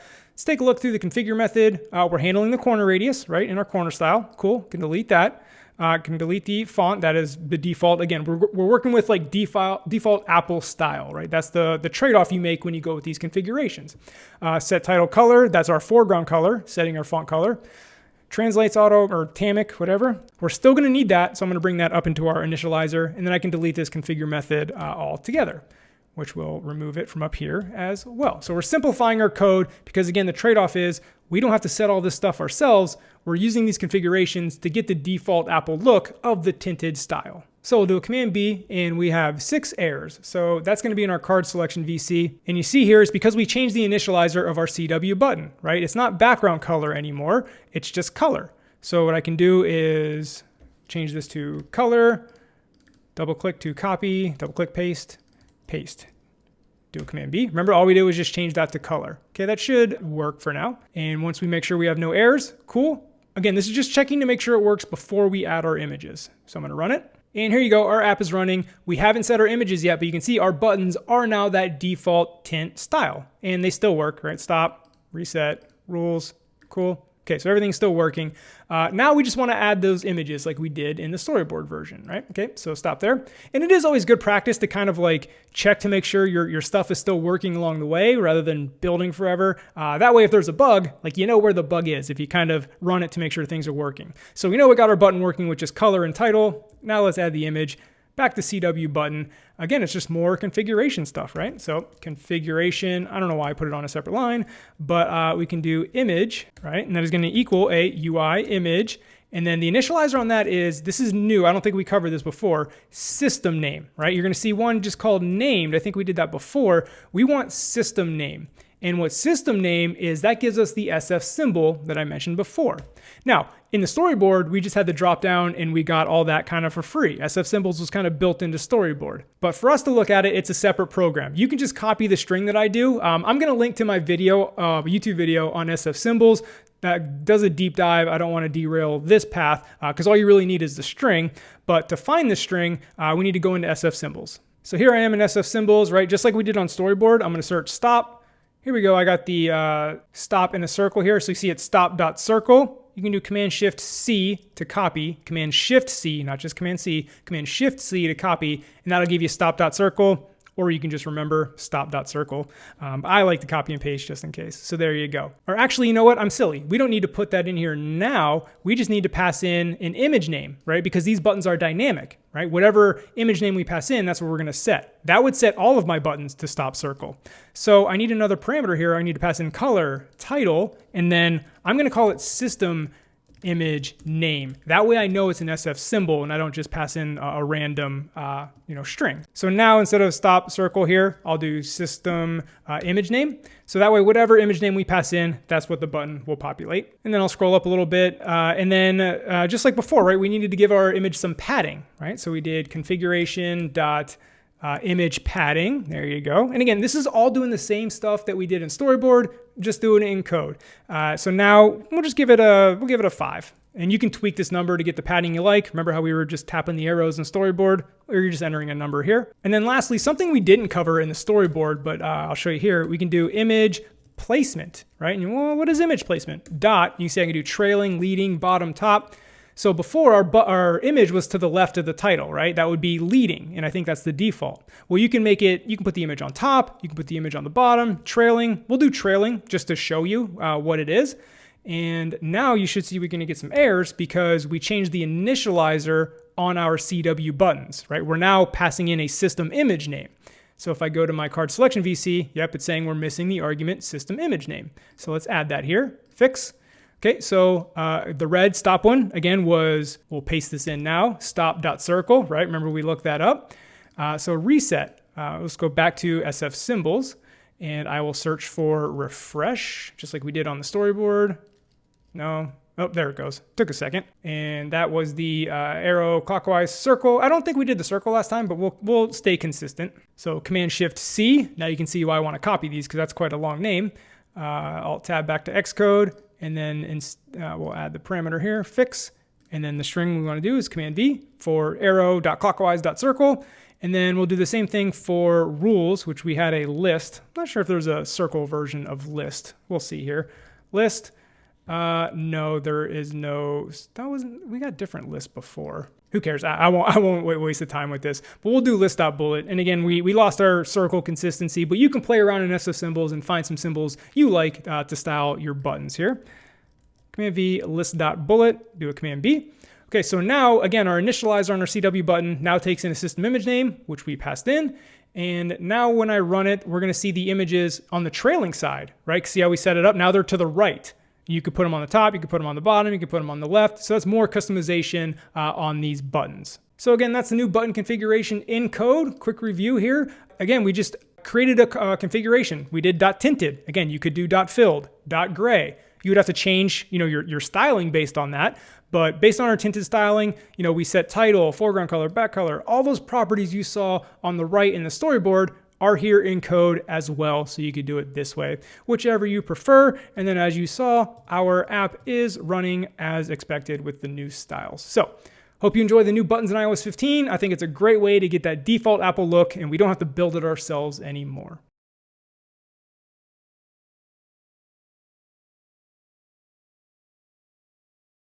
Over the next 2 videos, we're going to be previewing SwiftUI. And I want to stress preview because this is not meant to be a full-blown tutorial on SwiftUI. Like, that is an entirely different course, not just 1 or 2 videos. So I want to set those expectations, and I'm going to say it again in the next video. But anyway, what is SwiftUI? So as I mentioned in previous videos, SwiftUI was introduced to us just in the summer of 2019 at WWDC. So that's when it was announced. By the time it was officially released and out of beta, it was late September of 2019. So here in early April 2020, it's only been released for 6 months. So it is very, very early in the game. And this is a fundamentally different way for us to build our UIs, not only on iOS, but across all the Apple platforms, right? macOS, iPadOS, iOS, watchOS. And I want to go back to how early we are in SwiftUI, just to stress that, because I know, especially after watching these 2 videos, you may get really excited about this and want to only learn SwiftUI.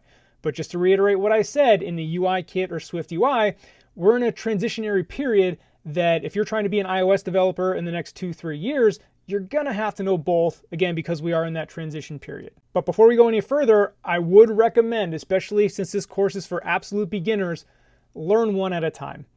It's fine to know what SwiftUI is and to maybe play a little bit, but I don't recommend splitting your time 50-50. I would learn one and then learn the other. And I would learn UIKit first because all those best practices in how we do things in UIKit are well established. The thing with SwiftUI, because it's so early, for the past year, so here in June of 2020, it will be the 1-year anniversary of when SwiftUI was announced. So developers in the community have spent the past year trying to figure it out. We as a community don't know all the best practices yet, don't know what's the best way to build a SwiftUI app. And because we don't know, there's a lot of experimentation going on. The SwiftUI space is going to change drastically over the next couple years. So that's why I recommend learning UIKit first, because if you start trying to learn SwiftUI now, it's going to change and evolve so much that for a new beginner, that's a lot to keep up with. All right, now let's move on to what it is and start talking about the overview. So here I have up a website from Apple. I'll link to it in the description, of course, but you can see here introducing SwiftUI. And before we go any further, I'm sure you're going to be very interested in this. You can see this says SwiftUI tutorials in the upper left. And if you click on the right here, tutorials, you'll see a whole list of SwiftUI tutorials that Apple has created just for SwiftUI. And they're very, very well done. The community was super impressed by the SwiftUI tutorials Apple put out. Let's just say it is far and above what they usually do. So here you can see SwiftUI is a modern way to declare user interfaces for any Apple platform. Create beautiful dynamic apps faster than ever before. The key word I want to hang on here is declare, right? So let me put up this picture here so you can kind of see what's going on as I describe this. So the major fundamental difference I was talking about is in programming paradigms, right? So you have imperative programming in declarative programming. The way UIKit works is imperative. At a high level, the way imperative programming works is you tell the computer how to do something. Like, right, think back to our card workout app, like even just the view did load in our list of functions, right? We're telling the app or the computer exactly what to do and how to do it. That's why we're declaring all these functions and we're saying, run this function, then run this function, then run this function, right? We're telling it how to do things. Whereas declarative is where you kind of define or declare what you want to happen, and then the computer like figures out how to make that happen. Let me give you an example. So say you have two screen states, right? One is if the user's logged in, you're going to show this UI on the screen, the home screen. If the user's not logged in, you're going to show the login screen as you see here. So all you have to do with declarative UI is change the state of the screen, which is typically like an isLoggedIn variable, to on or off. And based on that variable changing, that is how the UI knows to update. It's kind of like watching that variable, that state is logged in, and then whenever you change it, it reacts to that change and automatically adapts its UI. So again, that's super high level, imperative versus declarative, but that is the fundamental difference between UIKit and SwiftUI. And I want to stress how different this paradigm is, because even experienced developers that haven't dealt with reactive programming in the past or declarative programming languages, we're all beginners. Like, this is brand new. And I've done my fair share of courses and playing with SwiftUI and learning, and it was just like being a beginner again. Like, I use this analogy, right? It's like sports. Basketball and football, yes, they are both sports. So being athletic, a fast runner, like, sure, that skill carries over. But once you get down below, basketball and football are completely different skill sets. So that's the analogy, right? Like, sure, declarative and imperative or UIKit and SwiftUI, you're still programming, so general programming skills help, but it's like playing basketball versus playing football, right? They're totally different. So, all right, let's keep running down this website. But what you're looking at here is you have the code on the left and the canvas on the right. So this isn't Storyboard, even though it kind of looks like Storyboard. The way this works is you kind of get the best of both worlds. You'll see in the next video when we actually build a sample app that you can either do stuff on the canvas, so it kind of feels like Storyboard, and then what happens when you drop something on the canvas, it automatically populates the code over in the code. So if you're the type that just prefers, typing out the code, no canvas, cool, you can do that. If you're the type that likes to be visual and drag and drop on the canvas, that will work too. And then when you drag it on the canvas, it'll spit out the code. It's actually kind of crazy. And again, you'll see that in the next video. So the canvas here is an amazing part of SwiftUI. Again, you'll see it in action in a bit. Let's keep it moving. So describe your layout just once. This is what we're talking about with declarative. It says declare the content and layout for any state of your view. SwiftUI knows when that state changes and updates your view's rendering to match. And just as an example, like, see this table view on the right? I'm scrolling up. It won't scroll up any higher. I know that the non-vertical centering bothers me too, but it won't do it. See, I'm moving this. It's not moving. Anyway, this code right here, this is all the code it took to populate this table view. Now, we've built a table view in our Colors app. Remember all that? We had to set the delegates. We had to put the table view on the screen. We had to set the constraints to declare it. None of that, right? There's no constraints in SwiftUI. And let's walk through this code real quick to give you an idea. Now, don't worry if you don't get it. We're actually going to dive into the code in the next video, but I'll walk you through this. So this list is basically our table view, right? A list. Look at the screen. It's a list. So what an H stack is a horizontal stack view. And you can see what's inside the H stack is the image, the text, and a spacer, and then another image. Let's walk through that. So the first image, where it's landmark.thumbnail, you see is this tree right here. The text, the landmark name, is Turtle Rock. The spacer is the space in between Turtle Rock and the star. And then you can see here's an if statement that, hey, if the landmark is marked as a favorite, then show the star. So you build this H stack, which is a view of horizontally stacked other views. So again, the horizontal stack is the image on the left, the text right next to the image, put a spacer in between, and then have the star on the right if it's marked a favorite. And then all the table view is a list of those views. So this whole table view is built in just this little bit of code. Of course, except for the data, right? Like landmark.thumbnail, like all that code is in a data model somewhere. But the actual UI code for the table view, like this is it. Like it's actually pretty amazing. And like I said, we're going to build one in the next video. Simplify your animations. We're not going to see this in the example. Again, this is not a huge, thorough tutorial, but animations are super, super easy in SwiftUI as well. And then you saw this, the Xcode. You see it live. What they mean by live is, you remember when we were building like our other apps, if we wanted to see the changes, we had to run it. Okay, pull up the simulator. Cool, now we play with it. Well, as you're making changes, the canvas updates live. And even if you're running your app and you change the title, like it updates live. And again, we'll see that in action in the next video, but that is a great productivity win for development, right? Because you remember what it was like, right? We would make a change. All right, let's run it. Oh, that was broke. Okay, make the change, run it again. That takes a long time. All right, keep it moving. Okay, this is other stuff. But yeah, I highly recommend checking out this page. And the great thing that I forgot to mention is when you use these elements like this list, the reason it is a list and it is kind of, generic, if you will, is because when you make a list like this, it translates that into whatever platform you're on. So for example, a list on a watch looks a lot different than this list, but because you've declared it like list, it's going to adapt for you, right? So by using SwiftUI, it goes across all the Apple platforms, right? macOS, watchOS. So it's a great way to kind of write the code once, and then you get all those other layouts. You don't have to create a full-blown separate Mac app. Again, that is high level. If you're converting an iOS app to a Mac app, there is some stuff you need to do. Of course, I'm not just saying it automatically transfers, but building it in SwiftUI does a lot of the heavy lifting for you. So to reiterate, before we move on to actually building something in SwiftUI, we're still very early. I know it's exciting to want to go learn SwiftUI, but as a beginner, you're going to be much better off learning UIKit first, because SwiftUI is still so early, so nascent, that things are going to change rapidly. Like, I don't know what's coming at WWDC in a couple months, but I'm expecting some big changes for SwiftUI, just like there was from Swift 1 to Swift 2 and Swift 2 to Swift 3. Like, Swift changed a lot during that time period. We're all expecting the same to happen with SwiftUI. So again, my recommendation is, let us sort out SwiftUI first and then kind of come over and learn it, but definitely take some time to play around with it. Again, my one big advice, don't split your time 50-50, right? Focus on UIKit first. That's what I would do if I was starting right now. In this SwiftUI preview, we're going to build this table view, which has my thumbnails and the YouTube video title and the date it was uploaded, and it's going to be in a table view. I'm going to show you how to build that in SwiftUI. Now, again, I stress SwiftUI preview, not SwiftUI beginner tutorial, because again, I know I've said this before, but I will reiterate. Explaining all the basics of SwiftUI, that would be 10, 15 more videos. That's an entire other course. Good news, I plan on releasing that course by the end of 2020. Why so long? Why the end of the year? Because it is April of 2020 right now.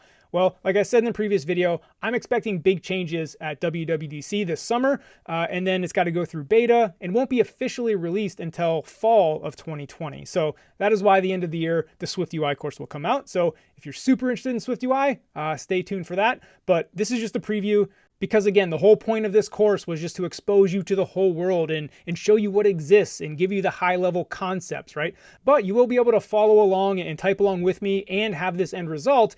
I just may not stop and break down every little super basic thing. So again, feel free to follow along, but this is not meant to be a comprehensive, you understand every aspect of SwiftUI video. All right, that disclaimer out of the way, let's get started. Here we go. Open up Xcode. New project. Something's going to be different now. Single view app, that's fine. Now, we're going to call this SwiftUI videos. So I'm going to call it. And Sean Allen, put your information in there as always. Language is Swift. Here's the big deal. Not Storyboard, SwiftUI. There we go. Hit next. Create. Oh, I guess one thing, might be a little too late now. SwiftUI does require Xcode 11 and macOS Catalina. So if you're not on macOS Catalina or you're not on Xcode 11, just watch the video. You can't type along. So that is one of the downsides of also, focusing on SwiftUI, is that it requires all the latest and greatest equipment. And if somebody wants to use your app that uses SwiftUI, they have to be on iOS 13, which might not be that big of a deal, but disclaimers nonetheless. All right, my canvas is loading up. There it is. It's awfully big. Let's minimize it. Let's actually minimize this right pane. We're not going to need that. Again, I want to make sure my environment is good. Okay. So here we are. As you can see, hello world. I'm going to click on that, and you see it automatically highlighted the code here on line 13 and put a nice little red box around that. You'll notice there's no constraints. There's no label, right? It just knows where to put it. Now to start building this up piece by piece, instead of hello world, let's put in video title so you can see what that is. This is what we're going to start building. Now, below it, as you saw on the design here, we have our video title and then we have the date below it. So we're going to need another text right below it. So 2 options here. We're going to do it the quick way, and then I'll show you how you can do it just by typing it out too. So remember I said earlier, you can do a lot of stuff on the canvas and it'll put the code in automatically. That is how you may want to start out, because that is how you're going to learn basically how SwiftUI is working, what the modifiers are. But once you have done SwiftUI for a while and you have things memorized, you're probably going to be a lot faster typing. So just know that that's probably going to be your evolution of using SwiftUI. Start on the canvas and then eventually shift over to typing. So we're going to start with the canvas. Just like on Storyboard, hit the plus button up here, and you can see you have a whole list of stuff here. So let's type in text. That's what we want. So if I drag text onto here, and you can see, hold the button, and you can see like a solid red line. And look right below my canvas here. Add text in a new vertical stack. If I move it to the left, add text in a new horizontal stack. Same thing above it, add text to a new vertical stack. So a big thing with SwiftUI is V stacks and H stacks and Z stacks. So V stack is a vertical stack, an H stack is a horizontal stack, like I explained in the previous video how their cell was horizontal, and then a Z stack is like layers on top of each other, right? Not to the left of it or to the bottom of it, like right on top of it. That's the Z stack. So we want to add this to a vertical stack right below it. So you can see how you have this solid red line here. Let go, and you're going to get the text below it. See, placeholder. Now look what it did to my code. It added the text here, and it automatically wrapped my 2 labels in a V stack, right? All by just dropping that onto the canvas. It fills in the code, like I said. Now you can kind of see, like, if you already knew you wanted a V stack with 2 labels in it, you probably could have typed this out faster than like dragging it and dropping it. So hopefully that illustrates what I'm talking about. Is you may start off on the canvas, but as you get better with SwiftUI, you'll migrate to actually just typing it. So we don't want this to say placeholder. We want this to say date uploaded, right? Okay. Now let's look here.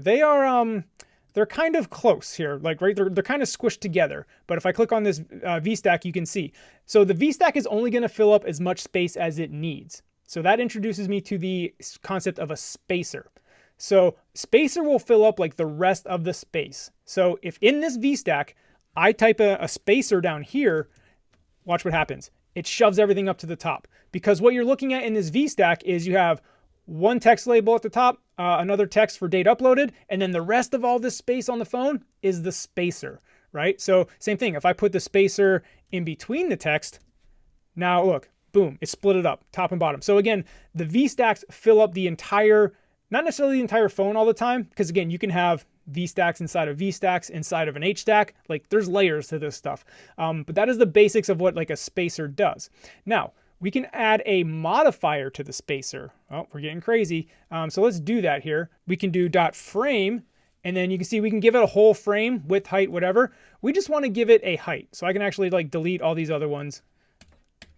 And the frame of my spacer, I want to give a height, is going to be 5, right? So you see now I just added a little bit of space in between video title and date uploaded. Now you may notice in our design, those are aligned left. Those aren't centered like they are right now. So if I click on my VStack, and here's the cool thing, if you command click on your VStack, and you can do this in code, watch, I command click, I get this menu, and hit show SwiftUI inspector, like this is the cool thing. You're gonna get all this stuff, right? So alignment, like we want this to be aligned left. So let's click on that, alignment, and look at my canvas. They align left instead of centered. Watch, I'm gonna hit them align right. Bam, they aligned right, centered, cool. And then, like I said, this is when you can start learning your modifiers, right? So here's the frame, padding, and you can hit add modifier. Now watch what happens when I click this. It gets crazy. You can see, look at all the, there it goes. I was hoping it got big like that. Look at all these modifiers. So this is what I was talking about, how using the canvas to help you learn these, before you have all these like memorized. But once you have them memorized, like I said, you can just type it out real quick. So these are all the different modifiers you can do. We're not going to add a modifier to this just yet. We just wanted to make sure our VStack was leading aligned, so they align left. Next, we want to add our image. Again, if you look at the design, the thumbnail image is to the left of our date and title. So our title and date are in a VStack by themselves. However, we want to put the picture to the left, so that would be an H stack, right? The left side of the H stack is my image. The right side of the H stack is the VStack that holds my title and date uploaded. So remember I said you can have H stacks inside of V stacks, inside of H stacks. Like again, there's levels, but if you just picture the boxes and the items in the boxes That should help you out. So we want to add an image. So hit the plus button, type image. Oh, I got to spell it right. Image. Okay. Again, drag it onto your canvas. Now, again, we can add it in a vertical stack. That's not what we want to do, right? We want to put it on the left. And you see you get that solid red line, and it'll say add image to a new horizontal stack along the existing vertical stack, right? It tells you exactly what's going to happen. So we drop the image there. Well, there is no image because we don't have an image name. Okay, let's actually upload our images now. So I have these prepared, but I'm going to link to these images in the description so you can download them. But just like before, click on your assets folder. Go to your finder that has the images. Here's 12 thumbnails of mine. Going to drag them in here. Cool. And we'll pick 9090 as our first. You see the name here. Let me click on it. 9090. That'll be the name of our image. So go back to the content view. Image name 90-90. Sometimes your automatic preview will get paused.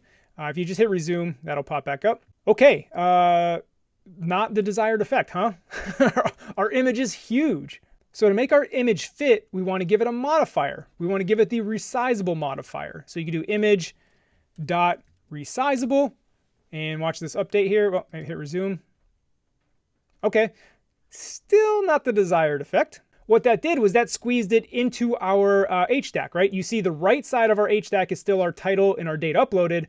The left side of our H stack is the giant picture, but it did squeeze it so it only fit on the left side.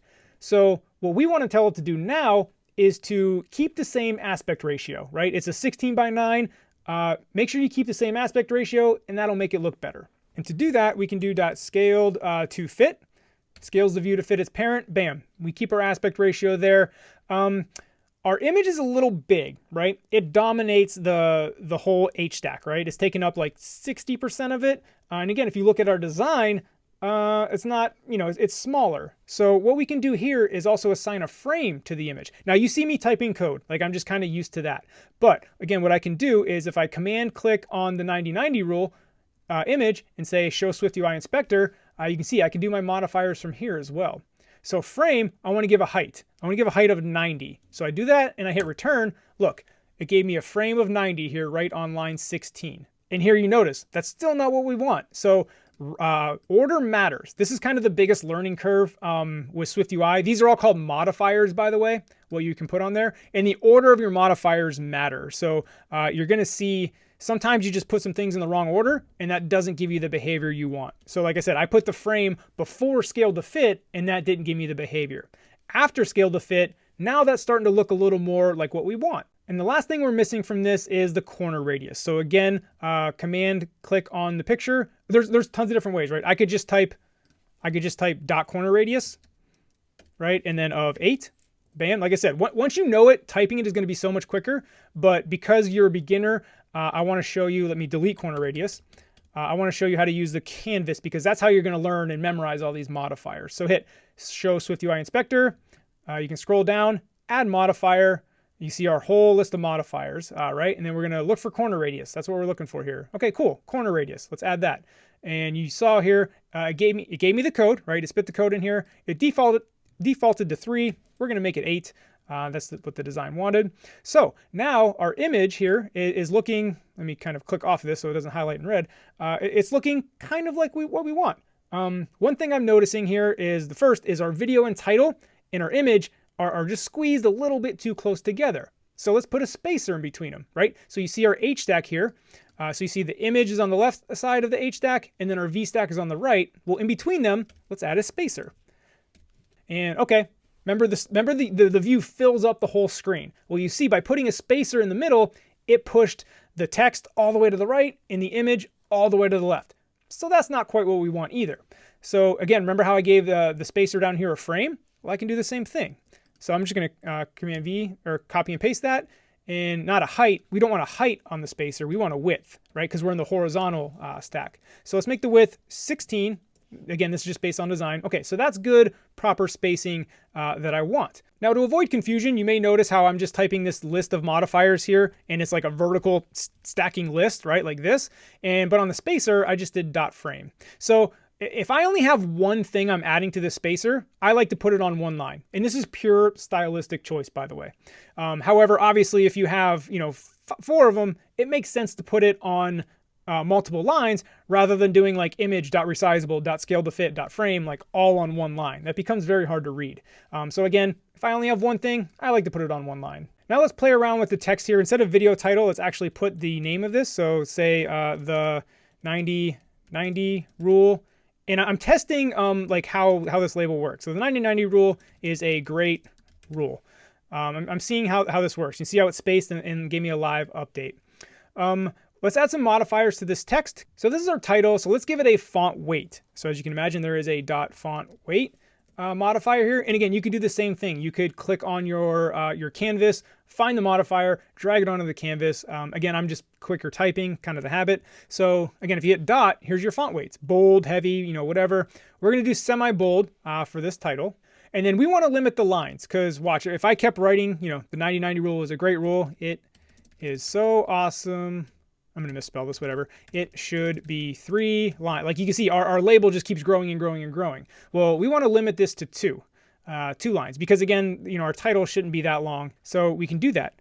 .line limit makes sense, 2. So that way it's always going to be just 2 lines. And then you can do .minimum scale factor, 0.25. This means like, hey, if you get to that line limit of 2 and you still have more words, you can shrink the size of the font up until 25%. That's actually pretty low. We're going to make this like 75%.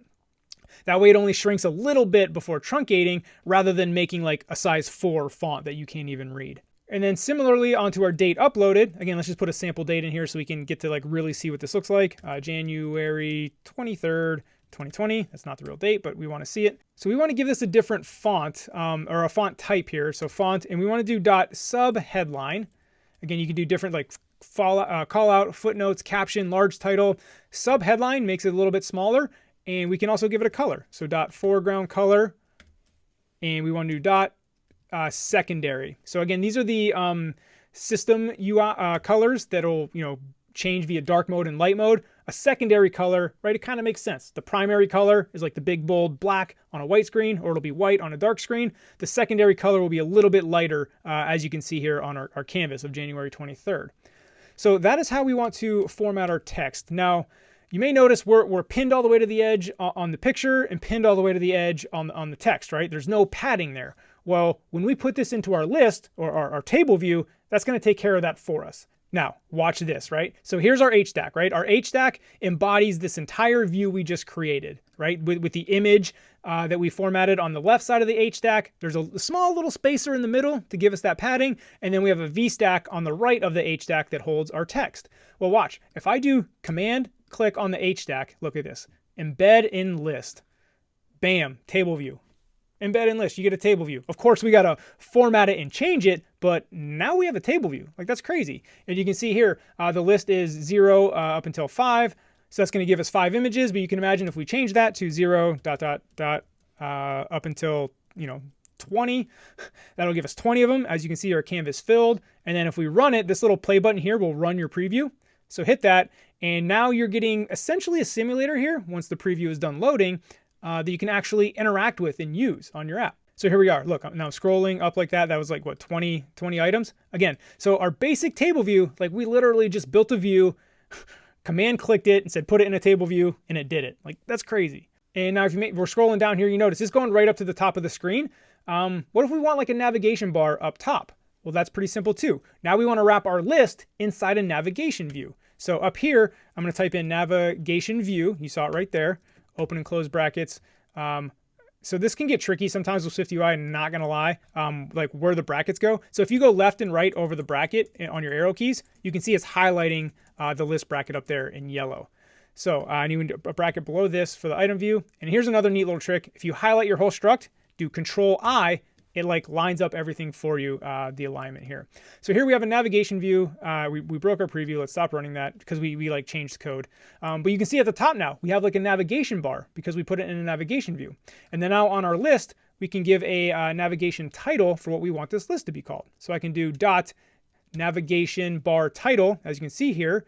And then we got to pass in a text of Sean's videos. And you see it's updating live on our preview. And the tricky thing that caught me off guard too is you would think this navigation bar title would be the dot on the navigation view, right? If I go back and forth on this curly brace, you can see this is the navigation view curly brace. Well, you have to put this navigation bar title on this list here. So little note in case you messed that up. But now let's run our preview again.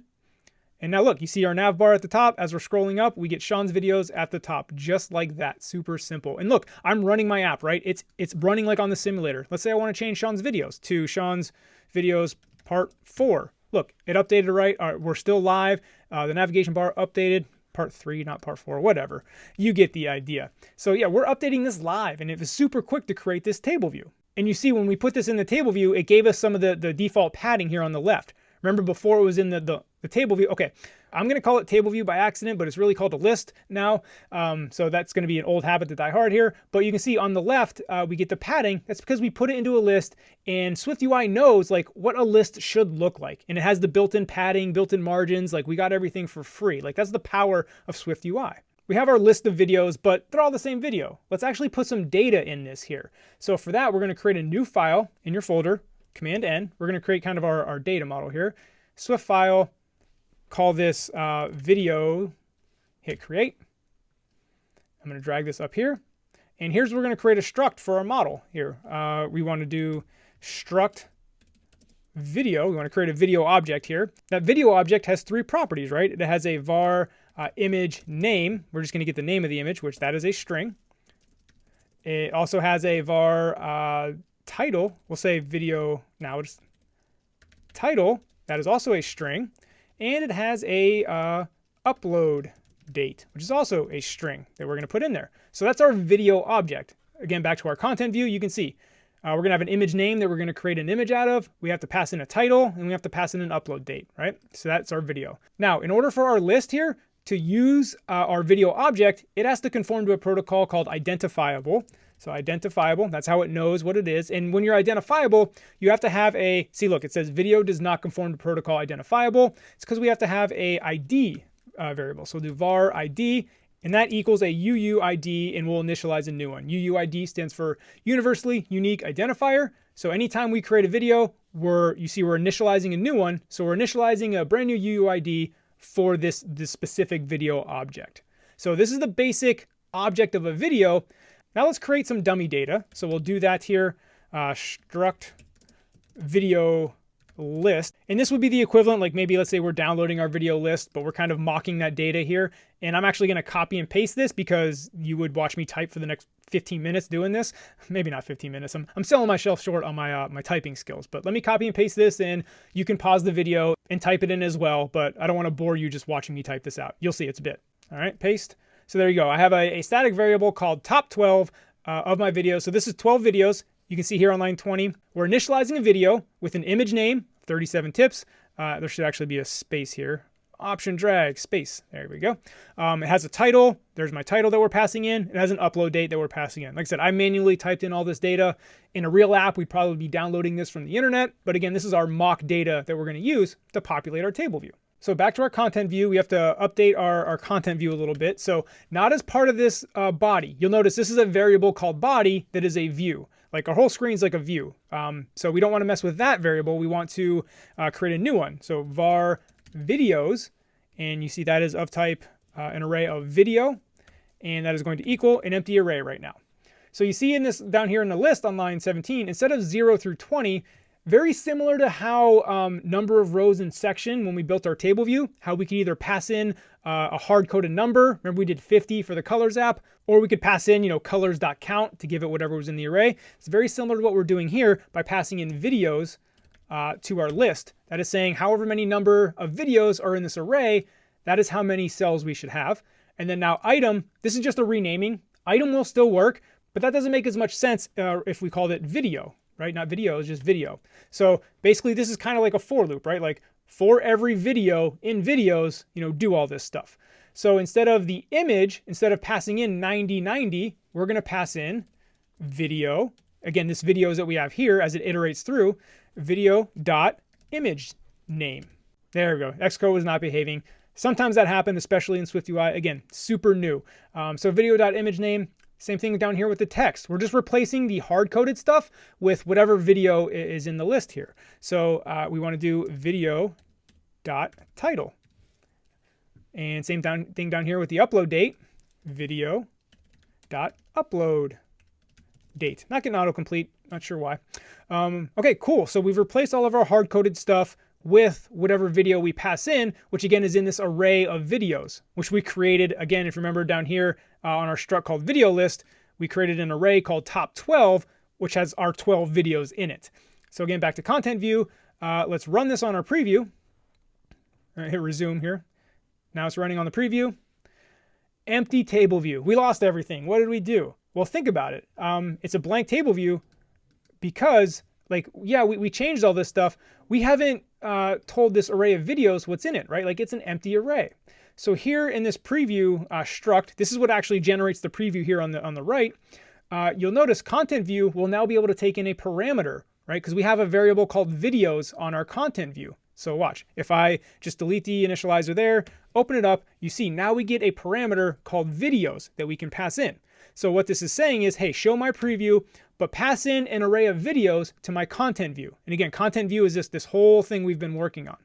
So what array do we want to pass into our content view? We want to give our content view video list.top12, right? Again, just to reiterate, and you see, look at that, immediately updated, bam, and it's running. Like I can scroll and everything. So you see the power of SwiftUI and how fast things load. And you see, based on the array we created here, you know, with the image name, the title, the upload date on all those videos, that is populating here. You see we get 37 tips for junior software developers. And you can scroll down through, you know, some of my recent videos here.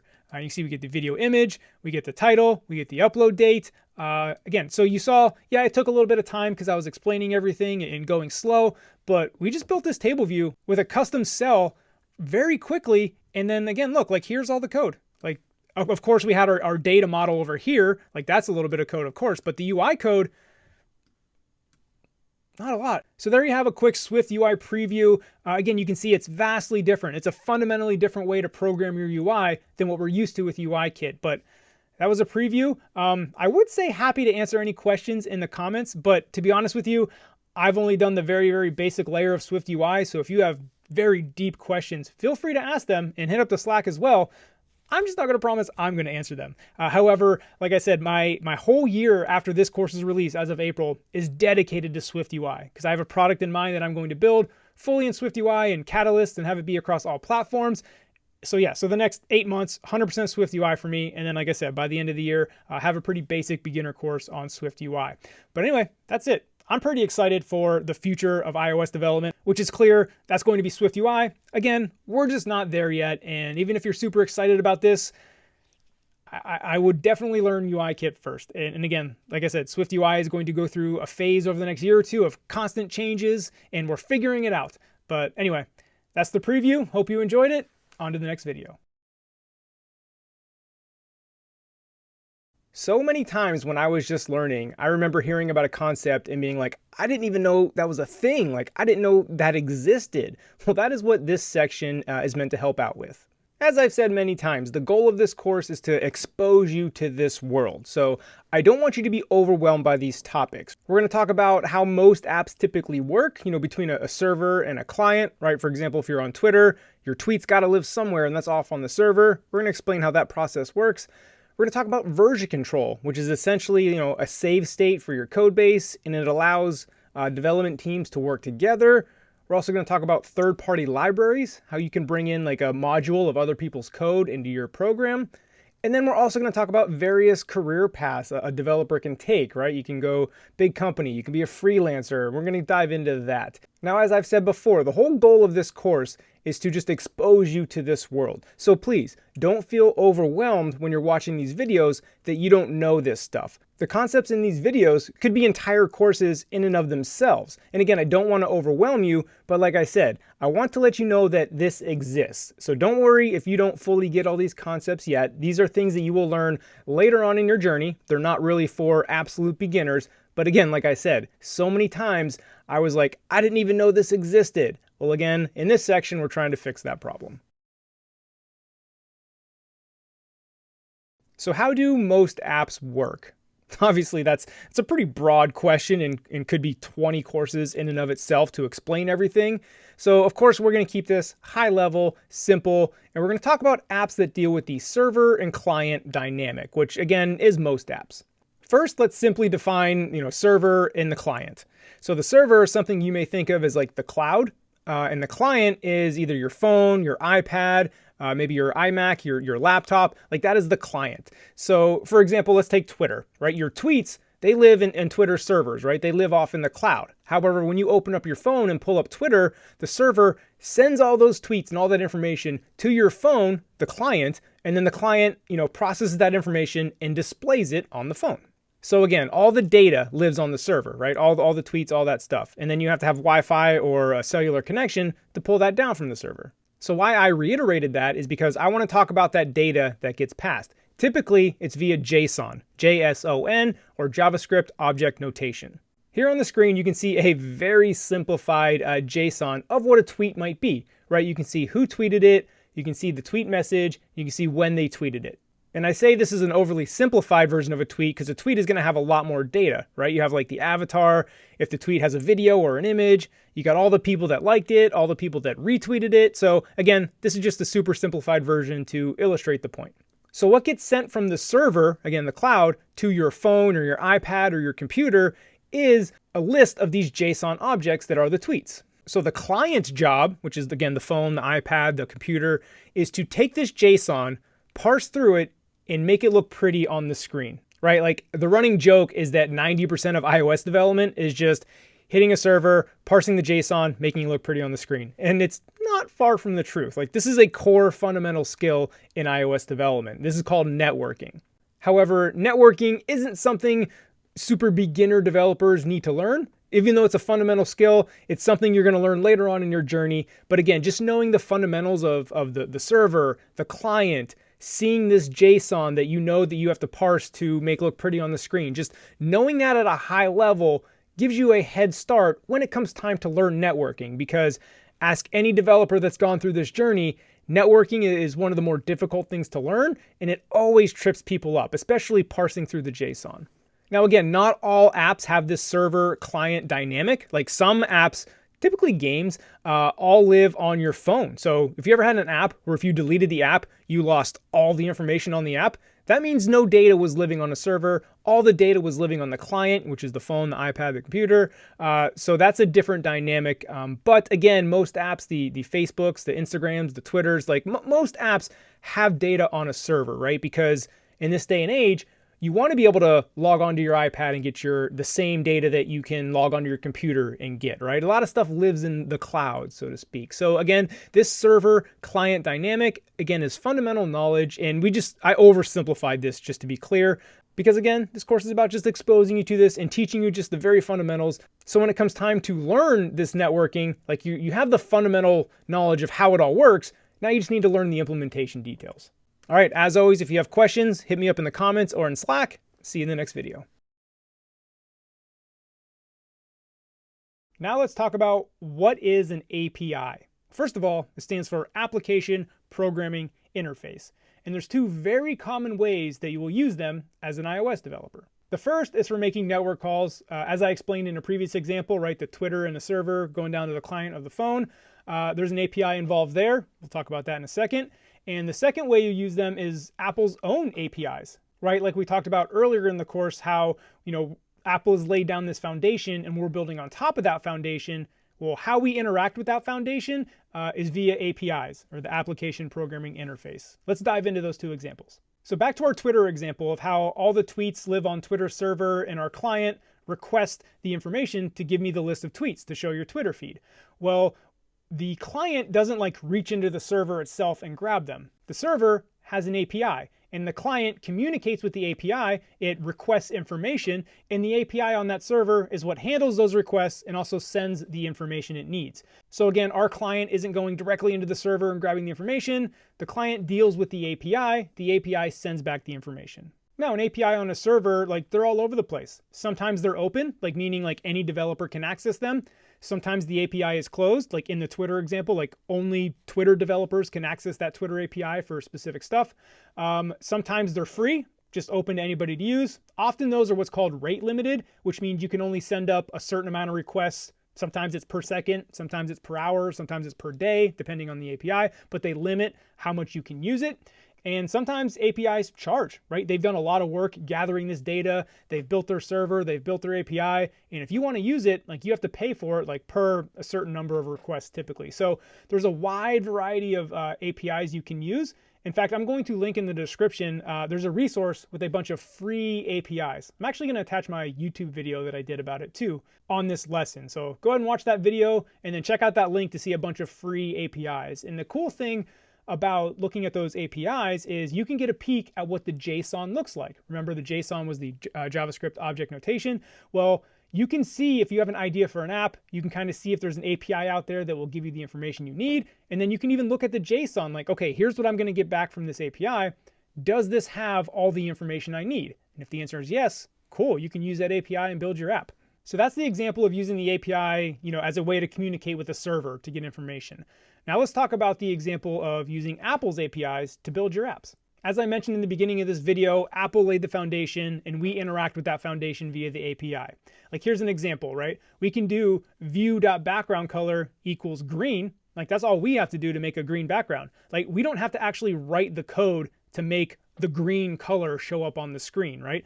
All we have to do is interact with the API saying view.backgroundColor equals green, and then all of Apple's code will actually do what it takes to make green show up on the screen, right? We don't actually have to do all that. Another example that we've used previously in this course is when we sorted our ages array, when we were learning about arrays, right? All we had to do was ages.sort, right? That is us interacting with Apple's APIs. We didn't have to write a sorting algorithm to actually sort the array, right? That's all Apple's magic code. We're just interacting with their API and just saying, hey, ages.sort, and we're done. So those are basic examples of how Apple has done a lot of the heavy lifting to make it very easy for us developers to build our apps. Again, we're interacting with their APIs for them to do all the heavy lifting. And all the frameworks have the APIs, right? There's the core location, MapKit, ARKit, right? Like, these all have APIs that we can interact with, right? When we interact with MapKit, we're not building a map, you know what I mean? Like, the map's already there. We're just interacting with it via the API. So now hopefully when you hear a developer say, like, oh, is there an API for that? Like, they're probably meaning the server type API because they want to know if they can hit that API to get the information they need. Or you may hear an iOS developer say something like, oh, I really love the SpriteKit API. What they're saying is they like the set of tools Apple has given us in order to work with SpriteKit. So anyway, those are the two most common ways you're going to use an API. Again, application programming interface, vital fundamental knowledge. Hope you enjoyed. On to the next video. All right, version control. What is that? Let me preface this by saying this is a big and complex topic, but again, as you've heard me say time and time again, we're just going to scratch the surface just so you know what it is. So again, if you feel overwhelmed, don't worry about it. You'll learn much more about this along your journey, but it is a vital skill that you're going to have to know before you get a job and work on a team. Because like I said, all development teams use this. It's at the core of development. So what is it? Well, one use is that it's essentially a save state for your code base. Let me use a video game example that I think many can relate with. Do you remember playing a video game and before you got to a big boss or maybe a really hard part in the game, you would save? And then that way you could die on the boss, or if you lost one of your key weapons, or if you just really messed up, you could always go back to that save state and try again. That's essentially what version control does with your code base. Let's use another example from Luna, like this slide up card with a chart. Like, that's a pretty big feature. And you can imagine if you're writing code without a save state, like, I may not know how to build that feature right away. There's probably a lot of experimentation on getting things to work right. So if I was just working on my code base and I realized halfway through, like, oh man, I really messed this up. Like, how do you unwind that? How do you go back? Well, again, version control can let you have a save state. So basically what I would do before building this feature is I would be like, all right, let me save my progress right here. There's an actual word for it called commit. More on that later. But just to keep it in normal people's terms, have my save state right before I tackle this big feature. That way, if I just mess up my code base completely, no big deal. I can go back to that save state right before I started that. So back to that word commit. So that's the lingo, right? We don't call it a save state. You say, all right, I'm going to commit my code, and then now that's the save state, and now I can mess up my code base entirely, and I can always go back to that commit. The cool thing is you're making a ton of commits all throughout your code base as you're building your product, and you can go back to any commit, right? So you can unwind it back to 6 commits before.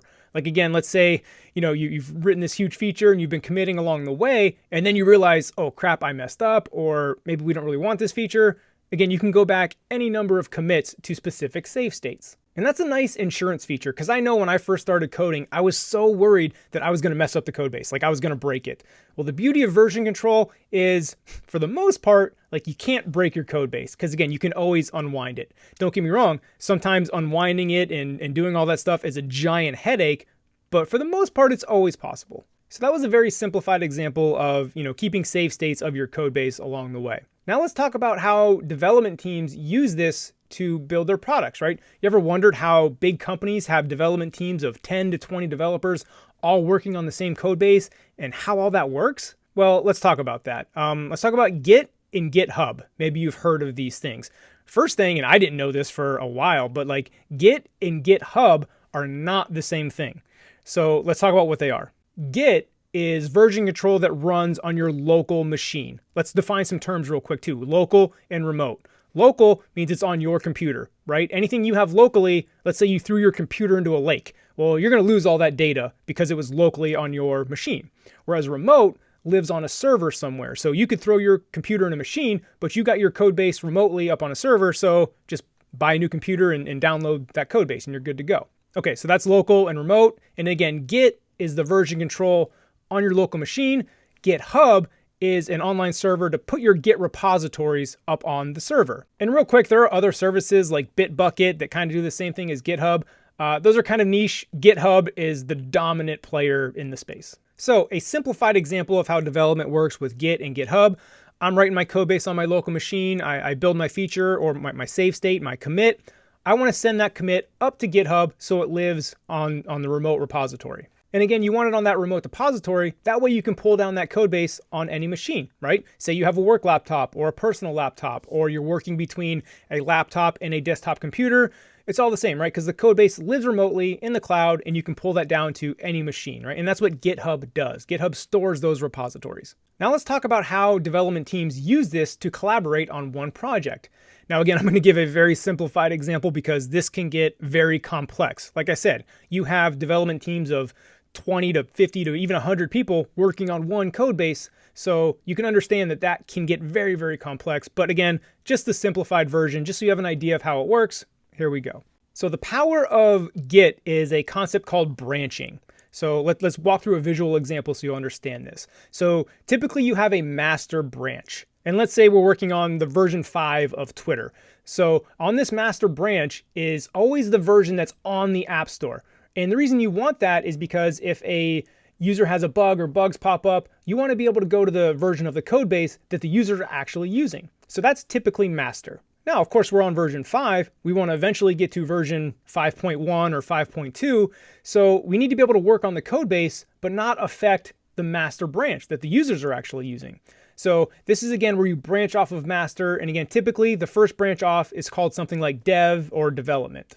So again, the very simplified example, we branch off development, we do all of our work on development that is going to go into version 6, and then when version 6 is ready, we merge development into master. Now master is on version 6, and that's when we push that version to the App Store. And now that version 6 is on the App Store, that's what the master branch is, and then we continue that cycle all over again. For version 7, we got to branch off onto dev, do all of our work, merge it back in for version 7. Now let's expand on this example a little bit because I just kind of, waved my hand over what was going on the dev branch. Let's actually zoom into the dev branch and talk about what happens between version 5 and 6, right? Because remember, I just said we do all of our version 6 work and then we merge it back in. Well, let's zoom in on that. Now remember, we talked about working on a team. So different developers can branch off of this dev branch. So let's say I want to build a feature where I'm building the chart, and another developer wants to build a feature where they're implementing new changes to the profile screen. So once we have the dev branch, I will branch off of dev to build all the chart stuff. And my teammate, the other developer, will also branch off of dev to do the profile stuff. Now, maybe their change was a lot more fast than mine, right? I'm building a whole chart. They're just updating the profile screen. So they would have their fixes and they would merge back into dev like you see here. And I'm still working on mine. But as you can see, dev has changed since I branched off of that. So what I can do is, my teammate will be like, hey, Sean, I finished my profile work. I merged it back into dev. If you want to pull down the latest dev into your branch, that way you can have all the changes. So what I can do is I can pull in the latest version of dev into my branch and keep working on my own branch, but that ensures that I have the latest version of dev. Now, the reason you want to do that is, as you can imagine, like let's pretend, my feature is huge. It's going to take me 2 months to build. So I'm on my own branch. Well, dev is constantly being worked on. So dev is going to change a lot before I'm ready to merge my changes back into dev. So that is why I want to constantly be pulling in the new dev into my branch to make sure I'm up to date and I'm not like breaking anything. Also, what can happen there is something called merge conflicts. You may be thinking this already. If you have multiple developers working on the same code base and then you try and merge it all together, like what if you were working on the same, screen in the same line of code? Like whose changes, get merged? Well, merge conflicts can be a headache, and they do happen with teams. Good communication on like what section of the app you're working on is a good way to avoid it, but that can happen. So again, that's another benefit of consistently bringing in the dev branch into my branch. So if there are merge conflicts, they're likely to be small and easily fixable. Whereas if I just worked by myself for this long time on the dev branch, and then 2 months later tried to merge my branch back into dev is going to have changed so much. Very likely there's going to be a lot of merge conflicts and it's going to be a headache to untangle. All right, I worry going on that merge conflict tangent might have been overwhelming. Don't worry about merge conflicts right now as a beginner. You're going to deal with that way later in your journey. But again, just know that they exist. And back to how these branches work. Eventually, I'll merge my changes into dev. The other developers will merge their changes into dev. The team will say, okay, great, version 6 is ready. And then we merge dev as a whole back into master for version 6 to push to the App Store. So that's how a team of developers from all around the world can work on the same code base, right? Because the code base lives on GitHub on the remote server. So like I said, my teammate could be like, hey, Sean, I push my changes up to the dev branch. He pushes them up to remote, and I could be living across the world, and I can pull down his changes into my computer to work on the latest version of the app. Now, again, these were all pretty simplified examples. Like I said, a team of 20 to 50. You can imagine how this can get pretty complex. But again, at least you know this exists now. If you are confused, that's perfectly fine. This is a confusing topic. Comment section as always, and then feel free to hit up the Slack channel to ask questions about it. Everybody in there is more than helpful. See you in the next video. Let's talk about third-party libraries, or you may hear them called dependencies or just libraries. It's all the same thing. What these are, it's basically a module of code that other developers have written that you can bring in and use into your code base. Let me give you an example. Here in the Illuna app, we track the user's measurements via a chart that you can see here. Now, creating a whole line chart that can be flexible and dynamic and take in different date ranges, that's a lot of work. So in this case, we brought in the third-party library called Charts to help us make this chart. Now, of course, you can customize it. As you can see, the colors match the app, but the core foundation of building the chart was completed by the library. Now, these libraries are often hosted on GitHub, so you can go check them out. So for example, here is the Charts library. It'll show you how to use it, it'll have the documentation, and even some pictures, hopefully if it's a good one, of what it does. So as you can see, there's various different types of charts in this library. And just to give you a couple more examples of what you can do with libraries, here's a progress HUD. Here we have some different transitions you can do via view controllers. And then there's other libraries that can help you out with like your networking code, to talk to the server and the client. And there are a ton of libraries out there that you can use, but that's where you got to be careful. But we'll get back to that later in the video. Let's talk about how you go about using these libraries, because you may have heard these words before, right? You may have heard CocoaPods, Carthage, Swift Package Manager. Those are what you would use to install these libraries. Now let me give you the lay of the land real quick, because this area is changing as we speak, right? CocoaPods is the incumbent. They've been around for years. This was the main way people installed their libraries in iOS development. And then Carthage came along a few years ago and was kind of a competitor to CocoaPods.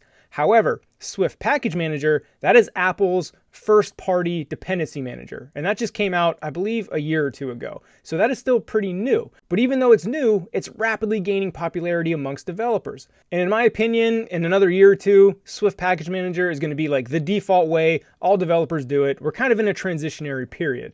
So the advice to you just learning is when you do decide to tackle these third-party libraries, again, I don't recommend it for beginners. Don't worry if you don't fully understand all this now. This is more for later in your journey. But just remember, when it comes time to third-party libraries, you're going to see a lot of information about CocoaPods out there because, again, they were the incumbent for so long, but Swift Package Manager is what I would be learning if I was just starting today. Now, let's talk about those downsides, because I know you may be thinking, wow, if there's a library for just about everything, man, I can just find a library, put it together like a puzzle, and there's my app. And I get your logic, I understand that, and that's how a lot of web development is, but I wouldn't do that in iOS development. The general rule of thumb is that using libraries is okay, but use them sparingly. And here's why, right? They're called dependencies for a reason. You're depending on other people's code.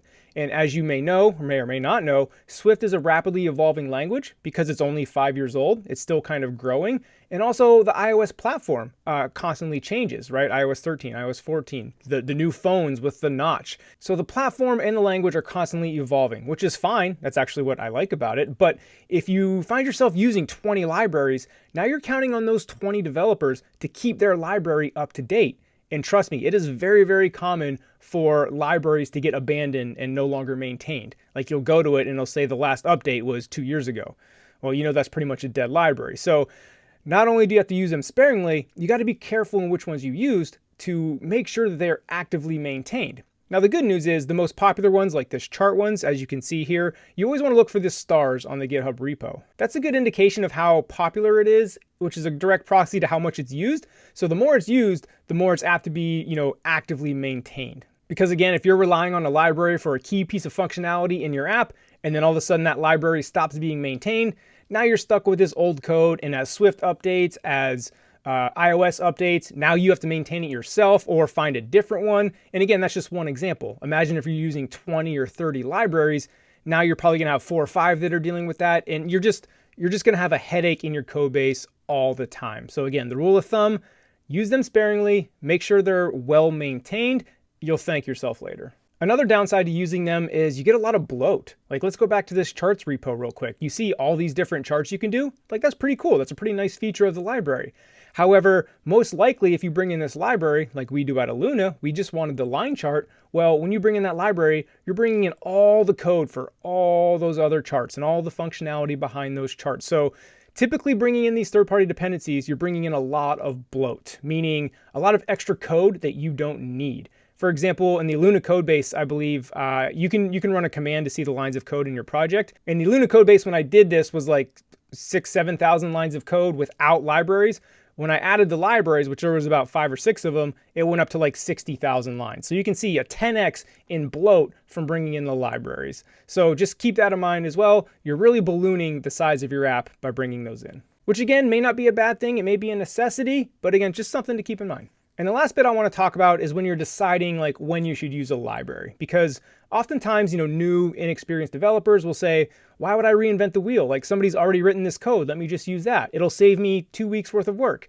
And I get that thinking, but if you're building a product or you're building a startup or a business around your app and you plan on this app being around for 2, 3, 4, 5 more years, that 2 weeks or a month you took up front will be nothing in the grand scheme of things, and you'll be so much better off that you wrote it yourself and you have control of that code. You're not depending on some library to do it. So again, these are just some things you should be thinking about when it comes time to use a library. Again, use them sparingly. If you overdo it, you're gonna have headaches, trust me. And then also the ones you do choose to use, make sure they're actively maintained and they're gonna be around for the next year or two. So that's the overview on libraries. Of course, as always, if you have questions about this, read the comment section or, post a comment down below. And as always, we have the Slack channel. See you in the next video.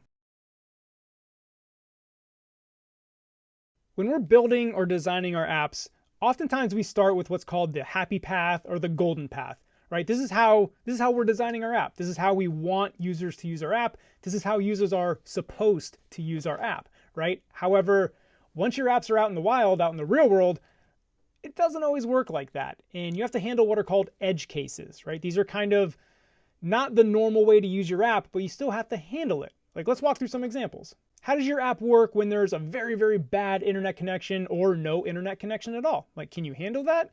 Or what if you're in a really crucial function in your app and the user just kills your app, right? Just, swipes up on the screen, kills the app. How does your app handle that? Or what if you're expecting an email in the field, right? You want to collect the user's email and the user just types 13 emojis. Can you handle that?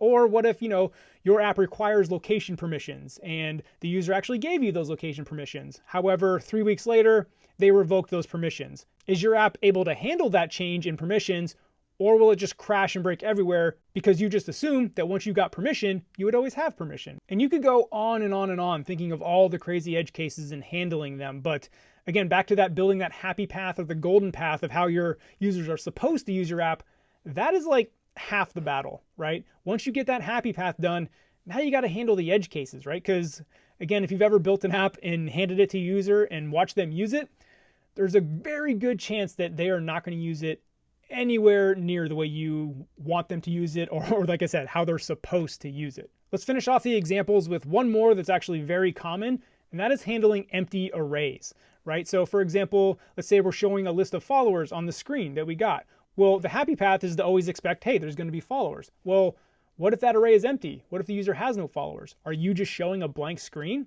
Well, you shouldn't. You should show an empty state saying, hey, this user has no followers, right? So even though an edge case may not crash your app, it may lead to a poor user experience, right? Have you ever used an app, just came to a blank screen, or the app just froze and did nothing at all without telling you anything, right? Like this bad user experience. So oftentimes handling all these edge cases is more about creating a smooth user experience as the user uses your app, quote unquote, improperly, right? We call it fail gracefully, right? It's impossible to build an app that doesn't fail or doesn't have a situation where it can break. The key here is to fail gracefully in that, like, okay, something bad happened. Now let's handle it right. Give the user an informative error message so they know what's going on and move on, right? That's called failing gracefully. Now, as I mentioned a little earlier, like you can get real crazy thinking of edge cases, but this is where your triage skills come into play, right? You don't have to fix every single edge case, right? Because if there's an edge case that's so crazy and wild that it only affects 0.1% of your users, like maybe you can spend your resources and your development time on other things rather than fixing all those super crazy 0.1% edge cases, right? Now, if something affects 2 to 5% of your users, of course you want to fix that like right away. And also your size matters, right? So I just said 0.1% of your users. Well, if you have 10, 100,000 users, sure, that's not a large number. If you're Facebook, 0.1% of your users is a very large number. So again, the larger your user base, the more you have to fix those crazy corner cases, because again, that's a lot of people out there. But like I said, what edge cases you actually go fix is a decision you have to make, one, based on your resources, like how much development time do you have, how many users is it affecting, like what percentage. So all that comes into play when choosing which ones to fix and which ones to just live with, right? And that's what's called triage. So thinking of these edge cases not only makes a great product, but it's going to help you in job interviews as well. Often for a job interview, you'll get a take-home project to do, or maybe you're live coding on a whiteboard, or you're on a phone screen where you have to do an hour coding on a computer. You should absolutely be thinking and telling your interviewer, like, okay, this is a potential edge case, or this is how I would handle the array being empty. Thinking of those edge cases is absolutely vital in those interviews because, again, it shows that you're an experienced developer who will think of those things. Oftentimes, it's the very beginner developer that doesn't think of the crazy edge cases, and they only handle the happy path. And then when a user veers off that happy path, things go crazy. So again, the edge cases can help you make a great product as well as help you in interviews. There's a high-level overview of edge cases. I think this could be fun. Feel free to leave some crazy edge cases you've come across in the comments or in the Slack channel. I think it would be kind of fun to just share some weird ways users used your app that led to a crazy edge case that you had to fix. And I think the community at large can benefit from that knowledge as well. Being a software developer, not just an iOS engineer, but just any general software developer, is probably one of the most flexible careers like a person can have. And that's why I love it. You have so many options. And that's what we're going to talk about in this video, right? You can go the big company route. You can go the small startup route. You can go independent contractor or freelancer, where you're like a digital nomad. You can work from anywhere. You can build your own products, build your own companies. Like the options are almost endless. So let's talk about those main ones. First up, let's talk about the path of going to a big company, like an Apple, Google. Let's get the obvious stuff out of the way first, right? Like the pay is going to be very good, You're going to have awesome health benefits. You're going to work on a great team. You're going to have the prestige of that name on your resume, which is going to help you, the rest of your career. So a lot of good stuff in going to a big company. There are some downsides. Oftentimes, not every time, but often you will end up specializing in one area. Like the kind of the joke, the exaggeration is like, oh, you'll be the login screen person and that's it. And again, that's not always the case, but you tend to have narrow responsibilities at a big company, right? You specialize. Whereas at a startup, you have to wear a lot of different hats, right? Even though you're a developer, you may be getting into marketing or product and all this stuff, right? You have to do a lot more because there's only, a small number of you. So now let's talk about those small startups, right? They tend to have benefits as well. Now, if it's a super small startup, you may not have benefits, but I would say anything 5 employees and above, you're probably going to have benefits.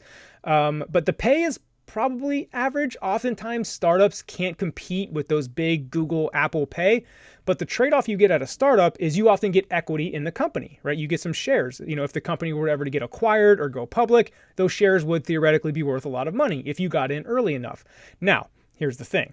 They call it an exit. For every good exit, again, that's when a company gets acquired or goes public, for every good exit, there's 100 where those startups fail or go out of business, or those shares end up being worthless. So even though getting equity in a company is cool, I consider them to be almost like lottery tickets, right? I don't value them too much because the odds of them hitting are pretty slim. And not only are the odds of them hitting pretty slim, but you also have to be at that company for like 4 or 5 years, which again, nowadays, many people don't stay at a company for that long. So a lot of dominoes have to fall into place for that to work out for you. But I actually prefer small startups to big companies. It's my personal preference, right? Because I like the tight-knit team. Again, I've worked at companies, of 5 people to 25 people and everywhere in that range. And that's just pretty cool, right? It's a tight-knit team. And I like wearing many hats, right? I don't think I would enjoy being a specialist and only programming and working on this one thing. Like I enjoy being part of the marketing discussions at the startup. I enjoy having input on the product. I enjoy, helping hire a marketing director, right? Like I like having my hands in things. I don't know. I just find it interesting. That's a personal preference. You may like specializing, but I just want to tell you the difference between going to a big company and a startup. Now let's talk about freelancing, sometimes also called independent contracting. But the idea here is that you're working on a contract basis on, a couple different apps. Maybe you have one contract that's a big one. Maybe you have a couple small ones.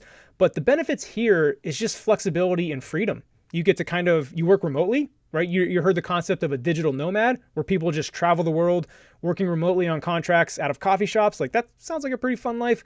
Or you can just work from home. That works too. But the reason people like this is because there's no commute. They make their own schedule. You have a lot of freedom. But with a lot of freedom comes some downside and responsibility. So contracting is great, but the hardest part about it is getting a consistent stream of contracts, right? Because if your contracts are up, you're not getting paid. You go on vacation, you're not getting paid. It's just a different lifestyle. For example, when I was contracting earlier in my career, I had another contract lined up, but it wasn't starting for 4 weeks. So I couldn't really line anything up to fit in that 4 weeks.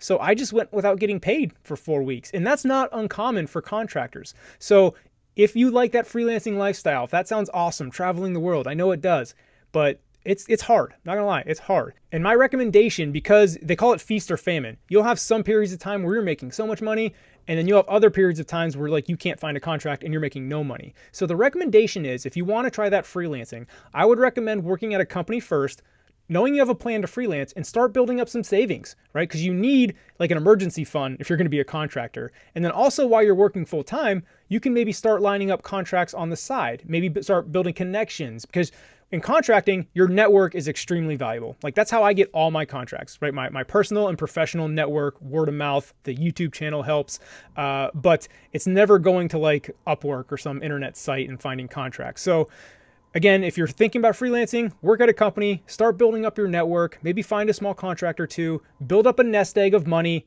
and then make the leap. Trust me, you'll thank me for that advice later. Now let's talking about building your own thing, because this is kind of the most vague, or the most flexible, but it's great if you're entrepreneurial and you want to, create your own startup. One of the biggest problems startups have is finding technical people, finding developers that are good. So if you can just eliminate that problem by you being the developer, you have so much freedom. And again, if you have an idea, build it. It's almost like a superpower being a developer, right? And you don't even have to go as far as building your own startups. Maybe you can just build your own portfolio of independent apps. And then over time, those 10 apps are making enough money for your living, right? It's just, again, this career path is so flexible. Big company, startup, freelancing, building your own thing. I just love it. I'm so happy you're on this path, and I hope that I can help you get your start, because it's a wonderful life, not gonna lie. In this section, we're going to talk about the world of iOS development, some of the resources that I use to this day to continue my learning, and then some of the resources I used back when I first got my start. Now, I know this section isn't teaching you how to code directly, but in my opinion, it is still insanely valuable. Because again, the whole point of this course was to set you up for success, right? I want you to use this foundation to continue your journey, continue building upon it towards a successful career. You've probably heard the phrase, give somebody a fish and they eat for a day. Teach somebody how to fish and they eat for a lifetime. Well, I'm trying to teach you how to fish, and that's what this section does. We'll cover a bunch of different blogs and websites that I visit on a regular basis to keep my knowledge up to date. I'll show you how to use Twitter most effectively. Yeah, I said Twitter.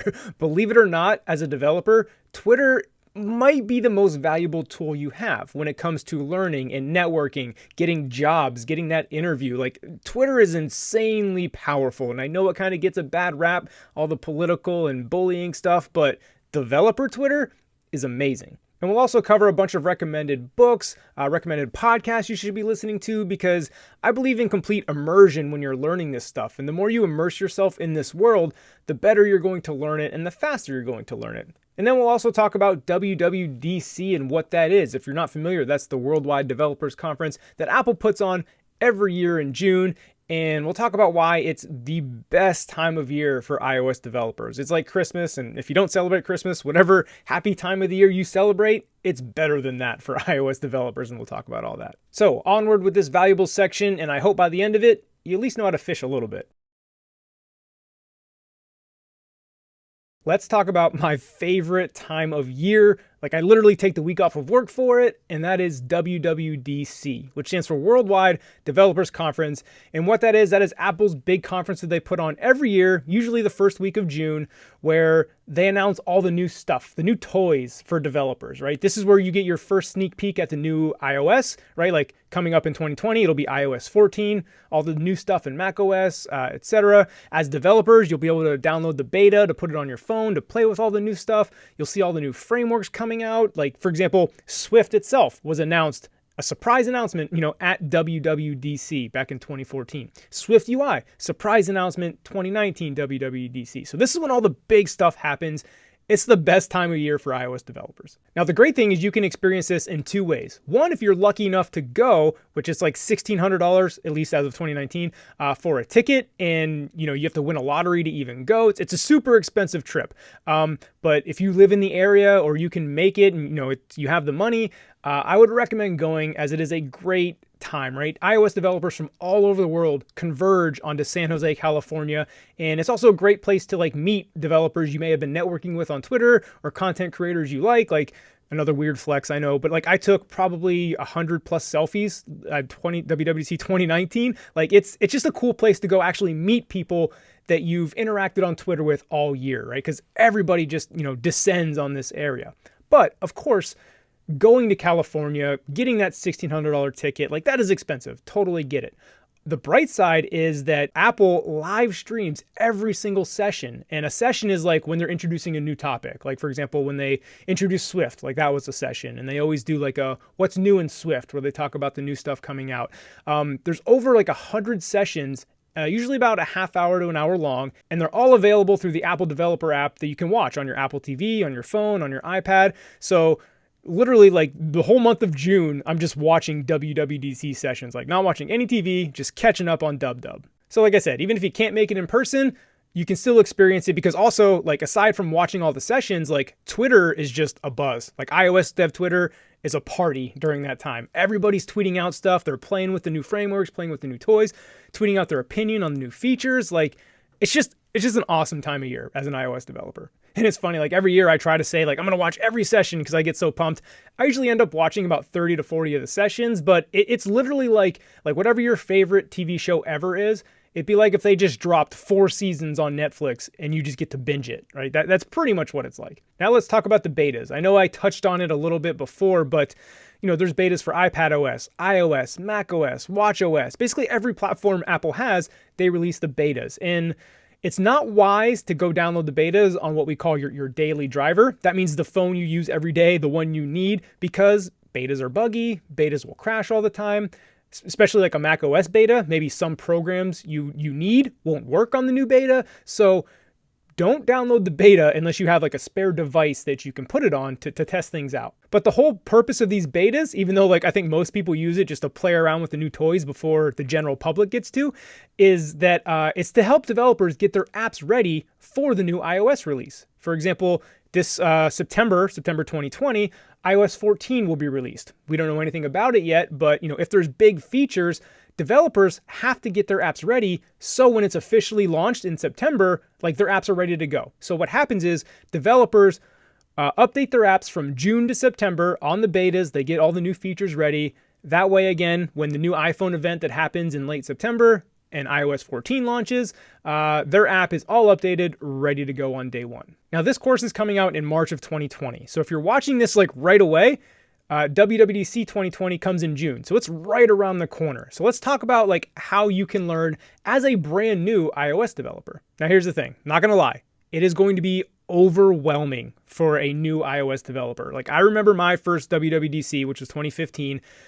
I was excited, I got caught up in it, but when watching the sessions and trying to follow on Twitter, reading the blog posts, hearing people's opinions, I had no idea what they were talking about. Like I maybe understood 5 to 10% of it, the other 90% right over my head.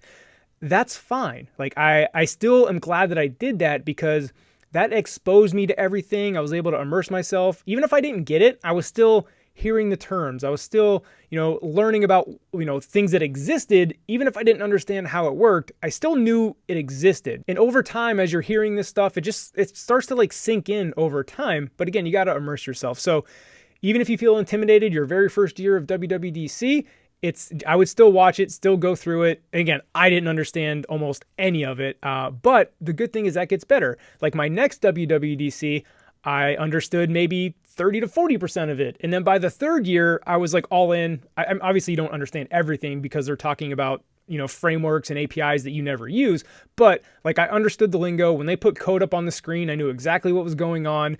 It gets better and easier. And then again, by your second or third year, like Dub is going to be your favorite time of year. It's going to be awesome. It's just, you can tell I'm excited just talking about it. So in this video, I just wanted to let you know what WWDC was, why it's so exciting, how you can learn from it, and like I said, the keynote is kind of like the highlight of the event. That's what kicks everything off. It's like a 2-hour long keynote and they're showing off all the big picture features. Like, to be honest with you, like the keynote can be watched by like non-developers because it's really like, here's the new features in iOS 14. However, every other video is basically for developers. But yeah, just like try following along Twitter during the keynote. It's going too fast to even keep up with, but it's so much fun. So if WWDC 2020 is going to be your first one, we're going to be in Slack. We have a Slack group for this course. I'm sure everybody in Slack is going to be talking about it. It's just a fun community event.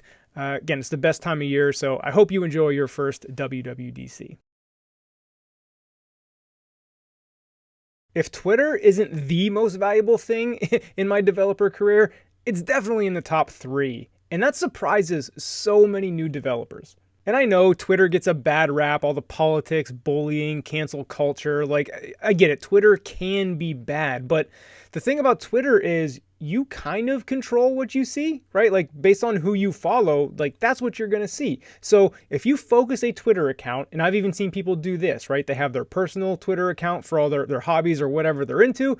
And then they create a special developer account. And that's like their professional account where all they do is follow developers. That's how they interact with the developer community, etc. So like I said, I kind of get why you may have reservations about joining Twitter, but I'm here to tell you in this video, it's insanely, insanely valuable for developers. And that's because developers pretty much live on Twitter, like almost too much. But the point is like that's where everybody hangs out in the developer community. Now, the first benefit of Twitter I want to talk about is networking. It is probably the #1 way to network in a developer community, right? Of course, you can go to conferences, go to local meetups, but that's a small number of people, whereas Twitter is like the whole industry. Let me share a quick story about something that can only happen on Twitter, right? I have another course out called the iOS Take-Home Project course where we implement a collection view and we use this new thing in iOS 13 called Diffable Data Source. Well, I'm talking about it on Twitter. I'm sharing my work. I'm retweeting other students, tweeting stuff out. And an engineer named Steve Breen, liked the tweet, retweeted the tweet, started following me. And if you look into who Steve Breen is, he's an Apple engineer working on the UI collection view team who actually helped build the diffable data source stuff. And actually, if you watch the WWDC video on diffable data source, he's the one up there presenting, introducing this to the world. So now Steve knows about my work, we follow each other on Twitter, we can now interact, and that kind of stuff can only happen on Twitter. So back to networking, right? Again, Twitter is like the #1 way to network as a developer. Now, when you're networking, keep in mind that networking is a long-term investment, right? This is going to be something that pays off and you build over years. But that's okay. You plan on being an iOS developer for years, right? And because you're building that over your entire career, yes, you may want to try to network with those Apple engineers or those more senior engineers, but don't forget to network with your peers right now, other developers just learning like you. Again, another story. I did my iOS Developer Bootcamp in 2015, so that's 5 years ago now, and my peers there were just a bunch of students who didn't even really know how to program. Now, 2 of those graduates are engineers at Apple. Another went on to work at Coinbase and built the native Coinbase app during the 2017, crypto boom. My point is your peers right now in 3 to 5 years are going to go on to do great things. So if you're building those relationships now and let those build over 5 years, when it comes time to get probably not that first job, right? Because they may not be able to help you right away. But, 3, 4, 5 years into your career, when you're ready to go work at a big company, Facebook, Instagram, Apple, Google, YouTube, whatever, now it's very likely that you're going to have contacts and relationships with people on those teams. Now you may be wondering well, how do I network on Twitter? We're going to get into finding people to follow later in the video, but at the end of the day, Twitter is just a conversation, right? So if you follow people and you see them talking about something, join the conversation. Don't just pop in with a thumbs up emoji, but actually have something intelligent to say. Or another way is to interact with content creators' content. And that kind of leads me to another reason why Twitter is so valuable. If you follow all the YouTubers, the bloggers, the podcasters, right? They're constantly putting out awesome Swift iOS developer learning material. And how do they share that material? They put it out on Twitter. So if you're following all those people, your feed is going to be a constant influx of new blog posts to read, new podcasts to listen to, new YouTube videos to watch. You're going to constantly get knowledge presented right in front of you. So it's a great way to learn as well. And that content presents 2 opportunities for you to network. One is with the content creator itself. Content creators in this space typically have the big ones, 20 to 30,000 Twitter followers. May sound like a lot, but as somebody with almost 20,000 myself, weird flex, I know. You're going to get noticed, right? If you retweet my stuff and retweet with a comment, or you're always liking, you're always commenting on my tweets, I'm not big enough to not notice you, right? So nobody in the iOS space is too big to not notice you. So interact with the content, actually read someone's blog post after they tweet it and say, hey, thanks for the blog post. I really liked what you said about this. It really helped a lot. Thanks. That means a ton for the content creators. And if you're constantly supporting them, constantly retweeting their stuff, constantly commenting, they're gonna know who you are. And again, that's just networking. It's a 2-way street, right? The content creator gave you valuable content, helped you learn. You help them out by sharing their stuff and interacting and engaging with their content. That's how networking works. It's a 2-way street. Now you may be thinking, well, what good does a retweet do if I have 7 followers, right? I get that. That's the power of hashtags come in. So still retweet it, maybe retweet it with a comment on it, and then make sure you use hashtag iOSDev or hashtag SwiftFlang. Those are the hashtags that people search in this community. So even if you have no followers, when you put the hashtags on there, that content can still get discovered and you're helping the content creator share. And again, this is not about, hey, you should help content creators. Again, this is about networking to the point where you can build a relationship with that content creator. Because I can tell you firsthand, I know developers and have built relationships with developers because they've been sharing my stuff for years now. And I'll tell you what, if they ever asked me for a favor or needed help for something or needed a recommendation for a job, I would go way above and beyond for them because they have been supporting my work for years. Again, it's a 2-way street. So back to the benefits of networking. Remember, I want to stress this. This is a long-term investment, right? You can't just reply to a couple tweets and then in a month later be like, networking doesn't work, right? I didn't get a job from it. That's not how it goes. This is going to pay off 1, 2, 3, 4 years down the road. Again, if you've done networking correctly after 3, 4 years, you're going to have contacts at basically every major tech company out there. That's how I used it, right? I built up my network and my contacts mostly through my YouTube channel. But when it came time for me to like start interviewing at big companies, I didn't go to the website and apply, right? I didn't go to lyft.com/jobs and fill out an application. I went to Twitter, went to my contacts, said, hey, so-and-so, I'm interested in interviewing at Lyft. I'm just using Lyft as an example. Would you mind passing on my resume? After you've built that relationship over a couple years, they're going to be more than happy to do it. And you're doing it that way, pretty much get you a guaranteed interview. Now, of course, once you're in the interview, it's up to you to perform, but that's how, once you've built a network, you can pretty much get an interview at any company, like as long as they have an opening. So that's where the value comes in. And again, that doesn't pay off till 1, 2, 3, 4 years down the road. So let's talk about some ways like not to network, right? So definitely get in there and ask questions. Feel free to tag one person and ask questions, but you need to be courteous of that person's time. And I'm speaking firsthand, right? I get this all the time. A lot of times people will tag me and then they'll just copy and paste a huge view controller. Hey, Sean, can you fix my bug? Like that's not how you do it. But if you ask me a question on Twitter and you tag me and it's something I can answer off the top of my head in like 5 minutes, I'm happy to give you a valuable, insightful response. Career related questions, maybe how to solve a simple problem if you're stuck. Like that's how you do it. Again, so when you're asking a question on Twitter, be respectful of their time and think, okay, how long is it going to take them to answer this? And if it's short, go for it. If you got to copy and paste code and they got to read it and try to fix your bug, like that's not how you do it. Another thing you don't do is don't ask your question and tag 10 people, right? I see that all the time. Somebody will have a question and they'll tag all the top content creators in the iOS space. All that does is that just spams that person's mentions as people are replying to that, right? So that's just not a good look. That's more you're annoying who you're trying to get help from, and that's never a good thing. Now let's talk about like who to follow. Well, first of all, down in the description of this video, I'm going to list a handful of must follow Twitter accounts in the iOS dev space, but you're going to need to follow more than that. And there's two main ways to do that. One is to see who those people are following. For example, if you go to my account, you can see who I'm following. Go down that list and follow the developers you find interesting. Now you're gonna have to sift through some like sports stuff, some comedy stuff, some crypto stuff, but it is mostly developers. And then follow the ones you like and then repeat that with other developers. See who they're following so you can quickly build up your list.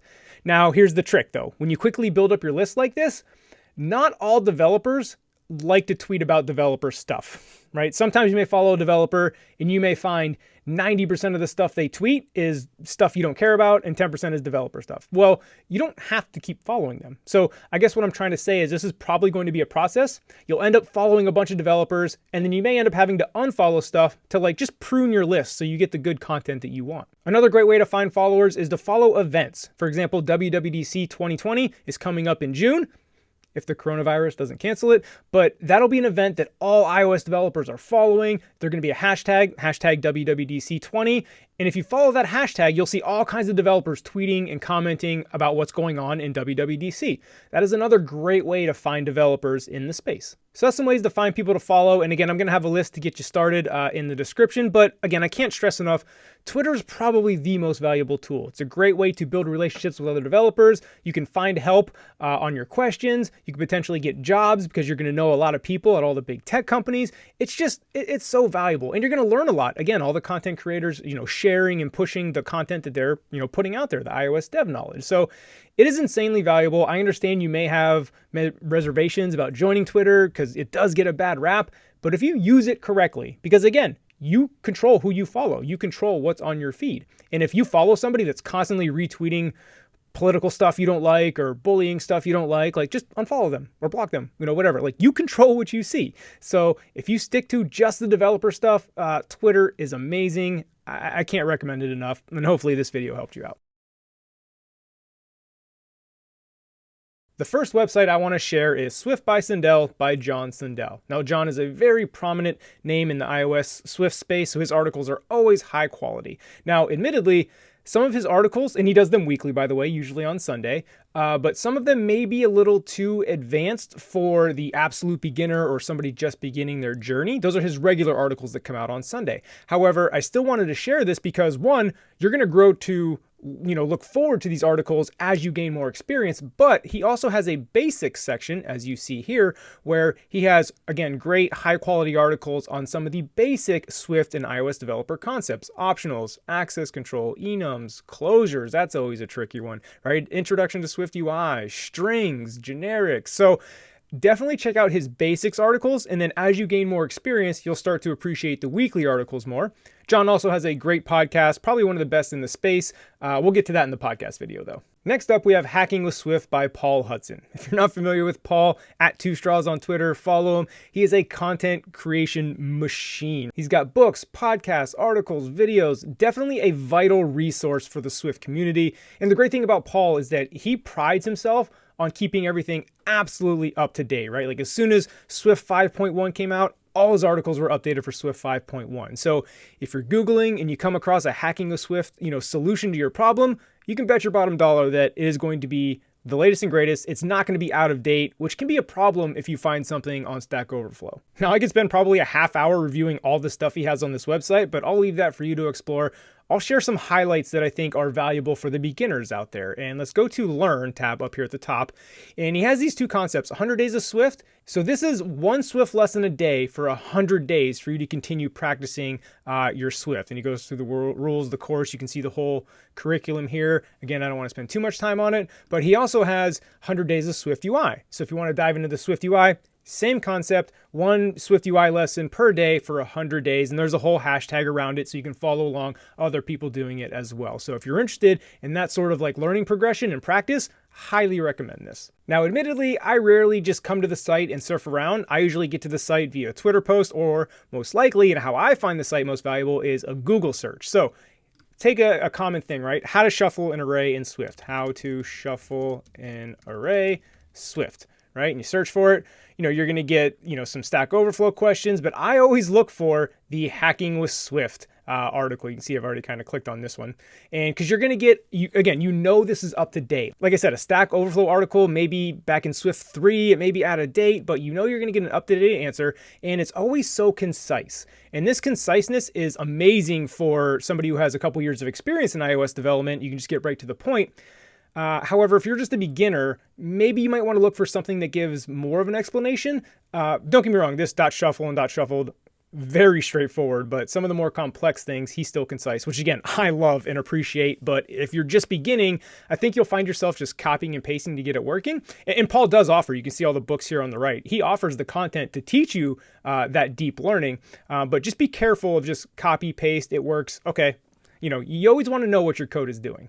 All right, let's move on to RayWenderlich.com, another insanely valuable site for the iOS developer community. In fact, this is how I learned, right? Back in 2015, I pretty much lived on this site. So I can kind of personally vouch for this. This is how I learned. Of course, the site has changed a lot in the past 5 years, but I definitely enjoyed my learning on this site. Now, this site is all about videos. It is a subscription. It does cost. Let's go to the store, right? I don't want to find your subscription plan here. So it's either $19 a month or $14.99 if you buy it annually. So $15 to $20 a month to invest in your iOS learning. But again, if we go back, the amount of videos they have is just insane on all these iOS topics, right? Beginning ARKit, data structures and algorithms in Swift, SwiftUI, what's new in Xcode 11, the workflow. And there's a whole getting started with iOS section. So they do have a beginner. And there's even, if you click on paths, right?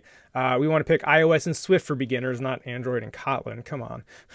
So start path. And you can see there's even a nice path of courses that they have for you to start your iOS developer journey, and continue this. Now, to be honest, most of this beginner stuff we've already covered in this course, but not all of it, right? You see collection views. We didn't do that. Animations. We didn't do all that. So this still can propel your learning. And like I said, that's just their beginner path. But even after you're not a beginner anymore and, you want to learn some advanced topics like machine learning for iOS, as you see here, push notifications, just an insane resource. Again, yes, it is $20 a month or $15 if you buy the annual, but in my opinion, that's a small investment into your learning to make this a career. And again, this is how I learned. I spent that $20 a month for about a year and just lived on this site. So I enjoyed it. Moving on, we have Swiftly by Antoine Vanderlee. He just posts a lot of basically all skill levels from beginner to advanced. So he's also a good follow on Twitter. Give him a follow. That's how I discover his articles. He puts it out on Twitter. I always check him out. You're definitely going to learn a lot with his articles. I could scroll here, but it's basically just a myriad of topics, again, all the way from beginner to advanced, but definitely a must follow and definitely a must bookmark. Same thing with Donny Wals here, relative newcomer on the scene, if you will, probably for the past year he's been putting out content, but he's an iOS developer at Disney, and he, again, same thing, kind of similar to Antoine Vanderlee, not that they put out the same content, but he posts a variety of beginner to advanced stuff. But if we go to the blog, you can see some of the topics. These are probably more advanced stuff than you're looking for, but back down here you can see some relatively simple stuff, right? Like how to sort an array based on a property, how to add an element to the start of an array. So he does do some beginner stuff. But again, a lot of these resources that I'm showing you aren't necessarily just beginner resources, right? Like I said, this is the stuff that I use and learn to this day. So you may have to grow into these resources a little bit, but you're definitely going to want to follow them. Next up, let's talk about iOS Dev Weekly by Dave Verwer. So iOS Dev Weekly is a newsletter. However, you can come to the website here and see the newsletter. He shares a bunch of great links. It comes out every Friday. I recommend signing up for the newsletter so it gets delivered right to your email. This is the premier newsletter in iOS developer world. Like, if you're an iOS developer, like, you got to subscribe to this newsletter. Like, just enough said. And let's finish up with some SwiftUI focused stuff. Remember, like I said, the bulk of this course does focus on UIKit, but I still want to expose you to SwiftUI, even though it's still super early in SwiftUI. I can't emphasize that enough, but there are some blogs and websites that are popping up that are dedicated to SwiftUI. One, for example, here is the SwiftUI Lab. And let's go to articles here. And I like these articles because they're very visual. We'll scroll down to one that I checked out here a little bit ago just to make sure. So like advanced SwiftUI transitions, right? So this is the topic of SwiftUI transitions, but you can see his articles also have like animated GIFs to show you what you're building. So you can see this is transitioning, looks like a button here, all the different transitions. I'll let the screen play. You can see sliding to the right, fading in, fading out. So their articles are very visual, which is what I like about it. So definitely if you want to dive more into SwiftUI, bookmark the SwiftUI Lab. And then also you have Majid's blog here to finish up here. Much more simple looking, but this is also super dedicated to SwiftUI. For example, just the latest one on February 19th, mastering buttons in SwiftUI. Click on that. This is basically just how to use buttons in SwiftUI. And again, very visual, showing you what you're building. So big fan of that. That wraps up the blogs and websites that I visit on a regular basis to continue my learning and that I think you should bookmark. Of course, there are a ton more websites out there. I'm not saying this is like the only list. So if you have a website that you love, that you think is a valuable resource, definitely leave it in the comment section. I would love for the comments of this video to just be a great resource of links for other people to check out that are also learning as well. But again, bookmark these websites, check them on a regular basis, and we'll see you in the next video. In this video, I'm going to give you a bunch of book recommendations for you to continue on your learning. Two quick disclaimers. It's impossible for me to cover every possible book out there. So if you have a great book that you really like that I didn't list, please leave it in the comments. And again, if you're watching this video, make sure you check out the comments for further suggestions. And there will be links to all these in the description of the video, but I want to be completely transparent. A lot of them will be affiliate links. And that's just because I have relationships with everybody in the space. So I'm not trying to point you only to my affiliate links. That's not it at all. If you ask 10 developers, they're probably going to give you a list very similar to mine, but I do want to be upfront and honest about that. All right, on to my recommendations. First up is the site that I used the most to learn back in 2015 when I was getting started, and that is raywenderlich.com. Now we're going to scroll down. This is the video subscription service. You can do that if you like, but we're talking about books here, right? So I'm going to slowly scroll down. You can see iOS Apprentice teaches you everything just about iOS, essentially. You see machine learning, mastering Git. I'm not going to list all of them. The point is, as I scroll, I'll talk. You can see there are a ton of topics. So he's got 50 different books on everything. Animations, core data, push notifications, right? The list is so long. So Ray Wenderlich has a very vast library for pretty much any topic you may want to tackle in the iOS development space. And again, Ray Wenderlich is how I got my start, so I can kind of personally vouch for, the quality. And it is one of the biggest names in the space. So definitely check it out if you're interested. Next up, we have Hacking with Swift by Paul Hudson. You may start to see these names repeat a lot because, again, there's a lot of big names in the space that create a ton of content, but very similar to Ray Wenderlich, Paul has a book on almost every topic, right? Hacking with iOS, just the basics iOS, Swift in 60 seconds, Pro Swift, design patterns, testing, SwiftUI, right? Again, I'm not going to list everything, but you can scroll down and see all the books here. And I think really at the end of the day, right? Like there's a lot of great teachers out there, but what teaching style, what writing style resonates with you the most? That's whose books you should go to. So again, I know I'm kind of showing a lot of the same topics, but again, you're going to see different teaching styles and you may resonate more with different teaching styles. Next up, we have the Human Interface Guidelines. Now, this isn't like a Swift tutorial book like Ray Wenderlich or Hacking with Swift, but this is directly from Apple, basically telling you the best practices for their platforms. Like you have macOS, watchOS, tvOS.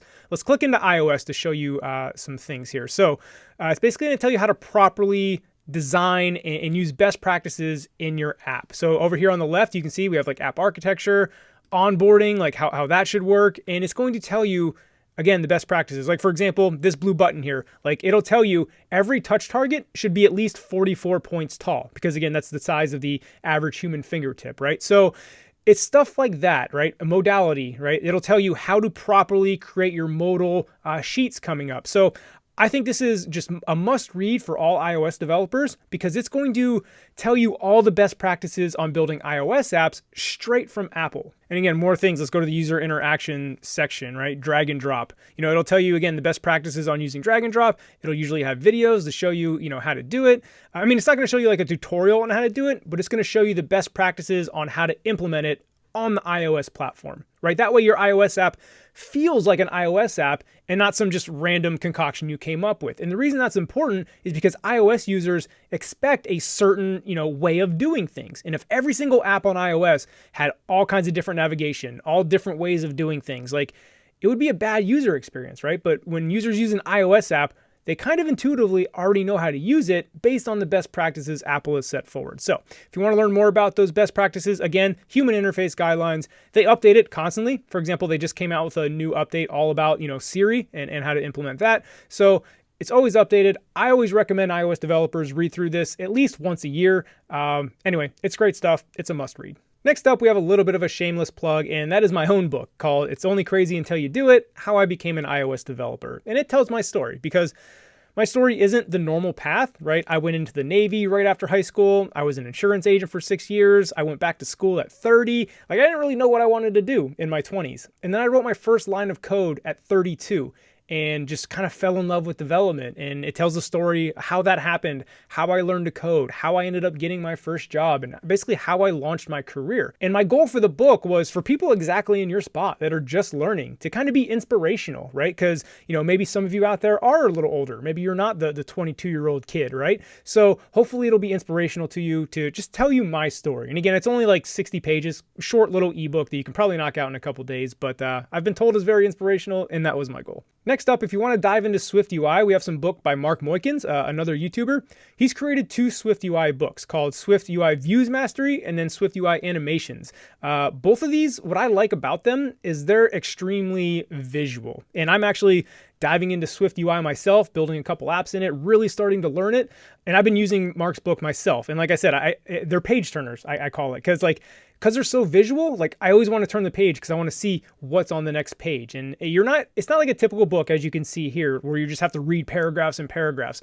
Like it's really, it's really short, quick, bite-sized stuff. And that's what I like about it. And then again, the visuals to actually show you what the code is doing. It's great stuff. So, of course, Ray Wenderlich, Hacking with Swift, they all had books as well, but I like Mark's because it's very, very visual. And then finally, we have the official Swift programming language book from Apple that's free to download. A lot of people will say start by reading this book.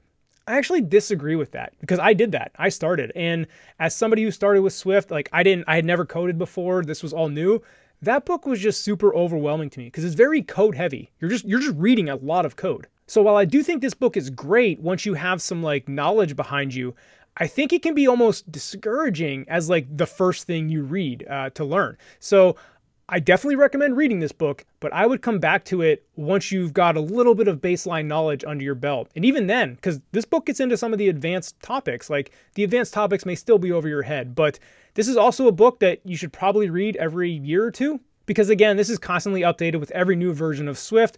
So as new things come out, Swift changes. So that's my initial, kind of group of books. If you're interested in, taking this even further, like I said, it was impossible for me to hit every single book. I know there's going to be some great recommendations in the comments. So please, if I missed one, if you have one, leave it down there. And again, if you're watching, don't skip over the comments. Be sure to check those out. All right. See you in the next video. Now let's talk about iOS Developer Podcasts. If you're already a podcast fan, you understand how valuable and useful they can be. If you haven't fallen in love with podcasts yet, or you don't really listen to them, I would actually recommend starting because they're just great on commutes or going for walks. It's great multitasking because you can be learning while you're driving to work or while you're walking the dog. It's great. So I'm to the point where I listen to music 15% of the time. The other 85% of the time I have my AirPods in, it's a podcast. I just love them so much. And part of learning iOS development, I believe in complete immersion. So if you're just learning, always throwing on an iOS developer podcast while you're driving to work or walking the dog, it's just going to help you out a lot. So let's start with some podcasts that you should be listening to. Let's just get this out of the way right away. The shameless plug, my own podcast called iOS Dev Discussions. I do a myriad of things. I think what most people like is I do a show called Origin Stories, where I have, developers, both well-known and not so well-known on the show. And we talk about how they got their start, how did they learn to code in the first place? Were they a child? Were they as an adult? Was it via school? What was it that made them want to learn to code? How they went about learning, how they got their very first iOS developer job. Again, it's their origin story, and a lot of people seem to like those. And branching off of origin stories, I created another show called The Journey, where I bring on people that are just learning. And the point of that show is to share other people's journey, what they're struggling with, how they're learning, what they're doing to become an iOS developer. And again, hopefully sharing that story, that information inspires others that are just learning as well. And then lastly, for my podcast, sometimes I'll pop on for a quick 10 to 15 minute episode. I don't know, just talking about random topics that come to my head, of course, that have to do with iOS development and being a developer. Next up, we have Swift by Sandel, which is probably the most listened to podcast in the space. The numbers aren't public, but I would assume that. This comes out every 2 weeks, and he has a different guest on. Sometimes it's Apple employees, sometimes it's other well-known developers. What I like about this show is that he caters the topic of the episode to that guest. For example, when I was on the show, we talked about content creation, teaching, sharing your work, all that stuff, because that's, my strength. That's what I do. However, when he brings on somebody who is very focused in, let's say, machine learning, that episode is all about machine learning. So the topics are always different based on who the guest is. And that's why I like it. And it comes out, again, every 2 weeks. And like I said, it's probably the most popular podcast in the space. So definitely give it a listen. Next up, we have Swift Over Coffee with Paul Hudson and Erica Sadoun. And I don't think you can find two more knowledgeable people on Swift coming together to create a podcast. So again, another must listen. It comes out every 2 weeks as well. And they break the show down into, they do a news section, a pick section where both Paul and Erica will kind of pick something they want to talk about. And then they do an open ballot section where on Twitter, they'll put out open questions and you can actually interact with the show. It's kind of like the fan interaction, if you will, asking your Swift questions to, again, two of the most knowledgeable people in the space. Up next, we have Fireside Swift with Steve Berard and Zach Falgo. This is a unique podcast because it's very casual, laid back. Don't get me wrong, you're still talking about hardcore Swift and iOS developer concepts, but if you just want a laid back, funny conversation where they're cracking jokes, having a good time, this is the podcast for you. Moving on, we have Swift Unwrapped by JP Smart of Lyft and Jesse Squires. This is a more advanced podcast, we'll say, because they follow Swift evolution. If you're not familiar, Swift is open source, and how they bring in new features into Swift is called the Swift evolution process, where everything happens out in the open, and they talk about new features coming into Swift. So this is very language level development, type podcast, and talking about the new upcoming features of Swift. And what I like about it is sometimes they'll even have the Apple engineers on the Swift core team come on the show to explain, why they're implementing these features and kind of the thought process behind all that, which is fascinating stuff. So again, while this is maybe more of an advanced podcast, for those, again, this is a beginner course, I still recommend putting it on your radar and maybe even listening to it, just to, again, absorb it, expose yourself to it. But don't be discouraged if 90% of it goes over your head. Even now, me 5 years into my career, I would say half of it goes over my head. So it is more advanced, but I still think it's great because, again, what they talk about and who they bring on. And this comes out whenever. I don't think they're on a regular schedule, but definitely subscribe to it and you'll see it pop up in your feed. Next up, we have Stack Trace from John Sandel and Guy Rambo. Again, John Sandel's other podcast, but this is life and technology from a developer's perspective. That's their new tagline, but it's just a great conversation between two very knowledgeable and experienced developers. about news, like maybe new Apple products coming out and how that's going to affect developers, or like a new framework that's coming out. For example, they're talking a lot about SwiftUI lately and their experiences in learning SwiftUI and trying to figure out what is the best architecture. Because again, SwiftUI is so new that we're still trying to figure out best practices as a community. And they talk about all that kind of stuff. At the end of the day, it's just a good conversation between two knowledgeable and experienced developers. And finally, we have the Swift Community Podcast, which is it's a podcast for the community, by the community. It's kind of like it's an interesting concept that it's an open sourced podcast, right? You can submit a topic for an episode, even recommend being the host of the episode by submitting a pull request into their GitHub repo. Like everything is done on the GitHub repo, talking about lining up guests, what topics they're going to do, who's going to edit the show. It's all open source, right? It's not just one or two people that run this podcast. So it's a unique concept. Still trying to figure it out. It's still early. It's only been around for a little bit, but it does come out sporadically because again, it's kind of open source. So there's no like set schedule, but definitely check out the repo. And if you're interested in kind of breaking into the podcast space, maybe give it a shot. So those are the main podcasts I listen to. Of course, that's not all of them. There's way too many to list. So as usual, if you have a great podcast that you think other students will like, leave it in the comments. And again, if you're watching, don't skip over the comments. I'm sure there's great recommendations down there. See you in the next video. You just got a lot thrown at you, right? I get it. Like that was nearly 60 videos of just information. So it is perfectly normal to be feeling a little bit overwhelmed right now and feeling like you don't quite get it. But think about it, like you're learning an entire new skill, an entire new profession, like, and you're just at the beginning, right? You don't watch just a few hours of videos and then now you're good to go, right? This takes time, like I keep saying. And like I said, if you feel overwhelmed, perfectly normal. I mean, I remember like when I was doing my boot camp, I felt insanely overwhelmed. It was like drinking through a fire hose. Like I just was trying to keep my head above water. And to be perfectly honest with you, like I started questioning myself and wondering like, did I make a mistake trying to do this? Like, am I even cut out for this? And I'm so glad that I battled through those feelings. Because again, once you get through that, you're good to go. But we've all dealt with these feelings. So don't worry too much if you're, feeling overwhelmed or feeling like, oh man, I'm never going to get this stuff. Yes, you will. It'll just take time. And that's my biggest piece of advice kind of leaving this course is to be patient with yourself and stick with it. Like I said, this is a very long journey. You may have remembered me saying earlier in the course, like 6 months to 2 years is what it typically takes people. You're just at the beginning. Be patient with yourself. What you're going to see is slowly over time, like things will start clicking and things will start making sense. And here's the beauty of this course. You own it, right? It's not like you watch the videos once and then you never get to use it again, right? You can always come back to the videos. And in fact, I recommend it. I recommend going back and rewatching. I like to compare this to, you ever watch like a really complex movie or a TV show, like a Game of Thrones or Westworld, where the first time you watch it through, you're kind of like confused and like barely following the plot maybe. But if you go back and rewatch it a second time after you've already seen it, now you start to pick up on the things. Now everything makes more sense and now you understand it a lot more. This is the same exact thing. You just watched a kind of confusing and complex movie. So after watching it once, you might be like, I'm not really sure where I stand. Go back and rewatch it again. You're going to pick up a lot more.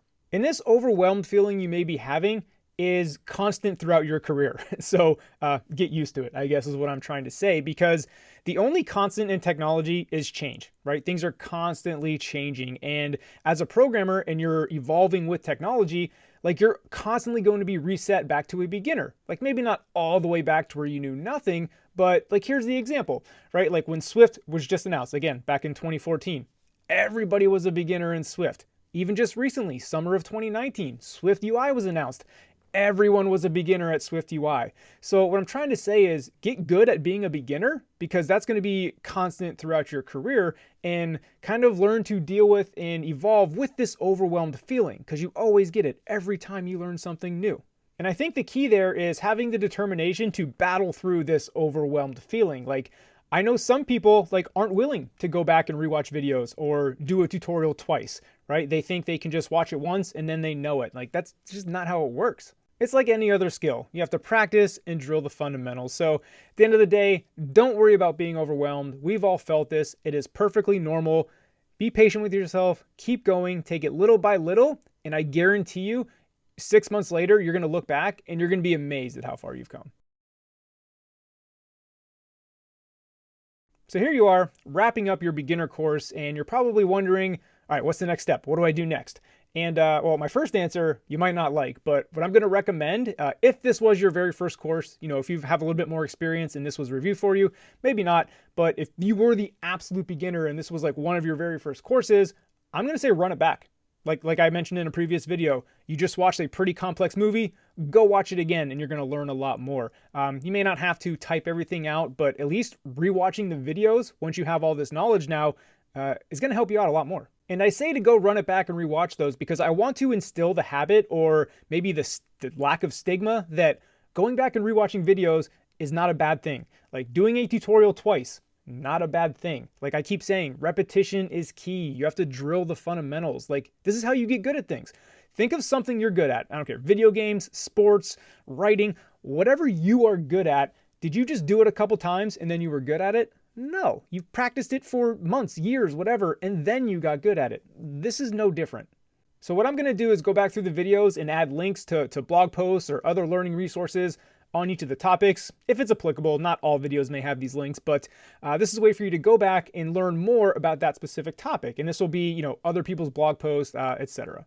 After you've revisited this course, I would recommend going to either hackingwithswift.com or raywunderlich.com. We talked about this in our iOS, resources section of the course, so hopefully those names are familiar to you, but they both have beginner content, whether it's books or videos. I recommend going through that. And even though there will be some crossover, some of it will be repetitive, what I have found when learning is that oftentimes hearing a different teacher explain something a different way will make things click. Because not only are they explaining it a different way, but you're coming into their content with some pre-existing knowledge, right, from this course. Or maybe if you've done their stuff first and you came to this one, right?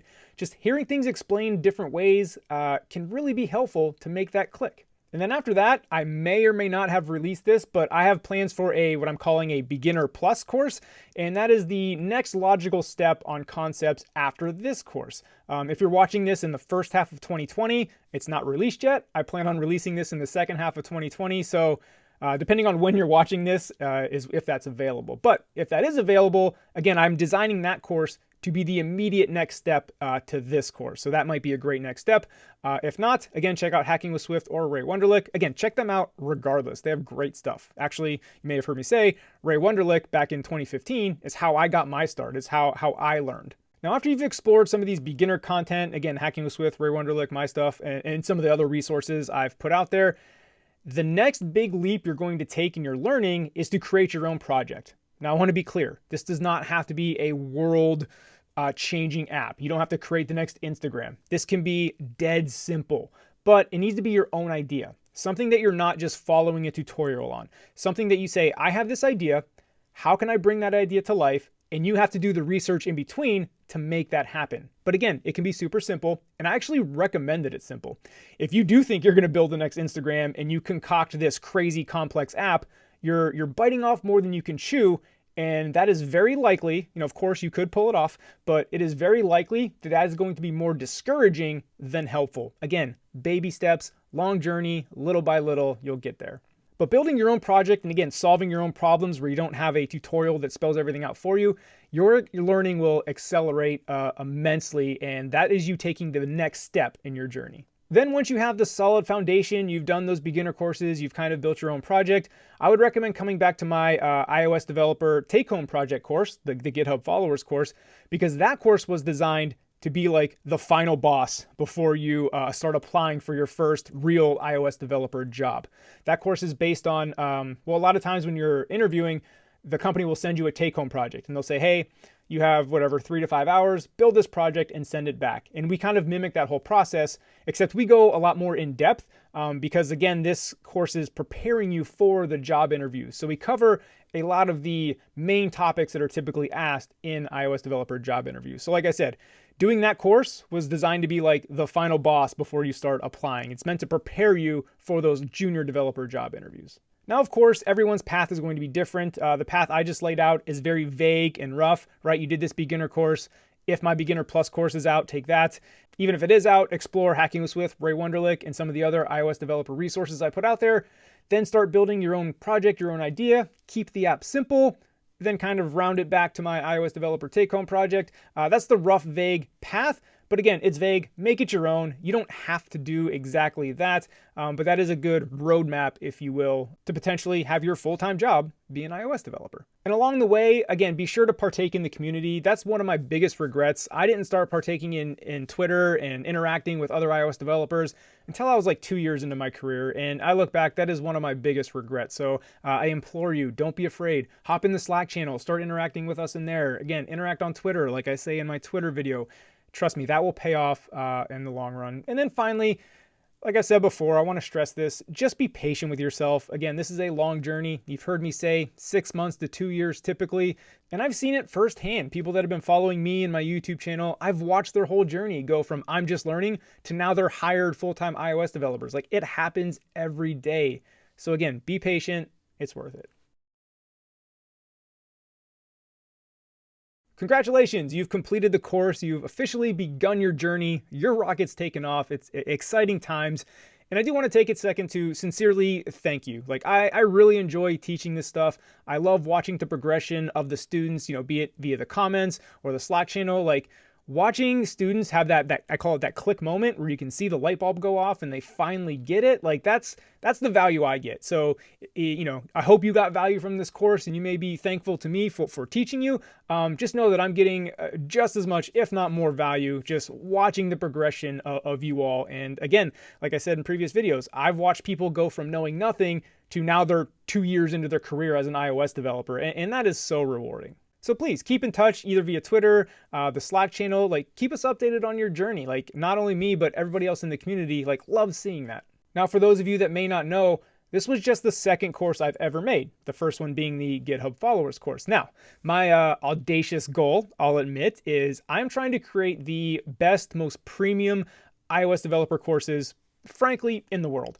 I know that's a lofty, audacious goal, but that's what I'm striving for. So I'm absolutely not there yet. Again, this was just my second course, but what I'm going to ask of you, and here's my email, is please provide me some feedback and be brutal. Like, I can take it. Like I said, if you're trying to be, the best, you got to be able to take the tough feedback. So please let me know, what did you enjoy about the course? Like, what should I do more of? And more importantly, I think, like, this is the feedback that I actually look forward to, is the bad stuff. Like, what did you think was too confusing? Do you think I explained something in a wrong way?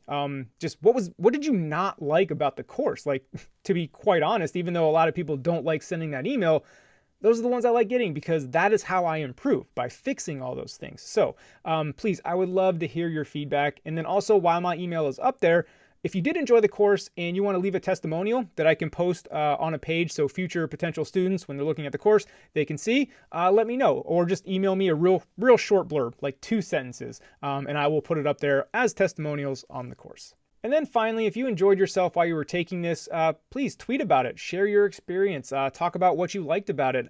I'm happy to jump in there, retweet it. It just really helps spread the word and get my courses out there and more people exposed to, again, what I'm trying to build here with some of the best courses in the world. That's the goal. I'm not claiming that I'm there yet, so I hope I don't get emails like, you're nowhere near that. Like, I know, that's just the long-term goal. We're trying to get better. But again, thank you so much for coming on this journey with me, and I really hope I get to see you in future courses.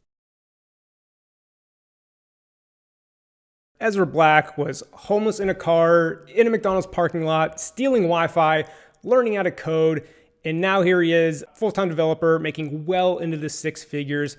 He reached out to me about 2 years ago and told me the beginning of his story, before he got that job. And I told him, no, we'll have you on the channel, let your story finish. Well, here we are about 2 years later. Welcome to the channel, Ezra. Happy to have you. I want to throw it to you right away, because again, what stuck out to me about your story was in a car, in McDonald's, stealing Wi-Fi, watching YouTube videos, learning how to code. So just, how'd you get there? And yeah, just start talking about that. Yeah, I ended up getting into the position due to Scottrade. I was working for the Scottrade investment firm. I was doing security work for them through Allied Universal and working in their technology fields, just, being the guard there. And that got me really interested in the technologies and getting to be around, the kind of environments that technology brings. And then Scottrade closed in 2017. And whenever they closed, I didn't have a backup. So I found myself, dealing with a strenuous situation of money and income, working like small contract jobs, doing things like that, and messing around with coding. Like, I was building like little video games on Unity and stuff like that, which I really enjoyed. but it wasn't really aggressively in my mind to be something that I really wanted to focus on. Once the mother of my child, though, separated from me, I didn't have nowhere else to go, and I started living in my car. That's whenever it really started to accelerate. I started doing, little teeny courses and things like that, and I built a xylophone app for my daughter when I was younger. So that's kind of what hit it off, was this xylophone app that I wanted to build for my daughter, so she wouldn't use my phone no more. And we find ourselves here now. So was it always iOS, or were you, I guess, yeah, how did you end up in iOS and not Android or web? Good question. So honestly, I kind of did a little bit of research. I wanted to do mobile development because it was the only device I had. So I didn't have nothing else with me to actually code with. But I looked at how much they make. So I'm completely, checked the field, I checked Glassdoor, I checked all that other stuff. I just wanted to be able to make enough to really support my family and be able to support myself as well. So iOS just ended up being the smarter choice. So talk about just flat out, what is it like coding out of a car, stealing McDonald's Wi-Fi? Like how reliable was it? Like was it constantly, were you watching YouTube videos and it would buffer all the time? Yeah, definitely. So I started with Angela U courses, eventually led into your courses, just searching for things through, needs that I had for hers. And that actually led into needing better Wi-Fi. So I was doing the McDonald's needs. They were letting me use it 3 or 4 hours out of the day. And then I'd kind of sit in my car and get close to the building, So they didn't like that too much. I ended up making some So they knew enemies. you were using it though. You weren't like, being sly about it. They knew what was going on? Except at nighttime.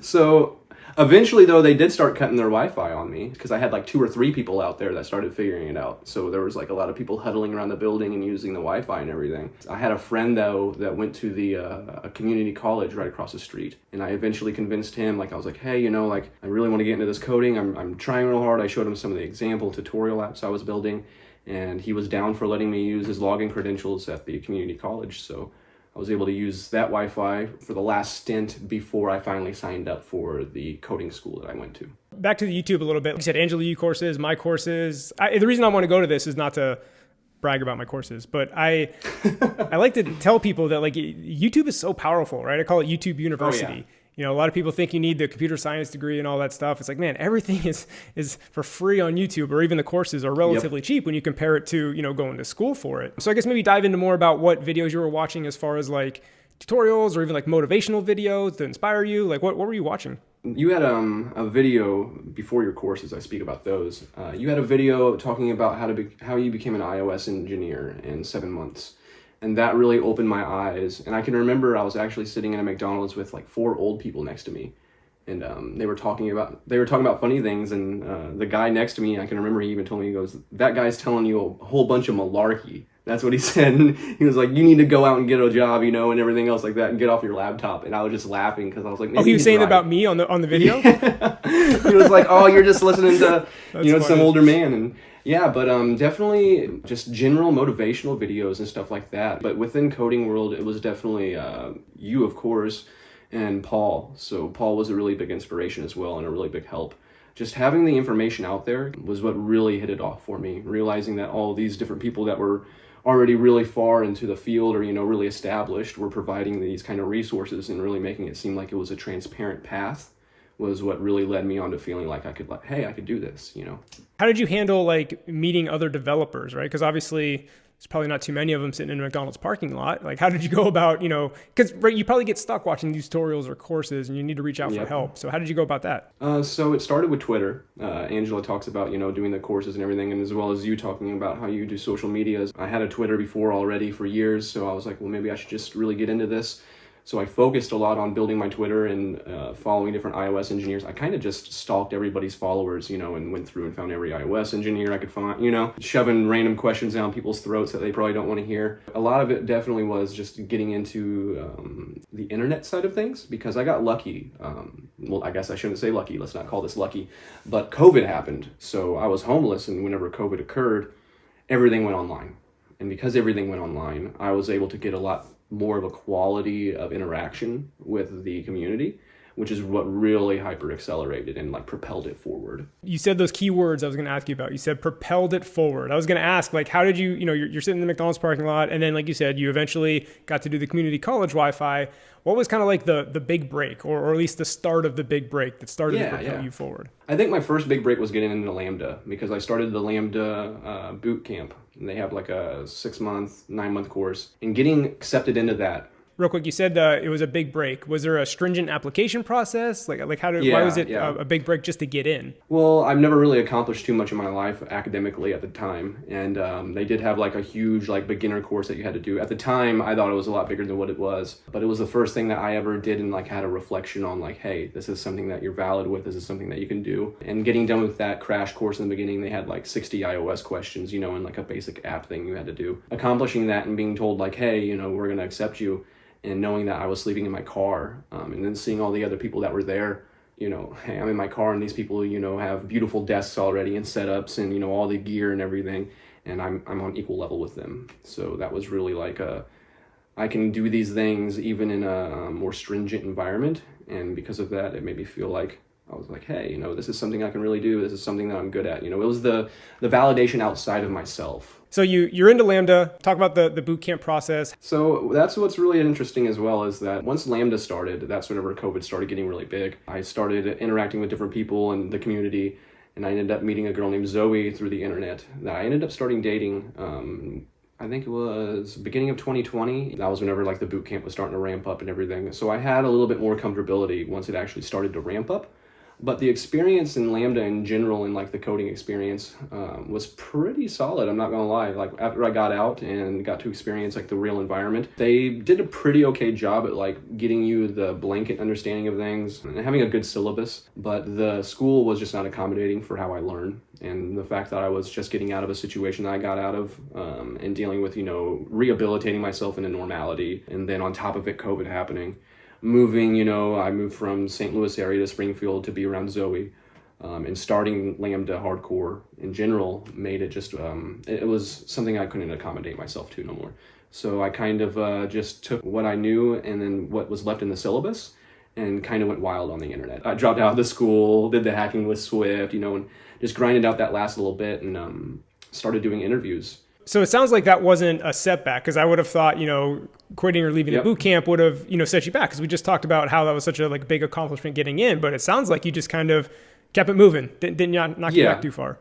And what I realized was that I wasn't there to get the piece of paper. I was there to learn. Once I knew, I felt like I was comfortable and strong in my understanding of what I can and can't do with coding and how you teach yourself. I just hit the races, I was able to take the syllabus and realize I was like, hey, I got like 4 more months left of this. If I drop out now, I can hyper accelerate myself through this whole situation that's going on with COVID and have a potential chance to, just break out of this tutorial chaos, After the boot camp, you started going on interviews. And I know one of the questions I get asked all the time, because, most of my audience is trying to get that first job, is how do you even get these interviews? So talk through like how you got these interviews and how that led to maybe even more interviews. Yeah, so I kind of wanted to stand out. That's an interesting question. I started getting really interested in my own fields and everything, which was automation and augmented reality. So I kind of fiddled with both of those to stand out. Since I didn't have a degree or nothing, what I started doing was I would do man-in-the-middle proxy attacks on their application. And then I would go through all their JSON, everything that goes out publicly on the phone. And I would structure everything and tell them what tools they're using and everything else like that.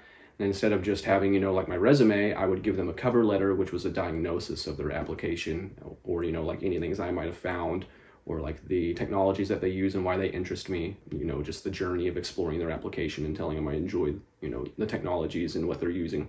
That usually really was a standout thing. I got so many interviews that way. I didn't get the jobs, but I definitely got the interviews, just, somebody being all like, who in the world is this guy? So that was definitely a good idea. Just try to stand out a little bit. That's it. I kind of say that about my YouTube channel, my Twitter and the brand and everything like that. Like, I can get an interview pretty much everywhere. Whether I get the job or not, well, that's up to me, right? But all you can ask for is like the chance. Do whatever you can to stand out to get that chance. And then, the interview is a whole nother story, but at least you got the chance. Yeah, I've seen people in interviews come in and, they just have that amount of charisma that they can understand things, or, you go into jobs and you don't understand the frameworks that they were using. People can teach people how to code. Can we teach you how to take ownership? Can we teach you how to, be responsible for what you work in, to be passionate? Those are things you can't teach people. Now, if we back up a little bit, this thought just occurred to me. You're homeless, living in a car, sitting at McDonald's. iOS development's not a cheap game to get into, right? You have to have a MacBook. You have to have an iPhone. How the hell did that happen? Connect those dots for me. Definitely. So what was wild is I had an old 2010 MacBook that I got from a friend. I used it for a little bit and it would not run Xcode for nothing. I can't imagine how frustrating that would be running Xcode on that old machine, just thinking about it. Oh man, and it had the light up logo and everything. So, I'm sitting at McDonald's with it, just feeling cool. I thought the light up logo was still new and modern. And I found this guy on Twitter named Bill Pult, and he's a multimillionaire and he's a philanthropist. He gives away money on Twitter to people in need. I posted on one of his things or tweeted on it, and I said, I need a new pair of shoes and I need to get a MacBook for school. And I gave him a screenshot of my application. The next day I woke up and I had $500 in my Cash App. And I was able to take that money with my tax return. And then I took the old laptop to a pawn shop and I was able to get myself a 2019 MacBook Air. Now you're off and running, 2019 MacBook Air. Still not the greatest development machine, but better than what you had. You also talked about getting these interviews with standing out, but you also said you didn't get any of the jobs. So how did you actually get your very first job? Because what I led with at the very beginning of the show was this, mid six-figure job. That's where you're at currently, but there was a job before that. So how did you get that? Through Twitter again.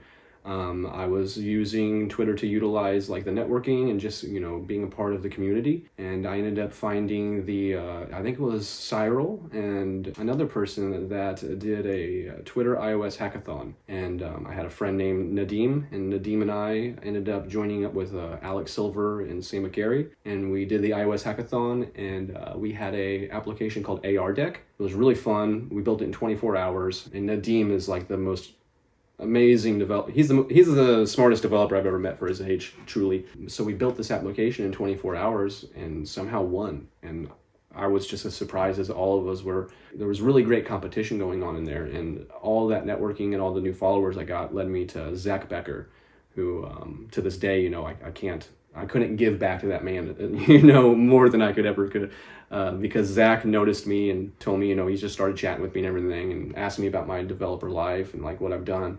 And I explained my life to him, my story, and he kind of, told me that he was trying to pay it forward and felt like I could do the work really well.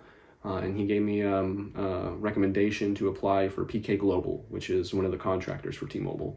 So I went off with the races again. I applied, and shockingly enough, they called me back and I got the job. So you mentioned that this was a contracting company for T-Mobile. So I guess when I hear contracting, I think building a bunch of random apps for a developer agency. But it sounds like you were working at T-Mobile, just not as a full-time employee, as a contractor. So how long did you do that? Because spoiler alert, you are a full-time employee at T-Mobile right now. How long did that take, and what was the process of getting hired full-time? In contracting, you do kind of get thrown on random teams and everything, and I was lucky enough to be thrown on the retail frontline experience. So I got to genuinely work with and I still work with the application that we have across 8,000 plus T-Mobile stores. It's the front-facing application that's used on the iPads across every single store, what the employees themselves use to actually sell your phone, purchase your phones, trade your phones in, upgrade your phones. So I was able and lucky enough to be on a team that's important. I know there's a lot of microservices and everything. So I had a lot of opportunity to really take ownership of my work. We had, I was doing automation work at first, and we didn't have an automation team that was really big. We didn't have anybody that was really leading automation at all.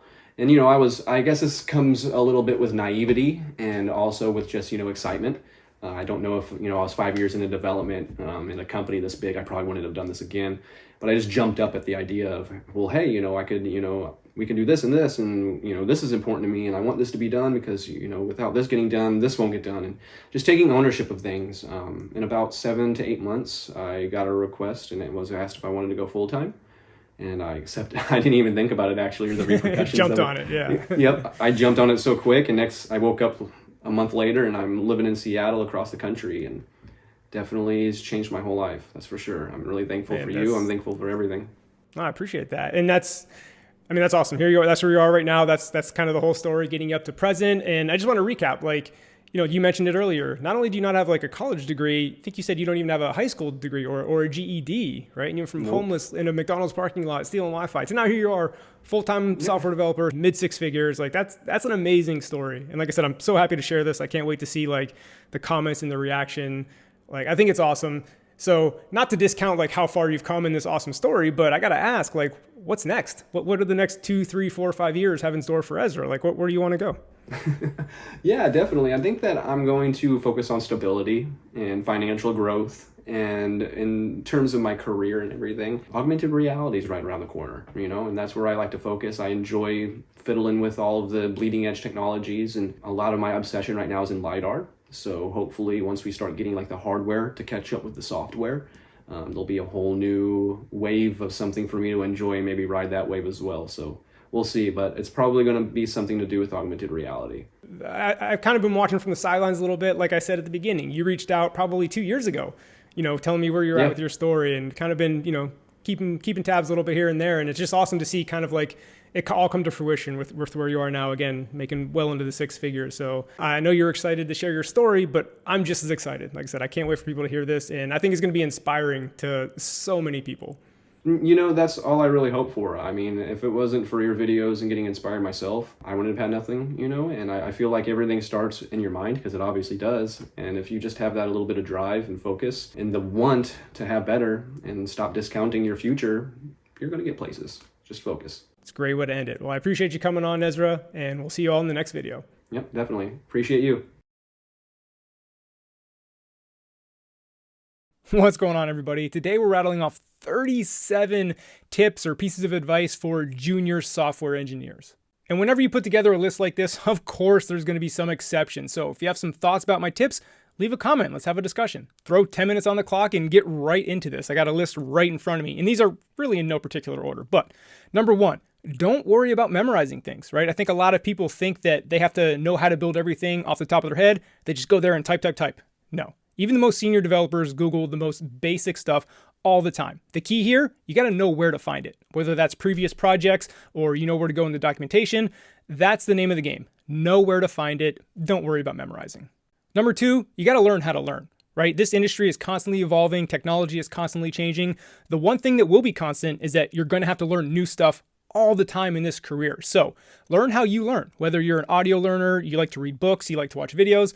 Figure out the best way you learn things and get really good at that, because you're never going to stop learning in this career. And number three, sticking with the learning topic, repetition is key, right? You don't just learn one thing in programming and then you know it, right? You know it by doing it over and over and over and over again. Repetition is the key. Number four, don't fall into the tutorial trap. I think a lot of people, when they're just learning, do this tutorial, do that tutorial. They just do endless tutorials. Your learning will really take a leap when you start building your own projects. When there's no cookie cutter recipe for you to follow, you got to figure it out on your own. That's when you're going to take the leap as a developer. Number five, and this will help you get out of that tutorial trap, is learn how to read the documentation for your language. I understand not every language's documentation is created equal. Some are great, some are not so great, but that's what you got to work with. And knowing how to read the documentation, how to use the documentation as a resource, again, that gets you out of the tutorial trap. You're not relying on other people's tutorials. You can dive into the documentation and figure it out for yourself. That is a vital skill. Number six, this goes along the lines of once you're actually working on a project, is learn to understand the cost-benefit analysis of your work. A good way to think about that is each feature has like a spectrum of complexity, right? You may have an idea for a feature. There may be a super simple, easy to implement version of that. It may not be as robust as you want it, but again, you got to manage how much time it's going to take you to build it versus the benefits you're going to get. So along that spectrum of super simple, basic version to really complex, robust version, there's a whole spectrum of versions in the middle. So learning to balance that cost-benefit analysis of the time you're putting into it is key when you're building products. Number seven, let's talk about the am I a junior developer, mid-level developer, senior developer? When can I call myself what? I think that's an irrelevant question. Don't even worry about that. You could ask 10 different developers. You're probably going to get 10 different answers. It's very abstract, very vague. Stop wasting your time thinking about that. Number eight, find a mentor if you can, whether you have somebody in person that you met at a meetup or, maybe build a relationship with somebody on Twitter. Finding a mentor early on can make or break your career. And along those lines, number nine, join Twitter. Developers hang out on Twitter. It's where they talk and communicate. It's an amazing place to network, especially if you don't live in a development hub. but use this as to build relationships over time. Like I consider Twitter probably the most powerful tool in my developer career. Just the people I've met, the networking I've done. I've gotten job interviews for DMing people I know on Twitter. It's amazing. Build your Twitter, join the community, be active, be known. It's one of the most important things in my opinion. Moving on to number 10, go to meetups if you can. I understand you have to be in a bigger city to probably do this, and Twitter's a good backup if you're not, but if you can go to in-person meetups, so valuable. Your network is your net worth. I mean, so many career opportunities happen based on, oh, I met so-and-so at a meetup and then I got a job. Like it's real, it happens. Go to meetups if you can. Number 12 might be the most important on this list, and I genuinely believe in this, but if you're a junior developer, you have to create a very visual portfolio website. You got to showcase your work. And apparently, I don't know how to count. That was tip number 11, not number 12. Off by 1 errors, am I right? Anyway, tip number 12 is to create smaller portfolio projects. I believe you need to create a lot of smaller projects that can demonstrate a lot of different skills and showcase that on your portfolio. Don't get me wrong, there's value in shipping a full product, like actually completing it. But at the same time, if you do that, you may only have one. I think it's also good to show many different examples of what you can do. Moving on to tip number 13, that is your GitHub repo readmes. Make them visual. Put in pictures of the website or app you're working on. Animated GIFs are even better to show in action, but it's pretty bad when you go to a GitHub repo, the README is empty, or if it's just a paragraph, and then you got to dig in the code to figure out what it is. Having nice looking pictures or animated GIFs to see the project in action in the README, awesome. Do that. And number 14 is along those lines and just in general, but I think developers should have a basic level of design skills. I'm not saying you need to be a professional designer, but you should have some understanding of design, in my opinion, if you're making consumer products like apps or websites. All right, let's talk about some job stuff. Number 15, and this goes out to those that are trying to get that first developer job, because this is hard, I get it, but try to find the right fit, not the first offer for your first job. And I know it's hard to get that first developer job. So the first offer you get is amazing. You're super pumped. Like, hell yeah, I'll take anything. I'm going to ask you to fight that a little bit because your very first job can either catapult you and launch you or hold you back because you learn bad habits and it's not a good experience. It can really make a difference in the direction of your career. Number 16 is along those lines, and it's maybe a controversial one. I'm sure I'll get some pushback in the comments, but take less money if you have to, if it's the right fit. Just using some American, maybe San Francisco numbers for junior developers. Say maybe a job is $75,000 one offer, but it's an amazing fit, and another offer is $90,000 a year, but it's kind of a crappy fit and doesn't look great. Like, yeah, $15,000 a year is a decent amount of money in difference, but I'm telling you, it will compound over time to take the less money for the much better team, better product, better fit. That is going to outpace that extra 15 grand by a mile in the long run. All right, number 17, and I may get some pushback for this as well, but I think you should spend an early chapter, and again, a chapter of your career in a major tech hub. The San Franciscos, Austins, London, a big city with a lot of tech in it. And, of course, there's pros and cons with that. Usually those are very expensive, but the network you're going to get living in a tech hub is amazing and again can compound over the whole course of your career. So I understand people may not want to live in a large city like San Francisco because it's expensive, but just do 2, 3, 4 years there and then move on. And just like I said, the network you're going to get and take with you for the rest of your career, so worth it. Number 18 is a contracting, freelancing kind of tip. I would do a full-time job first and start contracting and freelancing on the side as like a side hustle to kind of feel it out, get used to it before jumping in full-time. I think a lot of people want to start their careers as full-time remote contractors managing the project themselves. That is the dream. I understand why you'd want that. Again, for the long-term health of your career, I think it's very beneficial to start off at a company, do the contracting as a side hustle for a little bit, and then switch. Number 19 is just a general tip throughout your career, and that is show initiative. Show that you care about the project. So if you're a junior developer on a project and you want to implement this one feature, go to your senior developer and say, hey, I want to implement this feature. I think it'd be really great. I put a lot of thought into it. I think we could do it this way, this way, this way. What do you think? Even if they turn you down, just showing the initiative is going to be valuable, and just apply that to all kinds of cases, again, throughout your whole career. Number 20 is another crazy important skill, and just in life, and that is learn to communicate better. If you can, as an engineer, break down these complex engineering problems and explain that to either project managers or maybe the CEO if you're in a smaller startup, and making them understand why this is taking so long or the trade-offs between solution A and solution B. being able to explain that to engineers is one thing. You got to do that too. But being able to break it down into, layman's terms for non-engineers and helping them understand, again, that will make you so valuable to your company. Number 21, again, when you're working on a team, just show that you care. And this kind of goes along with the showing the initiative, but we all know that person you work with or have worked with in the past that you can tell they're here for the 9-to-5 job. They hate being here. They're just here for the paycheck. They don't care about what's going on. Like, you've worked with that person. Hopefully you weren't that person, but don't be that person. Because again, your reputation will follow you through your whole career. So if you are showing initiative, you show that you're passionate about your work, that's going to go a long way for your career. And along those lines, number 22, impress everywhere you go. Like I just mentioned, your reputation will follow you, especially if you're in a tech hub like San Francisco or any other city. It's a small community. Your reputation is a big deal. So at every stop, whether that's a contract or, a company, do your best to put your best foot forward and impress people. Number 23 is a common misconception. You're not too old. I started learning how to code at 32 years old. I get questions from people all the time that are like 24 that think they're way too old. And I had this misconception as well. I thought you had to be a child math prodigy to be a computer programmer. That is not the case. And a lot of people are worried about like age discrimination in Silicon Valley. I don't see that. In fact, a lot of the engineers I work with are late 20s, early 30s, 40s. Like I think it's stereotypical to think it's for young people. It's really not. Number 24, another beneficial thing you can do for your career, if you can do it, this one's not for everybody, but that is to create content and build an online presence. That can be many things. That can be a blog. That can be a podcast. That can be YouTube videos. You can just have a great Instagram profile. Having an online presence and kind of being known within your developer community, whether that's Swift, JavaScript, whatever, Android, having that online presence and being known, hopefully known in a good way, again, will benefit you. It's another way to network. You'll get a lot of opportunities if you become a known presence in your community. Number 25, if you're still learning or trying to get that first job, be patient.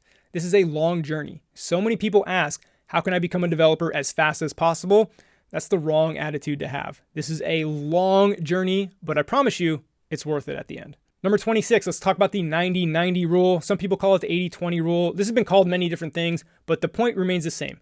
When you're building software, there's the first 90%, and then there's the second 90%. The first 90% is getting like most of the features done. It feels like it's so close to being done. The second 90% is all the air handling, the polish, adjusting for different screen sizes. You think it's a lot of little nitpicky stuff, but it really adds up into being like the second 90% of the project. It's a lot, and it really sneaks up on a lot of junior developers. Number 27, should you learn this language or that language? It doesn't really matter, to be honest with you. If you do what you enjoy the most, my example, I enjoyed iOS development. I like the iPhone, so I wanted to build for that.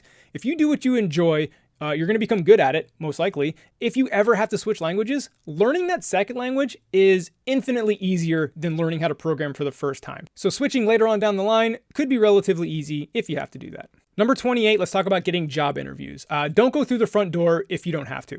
What is the front door? That is going to airbnb.com/apply. That's very hard to break through that way. Again, back to networking on Twitter. If you start to get to know engineers at these companies, build a relationship with them, DM them, say, hey, can you refer me for a job? Most likely they'll say yes, and that's pretty much a guaranteed interview, and then it's up to you. Number 29, when you're learning, I suggest completely immersing yourself, watching YouTube videos, subscribing to newsletters, subscribing to blogs, just completely soak up everything you can. And along with that, number 30, let's talk about podcasts. Podcasts are a great way to immerse yourself because you can multitask with podcasts. Commuting to work, throw on a developer podcast. Going out for a walk, throw on a developer podcast. So podcasts are a great way to immerse yourself. Number 31, when it comes to getting contracts when you're ready, your personal and professional network will be the best. And by best, I mean getting opportunities, but also getting quality opportunities. Going on sites like Upwork, you never know what you're going to get. You could get some really crappy projects, but if you're recommended by a friend or a former coworker to another company, those are going to be quality contracts. And that is how I've gotten all my contracts. Number 32, should you work at a small startup or a big company? As with any programming question, it depends. If you like to wear many hats, you consider yourself a generalist, you want to build the whole app or the whole website, that's a small startup. If you want to work on a very large team, on a large company, and be very specialized, that's a big company. So your personal preference comes into play. Also, obviously the larger company, probably a larger paycheck, but maybe more stressful. Smaller startup, smaller paycheck, could be less or more stressful, it depends. Number 33, preparing for job interviews. Big tip. It takes months to prepare for these data structures and algorithms questions. Practice, practice, practice, practice. What I've done in the past that has messed me up is 2 weeks before the interview, I'm like, okay, I'll start studying. That is not enough time. Give yourself a couple months, not a couple weeks.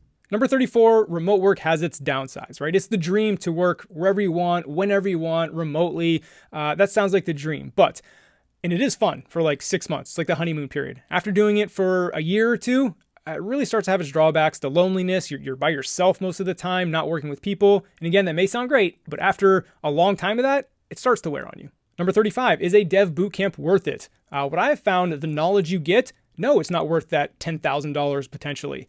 However, forcing you to do it every day for 8 to 10 hours for X amount of weeks, getting the experience of working with other people, that is absolutely worth it. So if you think you can be a good self-starter and learn on your own, I think you should probably save the 10 grand. However, if you like the extra push to force yourself to do it for 8 to 10 hours a day, I think a bootcamp is worth it. And number 36, after all these tips, it gets easier. Like, experience in this industry matters, right? This may have been an overwhelming video throwing a lot at you, and I know you may be learning and it may feel overwhelming, but before you know it, you're going to wake up and 5 years has gone by and you're like, holy crap, I know a lot of stuff now. So it does get easier. Stick with it, I promise. And of course, number 37 is to subscribe to this YouTube channel or any other developer YouTube channels. Again, immerse yourself. I put out iOS development content specifically, but I do talk about general software engineering stuff a lot as well. So those are my 37 quick tips. I hope you got something out of this. Let me know in the comments if you disagreed with anything. Let's have a discussion.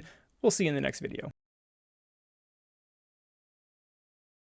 When it comes to my technical skills, I'm an average developer. Like, if there was a normal distribution bell curve, I'd be parked right at the top of that thing, right? I'm not great, nothing special, but I'm not bad either. Just average. However, I think I'm a really good developer overall. And that's what we're going to talk about in this video, because I want to maybe dispel some misconceptions that are out there. So like I said, my technical skills, they're fine, right? Nothing special, not bad, just average. However, I think there's a misconception out there, I don't know, probably because I create content and put out a lot of stuff, that I just know so much. And again, this is the misconception that I want to dispel, right? Because I get DMs, emails, comments on YouTube asking like very specific questions about all kinds of frameworks. And then, as you know, like, there's a whole ocean of knowledge that you can have. Like, it's impossible to know everything about everything. And again, this is the misconception that I want to hopefully dispel in this video. The more experience I gain, the more I realize that, like, I don't know much. And there's a difference between knowing something, like having it memorized, versus being able to figure things out quickly and being a quick learner. And again, this is the misconception that I want to dispel, because I know a lot of you out there are probably just learning software development or just learning Swift, or you're earlier in your career, and you're probably very self-conscious about your knowledge, right? You probably look at these developers on Twitter or content creators and you think to yourself like, wow, I don't know nearly as much as they do. And you're self-conscious about your knowledge. Well, again, I want to say that, like, you don't have to know much, but there's a couple keys. Even if your knowledge is mediocre or less, there's some things you can do as a developer to make yourself really, really good. And I alluded to one of those just a little bit ago, and that is your ability to learn. Like I said, I don't know much off the top of my head. Like ARKit, for example, I don't know anything about that. However, I'm confident if I were to get tasked with building an AR app, like, I would dive into the documentation, I would read books. Like, I'm very confident that I would be able to pick up that knowledge and skill set relatively quickly. And I think that's the big thing, is learning how to learn. Whether you learn by reading books or watching videos or diving into documentation or listening to podcasts, like, figure out how you learn, because the ability to pick up new skills and new knowledge relatively quickly is a huge part of being a developer. You don't have to have every framework out there memorized. And besides learning how to pick things up quickly, there's a whole slew of soft skills that I believe are at least half of the equation, right? There's your technical skills and then there's your soft skills. And that's where, even though I say my technical skills are average, I believe my soft skills are way, way, way above average. And that's what I think makes me a good developer overall, even though my technical skills, like I said, they're fine, they're average. And those are skills that you can work on, right? Like your communication skills, like having the ability to break down complex technical topics, not only to maybe more junior developers or other technical people, but other non-technical people at your company or on your team. For example, I spend a lot of time in small startups, so I'm constantly having to communicate to, the CEO, the trade-offs between how complex we want to make this feature, right? Because what happens with, marketing and product people or co-founders, like they want to add features, add features, add features. Well, it's up to you as a developer to properly communicate like, hey, that's fine. We can add this feature, but we're either going to have to get rid of another feature or make some trade-offs because we have a launch date that we got to hit. And if we keep adding features, like we're going to miss that launch date. And properly communicating that and having those discussions is an insanely valuable skill for a developer. And of course, the number one thing you can control is your work ethic, right? You can just be a hard worker. Back to that ability to pick things up quickly, diving into books, learning new things, like that work ethic and that drive, like you can control that. You can improve on that. And then other soft skills like the passion you have for your job and your craft, also being a good teammate. Like it doesn't matter how great of a developer you are. If you're a horrible teammate and you're a horrible person, you're bad to work with, like you're going to be a net negative on your overall team, no matter how good your skills are. Another soft skill you can work on is showing initiative, right? Don't always wait and sit back and be told what to do. Now, I'm not saying go rogue, but if you're a junior developer, like go to your senior developers or go to your team and say, hey, I had this idea. I want to research it. I want to look into building this. What do you think? And showing the initiative will go a long way towards making yourself a more well-rounded developer if you feel like you're lacking in your technical knowledge. And then, of course, you can start researching UI, UX, design, overall product stuff. Again, because this is, right, we're talking about making up for a lack of technical knowledge. Well, again, there's a lot more that goes into being a developer than just knowing the code, right? Understanding, like I said, the UI, UX, the product, design. Like start studying that. Start getting very, very good at that. Because again, that makes you more well-rounded. And then lastly, when it comes to getting that job or getting the next job or winning that contract, like the ability to market yourself is such a big deal. And having a great online presence and developer portfolio really goes a long way with that. So again, I consider myself an average developer when it comes to just straight up technical skills. And if you feel that way too, or you feel self-conscious about your technical skills, of course you can still work to improve them. I'm not saying you have to know nothing and not work at that, but there's many other things you can do, like the soft skills we talked about and learning how to learn how to pick up things very, very quickly to kind of make yourself a more well-rounded developer. What's going on, everybody? Sean here. Today we're going to talk about 9 things that I wish I knew when I started out programming. Would have saved me so much time. So let's just dive right into the list. And the first thing that I would recommend to my former self is to not stay in what I call the tutorial trap for so long.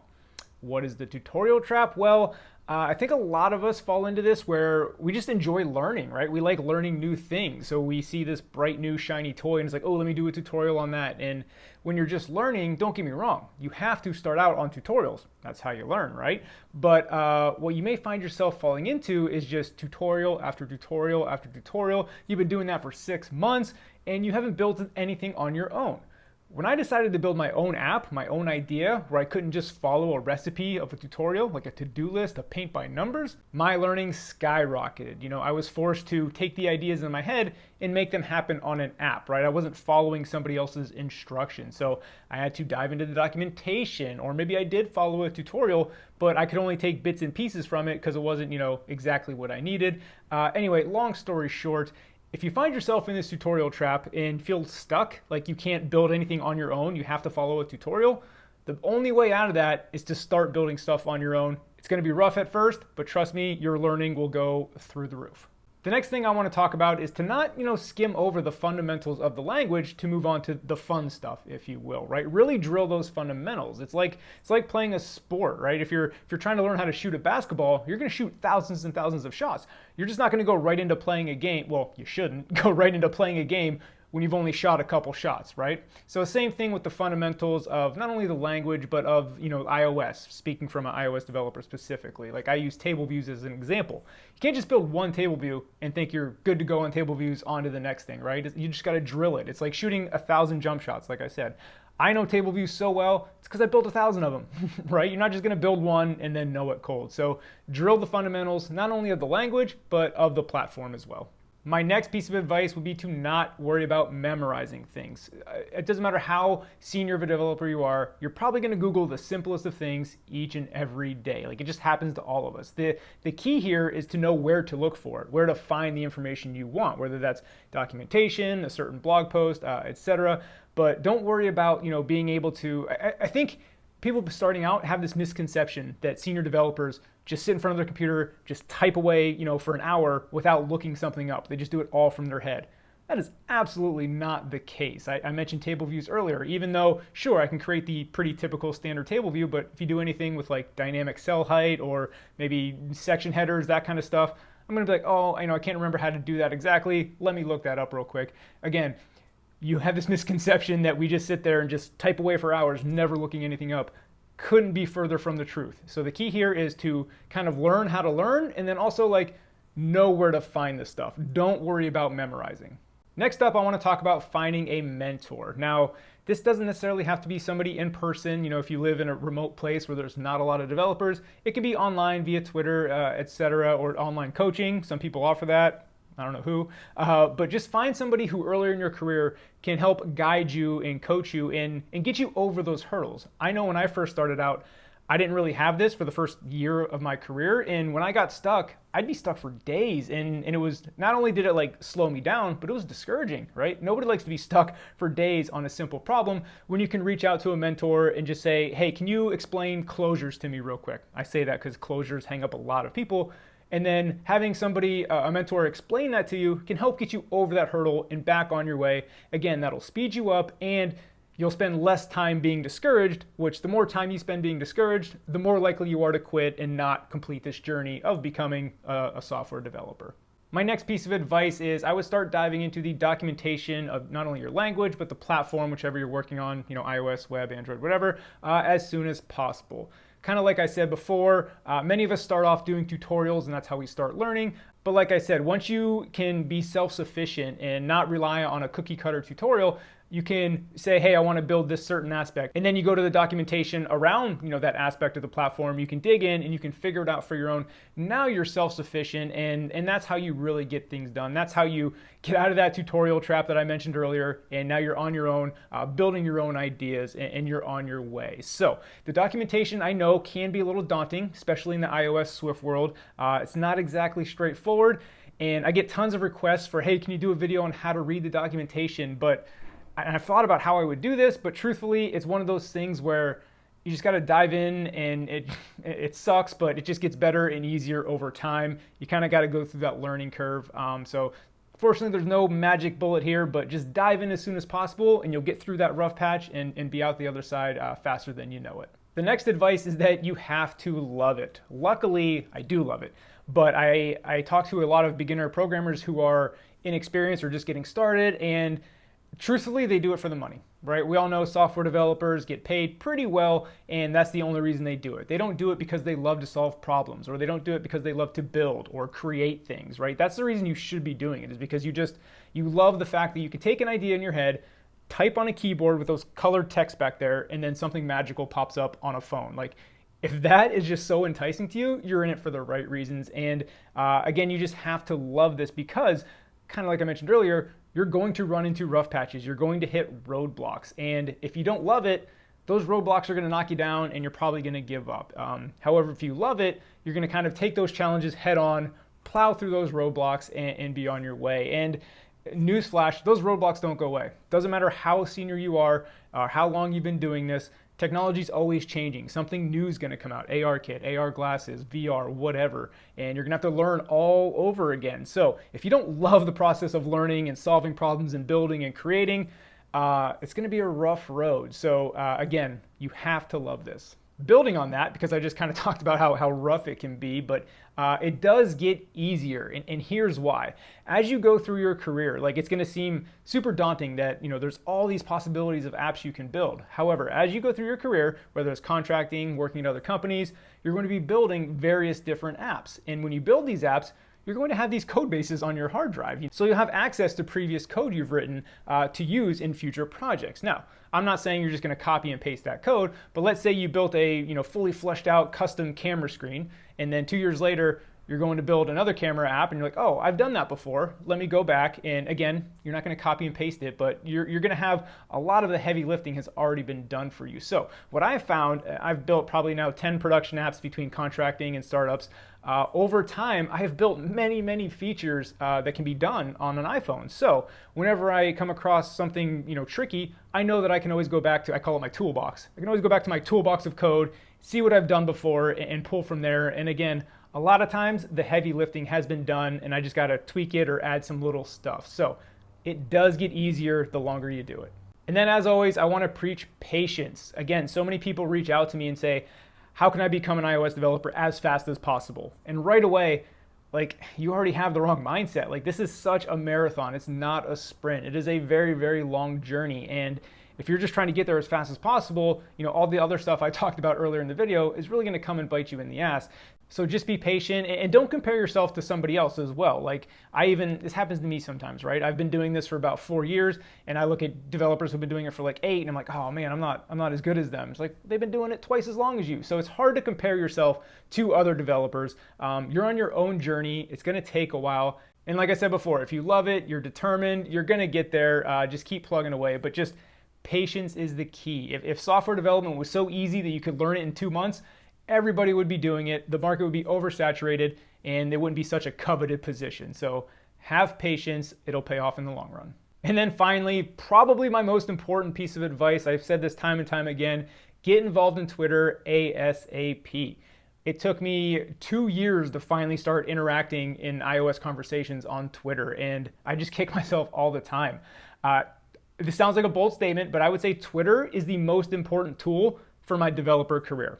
Just the people I've met, the developers at other companies I've gotten to know and meet through Twitter, it's amazing. And I can really only speak for the Swift community, but the iOS and Swift community is amazing on Twitter, super helpful. I know Twitter may have a bad rap for some of you, but Twitter has like a lot of different types, right? Like there's sports Twitter, financial Twitter, software developer Twitter, at least in the Swift world, is amazing. Obviously, like political Twitter is probably a cesspool, but developer Twitter, great. This is a big part of how networking is done in the software developer world. You interact on Twitter. Next thing you know, you meet somebody at a conference and they know you because you've been interacting on Twitter. Anyway, I could go on for days, and I did in this video. Check it out. But Twitter is so valuable for a developer, and I wasted 2 years being scared to jump into a conversation. Don't do that. Start right away and you'll be happy you did. So those are the 9 things I wish I knew before I became a software developer. Hope some of that helped you out. If you like what I'm doing here, I put out a show called Swift News every Monday and a tutorial or 2 throughout the week. We'll see you in the next video. What's up, everybody? Today's video is going to be all about building your confidence as a software developer. Now, we've all heard of imposter syndrome. We've probably all experienced imposter syndrome, but this video really stems from this tweet here from Alfonso that says, how do you gain confidence as a developer? I feel very confident in myself as a person, but as a developer, not so much at times. And I'm gonna link to this tweet in the description. There's like 40-something responses to this thread. Great stuff. I picked out a few of the responses, and I want to talk about some of these topics on how to build your confidence. Just to give some quick context on Alfonso here, I've been interacting with him on Twitter and in the YouTube comments for well over a year now. I've actually met him at a startup. He's been working on becoming a self-taught iOS developer for a long time now and recently just got his first job. So hooray, congratulations, Alfonso. But that's the context around this tweet. He's just now starting his first job, and the confidence is shaken a little bit. Now, the first 2 responses I want to touch on are from Zach and Corey. And Zach says, write code, then keep writing code. When you're finished writing, talk about code, then write some more code. It's all a process, the more you do it, etc. And the point Zach touches on that I want to elaborate on is just this concept of immersion that I always talk about with people like learning development. Just completely immerse yourself and soak up as much knowledge as you can, whether that's YouTube videos, books, podcasts, blogs, like just completely immerse yourself in this world. And the more you do that, just over time, like knowledge is power. You're just going to increase your knowledge just day by day by day by day. And just over time, like the more you know, the more confident you'll become. And then Corey says, for me, it's looking back at how I didn't know a single thing about code and now have an app in the App Store. I remind myself of the steps I've taken, even if they are small. I have to remind myself that in time I will get better and better. But if I quit, no progress. And that builds on what Zach says, and what I want to touch on is just the concept of patience. Yes, I mentioned immersion a little bit ago, but you can't just immerse yourself and 3 days later be confident in all your knowledge, right? It's gonna take time. So just knowing in the back of your head that this is a long, multi-year journey. That might not, give you the confidence, but that will help you deal with that feeling of lack of confidence. Know that everybody started out, as a beginner at one point. So just know that this is your journey. It's going to take time. The next response here from David Cacho, it might be my favorite one because I think it resonates with me the most. And it says, the single best way to gain confidence is to acknowledge you won't know everything as a developer, but that you know where to find anything you don't know. This will get you through anything every time. And I always say the biggest thing as a developer is you need to learn how to learn, right? Because like David says, it's impossible to know everything about every development language or every framework within that language, etc. You just can't know that stuff. But if you know how to learn, that will boost your confidence because, like, I know that's kind of where I'm at is, say I go to a company that works with ARKit and they're building an augmented reality app. I've never built an ARKit app, but I'm not worried about that because I know that I will, again, back to the first, responses, I would completely immerse myself, and given, a few weeks in time, I'll be caught up to speed and I'll be good to go. So the reason I have confidence there is because I know how to learn things, I'm confident in myself that I will pick it up quickly. So again, I will work on that skill if you want to build your confidence. Learning how to learn might be the most important skill as a developer. Next up, we have a good one from Andy Hope that says, I suggest avoiding comparing yourself to others. We're all at different positions in our journey. With enough perseverance, you will get to where you want to be in due time. Be humble with what you've learned, be proud, and be curious, and be you. So the message here is don't compare yourselves to others. Like, you're on your own path. There's a nice saying that I love. It's called, comparison is the thief of joy. Just do you, be on your own path, and don't worry about oh, this person knows more than I do. You don't know their history. You may be self-taught. You wrote your first line of code 3 years ago. They may have been coding since they were 12, right? That's not a fair comparison. So don't compare yourself to other people. You're on your own journey. Next up, I want to talk about Mark Opont's response. A little fun fact about Mark. He was the first ever guest on Origin Stories, my podcast. Got to get the plug in, But anyway, Mark says, you gain confidence by working around people that build you up and allow you to fail gracefully. Also build projects and build small, work on small tasks, etc. Really what I wanted to focus on with Mark's response is, gaining confidence by working around people that build you up and allow you to fail gracefully. Because really what I want to elaborate on is your environment is so important, right? Don't get me wrong, I know oftentimes if you're trying to get that first job, you may not have a lot of choices on where you go. But if you are fortunate enough to have any choice, my opinion is to always judge the quality of team first. A lot of people go for the biggest salary, and to me, salary is third or fourth on the list of importance, and team is number one. Think about it. You work with these people every day, 8, 9, 10 hours, however long you work, whatever. You spend more time with them than you do your family. So your environment that you build is going to have a major effect on your confidence, your career, and just that vital, first year of your career. Having a good team that really boosts you up and good mentors, that can just, shoot you off exponentially on an amazing career. Vice versa, if you're in a very toxic environment, that can just really depress you and put you down and can really affect the whole rest of your career. So again, I want to stress what Mark is saying here is your environment is super important, and that can really help with your confidence. Or even if you are a confident person and you go into a toxic environment, that can remove your confidence. So pay attention to your environment. Next up, we got a good response from Jordan here. It says, reflection. Look back on where you started and where you are now. Try to get 1% better every day. That's a very common saying. But basically what he says is just have context and perspective on how far you've actually come.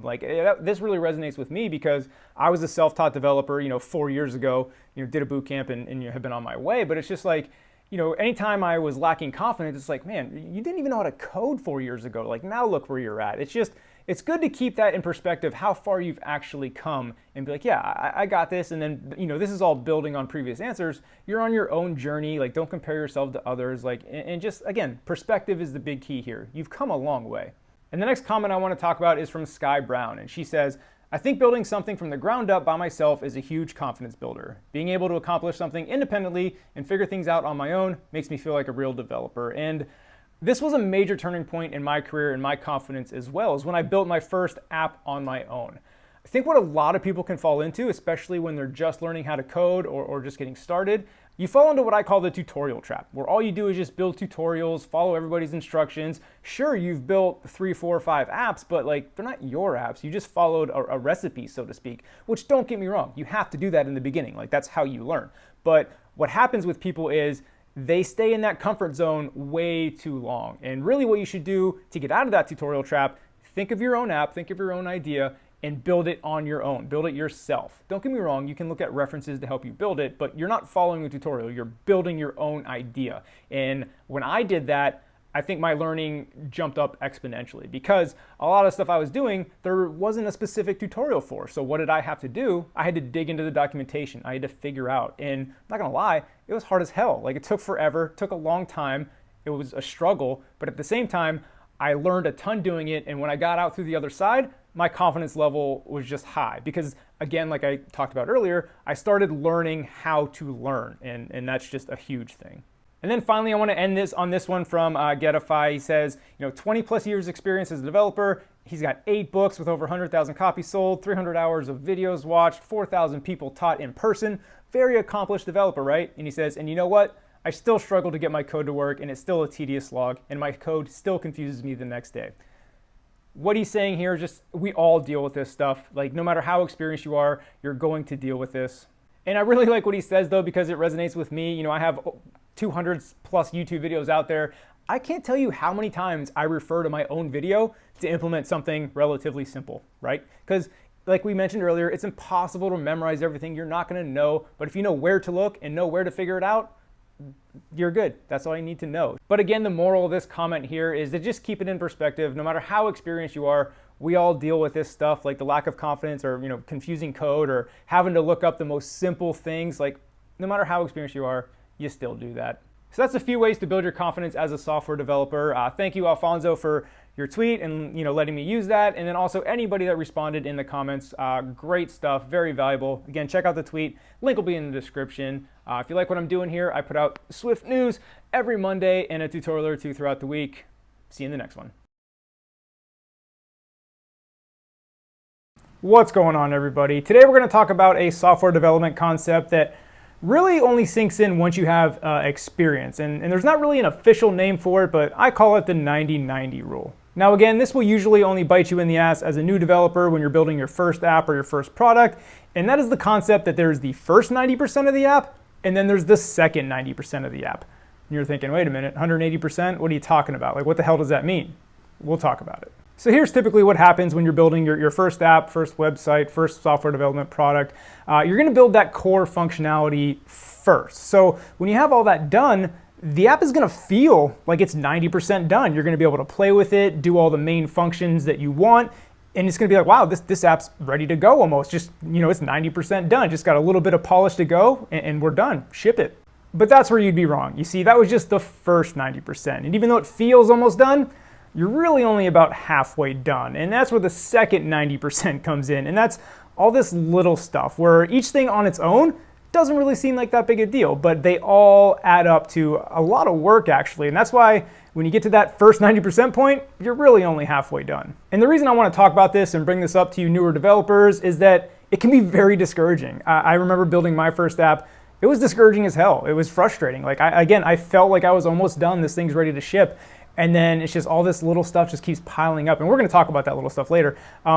But I wanted to share this concept so you know this going into building your first app, or if you're already midway through, you can kind of expect this. Because what happens is, again, once you get that first 90% done, you think you're done or close to being done, and then you just get smacked in the face by the second 90%. So I'm trying to forewarn you and let you know that second 90% is coming. So let's talk about that second 90% that's about to smack you in the face, and we'll talk about some of the things that it can typically be. Now, if you're here watching this and you're not an iOS developer, that's what my channel focuses on, is Swift and iOS development. So these examples are going to be from that perspective, but you can apply it, to your own process. But let's talk about edge cases here. Now, this can be anything from how does your app perform when there's no internet or very, very poor internet connection, right? You got to handle all of that. What happens when a user gets a brand new device? Are you relying on storing some stuff in user defaults too much? Or if they delete the app and reinstall, is your app still going to behave properly? Or things like, what happens when a user kills your app in the middle of a key, function that's going on? Or is your app going to be able to recover from that gracefully? Or is it just going to be in this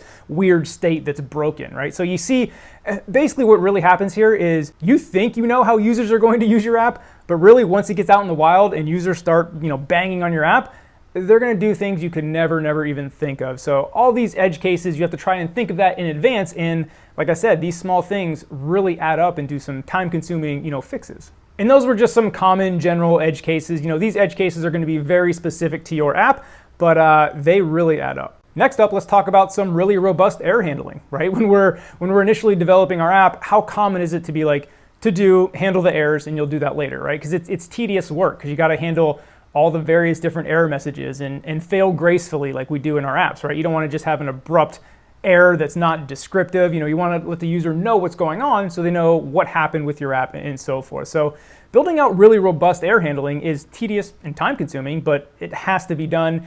And again, it's one of those things where on its own, it may not seem that bad, but when you pile on error handling with edge cases and all the other stuff we're going to talk about, again, you can start to see where this second 90%, again, it adds up. And then you have things like just overall analytics, right? You want to see how many times users are going to a specific screen or how many times they're doing a specific function. So now you gotta, once the app's done, you gotta put in your analytics so you can track everything. And then there's accessibility features for people with disabilities. And this is often overlooked by many developers, but it's so important. I've covered it on Swift News a few times. Just the percentage of people that use the iPhone that actually use these accessibility features. It's a big deal. And if you're ignoring accessibility, stop. You shouldn't. And then you got testing your UI on all the many device sizes here in the iOS ecosystem. Now, don't get me wrong, if you're using auto layout correctly, that's going to handle 80 to 90% of the work in my opinion. However, making your app look beautiful on the iPhone XS Max, yes I said XS, and then down to the iPhone SE size, that's a massive difference. And